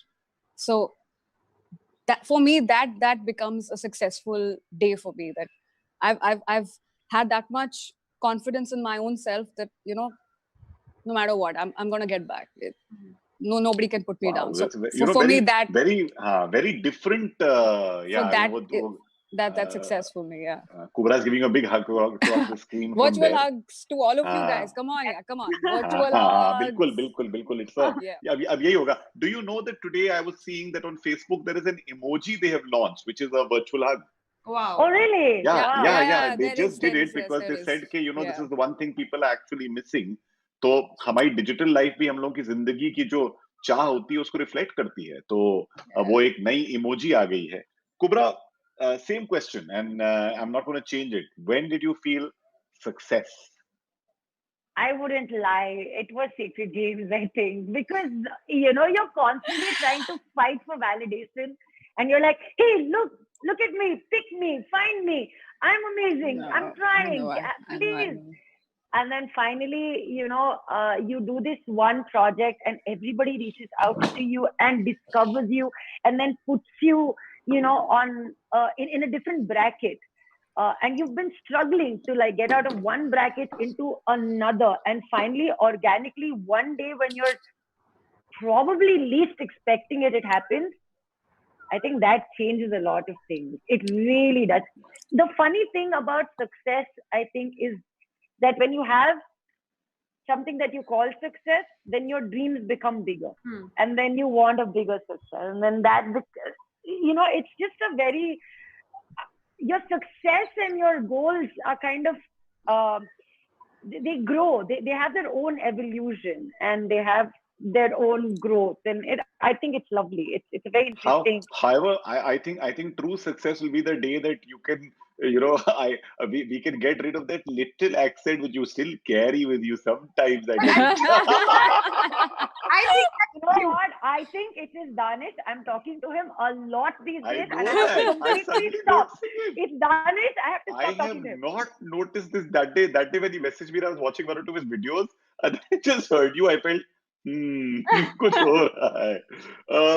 Shreya, tell me when was it? I mean, you've seen parents who've been successful. There's been so much success in the family. Did you ever think that one day I will do the following and prove, which is someone we all have our thing, मैं prove करूँगी or whatever. Yeah. And when did you feel that हो गया, कुछ तो कर लिया? Actually, it's a bit of a combination of what Shilpa said and what Kubra said, because the definition of success जो शुरुआत में थी, उस पैरामीटर से तो अभी I'm in a position of making choices, तो एक हिसाब से that's success of course, but एक incident है, दो incidents है actually जो मेरे लिए बहुत खास है. That the midnight Mirzapur had released and I was shooting for Beecham House in Jaipur. 12 बजे रात को वो शो रिलीज हुआ. मेरी कुछ 4 बजे की फ्लाइट थी. I was on the flight, 2 घंटे की flight. And when I was about to land and I got up, as I was walking, I'm not exaggerating, 10 to 12 people were all watching Mirzapur. And when I got out, all those people came rushing to me and I didn't know what hit me. And I realized that okay, this perhaps will be something special. So that's one thing. And every time somebody comes to my parents and gives me love, that makes me feel very good. Like the other day, dad said, someone said that, oh, aap Sriti Gupta ke papa hain. My dad was so proud. He said, Yeah, I know. Sriti Gupta. Those are the little things that really matter, I guess. वही है ना, मैं कह रहा हूँ ना, हम लोगों ने वो बेचारी कुबरा के तो पूरे कुकू के जोक्स बन के जो होते गए कि वो she is gone cuckoo almost now. I think आज मेरे को एक जोक मिला. What is everybody doing in quarantine? And the statement below that says cook. But Roshan, I would just like to add one thing, that I feel especially after, when you've gained some momentum in your career, the one thing you realize is that there are so many moments where you're evolving as a person, and somewhere now my idea of success has become, can I do everything I want to without compromising on who I am as a person? Yeah, that's most important. If I'm able to have my peace of mind, my mental well-being, and then get everything I want to get without feeling any pressure, which is, I know, easier said than done, then to me that is having reached some level of successfully handling life, to be honest. True that. Now. True that. Yeah. Okay, I've just had a little bit of an issue with my headphones, so just give me just 1 second. But I'm continuing, as I can almost lip read you guys. So what I'm going to do is I'll continue with this, but I just want to quickly ask all of you as we go around, somebody who you think is really successful. This time I'm going to start in reverse. I'll start with Kubra and go the other way around. Somebody who said, yeah, yes, successful hai, and for this reason. I think for every child who comes from a non-Bombay space and has dreams of being in the entertainment industry, I think Shah Rukh Khan is successful.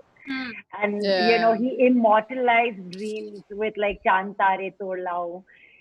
I don't know. I think you always wanted to have like, a member of your family who was like that, somebody who had that dimple, somebody who had that charisma, somebody who could, be the perfect brother, perfect lover, perfect husband, perfect friend. I don't know. I think, and of course, this whole thing, I'm an outsider, I made this.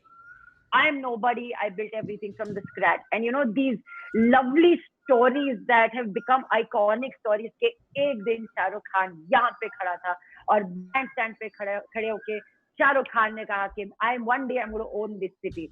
These words kind of immortalized the spirit of coming to Bombay and making something for yourself. So I think for me, living in Bangalore, having no dreams of the entertainment space, if there was somebody in the entertainment space who I looked up to as a hero, as a success story, I think it was Shah Rukh, at least for me, yeah. Shreya, what about you? When you asked that question, the first person that came to my mind was Sachin Tendulkar, because I don't think anybody, I can't think of anyone who doesn't feel that love is not inspired by his dedication, his commitment to the sport. So for me, he's always been that icon, that spirit, the sports person who defines success. Okay, तो एक cricketer आ गया, एक शाहरुख खान आ गया, तो मतलब अब हिंदुस्तान में लोग तो बहुत ही कम बचने वाले हैं अभी. नेजी भाई,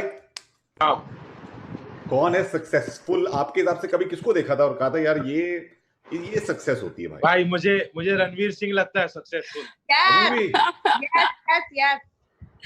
रणवीर मतलब जिधर जाता है उधर पब्लिक पागल हो जाती है. उसका जो एनर्जी है और जो पब्लिक उसको बदले में मिलता है, उसको जो वो देता है वही बदले में मिलता है उसको. और उसको देख के मुझे ऐसा लगता है कि यार बॉलीवुड एक्टर रहना भी बुरी बात नहीं है. मतलब बहुत सही. जो भी मैंने कितना सक्सेस किसी का अपनी आंखों से देखा नहीं है, सिवाय उसके जो मैंने खुद देखा है. और जिस तरह वो कैरी करता है, जिस तरह उसको चीजें जो हासिल किया उसने अपनी मेहनत से हासिल किया. करेक्ट. और मुझे लगता है उसको देख के ऐसा लगता है कि नहीं, रैप में भी मैं उम्मीद रखता हूँ कि आगे चल के मेरे साथ भी ऐसा कुछ हो, रैप इंडस्ट्री भी बदल जाए और मैं उतना सक्सेसफुल हो पाऊँ लाइफ में कभी. इंशाल्लाह. नहीं जरूर होगा. शिल्पा?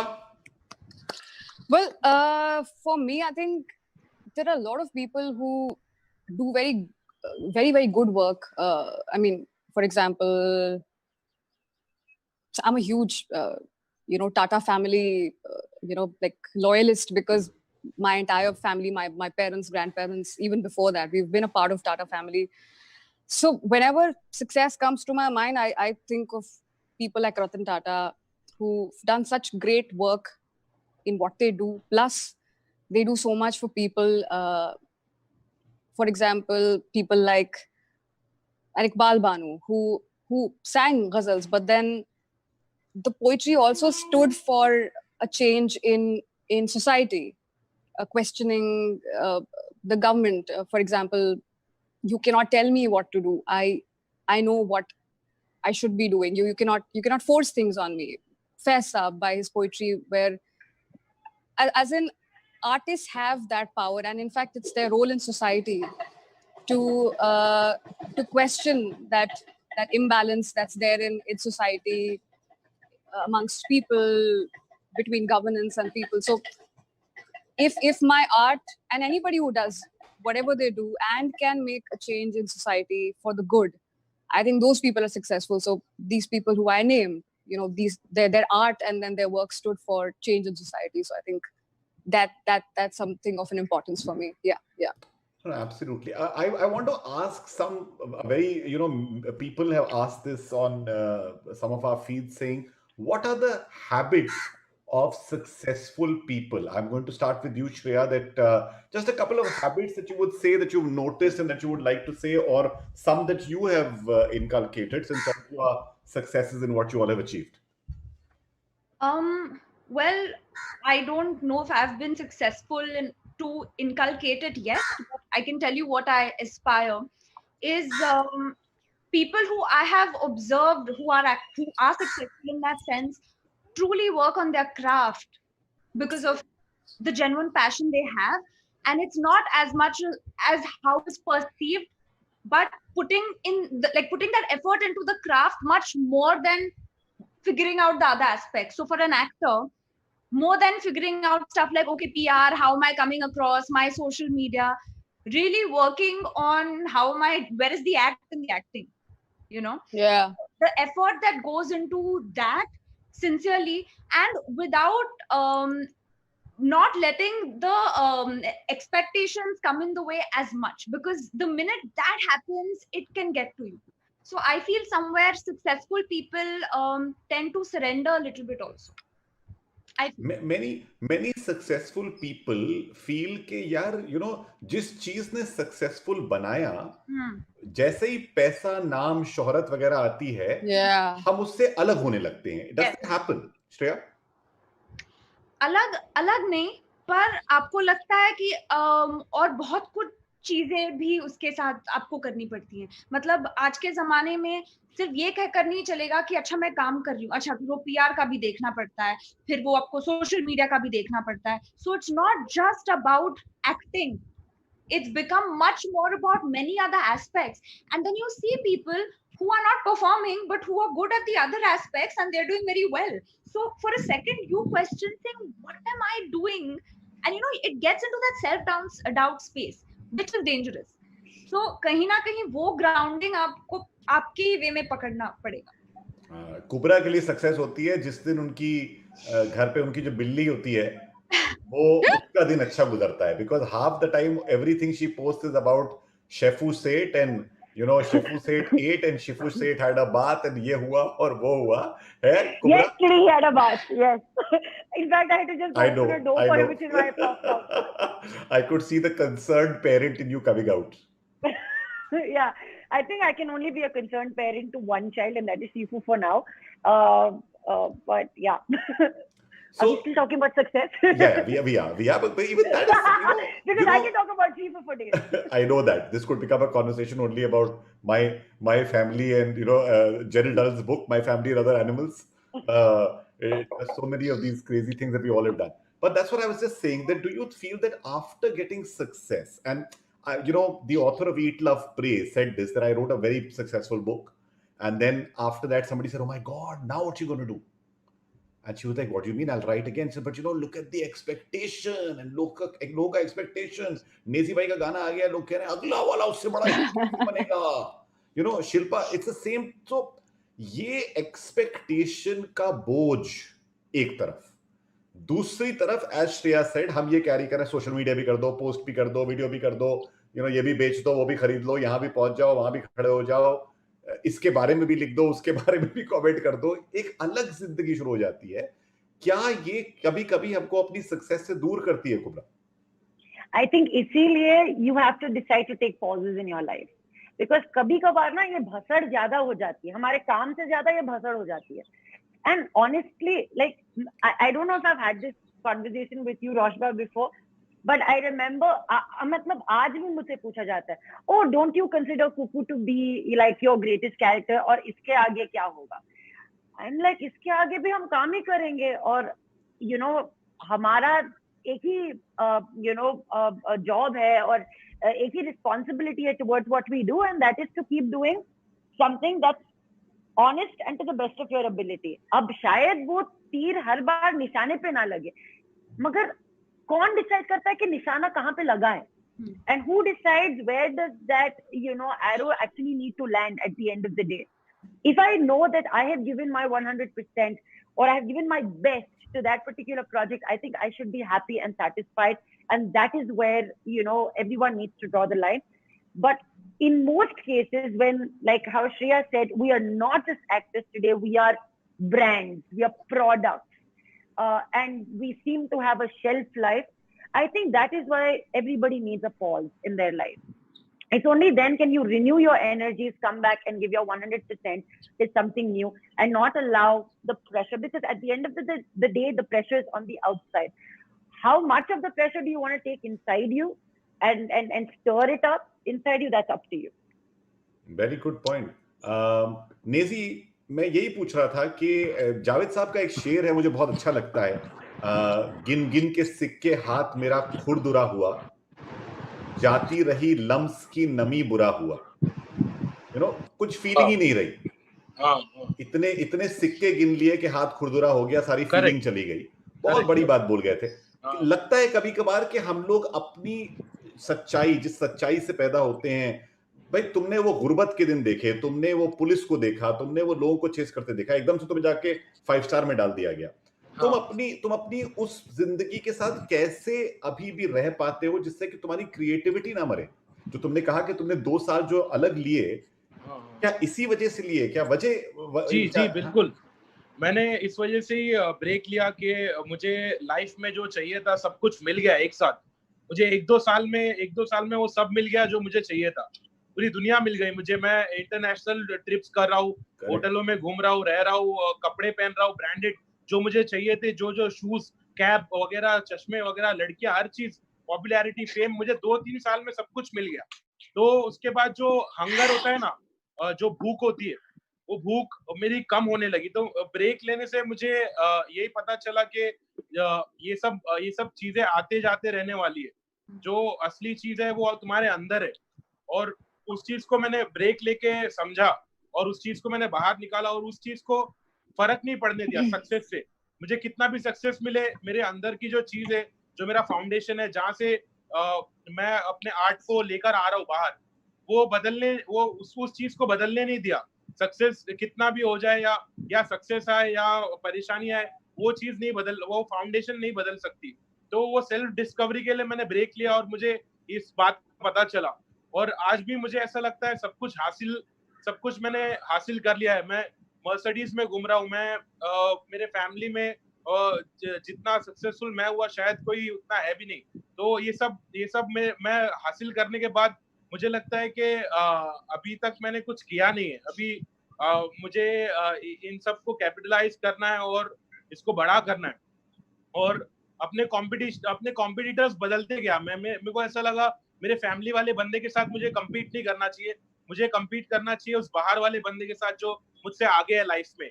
और हमेशा ऐसा अकलमंदी वाला कंपैरिजन कि अपने से नीचे को देखता हूँ और अपने से ऊपर वाले को देखता हूँ, दोनों को देखकर दोनों से अलग अलग सीख हासिल करता हूँ.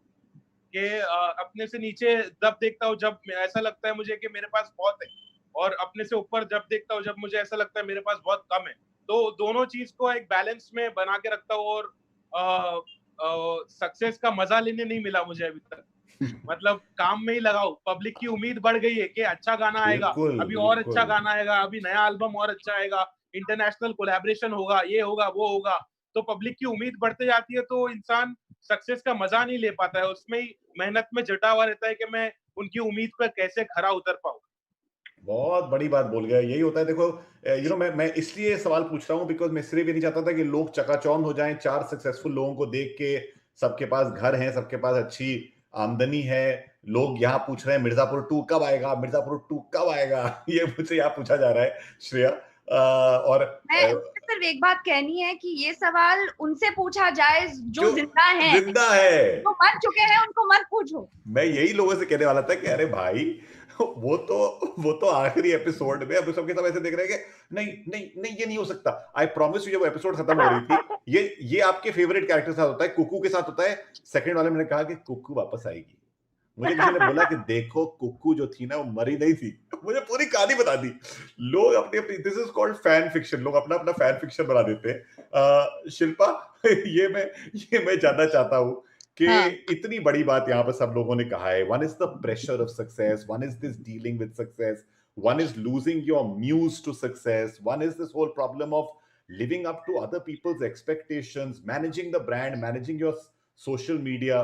How do you come across so chill? I swear to you, I'd like to, like it's this thing. I'm just finding this to be like, okay, you wake up next day, it'll be fine. Like, what's your guru mantra? What is this? Are you doing private consultation with Sri or something? Kya ho raha hai? No, I have 3 Sris in my house: my father, my mom, and my brother. The toughest critics that anybody could get. So I live with them. तो अभी भी मेरी mom, तुम अपना room साफ करो, you live in a dump, ये कपड़े यहाँ पड़े हुए हैं, बेड नहीं बनाया. So it never ends. And it also like for example, the kind of friends you have, it's nice to have friends who don't do the job or don't do something that you do. It's nice to have diverse friends, maybe somebody who's a kite designer or someone who climbs mountains or someone who does photos or something varied. Completely unrelated, yeah. So what happens is their perspective, like, okay, I come back, I've done this song and everyone's raving about it, and you come here, like you get a different perspective when you speak with your friends. That somehow it de-stresses you, because it keeps you real. That's most important, because I'm sure nobody wants to just do this for one project or one song or one original album. No, you want to be in it for the long haul. How do you keep yourself sane, and how do you keep yourself grounded? You need to surround yourself with some real people who can show you the mirror, like, listen, you're going wrong here, you need to kind of buck up. It's like in that How I Met Your Mother, they used to have that intervention. Everybody would do this intervention. So the friend, friends coming in and telling you, listen, boss, you need to kind of calm yourself down. Ye itna zyada throwing your weight around is not good. And especially your parents. One person should be there to, like, literally, taskmaster chahiye koi ek life mein. Your partner, anybody, whoever it is. It could even be your driver. My driver gives me, ye jo gana theek hai, lekin wo gana zyada better tha aapka pehla gana. So he gives me insight. So acha, okay. So you then think about it, because public is public. I can't turn around and say, tumko thodi aata hai gana. I can't say that. You're so right. I mean, I often do this. I keep doing new things, and I have a bunch of people who I look to for honest feedback. Yeah. And I ask them saying, just be real. Yeah. And then, and nowadays, because of social media, so many people say, sir, मेरा गाना सुन लीजिए, मेरी कहानी सुन लीजिए, मेरा ये देख लीजिए. और जब मैं कभी-कभार मैं वक्त निकाल के करता भी हूँ, फिर मैं कहता हूँ, how honest do you want me to be? Yeah.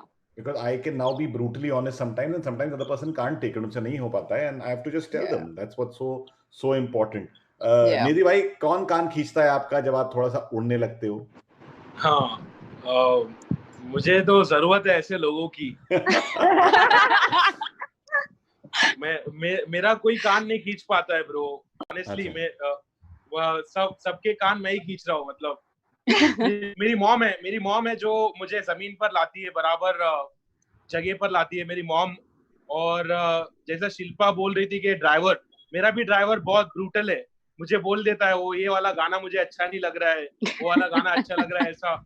तो जो पब्लिक है, पब्लिक ऑनेस्ट रहती है, तो वो काफी फायदा होता है अपने को। और मेरी मॉम है जो मुझे जगह पर लाती है बराबर। जो नेजी जो एक सक्सेसफुल रैपर है, उसको बुला देती है, नावेद उनके सामने आ जाता है। तो जब भी मॉम से बातचीत करता हूँ तो मैं बराबर जगह पर आ जाता हूँ। हाँ, नहीं, बिल्कुल सही बात है ये तो। नेजी में मैं इनफैक्ट एक सवाल पूछने वाला था और तुमसे ही पूछना चाहता हूँ कि नावेद से नेजी ये नाम तुम्हारा खुद ही रखा तुमने? मैंने कभी कहीं पढ़ा था, लेकिन इसलिए लोग जानना चाह रहा हूँ कि किसने दिया नाम? ये बच्चे लोग ने नाम दिया मुझे। मेरे एरिया के जो बच्चे लोग हैं ना, उन लोग ने नाम दिया मुझे। उन लोग मुझे क्रेजी बोलना शुरू किया उन्होंने कि नावेद इज क्रेजी, तो नावेद इज क्रेजी से बना नेजी। अरे वाह, नाइस, बहुत आर्ट, सुपर, बहुत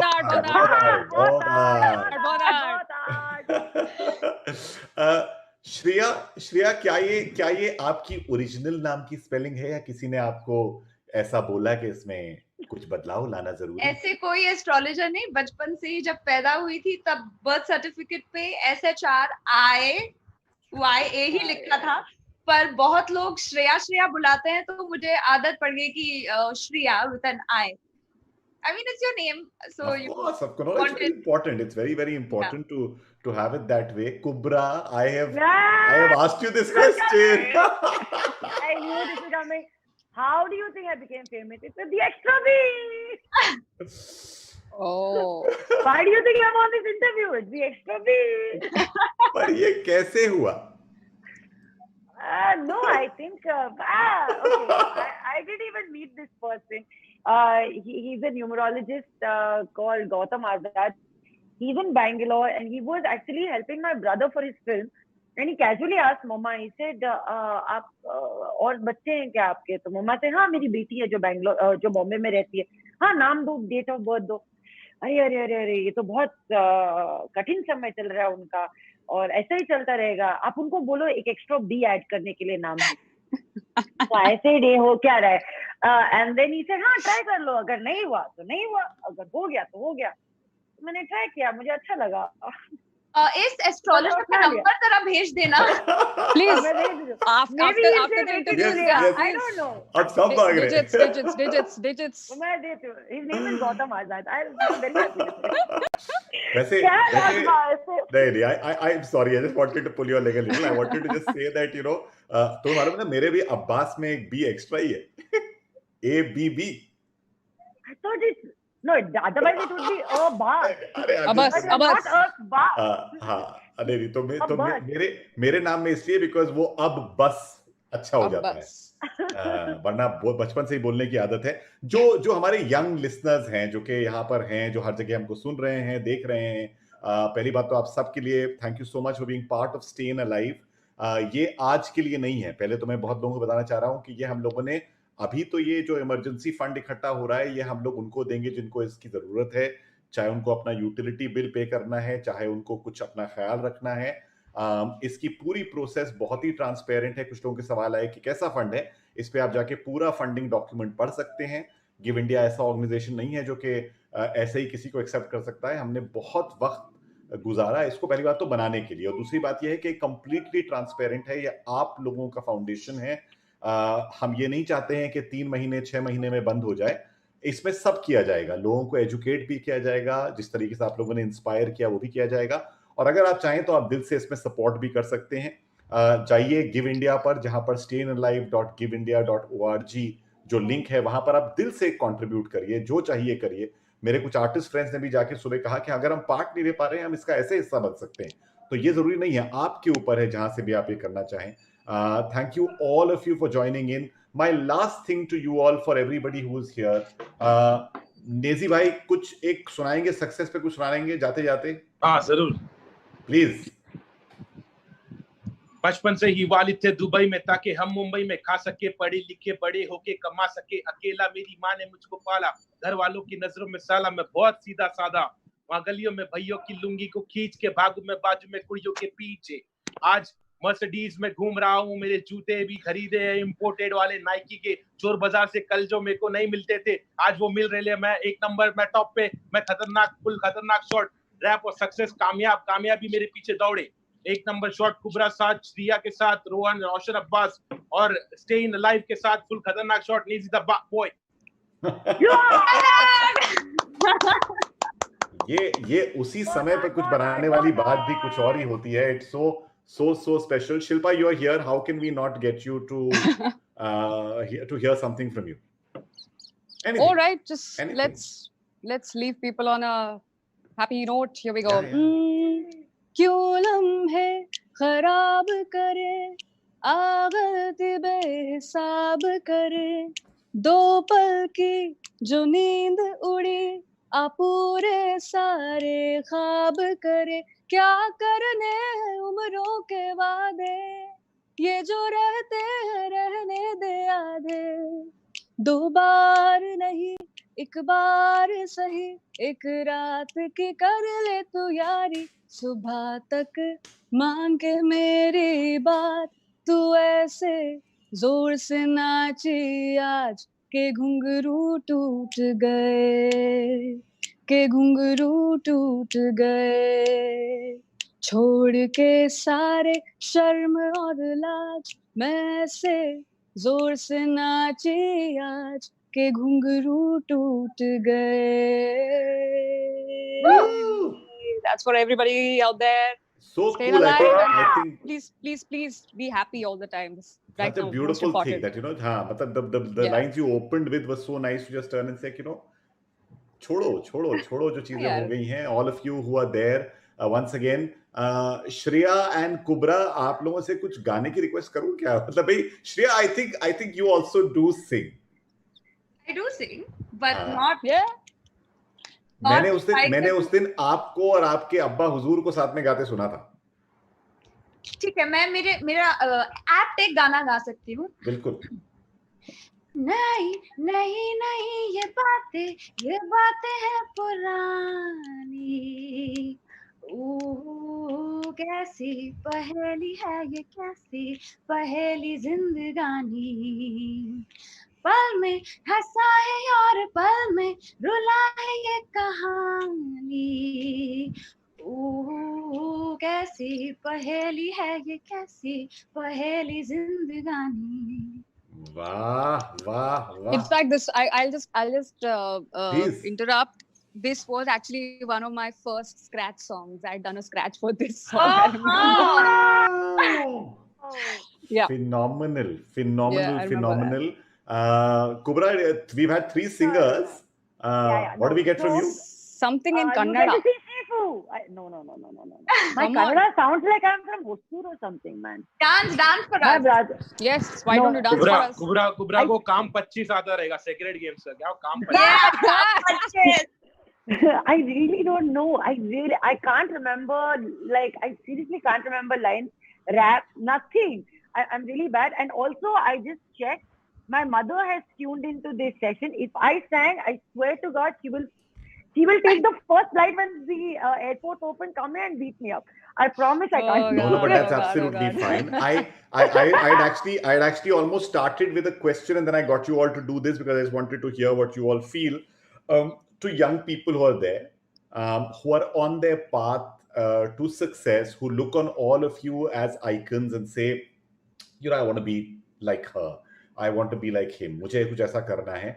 What is your advice to these people who may be in lockdown, are currently, maybe, I'm not saying that all of them are, but some of them are going through, many people have been asking questions, how to stay inspired, how to keep creating, how to handle the pressure, how to be by themselves.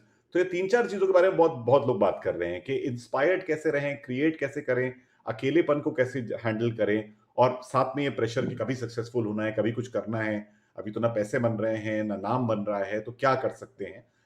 Just your last few lines which you want to say to these people, everyone. Kubra. First of all, I've always believed कि आप किसी और के जैसे बनने की कोशिश ना करें. I think, you know, ये जो system है हमारा, but you should have an idol in life. उस idol की खूबियां, खामियां दोनों को देखो and try to build your path around the attributes of the person. Don't try to be the person itself, who you idolize or who you are inspired by. That's very important. Also, I think these are very uncertain times. So try to save your energy instead of trying to fight the enemy that you can't see and trying to fight, this time of uncertainty. So I think it's easy if you can just reserve your energy and try to work towards the little things that you do well, refine what you can do well. So when it's time to put yourself out there, you've created something during this time. I think that's what's important. Excellent. Shreya?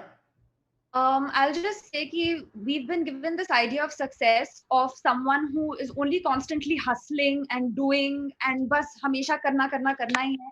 So ये एक मौका है जहाँ पे even if things are not happening, take this time to get to know yourself better and then use that positively and in your creativity or whatever your space is. So also Roshan, I want to say thank you. I don't think any of us truly feel successful, like we've reached a journey. That we've reached a point. It's always a journey, but thank you for having us on this panel where you made us feel like we have a success story. No, not at all. I really feel that you all do. Naezy भाई, सारे fans के लिए जो लोग अभी थोड़ा सा struggle कर रहे हैं, सोच रहे हैं यार नाम कमाना है, क्या करें, क्या कहेंगे? जी, मैं यही कहूंगा कि उम्मीद ना हारे, अपना टाइम आएगा, उम्मीद को बनाए रखे और कभी उम्मीद ना हारे, हमेशा मेहनत करते रहे, पॉजिटिव सोचे, अपने थॉट्स को थोड़ा ऑर्गेनाइज्ड वे में रखे कि नेगेटिविटी में आजकल क्या सब क्वारंटाइन है तो सब नेगेटिव सोच रहे हैं, आजकल बहुत लोग इस दौर से गुजर रहे, तो अपने थॉट्स को ऑर्गेनाइज रखे, फिल्टर करे अपने थॉट्स को और पॉजिटिव सोचे और कुछ अच्छा रिकैलिब्रेट करे अपने आप को, कुछ अच्छा करे, सेल्फ डिस्कवरी करे, लिखे पढ़े, कुछ बेहतर करे, फैमिली के साथ टाइम स्पेंड करे और पॉजिटिव सोचे और उम्मीद ना हारे, उम्मीद में रहे कि अच्छा अपना टाइम आएगा, जरूर आएगा. बिल्कुल आएगा. Shilpa, you get the final word on the stage. Final word. I'm saying this to everybody and I'm saying this to myself also every day. You might see so many people putting up videos, खाना बन रहा है, कोई dance कर रहा है, कोई गाने गा रहे हैं, रैप कर रहे हैं, सब कुछ कर रहे हैं. अगर आपका मन कर रहा है कि आप सोफे पे लेटे रहो, आप आसमान को तक रहे हो, आप कुछ नहीं कर रहे हैं, if you feel happy doing that, please do that, because right now keeping your mental state in a good place is most important right now, because life is huge. You will do something, if not today, tomorrow, next year, in 5 years. Believe in yourself, but if you need to be happy right now not doing anything, please be happy. That's the choice you need to make. जिंदगी बड़ी होनी चाहिए, लंबी नहीं बाबू मोशाय. Stay happy while staying alive. Just how lovely. Stay happy while staying alive. That's our slogan. That's our next slogan. Thank you so much. Thank you everyone. Thank you for being Thank you. Thank you. Thank you everybody. Thank you Shilpa. Thank you Shreya. Thank you Kubra. Thank you guys. Everyone. So nice. Thanks guys. Thanks everybody. Virtual hugs.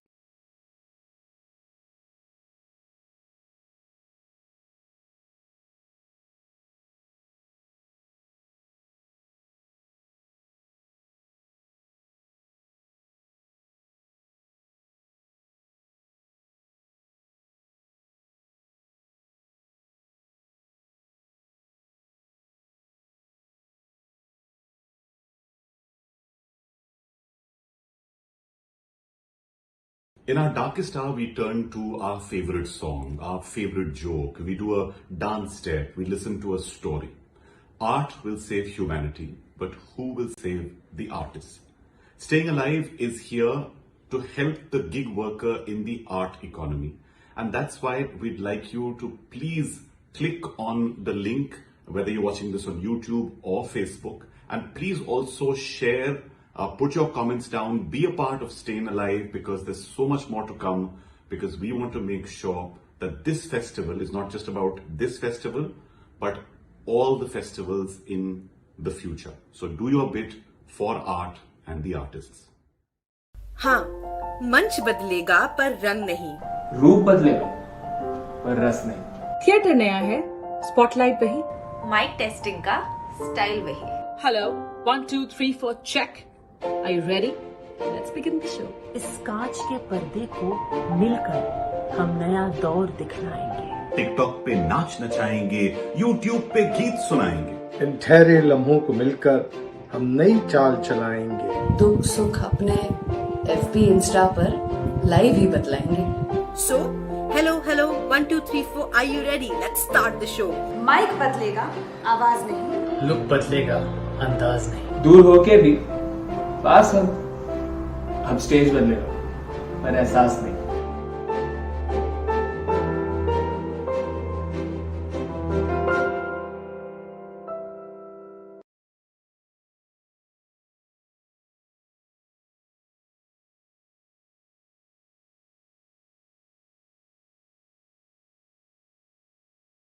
Hi, this is Imtiaz Ali. I'll be reading out a part of a script that did not make it to the final feature film that was released. Also, it is written in English. I've never read out the English part of a script before. I'd appreciate if you are there to watch this, please. I believe that business can bring about change, but art can create a revolution. Over 12 collectives and over 100 artists have come together to support the fraternity of artists on StayINALIVE. If you want to donate to it, you can swipe up.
Danish साहब, आपकी आवाज को दबाया जा रहा है, कृपया करके अपना माइक चालू करें। Danish sir, we're so sorry, there's been a technical error. तो तुमको देखना चाहिए ना। Yes, no, we're so sorry. और क्या, हम बैठ के Right. म्यूट करेंगे अनम्यूट करेंगे तो फिर कैसे गाड़ी चलेगी? No, sorry sir. खातिन हज़रात, ये जो 1 मिनट मेरा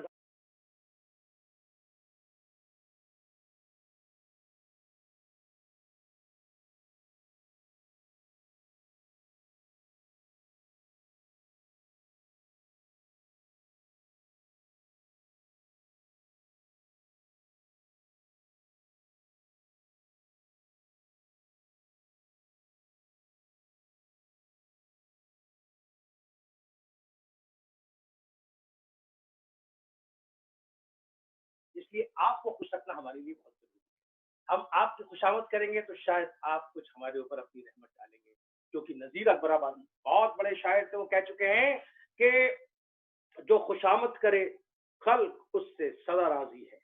खुशामद, खल्क कहते हैं द क्रिएटेड वन, खालिक जो क्रिएटर है, खल्क जो क्रिएटेड वन। जो खुशामद करे खल्क उससे सदा राजी है। सच तो ये है कि खुशामद से खुदा राजी है। तो अगर आप राजी हो जाएंगे तो हमारी किस्मत भी बन जाएगी। देखिए, हर कामयाब आदमी के पीछे होती है एक औरत, हर कामयाब औरत के पीछे कोई नहीं होता है, वो खुद होती है।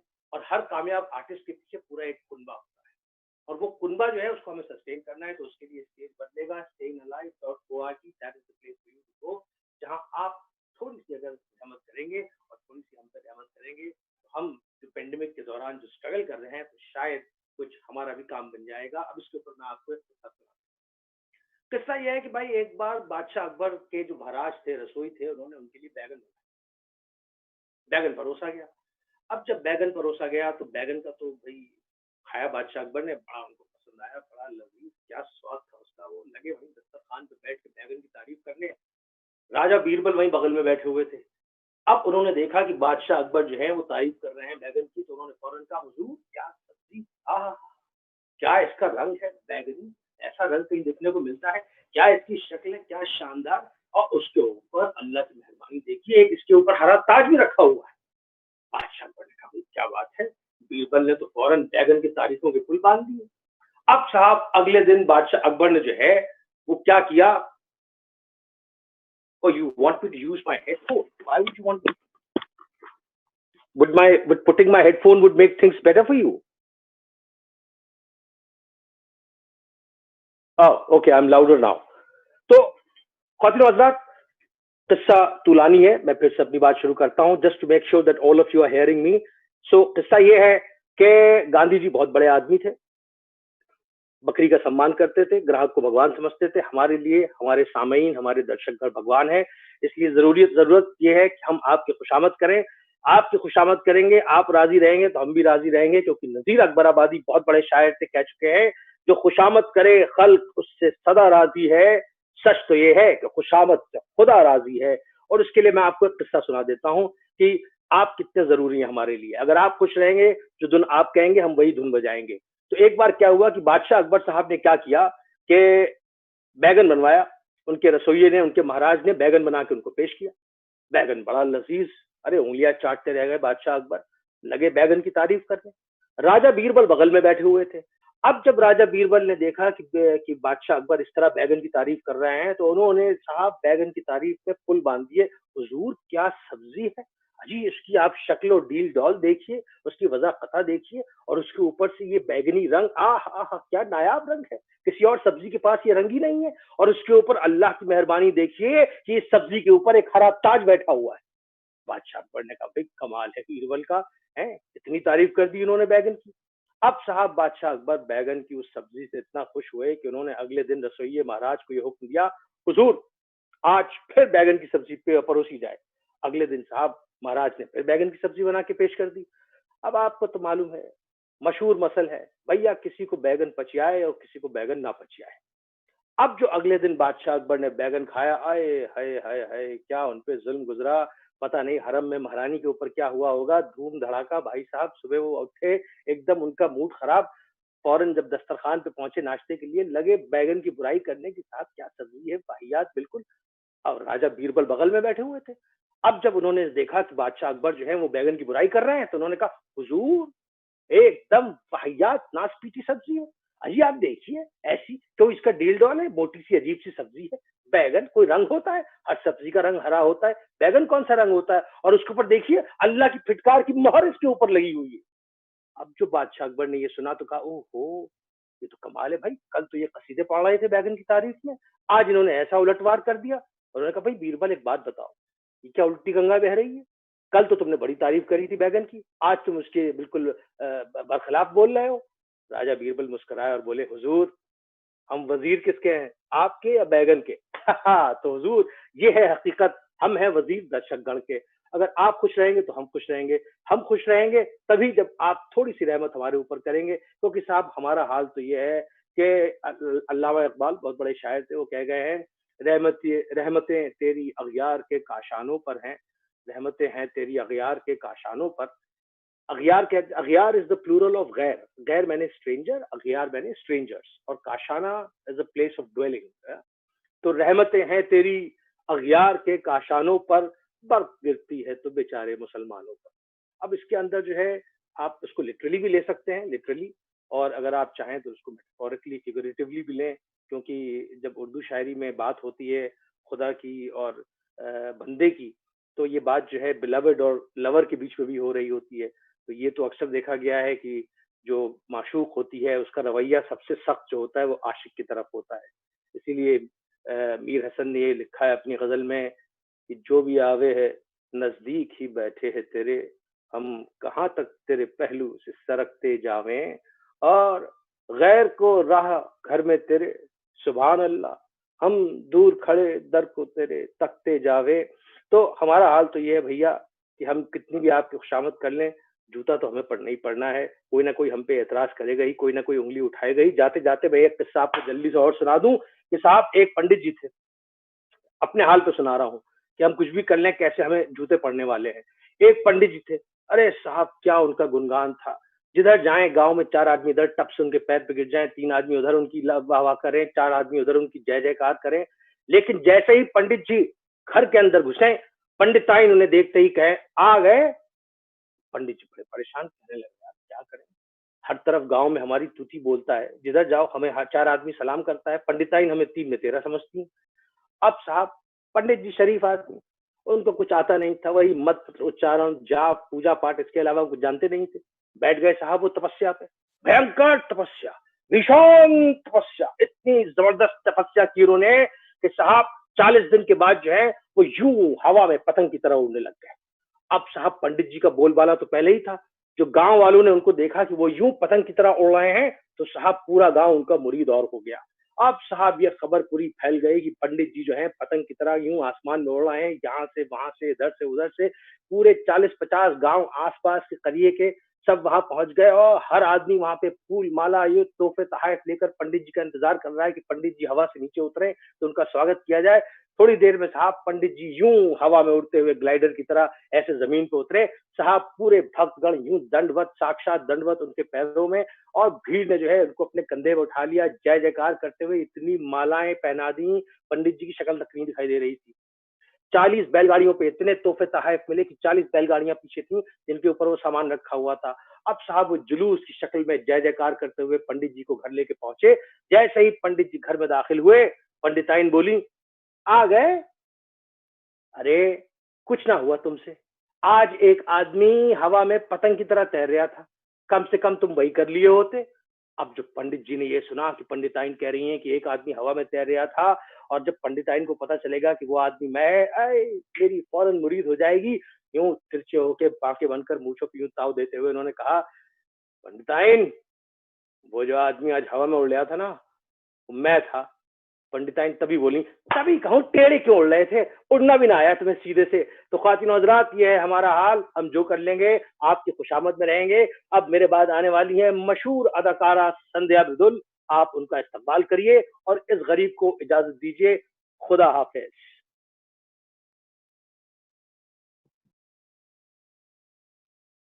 Thank you so much, Danish sir.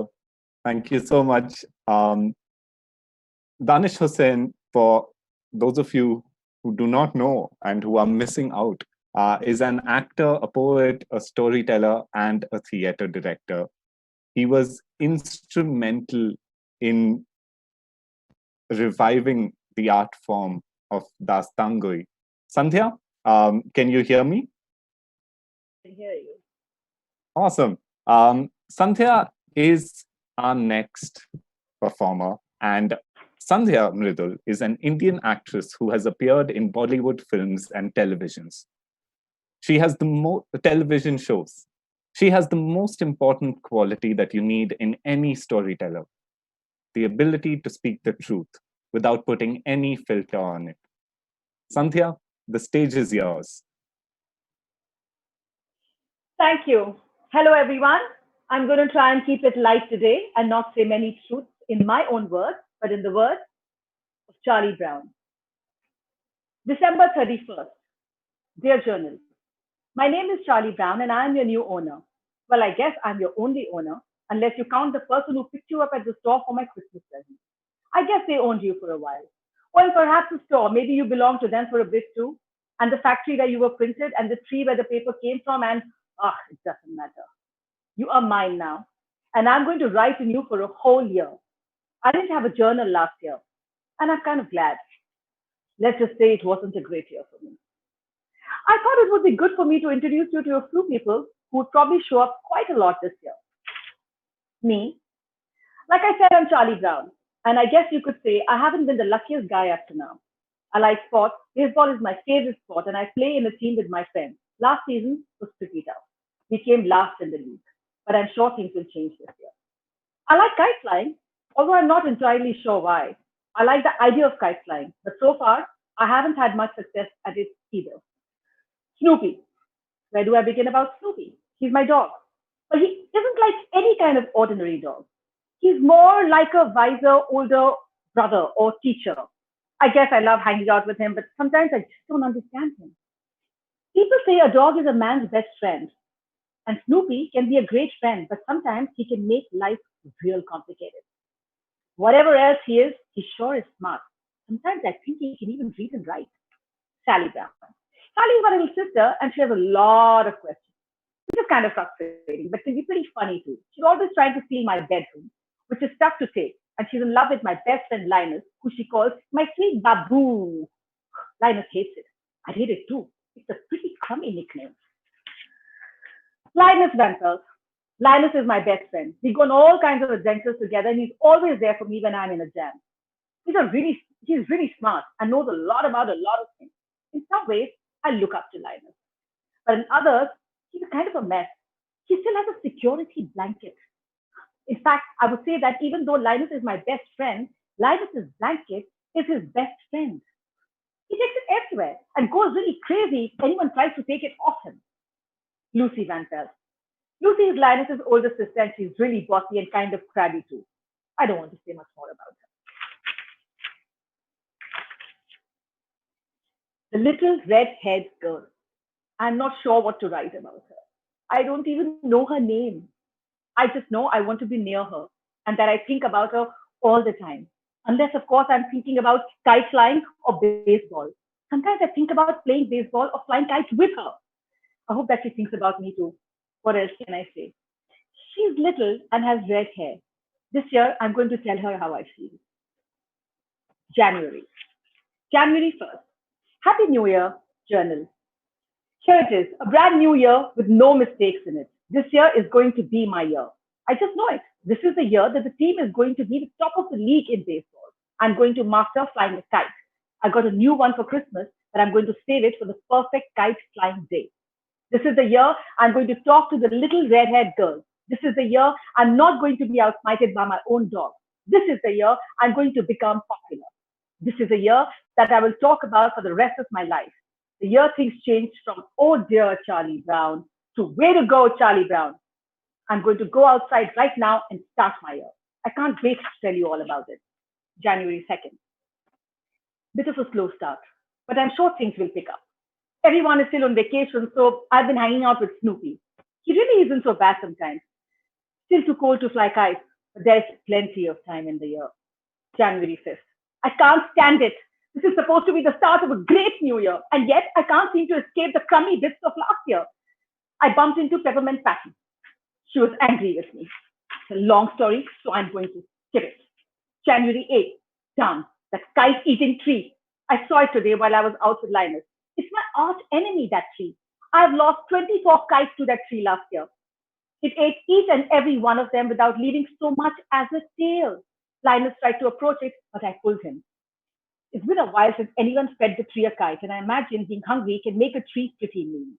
I'm not sure if all my friends believe in the kite-eating tree, but I would like to know how else they would explain how an ordinary kite flying happily in the sky gets entangled in the branches of a mean tree for no reason. And how do they explain what happens when there is no way you can get the kite down, so it just hangs there for weeks until suddenly one day it's gone. There is only one way to explain it. This tree eats kites. I know it. Just looked out of my window, and I swear there is the perfect kite flying breeze blowing outside. I'm going to take my new kite out for a spin. It'll be pretty cold, but kite flying is a great way to keep warm. Perhaps it was a bit too cold for kite flying. I got the kite up in the air, but then it got stuck. It was frozen solid. Going to sit by the fire for a bit to thaw it out. This year doesn't seem very easy. Going to bed now. I was thinking about today's kite flying, and I decided not to be depressed about it. It wasn't my fault or the kite, it was the weather. There's plenty of year left for me to master kite flying. February 2nd. Took the kite out again today and saw Linus and Lucy out building a snowman. But I can't say they look too pleased to see me. It's not my fault. They built their snowman in the way of my kite. Seems like it's still not kite flying weather. February 13th. Tomorrow is the day. Tomorrow is Valentine's Day. Maybe this year will be my year. Maybe this year I'll get a card. Maybe this year I'll get lots of cards. Maybe I'll get a card from the little red-haired girl. I won't mind not getting a lot of cards if I just got one from her. I bet I get one, I think about her a lot, and I stare at her a lot. I just know I'm going to get one. Feb 14th. The mailman came and went, and there weren't any cards from the little red-haired girl. I'm not worried though. Maybe she forgot and mailed it a day late. I know I'm going to get one. There was a lot for Snoopy though. I don't know how that bloody beagle does it. February 15th. Still no card. I checked twice. Sometimes there can be a letter in your mailbox tucked right at the back and you can't see it. But there wasn't one there. I'm not worried though. Cards can get lost in the mail. The mailman probably lost it in the bottom of his bag and will bring it to me tomorrow. I know I'm going to get one. If the little red-haired girl sent a card, it'll be here tomorrow for sure. February 16th. Today is the day. The card will definitely come today. I'm so excited. The mailman will have been by now. I just need to go and get my card. I just need to go, open the mailbox, reach in, pick up the card from my beloved little red-haired girl. I just need to go down the stairs, out the front door, to the mailbox. Why can't I move? What if it's not there? What if I walk down the stairs, open the front door, walk to the mailbox, lift the lid, reach inside, and find that there is no card? I can't do it. If there is no card, I won't be able to stand it. If she sent a card, it will definitely be there. And if there is no card, it means she didn't send one. If I walk down the stairs, open the front door, walk to the mailbox, reach inside, and there is no card inside, it means that the little red-haired girl did not send me one and does not want me to be her Valentine. I can't stand that. I just can't stand it. I just won't go. I will just live on not knowing. I can do that. But what if there is a card and it just sits there forever? What if the little red-haired girl never finds out I like her too? Oh, God, I can't be that heartless. I know she must have sent me a card. I just need to go down and get it. I must be brave and go and get it. I'm going. Well, I guess you could say the mailbox wasn't empty. I went down the stairs, out the front door, walked to the mailbox, lifted the list. And before I could reach it and get my card, Snoopy popped his beagle head out and gave me a big kiss. Good grief. And there was no card from the little red-haired girl either. February 25th. Not a lot of people know this about me, but sometimes I can be a really nice guy. Too nice. Let me explain. I took the kite out today because it is finally looking a little like it might be spring. I was walking along thinking about the perfect spot to set it off and I saw it again, that darn kite-eating tree. Called me crazy, but I started talking to it. I read somewhere that when dealing with an arch enemy, it is important to get to know them really, really well.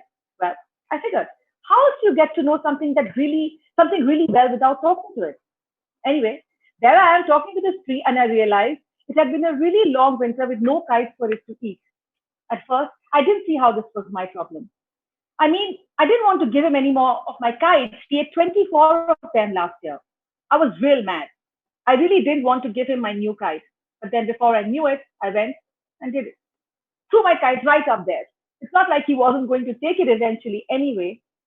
See how I mean? Sometimes I can be a really nice guy. I just hope the darn tree remembers that and the next time I'm out flying. March 3rd. Oh, maybe I'll skip March 3rd. It's a long story about Linus and Snoopy and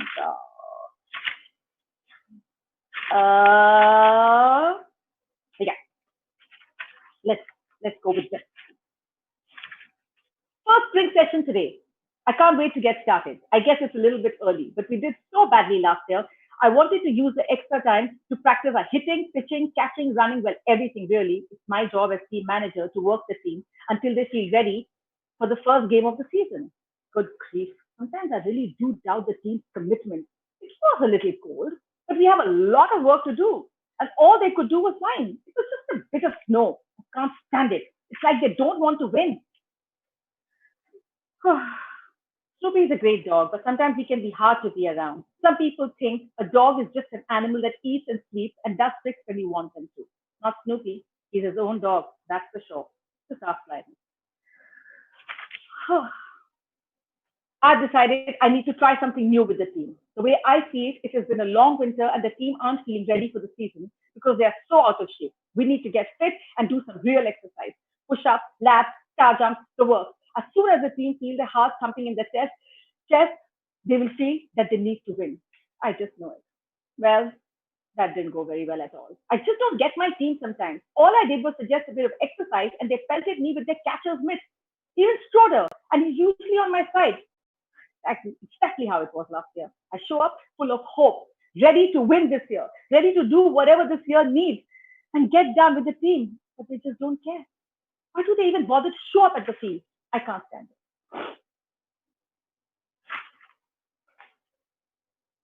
What did I tell you, journal? This is going to be my year. This is going to be the year when I play for a winning baseball team. The baseball season hasn't even started and it's already starting to happen for me. Marcy called this morning. She said Peppermint Patty asked her to call me because her team, the Pelicans, need me. The Pelicans won the league last year and she says they need me to help them win again this year. At first I was confused. I mean, I really didn't play very well last year. In fact, I barely got a pitch across. I guess she must have seen something in me. My determination. My determination is everything. Not just Charlie Brown, even Sandhya Mridul. My determination is everything. Oh my God. Okay, so Charlie Brown jumps to April 1st. Good grief, Lucy Van Pelt has one twisted sense of humor. There I was in the cafeteria about to take a bite of my tuna sandwich when she comes up to me and tells me that the little red-haired girl wants me to come over and eat lunch with her. Well, I don't know how I felt about that, but I left off the bench. I mean, I was terrified. What was I going to say to her? But I knew I wanted to go eat lunch with her more than anything. The little red-haired girl wanted me to go and eat lunch with her. Wow. So I packed my sandwich, went over to where she was sitting with her friend. I tried to smile. My face was frozen. And she looked at me and asked me what I wanted. I was confused. I told her that Lucy had told me. And would you believe it? She laughed. Not a mean laugh. I mean, I hope it wasn't a mean laugh. And then all her friends started laughing. And I just stood there and they just kept laughing. And I just walked away. And there she was, Lucy. She gave me a big smile and said, April Fool. She really is the worst. I don't think I can go to school again. I definitely can't eat lunch there. I feel sick just thinking about it.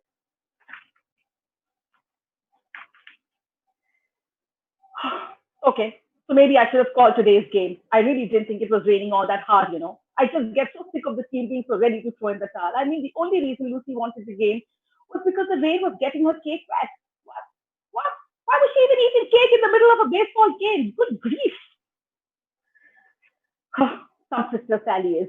I got stuck in the rain. I got swept away and almost drowned. All she was worried about was the fact that now I was home and I wanted my room back. It turns out she, Linus, and Snoopy had watched me on the mound as the water rose and swept me away.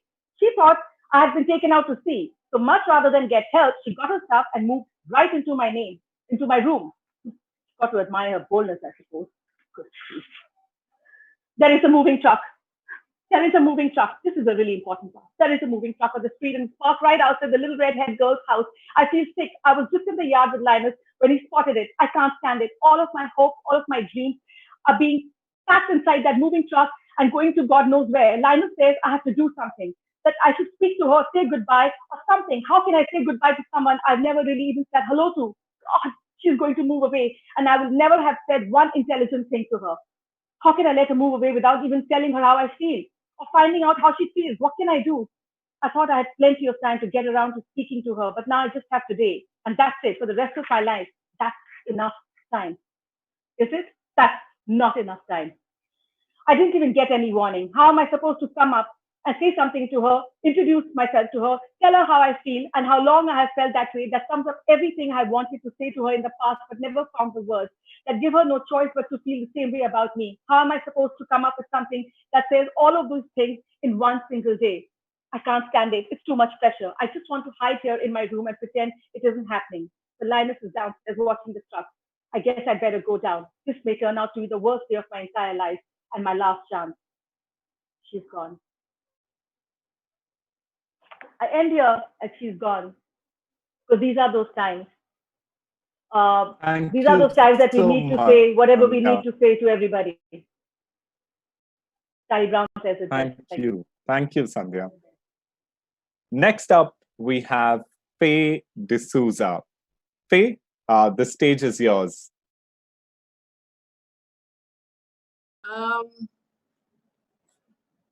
So this is my go-to. Vikram Seth's poetry has been with me from the time I was in college. It's a very old, frayed book. And when I was asked to read something, I went straight for this book. So I hope you enjoy it as much as I do. This one's called Round and Round. After a long and wretched flight that stretched from daylight into night, where babies wept and tempers shattered, and the plane lurched and whiskey splattered, over my plastic food, I came to claim my bags from baggage claim. Around the carousel went around. The anxious travelers sought and found their bags intact or gently battered.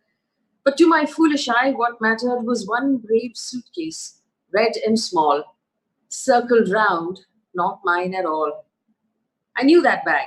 It must be hers. We hadn't met in 7 years. And as the steel plates squealed and clattered, my happy memories chimed and chattered. An old man pulled it off the claim. My bags appeared. I did the same. Protocols. What can I say to you? How can I now retract all that fool my voice has spoken? Now that the facts are plain and the placid surface cracked, the protocols of friendship broken. I cannot walk by day, now as I walk at dawn, past the still house where you lie sleeping. May the sun burn away these footprints on the lawn and hold you in its warmth and keeping. Mistaken. I smiled at you because I thought that you were someone else. And you smiled back. And there grew between two strangers in a library something that seemed like love. But you loved me, if that's the word, because you thought that I was other than I was. And by we found we'd been mistaken all the while. From that first glance, from that first mistaken smile.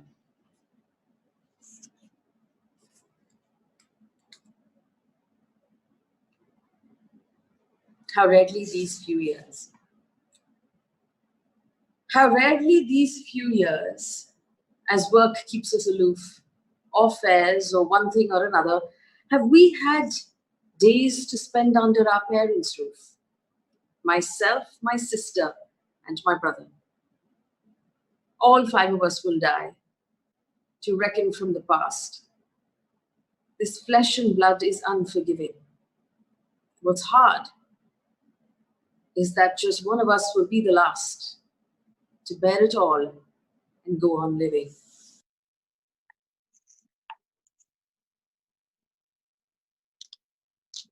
All you who sleep tonight. All you who sleep tonight, far from the ones you love. No hand to left or right, an emptiness above. Know that you aren't alone. The whole world shares your tears. Some for 2 nights or 1, and some for all their years. I just want to add one more. And this one is by Maya Angelou, who is now my North Star. And I hope that for a lot of young women who are listening to this, this becomes your North Star as well.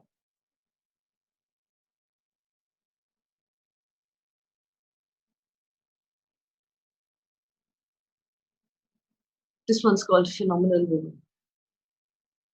Pretty women wonder where my secret lies. I'm not cute or built to a fashion model size. But when I start to tell them, they think I'm telling lies. I say it's in the reach of my arms. It's in the span of my hips, the stride of my step, the curl of my lips. I don't get it. I'm a woman. But I can check the web for. I'm a woman. Phenomenal woman, that's me. I walk into a room as cool as you please. To a man, fellows stand or fall to their knees. Then they swarm around me, a hive of honeybees. I say it's the fire in my eyes, the flash of my teeth, the swing in my waist, the joy in my feet. I'm a woman phenomenally. Phenomenal woman, that's me. Men themselves have wondered what they see in me. They try so much, but they can't touch my inner mystery.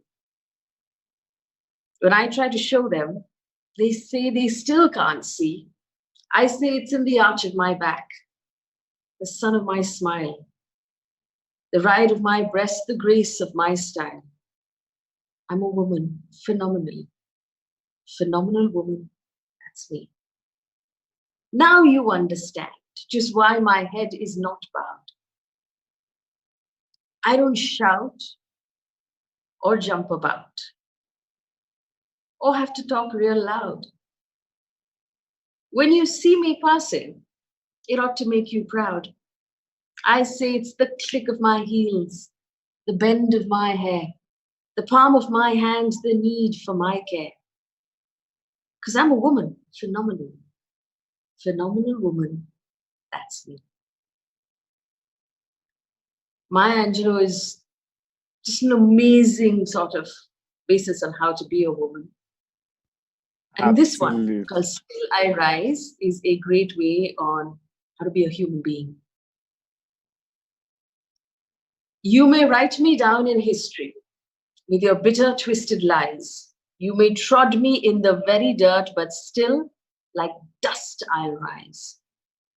Does my sassiness upset you? Why are you beset with gloom? Because I walk like I've got oil wells pumping in my living room.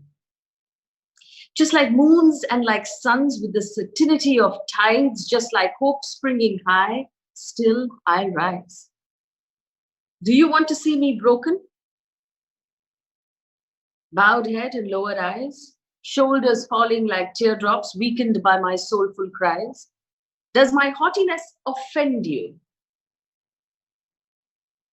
Don't you take that awful hard. Because I laugh like I've got gold mines digging in my backyard. You may shoot me with your words, you may cut me with your eyes.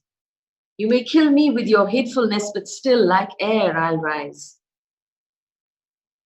Does my sexiness upset you?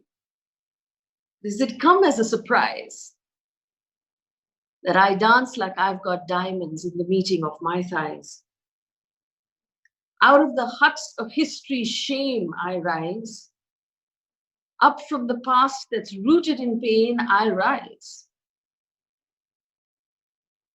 I'm a black ocean leaping and wide, welling and swelling I bear in the tide. Leaving behind nights of terror and fear I rise. Into a daybreak that's wondrously clear I rise, bringing gifts that my ancestors gave and the dream and the hope of the slave. I rise, I rise, I rise. Thank you. Thank you so much, Faye. Sorry for that little interjection. I thought you were done. That was so beautiful.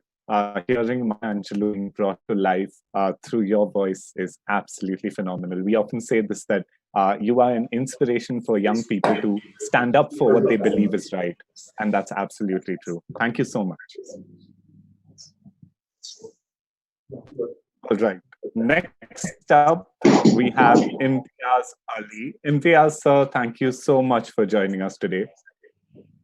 Thank you. Thank you. It's great to be here.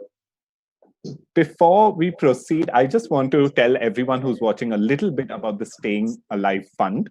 12 organizations got together to set up a fund for struggling artists. The purpose of the fund is not to provide creative grants, but to provide emergency funds for those who truly need it.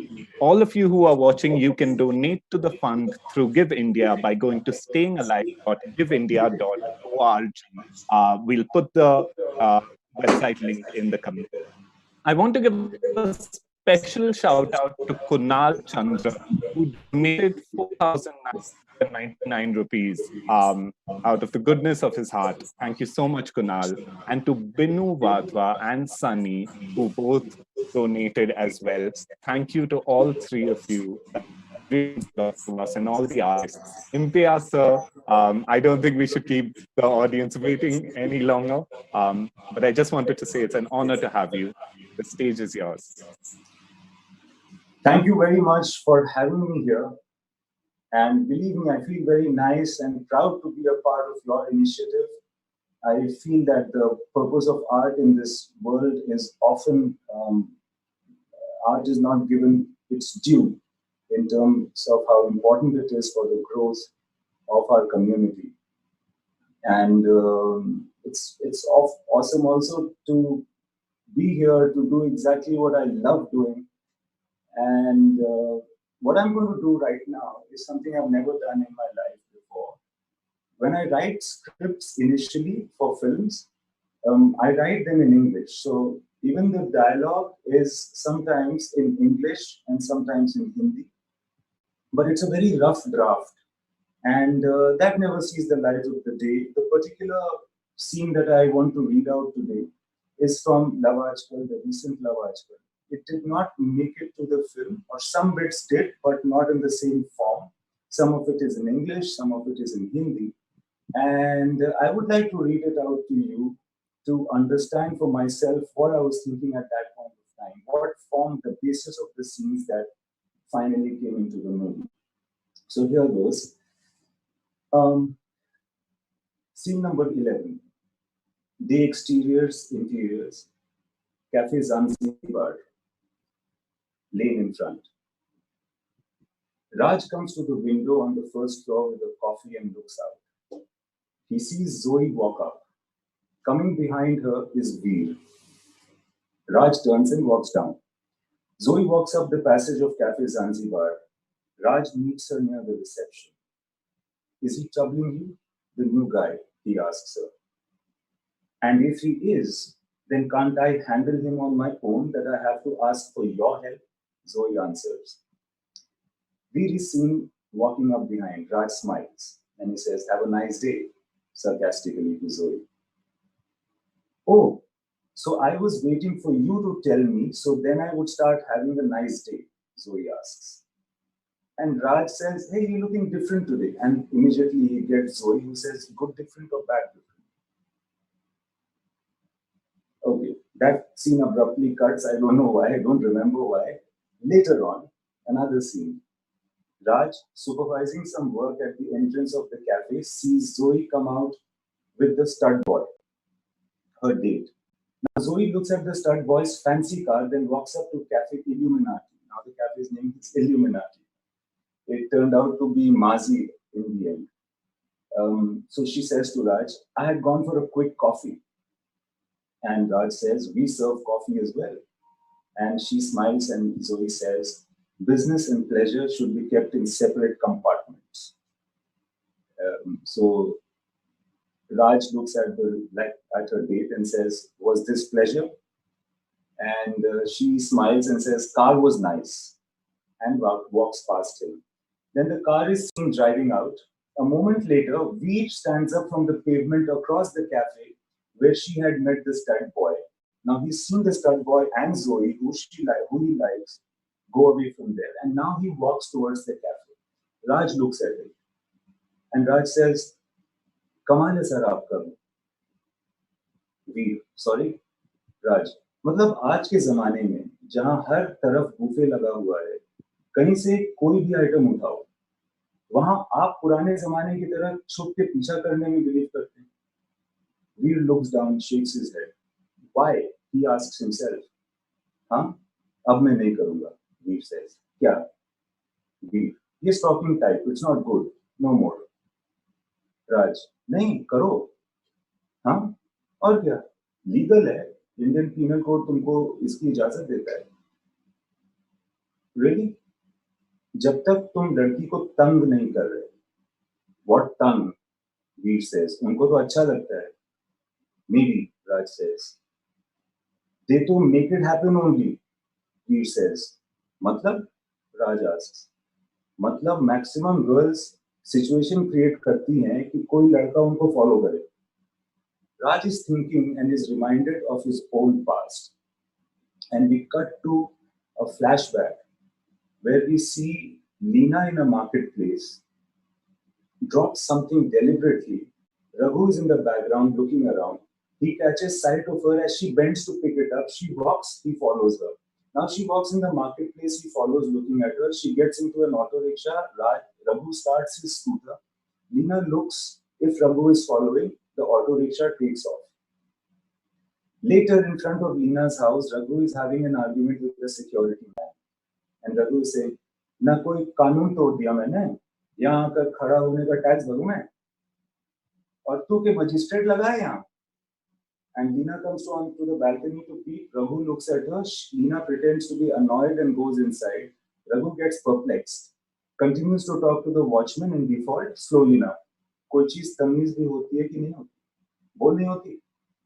And he starts the scooter and he goes away. Now the next scene. If I have some time, I'll do. Now the next scene is the interior Cafe Zanzibar. Next morning, Raj is sitting with a severe hangover at Cafe Illuminati. The barman is making a regular drink, blah blah blah, and the girl comes in. Zoe comes in, and he looks at her slowly. Hangover, he asks, and she says, "Don't mention, I'll puke." Raj says to the barman, "Give her the same as me." What is that? It's decades of experience in drinking, he says. She slowly turns to him. Hope it works. I have a very important meeting later. Raj says, so you went out with him last evening, the guy who came yesterday, sits in the corner. First of all, it's none of your business. And secondly, Raj corrects, and not second of all, whatever, I did not go out with him. But I saw you guys going out together, he says. Excuse me? You were all dolled up, wearing tape-type clothes, loud lipstick, and you guys left on a bike like a couple, Raj says. And why were you taking so much interest? She asks. You don't like him? Raj asks. She's a gay. And Zoe says, and I have to tell you because.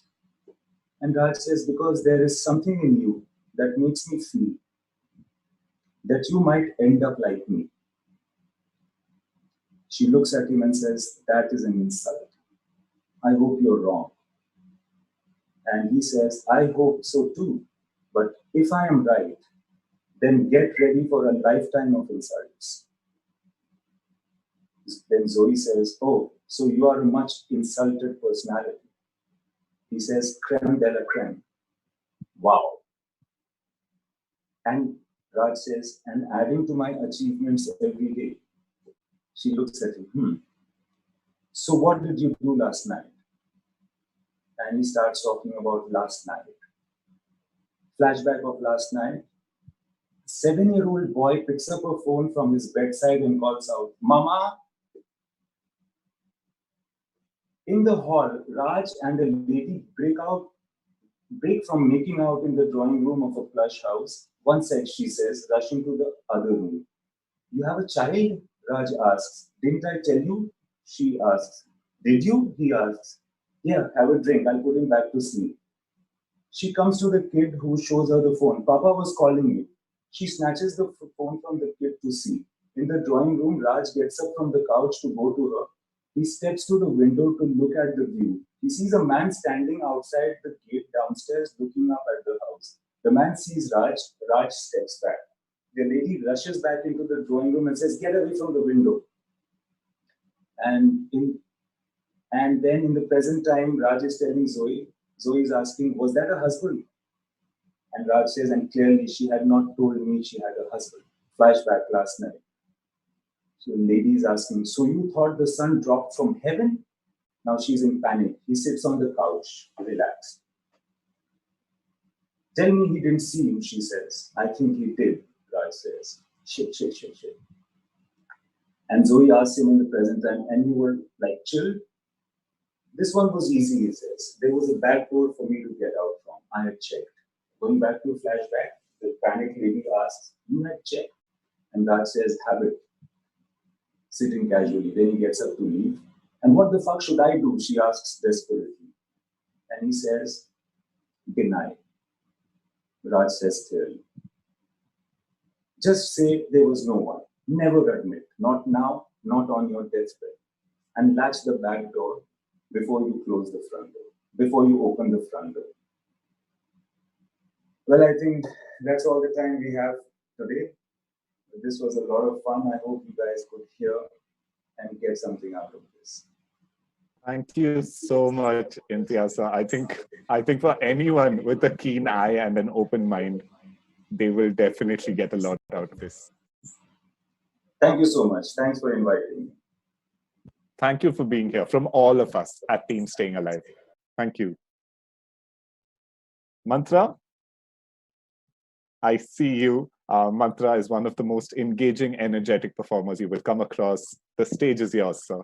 Don't lie, Shantanu. You got me in as the court jester because you wanted to lighten up things over here, and that's what's happening. Hello, everybody. Welcome to the special live broadcast of StayINALIVE.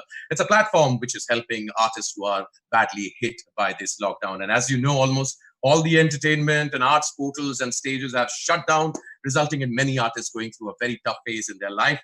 And as you know, हमारी जो artist community है, बहुत खुददार community है. Theatre के नाम पे donation ले लेगी, लेकिन खुद के लिए ना. और टीवी एक्टर्स का तो आपको पता ही है, 90 दिनों में 90 डेज में नया मौसम निकल जाता है, लेकिन इंडियन टेलीविजन प्रोडक्शन हाउसेस से पेमेंट नहीं निकलता. So if you want to support the community and artists, then please log on to StayINALIVE.giveindia.org. So this session is called Stage Badalega. Stage का तो पता नहीं, आदमी कपड़े बदल ले इस लॉकडाउन में, यही बहुत है, रोज सेम टू सेम कपड़े पहन के निकल रहे हैं. My dancing shoes have not seen the lights and my stage costume has lost its sheen. आज इस ऑनलाइन कॉन्सर्ट में एक से एक दिग्गज आए. I loved what Imtiaz did and I absolutely adored what Faye just recited. वैसे इस ऑनलाइन कॉन्सर्ट में आपको बड़े बड़े कलाकार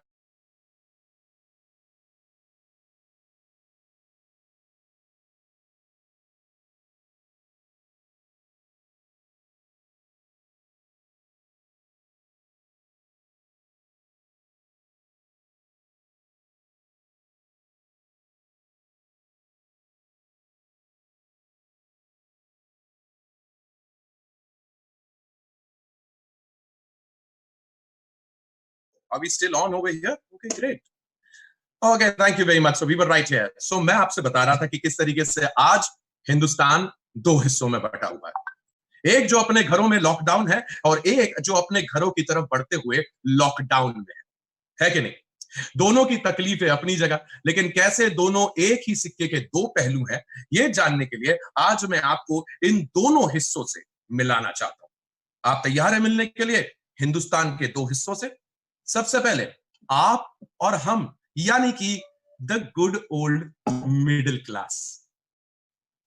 जी हाँ, वो मिडिल क्लास जो हर जगह अपनी नाक अड़ाने के लिए सबसे पहले आगे आता है। Hello everybody, my self mister middle class. मेरे लाइव सेशन में आने का थैंक यू। #Lockdown diaries. आपका तो पता नहीं, मैं रोज मुंबई घूमता हूँ। कैसे? मैंने भाई अपने घर के अंदर ही अलग अलग मुंबई बना लिए हैं, नामकरण कर दिया है। किचन का नाम अंधेरी, बालकनी वर्ली, बेडरूम लोखंड वाला, बाथरूम बैंड्रा, और इस वक्त मैं दादर में हूं, यानी कि हॉल में। ऐसा नाम रखने से ना थोड़ी सीएम वाली फीलिंग आ जाती। उत्तरी वर्क फ्रॉम होम करने वालों को रोज का बॉस का कॉल। हाँ boss, yes boss, no boss, sure boss, नहीं नहीं प्रेजेंटेशन बना ली बॉस, सच में बॉस, पहले सब्जी बनाई और फिर तुरंत प्रेजेंटेशन। नहीं, वो वर्क फ्रॉम होम के साथ साथ वर्क फॉर होम भी तो करना पड़ता है ना बॉस। हाँ, नहीं अभी कॉल खत्म करता हूं सर, जिंजर गार्लिक पेस्ट बनाऊंगा उसके बाद। नहीं, वो एक्चुअली मिक्सर खराब है ना, और कोई काम दुकान तो खुली नहीं है, लॉकडाउन में ठीक भी नहीं हो सकता, अपने हाथों से बनाऊंगा जिंजर गार्लिक पेस्ट। क्या? What do you mean boss that I'm an expert in copy paste? तो इसका मतलब जिंजर गार्लिक पेस्ट भी अच्छा बनेगा? ओके बॉस, एज यू से बॉस। हाँ हाँ, मैं मेल भेजता हूँ बॉस। एक्चुअली बॉस, एक सवाल था, वो सैलरी कट का मेल आया था, जोक है या? Hello hello hello hello boss. लगता है जोक ही होगा, क्योंकि रियलिटी तो ले ऑफ जैसी भयानक भी हो सकती है। ये अगल बगल वाले जो देश है ना, जहां से ये आ रहा है वायरस, इसने तो लंका लगा दी। टच स्क्रीन मोबाइल बनाते बनाते टच वाली बीमारी भी बना डाली। अब इसी टच स्क्रीन मोबाइल पे गूगल मैप के थ्रू वर्ल्ड टूर करना पड़ रहा है। ये देखो, अभी लंदन घूम रहा हूं, कल नॉर्थ कोरिया जाऊंगा। अब इससे पहले कि किसी पुराने दोस्त का वीडियो कॉल आ जाए, बर्तन मांज लेता हूं, क्या पता फिर से थाली बजाने का टास्क मिल जाए मोदी जी से। Okay then, tata bye bye. Mister middle class की अपनी तकलीफ है, लेकिन कुछ हैं जो अभी भी सोच रहे हैं कि वो हिंदुस्तान का हिस्सा है या नहीं। अरे भैया नमस्ते, हम हैं गरीब सिंह। सब लोग बोले कि सोशल डिस्टेंसिंग बनाओ, तो हम डिस्टेंसिंग को सीरियसली लेके लॉन्ग डिस्टेंस यात्रा पर चल दिए। अब मुंबई से निकल के वाया इंदौर बिहार जा रहे हैं। नहीं, पहले हम वेट कर रहे थे कि ट्रेन या बस चलेगा, लेकिन क्या बताएं आपको, सुनने में आया है कि आत्मनिर्भर बनना है सबको, तो खुद ही निकल लिए। अरे हमारा भी कॉल आ रहा है, एक मिनट, ये गोलू का मम्मी का फोन। हेलो, अरे ये तो कट गया। मिस कॉल का है मार रही है हमारी जोलू, जब लोग आए लॉकडाउन में अंबानी जी फ्री कॉलिंग दे रहे हैं। एक मिनट, हम ही फोन लगा लेते हैं, एक मिनट जरा। हेलो गोलू का मम्मी, तुम मिस कॉल का है मार रही हो क्या? आदमी फोन पर खांस रहा है। अरे पागल, वो सरकारी कॉलर ट्यून है। हाँ, कोरोना में खांसी होता है ना, इसलिए वही बनाया है। हाँ, हम ठीक हैं। 2-4 बार पुलिस ने कूटा है पकड़ के, अब तो रसीद भी बनवा लिए हैं कुटाई का, कि आगे रसीद दिखा के मार से बच जाएंगे। नहीं, बाय रोड ही आ रहे हैं। ट्रेन का पटरी पे बहुत कंफ्यूजन है, समझ में नहीं आ रहा, मजदूर लोग ट्रेन में चढ़ेगा कि ट्रेन मजदूर लोग पे। हाँ, अरे नहीं नहीं, ऐसा नहीं है। अरे हम लाइन लगाए थे, सोचा था कि ट्रेन का टिकट का लाइन है, आगे जाके पता चला तो शहरी बाबू लोग दारू का दुकान के बाहर लाइन में लगा हुए थे। अरे साहब, इतना परेशानी से निकलने के बाद आदमी केवल एक ही चीज कह सकता है, देख तेरे संसार की हालत क्या हो गई भगवान, क्या हो गया टू हिंदुस्तान। आज की ये जुगलबंदी लिखी हमारे मित्र आसिफ सैयद ने। उम्मीद बस यही कि हिंदुस्तान के ये जो दो हिस्से बटे हुए हैं, दोनों की अपनी अपनी तकलीफें जो हैं, दोनों से वो निजात पाए। बहुत बहुत धन्यवाद भाई।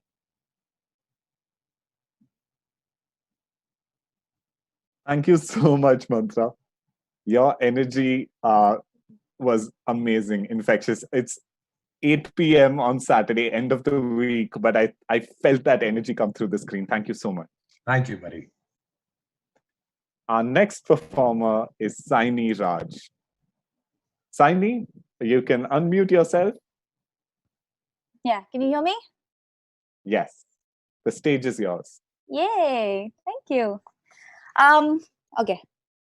Before I start, I have to mention that StayINALIVE Fund has been set up by 12 organizations, and you can support artists who are in need by going to stayinalive.giveindia.org.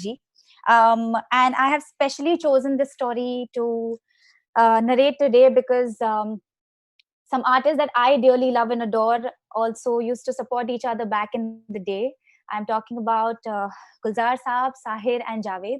I'm gonna narrate a story that has been written by Gulzar Saab, and he talks about the beautiful bond and relationship that Sahir and Javed shared.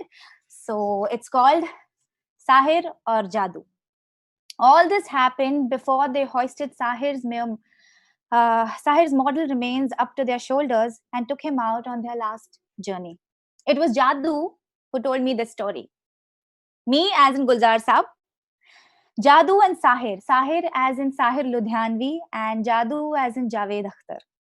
Their relationship was not your run-of-the-mill kind. The bond that held them together was rather unique. Jadoo is Javed Akhtar's nickname. Magnanimous to a fault, his inclination runs towards everything poetic. Poetry runs in his veins, and why not? I mean, Janisar Akhtar for a father, Majaz for a maternal uncle, and all that wasn't enough. Kaifi Azmi for a father-in-law. But Jadoo could never ever bring himself to respect his father. An unrelenting anger against his father would be forever seething inside him. As long as his mother was alive, he bore his father. But as soon as she died, he couldn't see him stay in the same house. His existence was insufferable. Just one look at his face and Sahir would know that the father and son had a quarrel. But he would never let Jadoo get even a whiff of a suspicion. Heaven forbid if he would even hint at it, Jadoo would get all angry and his nostrils would flare up, and then spent he would disintegrate into tears. Sahir did not relish the prospect of such a confrontation, so he would just let Javed be, give him some space, and after a while call him out. Jadoo, aa jao, nashta kar lo. And while munching on his food, Jadoo would crunch out his anger and pour his heart out to Sahir. He would spend the entire day at Sahir's house and tell him, unhone ye kiya, unhone wo kiya. The day would get over, but Jadoo's list of grievances against his father would not. But Sahir would not be able to indulge him all the time. Some days he would interrupt Jadoo and tell him, Aaj Akhtar sahab aa rahe hai lunch par. Jadoo would arch his eyebrows and look at Sahir as if he was to say, ये है मेरे वालिद, ये ना चैन की सांस नहीं लेंगे जब तक मुझे हर जगह से भगा ना दे. If he could bring himself to say it in front of Sahir, he would have blurted out that this blooming father of mine, ये क्यों नहीं छोड़ते मेरा पीछा, हर जगह हर वक्त पहुंच जाना जरूरी है क्या? But he respected Sahir, and Janisar Akhtar was Sahir's friend. Sahir raised Jadoo like a son and he indulged him like a friend. On days when Janisar Akhtar would be visiting, Sahir would say, Jadoo, एक गजब की picture लगी Eros में, क्या नाम था? तुम्हें देखकर आना चाहिए, बहुत अच्छी पिक्चर है.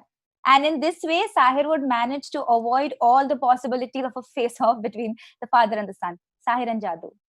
The bond that they shared was rather unique. Once Jadoo even gave up on Sahir and walked out of his house. आप अब्बा की कुछ ज्यादा ही देखभाल करते हैं, आप ज्यादा ही अहमियत देते हैं उन्हें. Sahir laughed at Javed's accusation, and that was it. That was the last straw. आप बिल्कुल उनकी तरह है, वो भी इसी तरह हंसते हैं मुझ पे जैसे आप हंस रहे हैं. मुझे ना किसी की जरूरत नहीं है, ना उनकी ना आपकी. Jadoo said this and he stormed out of Sahir's house. Jadoo stayed away for a few days. He was a man of honor, you see, and since he was young and his sense of self-respect was rather heightened, his nose was always in the air. God alone knows where he stayed, what he ate, how did he manage for all those days when he was away from Sahir. When Jadoo was seen the next time at Sahir's place, he looked careworn and pale. Sahir called out to him affectionately, but Jadoo's anger had not evaporated yet. दरअसल मैं सिर्फ नहाने के लिए आया हूं, अगर आपको एतराज नहीं है तो. जरूर. Sahir gave him permission. चाहो तो साथ खा भी सकते हो. बिल्कुल नहीं, मुझे आपके साथ ना रोटी नहीं तोड़ना है, मैं सिर्फ नहाने आया हूँ. Jadoo came out of his bath. Sahir kept a 100-rupee note on the dining table and began to run the comb through his sparse hair, searching for words, thinking how should he tell Jadoo to take the 100-rupee note? You know, he doesn't want to hurt his pride. He mustered up some courage and somehow said, Jadoo, वो 100 रुपए की note रखी है table पर, ले लो, पर मैं वक्त आने पर वापस ले लूंगा. In those days, a 100-rupee note was not a king's ransom, but it was a princely sum. When you had a 100-rupee note, you either went to a bank or you went to a petrol pump to get smaller notes for it. Jadoo accepted the note, but as if he was doing a favor on Sahir. ठीक है, ले लेता हूँ, लेकिन जैसी पहली तनख्वाह आ जाएगी ना वापस कर दूंगा. Javed soon earned himself a fortune as a scriptwriter thereafter. But those 100 rupees, he still did not return to Sahir. He earned in thousands and then in tens of thousands. But he would always tell Sahir, मैंने खा लिया आपके 100 रुपए, आप भूल जाइए अब उन्हें. Sahir would say, कोई बात नहीं बेटा, वक्त आने पर वापस ले लूंगा तुमसे. It soon turned into a playful banter. The two kept ribbing each other over those 100 rupees until the end. But their friendship remained intact. But that dreaded afternoon, when Sahir collapsed lifeless, his driver called up Jadoo. Jadoo rushed over in a taxi, the very taxi that brought Sahir's dead body to his house, Parchaiyan, shadows. Jadoo did not say a word, as if he was shocked into silence. But when he reached home, he simply broke down. He hugged Sahir and he cried. He cried like he had never cried in his entire life. As the day broke and the news spread, people began to throng in to pay their last respects to the departed soul. Chairs had to be rearranged, doors had to be opened. Jadoo kept sobbing like a baby while carrying out all the chores. When he came downstairs to arrange the funeral preparations, he found that the taxi driver was still there. Uff! तुमने पहले क्यों नहीं पूछा कितने पैसे हुए taxi के? Jadoo asked impatiently. The taxi driver was a kindred soul. नहीं साहब, मैं पैसों के लिए नहीं रुका था. इतना सब हो गया, मैं ऐसे कैसे चला जाता? Jadoo went for his wallet in his pocket and the taxi driver shook his head. नहीं साहब, मुझे पैसे नहीं चाहिए. ले लो, रख लो ये 100 रुपए. Jadoo almost yelled. आखिर साहिर ने ले ही लिए मुझसे अपने 100 रुपए वापस. He said as he disintegrated into tears. All this happened before they hoisted Sahir's mortal remains up to their shoulders and took him out on his last journey. Gulzar. Thank you. Thank you so much, Saini. Wow, that was such a roller coaster of a story. Thank you so much for finding it and for sharing it with us. Thank you for having me here. Thank you. As someone said in the comment, that was so touching and very beautifully narrated. Thank you, genuinely. Thank you. Everyone who's watching, next up, we're going to have Cyrus Sahukar, who's going to join us. And this lineup is just, I have to say, one of the craziest lineups that I've ever hosted in terms of just the talent that it's brimming with. Cyrus, can you hear me? Yeah, I am here representing the lack of talent. No, that's my role, Cyrus. That is my role. Look, I'm amazed nobody has spent the first 4 seconds looking at what happened to their hair. Some people this is a dead raccoon that died on my head. Please don't mention it in the comments. But buddy, I also want to read this out. Guys, please donate all your funds and give it to StayINALIVE.giveindia.org. I'm sure they'll show it up somewhere to each and every one of you. Thank you all so much for joining in, guys. So what I'm going to read today is something which had a great amount of meaning in my life. When I was about 21, 22 years old, I was going through a very weird time in my life where I was super confused about my life. Like I didn't want to I found the whole process of life, work, where is it going to go, what am I going to do with it, really horrifying. And also, I was someone who was just, I think I was going through my own little anxiety and stress in my life. I was in Lodi Garden, which is a garden in Delhi, and I was sitting over there, and there was under a tree, and there was a big rock. And I just randomly moved the rock because that's what people do when they have all the time in the world. And underneath it, there were these ants and small little insects. And when I moved the rock, they all got really rattled. And for that 1 second, I had a thought that how vain of me to constantly be thinking only about me or my problems when there's so much happening in the world. And so I shouldn't worry because life's just going to go on and on. But next to it, very strangely, I found a piece of paper, and on it was written this poem. So I'm going to read this poem to you, which I later found out was written by Gabriel Garcia Marquez, the legendary writer. This poem has a story of its own, which I'll just tell you after I read it out to you all. I hope you all enjoy it. It's called The Puppet, or also called Rag Doll. And it is written from the perspective of a puppet looking at all of us and our lives. So here goes. If for a moment God would forget that I am a rag doll and give me just a scrap of life, possibly I would not say everything that I think, but I would definitely think everything that I say. I would value things not for how much they are worth, but rather for what they mean. I would sleep little and I would dream more. I would know that for every minute that we close our eyes, we lose 60 seconds of light. I would walk when others loiter, and I would awaken when others sleep. I would listen when others speak, and how I would enjoy a nice, good chocolate ice cream.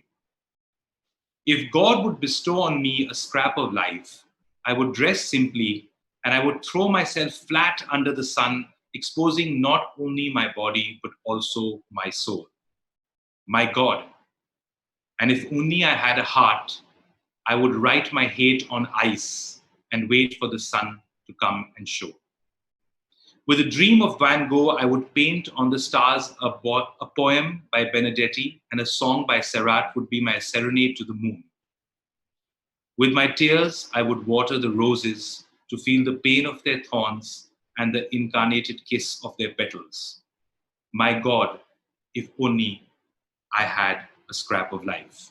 I wouldn't let a single day go by without saying to the people I love that I love them. I would convince every woman or man that they are my favorites, and I would live in love with love. I would prove to the men how mistaken they are in thinking that they no longer fall in love when they grow old, not knowing that they grow old when they stop falling in love. And to a child, I would give wings, but I would let him learn how to fly by himself. To the old, I would teach that death comes not with old age, but with forgetting. I have learned so many things from you men.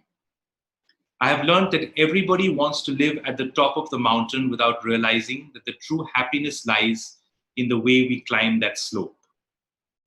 I have learned that when a newborn first squeezes his father's finger in his tiny fist, he has caught him forever. I have learned that a man only has the right to look down on another man when it is to help him stand up. And I have learned so many things from you, but in the end, most of it will be of no use. When they put me inside this suitcase, unfortunately, I shall be dying. The Puppet by Gabriel Garcia Marquez. It's a beautiful poem. And when it was printed in a newspaper, and it was called The Farewell Poem by Gabriel Garcia Marquez. The world went crazy about this poem. It was printed everywhere. People were quoting it. It gave people a lot of hope and inspiration. And it was a different perspective on life and on us from the point of view of a puppet. Then they realized something very strange, which is that the poem was actually not written by Gabriel Garcia Marquez at all, but by a relatively relatively unknown ventriloquist, a person who had a hand puppet, and this was written for his puppet. His name was Johnny Welch. And I often think and wonder that if it was not said that Gabriel Garcia Marquez wrote this poem. Where would this poem go, and what success would it get? And how would the perception change? But it's a beautiful poem. If you get the time, do look it up, guys. It's called The Puppet, and you'll find it underneath Gabriel Garcia Marquez. And guys, have a great evening. Love you guys. Thank you so much. Thank you so much, Cyrus. You are That awake. was I was wonderful. trying to put you to sleep with my poetry, but you are awake. No, I just got up. Guys. Thank you so much. Thanks. Thank you. I am Amol, thank you so much for being here with us tonight. We're closing the show with Amol Parashar, the one and only, who will be reading letters written by Divya Prakash Dubey, who is a writer who we love. He's a novelist and a writer, and he's so good. Thank you so much for doing this. The stage is absolutely yours. Thank you, Shantanu. First of all, about staying alive, why we are here. Staying alive is for artists who are most in need of funds to survive. You can donate by going to the link in the comments. This is the first part of my dramatic reading, and I'm reading a couple of letters written by Divya Prakash Dubey. I did a story in Spoken Fest recently, which was inspired by a story that he had written. So and that connected with a lot of people. So I believe stuff written by him and probably narrated by me is effective. So hopefully the letters are too. The two letters that I've chosen are the letters that I felt the most connection with. Both are about love, two different kinds of love. One is a letter written by a son to his father, and the other is of the more conventional love of a romantic partner. So I will go first with the Papa letter.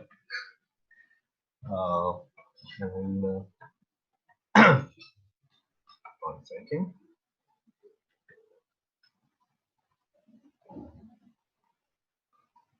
Yeah. Dear पापा जी, याद है बहुत साल पहले मैंने आपको एक चिट्ठी लिखी थी. ईमेल था एक्चुअली. आपने मुझसे कॉलेज सेमेस्टर की रिपोर्ट कार्ड मांगी थी और बदले में मैंने लंबी सी इमोशनल मेल भेजी थी कि अब मैं बड़ा हो गया हूं और अपनी जिम्मेदारी अब मेरी खुद की है. रिजल्ट खराब था, ये तो आप मेरी बातों से समझ गए होंगे. आखिर आप बाप हैं मेरे. उस चिट्ठी को मैं कभी कभी पढ़ लिया करता हूं. उसमें कुछ ऐसी बातें थी जिस तरह की बातें ना उससे पहले कभी हमने की ना उसके बाद. कभी कभी ख्याल आया कि हर साल नहीं तो हर 5 साल आपको वैसी एक चिट्ठी लिखूं, पर ख्याल ही रह गया. क्यों मुश्किल होती है बाप बेटों को ऐसी बातें करने में जब तक जान पर ना बनाए.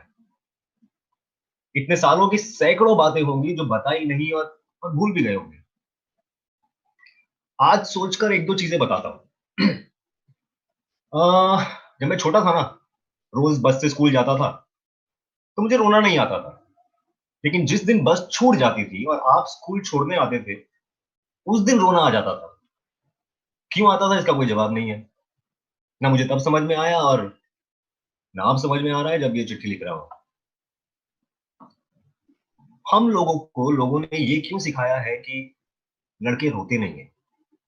आपको भी ये बोला गया होगा कि रोते हुए लड़के गंदे लगते हैं, रोना नहीं चाहिए. ये किन बातों में फंसा दिया गया हमें. क्यों बाप बेटे कभी एक दूसरे को ये बताना ही नहीं चाहते कि उन्हें एक दूसरे के लिए रोना भी आता है. मैं इस चिट्ठी से बस एक चीज बताना चाहता हूं कि जब मैं घर से हॉस्टल के लिए निकला था, तब मैं जितना घर, मोहल्ला, खेल के मैदान, शहर, मम्मी के लिए रोया था, उतना ही आपके लिए भी रोया था. मुझे अभी भी याद आती है आपकी वो जो आप दोपहर को 1 बजे फोन मिलाकर काम की बात करने लगते हैं, तो मुझे इरिटेशन होती है. क्योंकि मेरी तो सुबह हुई होती है, आपकी दोपहर है. पर जब कभी 3-4 दिन तक फोन नहीं आता तो मिस करता हूँ. तो फोन मैं भी कर सकता हूँ, पर कहूंगा क्या. फोन पे भी बस इतनी सी बात होती है कि हाँ यहाँ सब ठीक है, आप अपना ख्याल रखो, हाँ आप भी अपना ख्याल रखो, बस. पर इतनी सी बातचीत से लगता है कि दुनिया में सब ठीक है. लाइफ में मम्मी ने थोड़ी बहुत कोशिश की कि मैं थोड़ा भगवान में मानूं. आपको भी बचपन से हर सुबह पूजा करते हुए देखा है, पर आपने कभी ज्यादा कोशिश नहीं की. हमारे विश्वास को हम पर छोड़ दिया. आप लोगों के बिना अपनी श्रद्धा से मैं कभी मंदिर गया भी नहीं। थोड़ी फिल्मी सी बात है, लेकिन मेरा यही मानना है कि आप लोग हो तो और किसी से मुझे किसी तरह की सुरक्षा की जरूरत नहीं, और जो चाहिए वो मेहनत से मिलेगा, ये तो आपने सिखाया है। पापा इस बार घर आऊंगा ना, सही से गले लगाऊंगा। मुझे लगता है आज तक हम सही से गले मिले नहीं। गले लगते हुए मुझे अगर रोना आ जाए तो चुप मत कराइएगा, बस थोड़ी देर चैन से रो लेने दीजिएगा। बहुत साल के आंसू हैं, बहुत देर तक निकले शायद।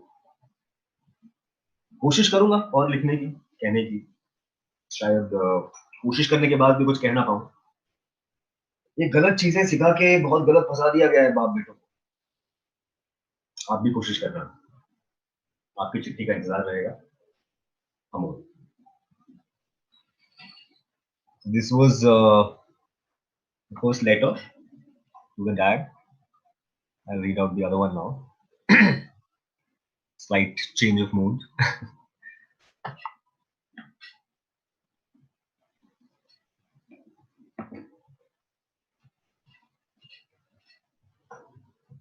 Dear K, मुझे ये बिल्कुल सही से पता है कि मैं अपने हर रिश्ते से क्या चाहता हूँ। मुझे क्या, हम सभी को शायद ये बात हमेशा से सही से पता होती है। एक बना बनाया सा रास्ता होता है हमारे पास हर रिश्ते का। बाप वाला ऐसा, बॉयफ्रेंड वाला ऐसा, पति वाला वैसा। दुख हमें तभी होता है जब रिश्ते अपने हिसाब से नहीं, हमारे हिसाब से रास्ते नहीं पकड़ते। तुम अकेली हो जिसके साथ मैं चाह के भी रास्ते का कोई नक्शा नहीं बना पाता, कोई मंजिल नहीं दे पाता, कुछ समझ नहीं पाता कि हमें करना क्या है। मैं तुमसे चाहूं क्या, तुम मुझसे उम्मीद क्या करो। मुझे अगर किसी चीज से थोड़ा सा भी डर लगता है तो वो है उम्मीद। मैं कभी किसी की उम्मीद पर खरा नहीं होता। बस एक चीज जो समझ में आती है वो इतनी कि इस पूरी दुनिया में बस एक किसी को मैं पूरा जान पाऊं तो वो तुम हो। तुम्हारे आंसू भले मेरी वजह से निकले या अपने आप, मुझे उनके आने की खबर पहले से हो।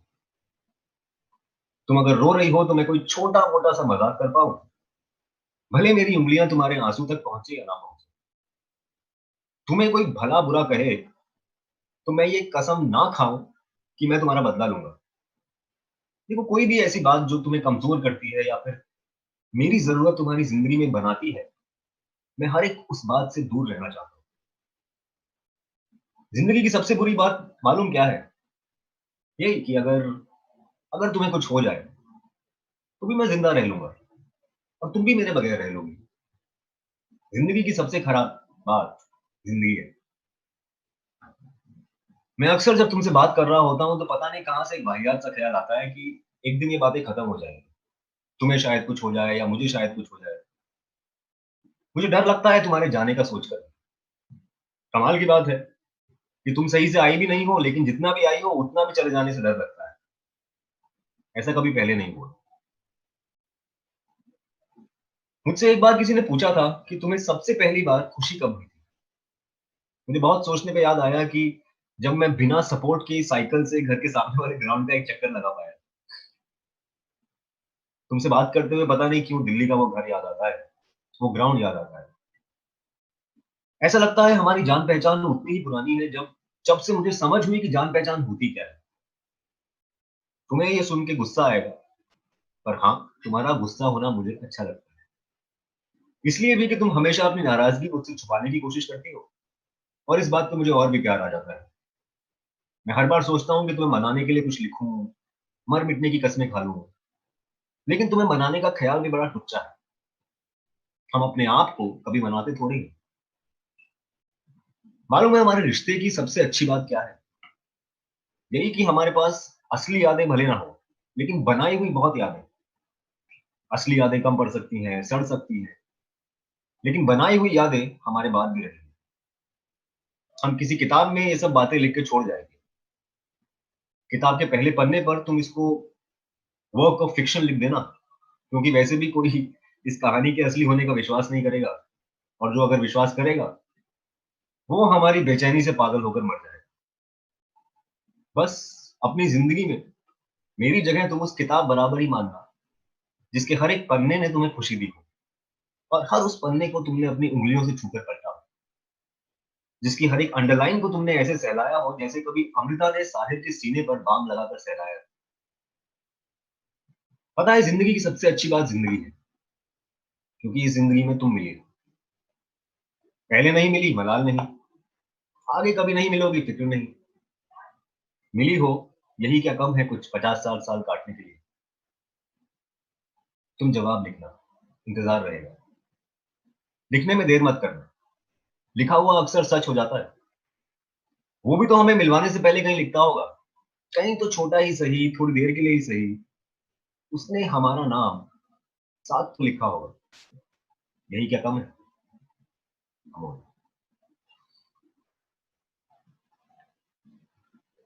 That is it, guys. That's the 2 letters I had planned to read. Amol, those were so Less time or more beautiful. time? No, absolutely on time. You did not go overtime at all. That was beautiful. And you have a minute to spare, to be honest. Zishan is asking, don't we have Kausar Munir on the lineup? We do, but she fell ill. She's been unwell this whole week. She offered to do it despite that, but she wasn't able to make it. Amol, all our love to you. Divya. Your genuineness. Yes, and Divya Prakash Dubey, if you're watching, please just accept our love.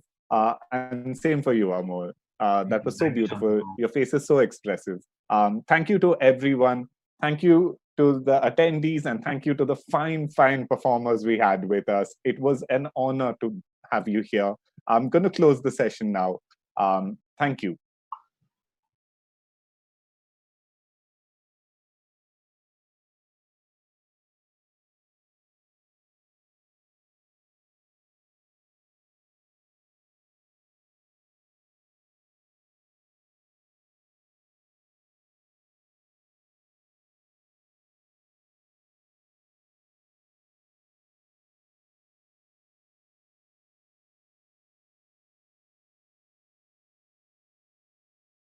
In our darkest hour, we turn to our favorite song, our favorite joke. We do a dance step. We listen to a story. Art will save humanity, but who will save the artist? Staying Alive is here to help the gig worker in the art economy. And that's why we'd like you to please click on the link, whether you're watching this on YouTube or Facebook. And please also share, put your comments down, be a part of Staying Alive, because there's so much more to come, because we want to make sure that this festival is not just about this festival, but all the festivals in the future. So do your bit for art and the artists. हाँ, मंच बदलेगा पर रंग नहीं, रूप बदलेगा पर रस नहीं। थिएटर नया है, स्पॉटलाइट वही, माइक टेस्टिंग का स्टाइल वही। Hello 1 2 3 4 check. Are you ready? Let's begin the show. इस कांच के पर्दे को मिलकर हम नया दौर दिखलाएंगे। टिकटॉक पे नाच नचाएंगे, यूट्यूब पे गीत सुनाएंगे। इन ठहरे लम्हों को मिलकर हम नई चाल चलाएंगे। दुख सुख अपने FB इंस्टा पर लाइव ही बतलाएंगे। So, hello 1 2 3 4 are you ready? Let's start the show. Mic बदलेगा, आवाज नहीं। लुक बदलेगा, अंदाज नहीं। दूर होके भी पास हम, अब स्टेज बदलेगा पर एहसास नहीं।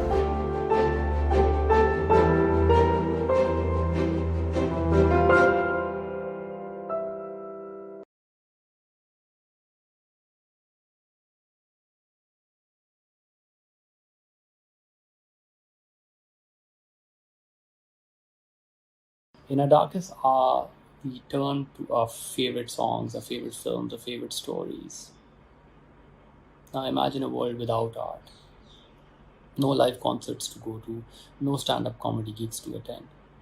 What would that world look like? There are many artists who survive from show to show. They've lost out on confirmed projects and the entire revenue stream with zero income coming in. Many artists who just started out didn't have enough savings to fall back upon. They might have to stop creating. Art will save your humanity, but who will save the artist? Well, it's you. You can save the artist. We have put together a whole day of digital conclave which lets you experience the side of a favorite artist that you've never experienced before. All you have to do to be a part of Staying Alive is buy a ticket. So do your bit and click in the link in the description and donate.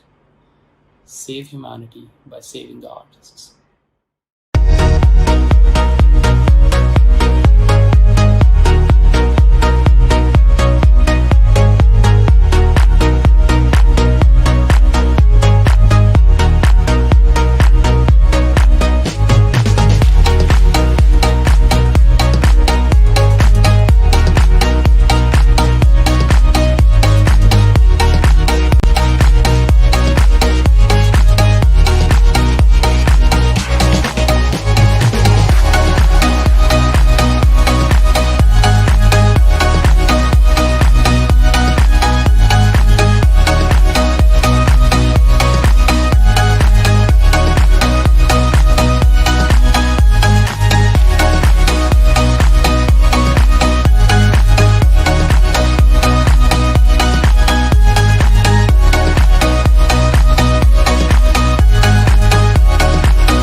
Good evening, everyone.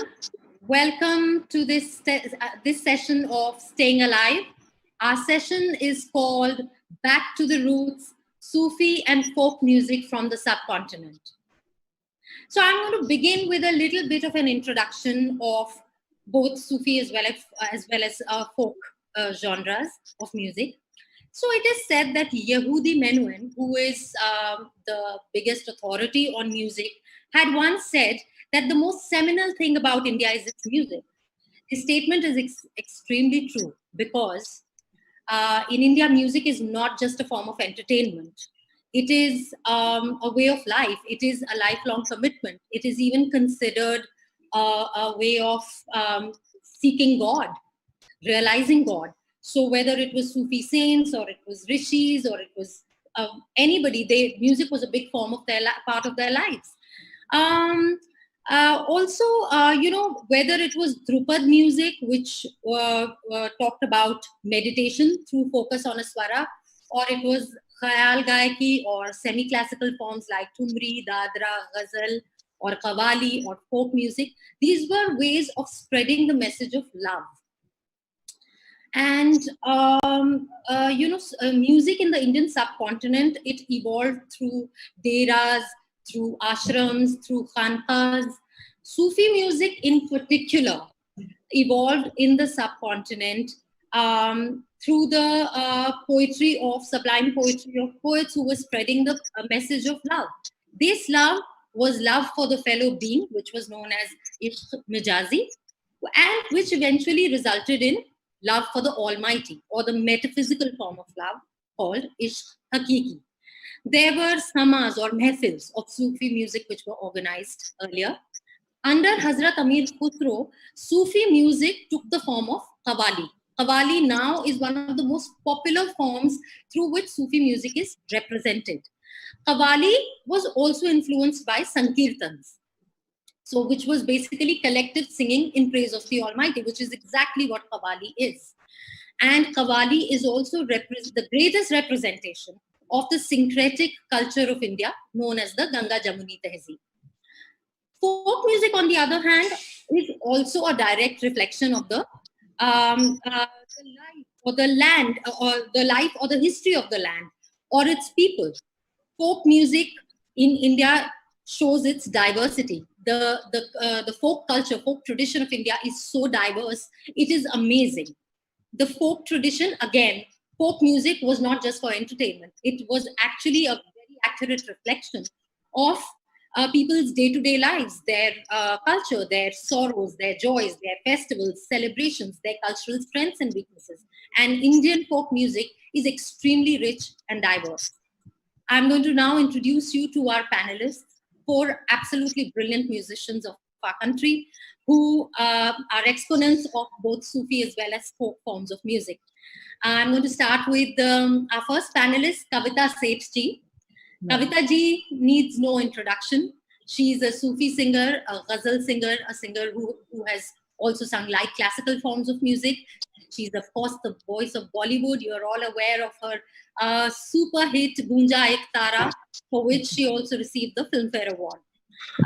Kavita ji, we are so pleased to have you on this panel. Ji, thank you so much to inviting us.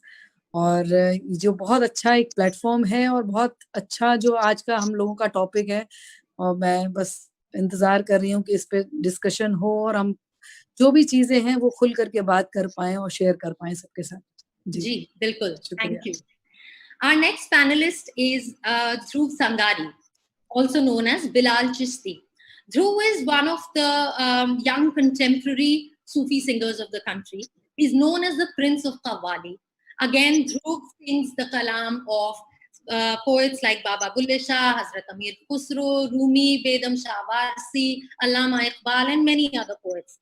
The interesting thing about Dhruv is that he's taken up Qawwali as his genre, and he is a disciple of the celebrated Ustad Nusrat Fateh Ali Khan Sahab. Wow. So we are extremely pleased to have you on this panel. Thank you for joining us. Thank you very, very much. It's a pleasure being here. I am very thankful to StayINALIVE and all the people who have joined here, and of course Manu for making this panel happen. So real pleasure being here, and I look forward to a very interesting and enriching discussion with all these wonderful, wonderful musicians we have here today. Absolutely. Thanks, Dhruv. Our next panelist is the brilliant, brilliant vocalist, Divya Kumar. Divya is one of the most beautiful voices out of Bollywood right now. You have obviously heard his songs in movies like Bhag Milkha Bhag, Hamti Sharma Ki Dulhaniya, Kai Poche. The list is endless. I'm not going to go ahead with the list. Yes. But the interesting thing about Divya Kumar is that his independent music draws a lot from our folk traditions. And we're really looking forward to Divya talking about that today with us. Yes. Hi. Thank you so much. Thank you, Manuji. Thank you for introducing me. Welcome. And our last but not the least, our next panelist is Kanishk Seth. Kanishk is a young singer, fabulous, very interesting work in the fusion music area, where he's merged Sufi poetry with electronica and some other contemporary sounds. Kanishka's album Trance with Khusro was also nominated for the JIMA Awards in 2015, if I'm right. Kanishka, we're so happy to have you on the panel, and we are really interested in hearing your point of view. Yeah, thank you so much. Firstly, it's an honor to be alongside such wonderful, wonderful artists. And I'm just waiting for this whole discussion to be, to just begin. So I think we shouldn't waste time and, just quickly delve into it. Absolutely.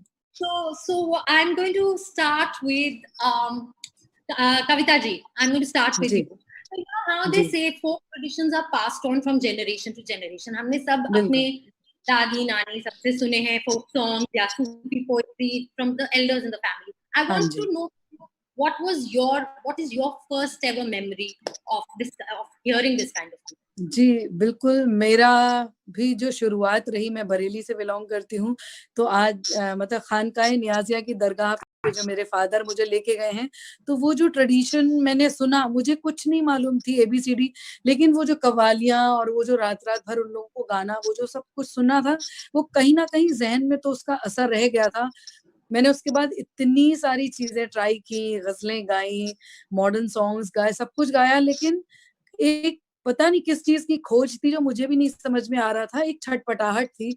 जब finally मैंने आबिदा परवीन जी के साथ जब जहाने खुसरो में गाया था, तब मुझे लगा, उस दिन मैंने डिसाइड किया कि ये मैं तलाश रही थी। और फिर उस दिन के बाद से वो ही लिटरेचर पढ़ना, वैसा ही म्यूजिक सुनना और उसी में डूबते भीगते रहना। थोड़ा सा कभी कुछ छींटे पड़ जाते हैं, कभी फिर, तो मतलब वो तलाश जारी है, खुद को तलाश रही हूँ स्टिल। तो वाकई इन सब चीजों का बहुत गहरा असर पड़ता है यदि बचपन में ही अच्छी चीजें सिखा दी जाएं। जैसे कि मेरे दोनों बेटे, उन दोनों को मैंने बैठ के सिखाया ही नहीं, लेकिन वो खेलते कूदते मेरे साथ स्टेज पे बड़े हो गए और वो म्यूजिक ऐसे ही चला गया उन लोगों की तरफ। बिल्कुल। तो एक नेचुरल ड्रॉ है आपका टुवर्ड्स सूफी पोएट्री। जी जी जी, बिल्कुल बिल्कुल। और हमेशा से मुझे यही रहा है कि कलाम बहुत इम्पोर्टेंट होता है। एक जो थॉट होता है जिसको एक शायर पेन डाउन करता है, फिर उसको एक कोई भी आर्टिस्ट उसको गाता है, जिसको निभाता है अपने अपने तरीके से, वो लोग गाते हैं उस चीज को, तो वो बहुत ज्यादा मायने रखता है कि हम उस थॉट को किस तरीके से लेकर के जाएं। हमेशा से ही, चाहे फिल्में रही हो या गैर फिल्मी जो भी हो, मैंने हमेशा कंटेंट को, पोइट्री को बहुत प्राथमिकता दी है हमेशा से, कि वो बहुत आई थिंक, हाँ, वो बहुत ज्यादा अच्छा होना चाहिए, जिससे कि हम सही चीज कन्वे कर पाए। मेरा हमेशा से वही मायने रहा है और मैं वो ही फॉलो भी कर रही हूँ।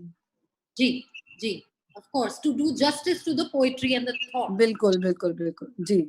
Okay, मैंने हाँ, प्लीज प्लीज प्लीज मैंने एक जैसे मैं कविता हूँ नाम से एक कॉन्सर्ट स्टार्ट किया, जिसमें मैं सिर्फ एक शाम एक शायर के नाम ही कर देती, क्योंकि आप एक पोइट्री से एक शायर को नहीं जस्टिस दे सकते कि एक गाने से आप, जिसने पूरी जिंदगी अपनी दे डाली लिखने में, या कितनी किताबें लिख डाली, आप एक गजल से कैसे समझ सकते हो कि वो शायर किस मयार का है, किस लेवल का है। तो कम से कम एक शाम उनके लिए, उनकी गजलें, उनकी नज़में, उनकी गीत सिर्फ उनके ही नाम करके, एक मुझे लगा कि वो मेरा एक तरीका है सोचने का, तो मैं उस तरीके से प्लान किया है और कई शायरों के साथ वो चीज कर चुकी हूँ। और बहुत लंबी फहरिस्त है, बस करती जा रही हूँ। इसलिए मतलब मुझे अच्छा लग रहा है, जो मैं चीजें पसंद करती थी मैं वो सब चीजें कर पा रही हूँ। तो आई एम वेरी हैप्पी कि हम उस ट्रेडिशन को भी जिंदा करें, और वो सारी चीजें, पोइट्री, म्यूजिक, रागदारी, वो सारी चीजों को लेकर के एक पैकेज बना करके आई एम प्रेजेंटिंग। तो उसमें सब तरीके की लोग भी आ रहे हैं और बहुत बहुत अच्छा मुझे सबसे उसका रिस्पांस मिल रहा है। तो आई एम वेरी हैप्पी कि जो मैं शायद सही कदम उठाए और सही दिशा में जा रही हूँ। जी, Dhruv, I'm going to ask you now, what has been your first memory of reading or listening to Sufi poetry or music that was a draw for you? Wonderful remarks by Kavita ji there. Sure, it's a very similar journey. Look, I grew up in Delhi, और मेरे खानदान में, मेरी ननिहाल में थोड़ा music था, लेकिन फिर जो पार्टीशन के बाद इतना ज्यादा हमारे खानदान में म्यूजिक से कोई ताल्लुक नहीं था, बट उनकी ये ख्वाहिश थी that I start learning music. And because she herself was someone who had worked with Uday Shankar ji, Ravi Shankar ji back in the day, and she had a great desire to see me learn music. तो कहाँ वो music मेरे अंदर चला गया और मैं किस डगर पे चल पड़ा। बचपन से मेरी बहुत खुशकिस्मती थी कि that living in Delhi I managed to listen live to incredible artists from India and Pakistan, like of course Nusrat Khan Sahab, Abida ji, Pathan Khan, Sabi brothers, Sai Zahoor, and then Kumar Gandharv ji, Kishori Amonkar ji, Mallikarjun Mansoor ji, और बड़े-बड़े परवीन सुल्ताना जी, ऐसे बड़े-बड़े आर्टिस्टों को सुना।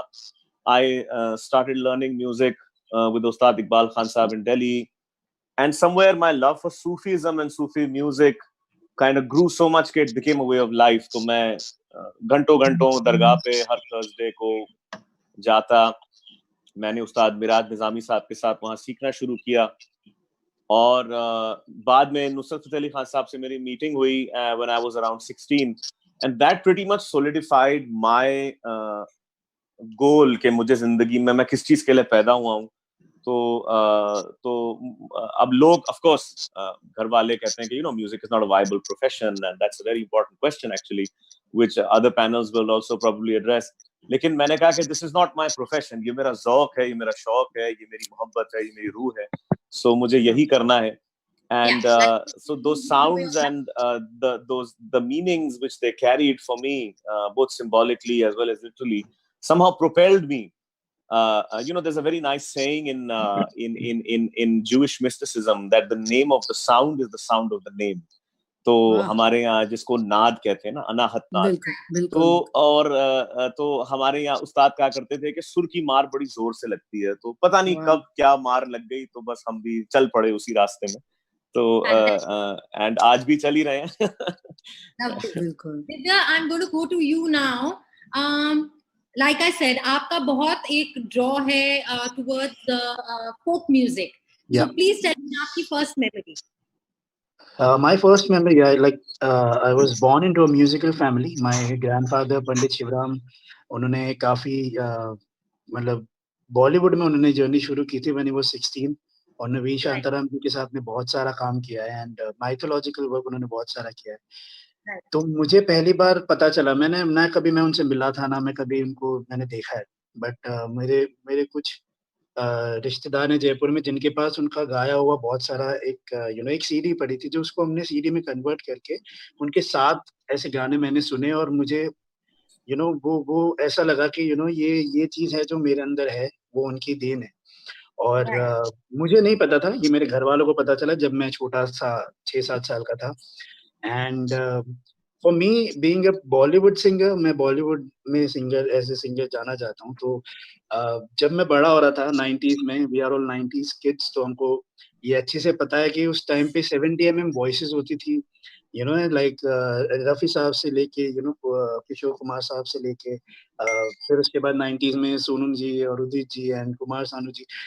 तो जो voices folk artist की जो वॉइसेस होती है, आई थिंक वो ऐसी रस्टिक होती है, उनके अंदर एक अर्दीनेस होती है, उनके अंदर एक मैं बोलूँ कुछ भी उसमें मतलब सीखा हुआ नहीं होता. मुझे ऐसा लगता है कि जो फोक आर्टिस्ट होता है वो नेचुरल होता है.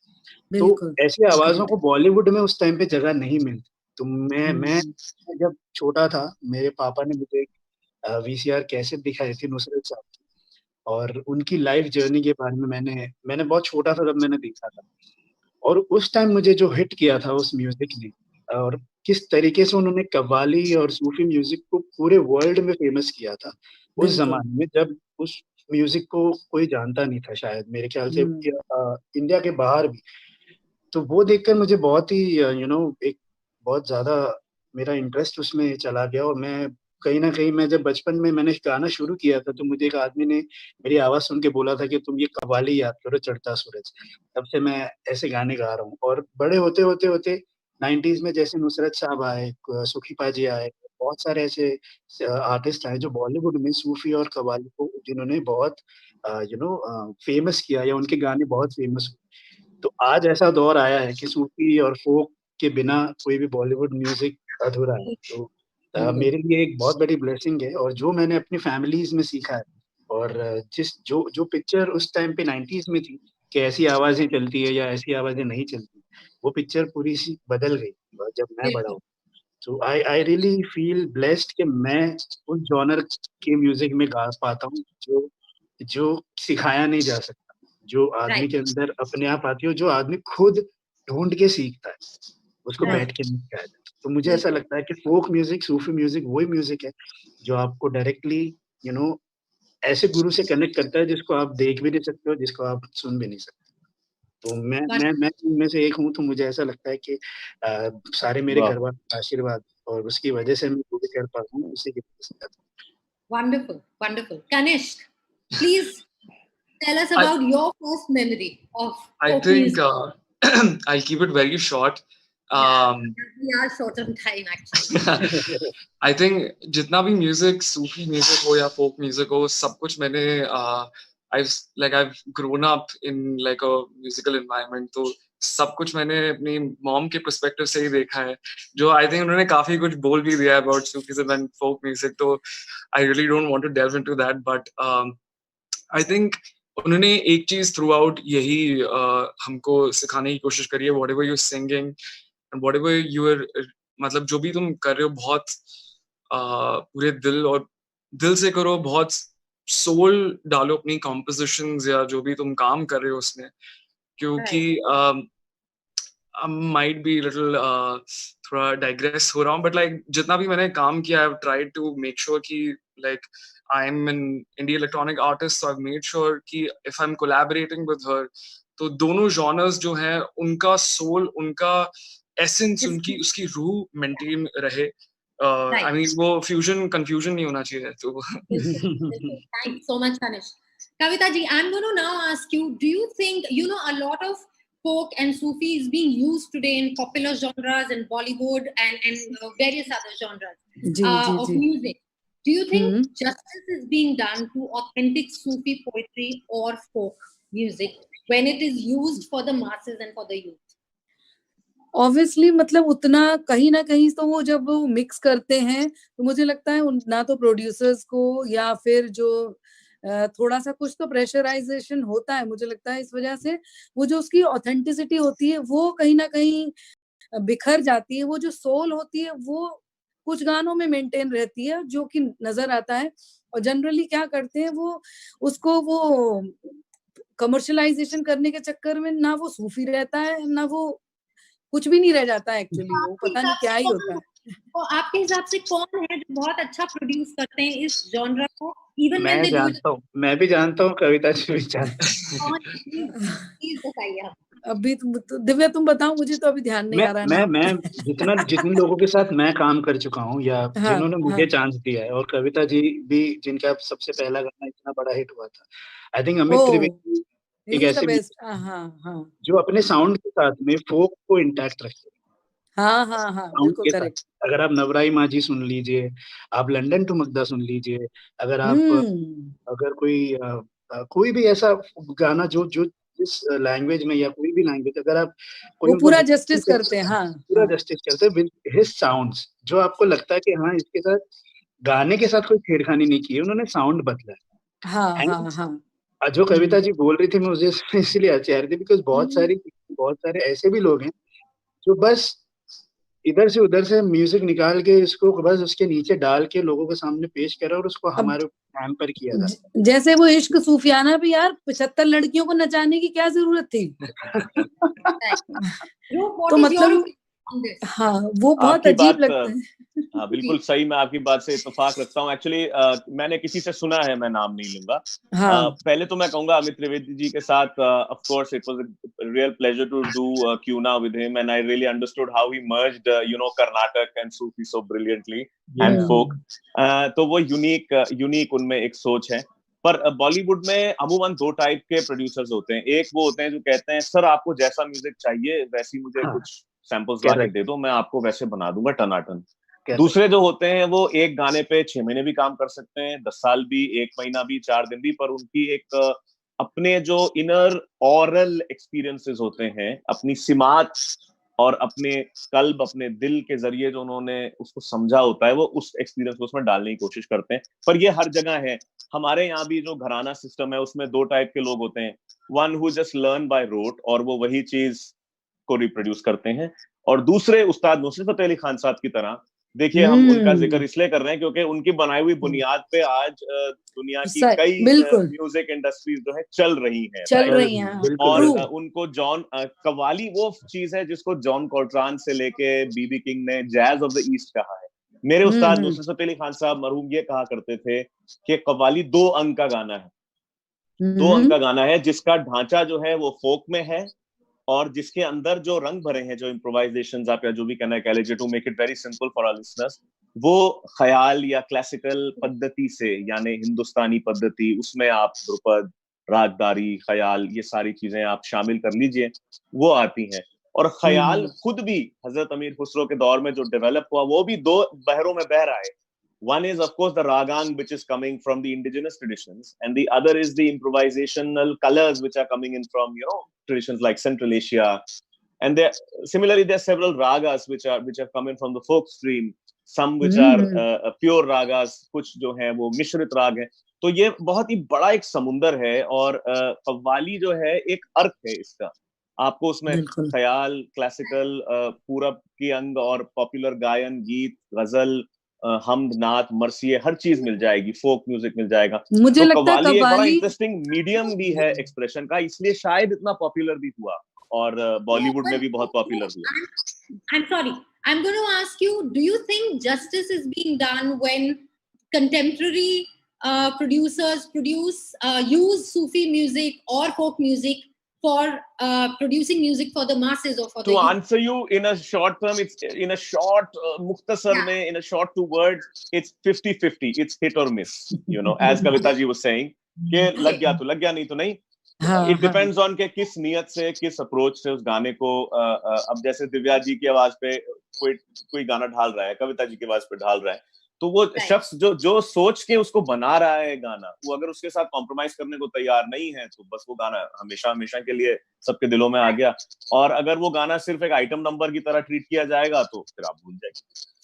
Anissa, what do you think? You're a producer. Quickly, I need an answer from you. What do you think when you're producing for the youth? I think when you're fusing 2 genres, क्योंकि already ये सारे genres जब आप contemporary इन सबको कर देते हो, that I mean, by the very word of it, I think you're trying to fuse one particular genre with like some other one, because जितना भी folk या Sufi music फिल्मों में हम सुनते हैं, उसी से ज़्यादा लोगों को exposure उसी से ही है.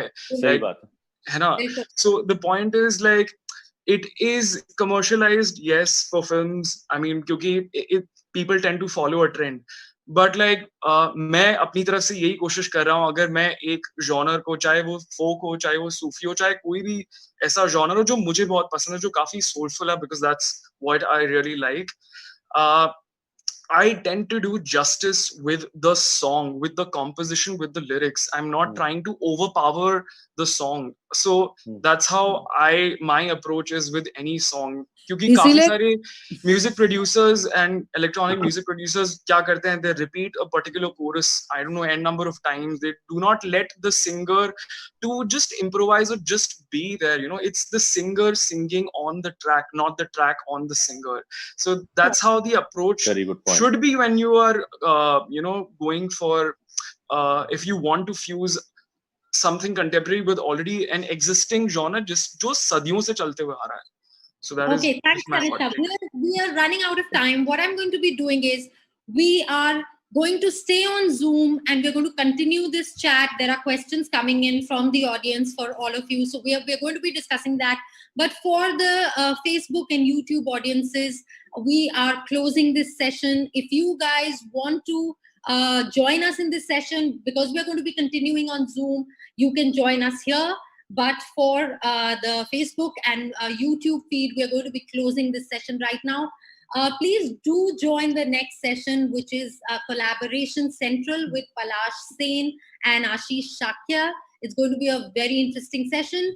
Those of you who are watching this on Facebook and YouTube, do go and watch that session and enjoy it. Good night from us here, and stay safe and stay well.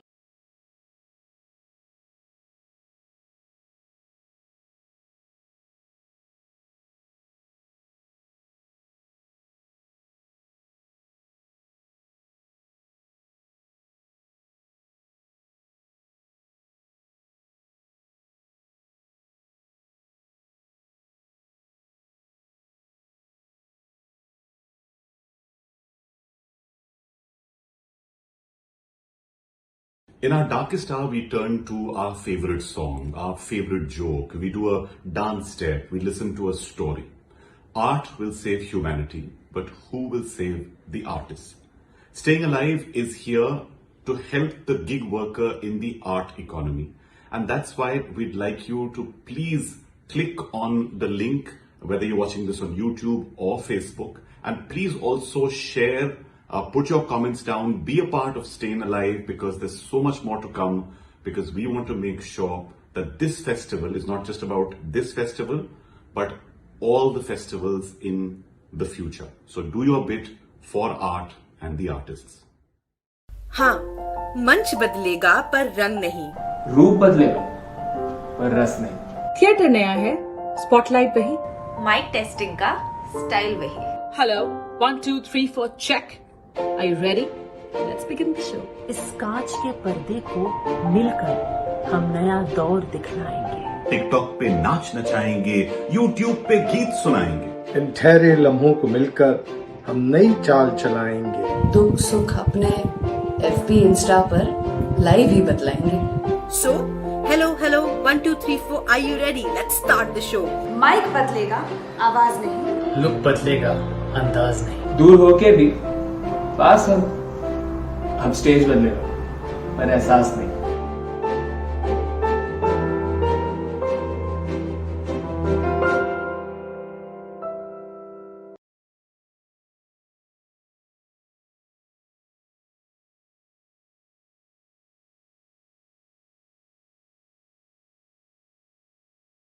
In our darkest hour, we turn to our favorite songs, our favorite films, our favorite stories. Now imagine a world without art. No live concerts to go to, no stand-up comedy gigs to attend. What would that world look like? There are many artists who survive from show to show. They've lost out on confirmed projects and their entire revenue stream with zero income coming in. Many artists who just started out didn't have enough savings to fall back upon. They might have to stop creating. Art will save your humanity, but who will save the artist? Well, it's you. You can save the artist. We have put together a whole day of digital conclave which lets you experience the side of a favorite artist that you've never experienced before. All you have to do to be a part of Staying Alive is buy a ticket. So do your bit and click in the link in the description and donate. Save humanity by saving the artists.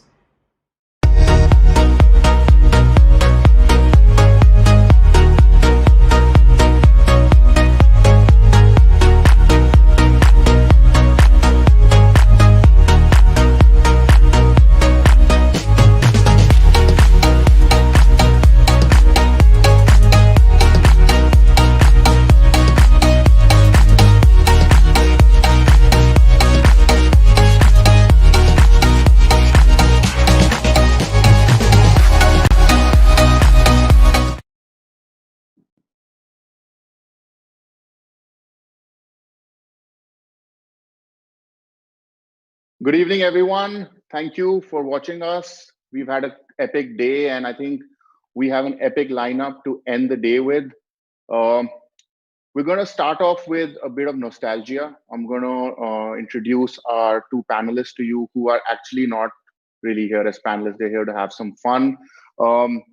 Because it's nostalgia, I thought I'll go back to my younger days and bring out someone who I grew up watching, and one of the reasons I'm in the music business.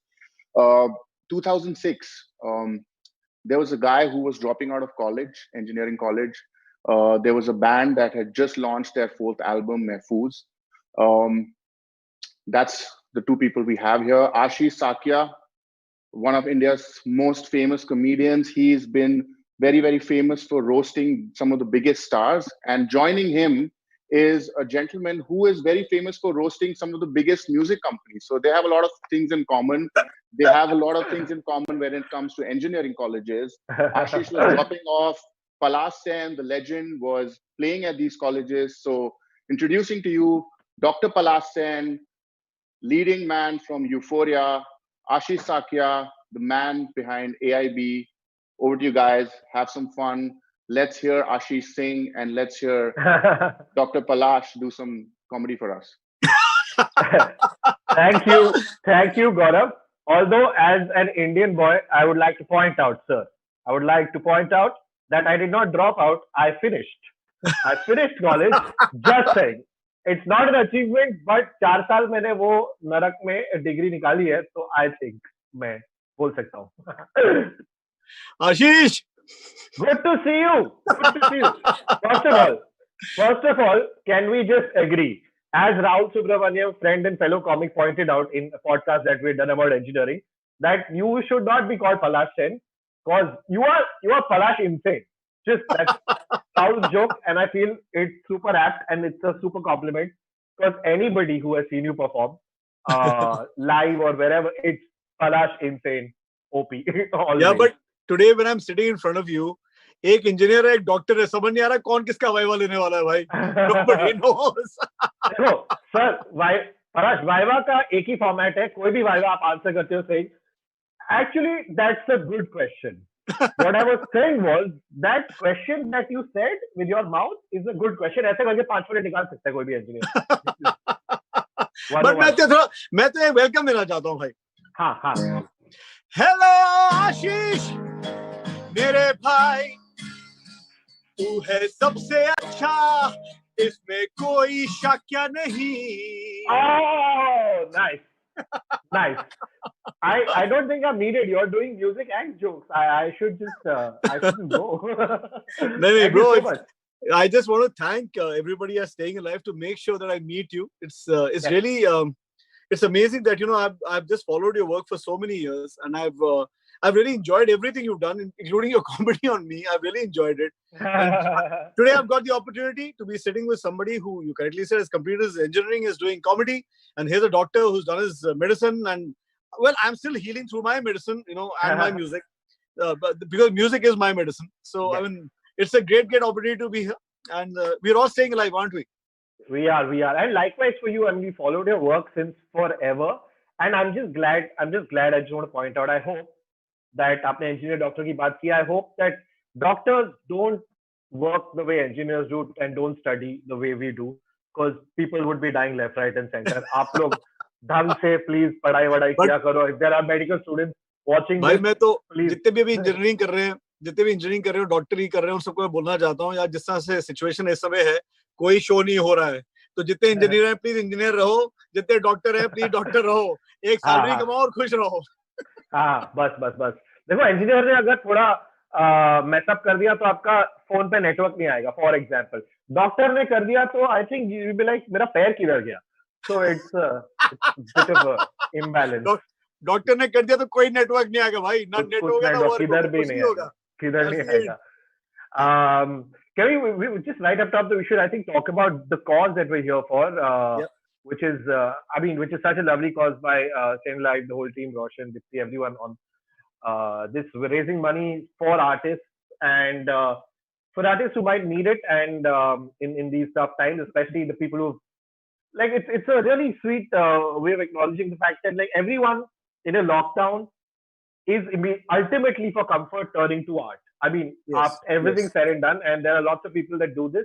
The perception might be कि यार artist को पैसा क्यों चाहिए, हम आपकी शक्लें देखते इधर टीवी पे और इधर उधर, तो आप तो.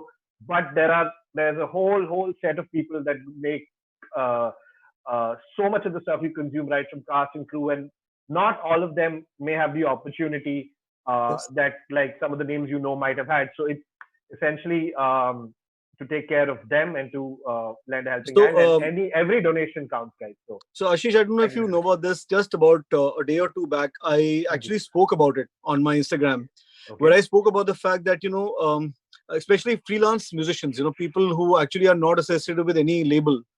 I mean, they're all इस समय 20 लाख करोड़ और बहुत सारे करोड़ का पैकेज अनाउंस हो रहा है, लेकिन actually nobody is talking about those musicians who actually right now have nothing to earn from. They have no gigs, they have nothing, and they're just sitting at home. And I really hope somebody thinks, and I think Staying Alive at least is thinking about those musicians, and we're all trying to make a contribution to them. But I really feel the contribution has to be much bigger than this, and there has to be a plan. There has to be a way forward. And I mean, I do not know if in your circuit you have any. I mean, do you have a registered industry? But in the music circuit, we don't have an industry at all. Okay. So we are all actually freelancers. And if there is an industry, it's just the film industry, of which music is a part. And correct. You know me कि मैं तो कभी film industry में गया ही नहीं, मतलब गया ऐसे टच करके वापस आ गया, लेकिन मैं कभी गया ही नहीं. और वो कह रहा था अभी गौरव के मैंने बहुत सारी कंपनीज का रोस्ट किया, मैंने उनका कोई रोस्ट नहीं किया, उन्होंने मेरा ही रोस्ट तंदूरी कर दिया मेरा. In fact they are the reason why there is physical distancing in this country, because tandoori कर दिया ना उन्होंने हमारी. ओह आप तो किल ही कर. So I mean, it's just I'm just trying to say that I'm so happy कि Staying Alive वाले at least उन musicians या उन artists के बारे में सोच रहे हैं. I think it's a great initiative. Lovely. And हमारे part से, apart from the donations, we can you and me, Palash, we can just be like a happy distraction for people today. And I think nostalgia No, is a great I'm way very to... happy to see you. I'm very Yes. happy to see you. And Same. I'm very happy to be here. And I really Same. want the world to know that, you know, actually the best medicine in the world is laughter and music. Just use it. Absolutely. Absolutely. Gaurav also mentioned our common path. उन्होंने engineering college की बात की. And like we said, you were like Euphoria has been like a constant at engineering colleges. No, I mean, not just engineering, but medical stuff. But engineering, mein you are as important as submission. Like, मतलब आपके बिना engineering, if you have not seen Euphoria perform in your engineering college, I think आपको degree नहीं मिलनी चाहिए. I think वो level का है. And man, college fest like must be mad fun, right? We all performed there. Can we just, you want to talk about like how you started gigging for colleges and what the experience has been like over So, the bro, years? I'll tell you what. I don't know. Different people choose different paths in their life, but I think my path chose me. मैंने choose नहीं किया. My path just chose me. I come from a family of doctors, so वहाँ पे सभी doctors हैं, सभी singer भी थे. But जहाँ पे भी लोग पढ़े लिखे होते हैं ना, वो हमेशा music को they only look down upon it. उनको लगता है music तो क्या है, ये तो मतलब जैसे मेरा बेस प्लेयर बेचारा डीजे है, वो जब एक लड़की का हाथ मांगने गया, उसके बाप ने बोला बेटा तुम करते क्या हो? कहता मैं बेस बजाता हूँ. कहता बड़ी अच्छी बात है, करते क्या हो? So, it's actually happened with our bass player, you know. So, Dude, is it also the music इसमें trope में bass player की इज्जत काफी कम होती है. That's the joke in the band. हमारे not in our band, but क्या होता है ना कि जो crowd होता है ना, crowd को सिर्फ दो लोग देखते हैं, एक गिटार प्लेयर दिखता है और ड्रमर दिखता है, पता नहीं क्यों. I have never understood it.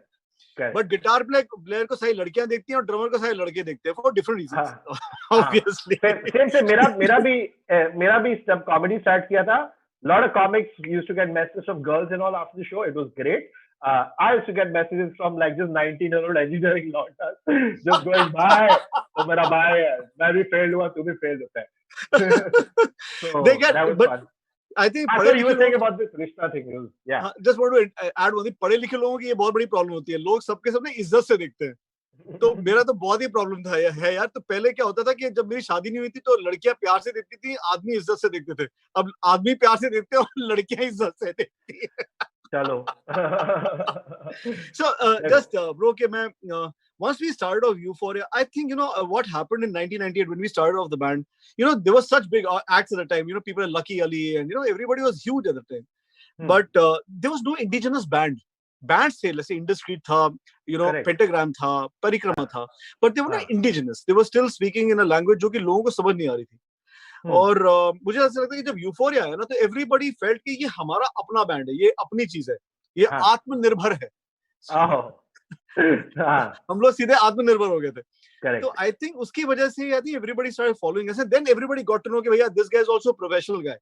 So एक ड्रीम होता है ना सबका यार कि अगर ये कर सकता है तो हम भी कर सकते हैं. So I think that was the reason why the things happened, and we just went to almost every, and we've been to almost all the colleges about 2 or 3 times, and I mean I can just say thank God to all the people who heard us, because we don't play things like shadis and mundans and birthdays. We don't play right. So हमारे लिए colleges ही हैं और या फिर corporates हैं. So, I mean it's God's blessing, man. I think Palash Sen's attendance in college is higher than my attendance in college. I'm 100% sure. You're right. You're absolutely right. Bro, I came from a medical family. मेरे पास option नहीं थे. मैं घर जाता था और घर पे भी क्वेश्चंस पूछ रहे होते थे. भाई ये बताओ ये वाली नर्व का रूट क्या है? ये ब्लड वेसल कहाँ से कहाँ जाता है? मुझे ये बताना पड़ता था. घर बाहर दोनों viva. So like, and so 98, right? You guys started around then. Well, how have you seen? Lots of people have asked this. I got this question from Instagram. Somebody sent this. StayIN from Instagram sent this, which I also wanted to know actually. What have the changes you've seen in college fest like over the years, 98 versus now? Like, काफी change हुआ है, right?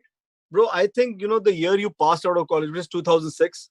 I think it's a watermark, year of our music industry. Because 2006 के बाद, the kind of music everybody started hearing was only Bollywood music. Correct. And I really feel, things are really. मैं तो एक छोटी सी बात बताता हूँ. पहले when we used to, the bands used to be called Parikrama, Euphoria, Industry, whatever, whichever band, Indian Ocean. अब क्या है? If you even have a name, any name, supposing you have a name like Euphoria also, the general term is Euphoria band. You understand where people's thinking has Yeah. You know what has happened. So problem यही है कि पहले people, I personally feel people, the listening was much more evolved than it is right now. I really feel that. Okay. Okay. Much more evolved. Because now what has happened is that, you know, there is, I mean, what do you say if an industry is only taking out remixes and remakes? It means the ideas are over. It means the ideas are over.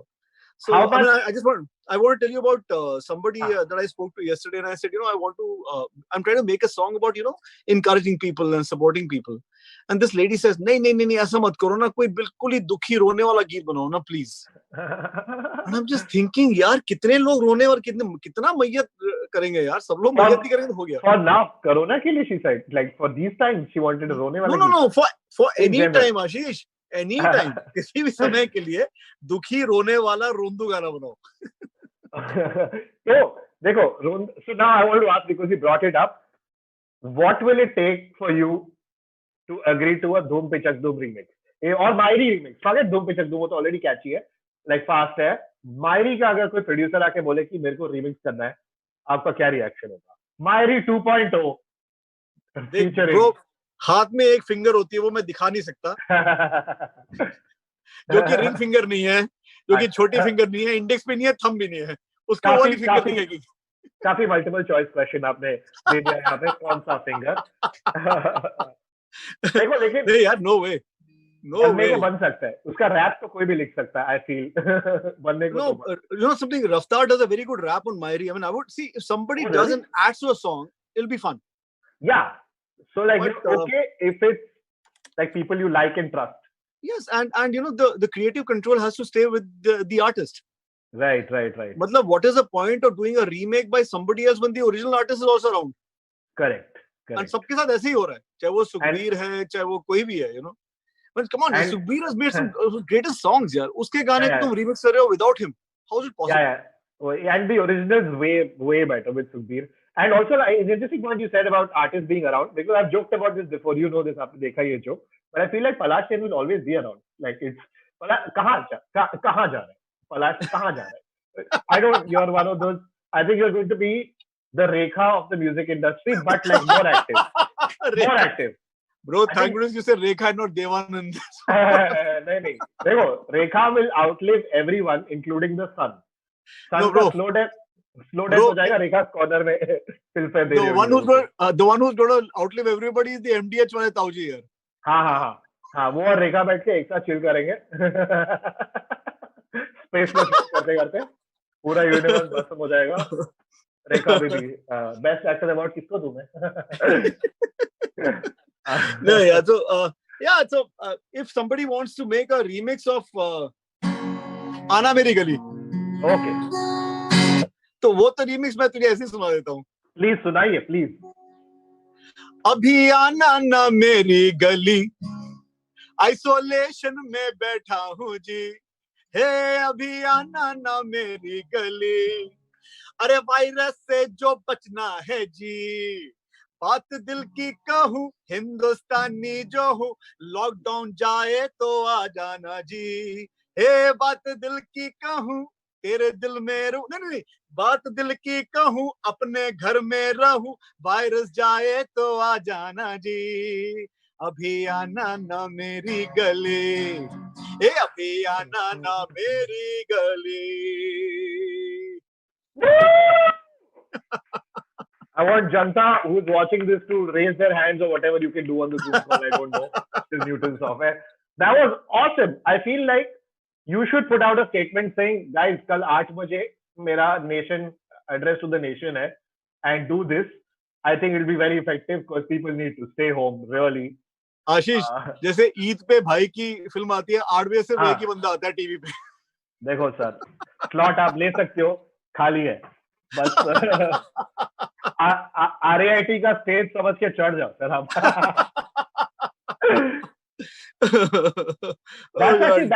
That's I think where I saw you the first time in a little engineering college in New Bombay. When I was in college, I was in like second or third year I think. हम gate कूद के festival गए थे क्योंकि entry नहीं मिल गई थी, full हो गया था, तो हम पीछे से गेट कूद के गए थे. And man, it was outstanding. It was that energy that we were talking about. The reason we call you Palash Insane. that energy was like, because we saw you in music videos and stuff, but then to see you guys on stage, the whole band jumping around in front of people who are like 16, 17, you were I think or just jumping around, going crazy for 2 hours. You were like, this is ridiculously Thank you, good. Ashish. Thank you, Ashish. I'm still jumping around. That's all I do. It's very difficult for me to be sitting in this one place and be बहुत ढंग से करना. But एक चीज आशीष, I mean, I don't know अगर तुझे ये बात अच्छी लगेगी नहीं लगेगी, मुझे मन है मैं आज तुझे गाना भी सिखाऊंगा यार. I must teach you one song. देखो, I will happily learn a song for charity. My only worry is लोग अपना mic, laptop, phone सब फेंक देंगे. I am मतलब मैं इतना वाहियात गाता हूँ. Oh, terrible. Like, if you want to do, I can do Dhoom Pichak Dhoom ka, the Dhoom Pichak Dhoom part, and I will be completely off time. But we can try. I can teach you jokes. ये मैं कर सकता हूँ. Yeah, you teach me a joke, and I will teach you. पहले joke सिखाना यार, joke सिखाओ. I'll teach you how to construct a joke. Okay. And this is not just for you, audience देख रही है. So basic joke construction हम आपको सिखा देते हैं. For that, I will need to know, Palash, what joke कहाँ से आती है? Most jokes come from life. They come from experience. They come from frustration. Is a very good source for any joke. So the first thing when you want to write jokes is what you want to joke about. That you need to have clear in your head. So आप बताओ, give me like 3-4 things right now that you think are weird, frustrating, irritating or interesting. आप 2-3 चीज बताओ क्या चल रहा है life में जिसके बारे में आपको बात करना है और फिर जोक बनाते हैं. ओके, सो 2-3 चीजें जो मुझे थोड़ी परेशान करती है. पहला चीज मुझे ये परेशान करती है कि हर शो में एक ना एक वहां पे गधा खड़ा होता है जो कि हमेशा बोलता है पंजाबी. वो मैं ब्रो, जब मैं 98 में शुरू किया था तब भी पंजाबी मांग रहा था, 2005 में पंजाबी मांग रहा है, 2020 में भी पंजाबी ही मांग रहा है. पंजाबी मांगेगा. That's perfect. Okay, so the guy who making weird requests, that's one guy. और कोई टॉपिक है? और कोई टॉपिक will jump into? हाँ, जो लोग मतलब इंस्टाग्राम पे सबके सब चीक्स को ये करके फोटो, करेक्ट, यू नो, और ये दूसरी चीज मुझे बहुत बहुत परेशान करती है. और क्या परेशान करता है मुझको यार, मुझे मुझे एक चीज और परेशान करती है. जैसे लॉकडाउन में हम लोग सबके सब घर के अंदर है, करेक्ट, बट कुछ लोग हैं जो कि लॉकडाउन होने के बावजूद बस they are hanging out everywhere, they are talking to each other, correct, they are doing everything under the sun. Okay, yeah these are 3 things I can suggest. These 3 things. चलो, fair.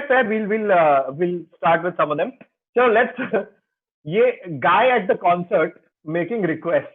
This is the amazing part. So now basically you have a joke topic. Now observation आपका है, उधर आप observation निकालो कि आदमी हर जगह बैठ के उसको पंजाबी चाहिए. Like you said, यहाँ पे 98, 95, 2000 इस आदमी को चाहिए पंजाबी. Core thought है आदमी का entitlement. What are you making fun of? आदमी का entitlement कि वो कहीं पे भी जाके Punjabi. Now if you want to write a joke about it, ये core thought जो आपने बोला, ये काफी लोग conversation में बोलते हैं, it's nice and funny. But you want to like go on stage with it or write it in a show or whatever, then you would want to develop it further. So Correct. you want to, one technique, very easy technique is just, इसको बोलते हैं escalation basically. आप इस आदमी को किसी और कहाँ और ridiculous situation में डाल सकते हो जहाँ पे इसकी ये जो trait है कि मेरे को पंजाबी चाहिए, funny होगा, for example. So आपके concert पे आना, but then you can escalate it by saying something like, just place him in a bigger scenario. कहाँ पे और weird होगा? ये आदमी बोलता है लेडी गागा के कॉन्सर्ट पे जाके बोलता है पंजाबी बजा दे, for example. You can, take it one step forward. Lady Gaga पे vocals है, आप vocals भी हटा दो, आप बोलो ये जाकिर हुसैन के पास जाके बोलता है पंजाबी में तबला बजाओ. जाकिर हुसैन इज लाइक बड़ी तबला, ये इसका लैंग्वेज नहीं, ढोल बीट. ढोल beat. So this guy is standing in front of Zakir Hussain saying, sir, tabla ना ऐसे की जगह आप ऐसे उठाओ, ऐसा ढोल बजाओ, ठीक है. साइड में तौफीक को बुलाओ, वो अपने मुंह से ढोल बजाएगा. तो तौफीक Qureshi, like these drummers, percussionists, तौफीक कुरैशी, शिवमणि, उसको हवा दे दो, वो हवा पे बीट निकालेगा. So I assure you, by the end of the day, Zakir Hussain खुद frustrated होके पगड़ी पहन के तुरक कर देगा, just to get this guy away. So, I mean, this is a very basic example, but you would essentially I got it. build on this thought and go into. I think the reference was Zakir Hussain Saab sitting and somebody said, "Give dol beat baja." Nahi na. So basically, joke likhna, you take very like elements that you would not connect normally and see if you can connect them. और अगर वो connection weird है और hit करता है तो मजा आता है. अब तो मैं तो अब मुझे तो ये गाना सिखाना पड़ेगा. हाँ, अब तो सिखाना पड़ेगा. ये सुर देख ले तू पहले. अब तूने धूम पे क्या करना है, मायरी करना है, क्या करना बता. What can I murder less? Audience, I apologize. I'm terrible. I will sing softly. What can I murder less? आप बताओ. नहीं, you won't murder either of the two. I am sure about it. अच्छा. Sachit बोल रहा है Mairi. I think he's just messing around. Okay. So, पहले मुझे बता दे, what is the sur? What is the क्या सुर लग रहा है पहले तो? Sur is like, you know, sur is, by sur you mean one of those alphabets, letters C D E F G A B C. I'm going to guess, sir, ये B minor है, मुझे नहीं पता. So, बिंदिया लगाती तो कांपती थी पलके. अरे तो गाता रहे. हाँ तो करेक्ट. I mean lyrics आता है, गाना नहीं आता. Lyrics आता है sir. Yeah, you just sang it. बिंदिया लगाती तो कांपती थी पलके मायरी. गाओ यार. आप गाओ, मैं फॉलो करता हूँ. अरे यार, मैं तो सिखा रहा हूँ मैं. यार तुमने देखा, you just taught me how to you know what should construct a joke. अब तू गाना गाएगा बता. Come on यार. अच्छा चलो फील के साथ. आजा. 1 2 3 4. बिंदिया लगाती तो कांपती थी पलके मायरी. चुन्नियां सजाती तो देती वादे कल के मायरी. मेरे हाथों में था उसका हाथ, थी चाशनी सी हर उसकी बात. मायरी गाना आप ही हंस दी. मायरी आप ही. Bro, you're fine. You're fine. I'm not joking. Sir क्या मैं मुंबई आ सकता हूँ सर? सर मैं अनाथ हूँ. तू आ लगा दे. Dude, so can we? Sorry for butchering the song, Mairi guys. Even though Palash is being very nice and saying I didn't butcher it. Nitya Shukla says Ashish sings beautifully. Thank you, Nitya Shukla. I want to be on the drugs that you are on. But I do want the Ashish. You sang it the way you meant it. That's what I like. I love this. Yeah. So that's why, you know, this song, and I want to talk about Mairi for like a couple of minutes right now, because this song, right, it's so lovely, and the video and everything, the lyrics, it's a little Punjabi. So on paper, अगर आप 17 साल 18 साल के बॉम्बे के बच्चे को कहो कि ये पंजाबी रस्टिक सा sort of गाना about love, जो 17 साल पे आपको घंटा पता है love क्या होता है, उसके बारे में you'd be like, why will I understand it? But when the song plays, suddenly this 17-year-old boy from Bombay is now, he understands Punjab. Like in my head, I'm a villager in Punjab and I'm telling my mother about this girl who's there, and I go to the railway track and do the game with the coin, passing over the train and all that shit. And I'm like, I have never lived this life, but how am I feeling everything? That is why that song is so good. Maybe at 17, 18, you just discovered your hormones, bro. Sir, hormones तो बचपन में discover हो गए थे, लेकिन success, उन hormones का जो success rate होता है बहुत ही कम था. So, which is that's another reason why I think Mairi is so popular in engineering colleges or colleges in general, because college में क्या होता है, college में बच्चों के पास feelings, emotions बहुत heightened होते हैं, and so a love song just hits, dude. It's perfect. You just I think you know, Ashish, why the song worked was because it was about unrequited love. Yes. और क्या है, हम लोग जितने भी प्रोफेशनल कॉलेजेस में, not only engineers, doctors also, जितने भी प्रोफेशनल कॉलेजेस में जाते हैं ना, उनको कोई नहीं मिलता भाई. सबसे प्यार होता है लेकिन कोई नहीं मिलता. Correct. देखो, they all identified. जैसे यार ये तो मेरी कहानी है. हाँ. बट उनको ये नहीं पता था वो मेरी भी वही कहानी है यार. मेरी भी वही कहानी है. हम सबकी वही कहानी है. So it ये होता है ना, एक जगत प्रॉब्लम है. It's a Vishal problem. It's so Vishal. It's a Shekhar problem. So it's a huge problem. Yeah. And this is the other thing. College में तो सबका दिल टूटता है, टूटना चाहिए. I feel like थोड़ी लातें पढ़नी चाहिए, so that you become a little sensible about love and you're not some romantic idiot. You just थोड़ा पढ़ना चाहिए, and which is why unrequited love is great, because. But Ashish, the idiotic lovers are idiotic lovers till the day they die. So there's no change. That's true. अभी भी मैं कह रहा हूँ, अभी भी देखो 35 का हो गया, 17 से 35 का हो गया, वो थोड़ा सा बाकी है. It's less than what it was 17, but it's there. And I think again, unrequited love is one of those things. If you don't have it, you should not get your degree in college. ये college experience होना चाहिए. मेरा और problem था, bro. जब मैं school में था ना, तो my sister went to the school which is right next to my school was St. Columbus School, and my sister Dahlia went to the neighboring school called the Convent of Jesus and Mary. So Columbus was a totally boys' school, and Jesus and Mary was a completely girls' school. But because my sister went to Convent of Jesus and Mary, every girl in Jesus and Mary used to call me brother. Nice. What's nice? बर्बाद हो गया मैं यार. अच्छा college आया तो मुझे बात समझ आई कि यार स्टेज पे छोड़ो ना तो यार लड़कियां बड़ी इंप्रेस होती हैं. बट ये नहीं पता था कि जब तक तुम स्टेज पे होते हो तभी तो इंप्रेस होती है. जैसे उतरते हो फिर से भाई बन जाते हो. मेरा करियर ऐसे ही चला है, इसलिए as a comedian, let me tell you, जब हम भी स्टेज पे चढ़े थे, हमने भी रियलाइज किया कि लड़कियां इंप्रेस होती है by musicians. Because you were just like, hey man, I have jokes and observations, and they were like, cool. I'm gonna go watch that band over there. But but I must tell you this, Ashish, that as I said, whether somebody got impressed by music or by comedy, eventually I just know they got married to somebody else. So we turned that into jokes, you turned that into music, and inspiration. Yeah, that's inspiration. Now I think we've been told that we have 5 minutes for wrap up. Should we take audience questions? Yeah, sure. Yeah. Guys, if you have the chat, please send us audience questions. We will answer them as best as we can. मतलब बकवास सवाल मत पूछना guys, please. और मुझे आखिरी के please 2 minute देना. मैंने आशीष की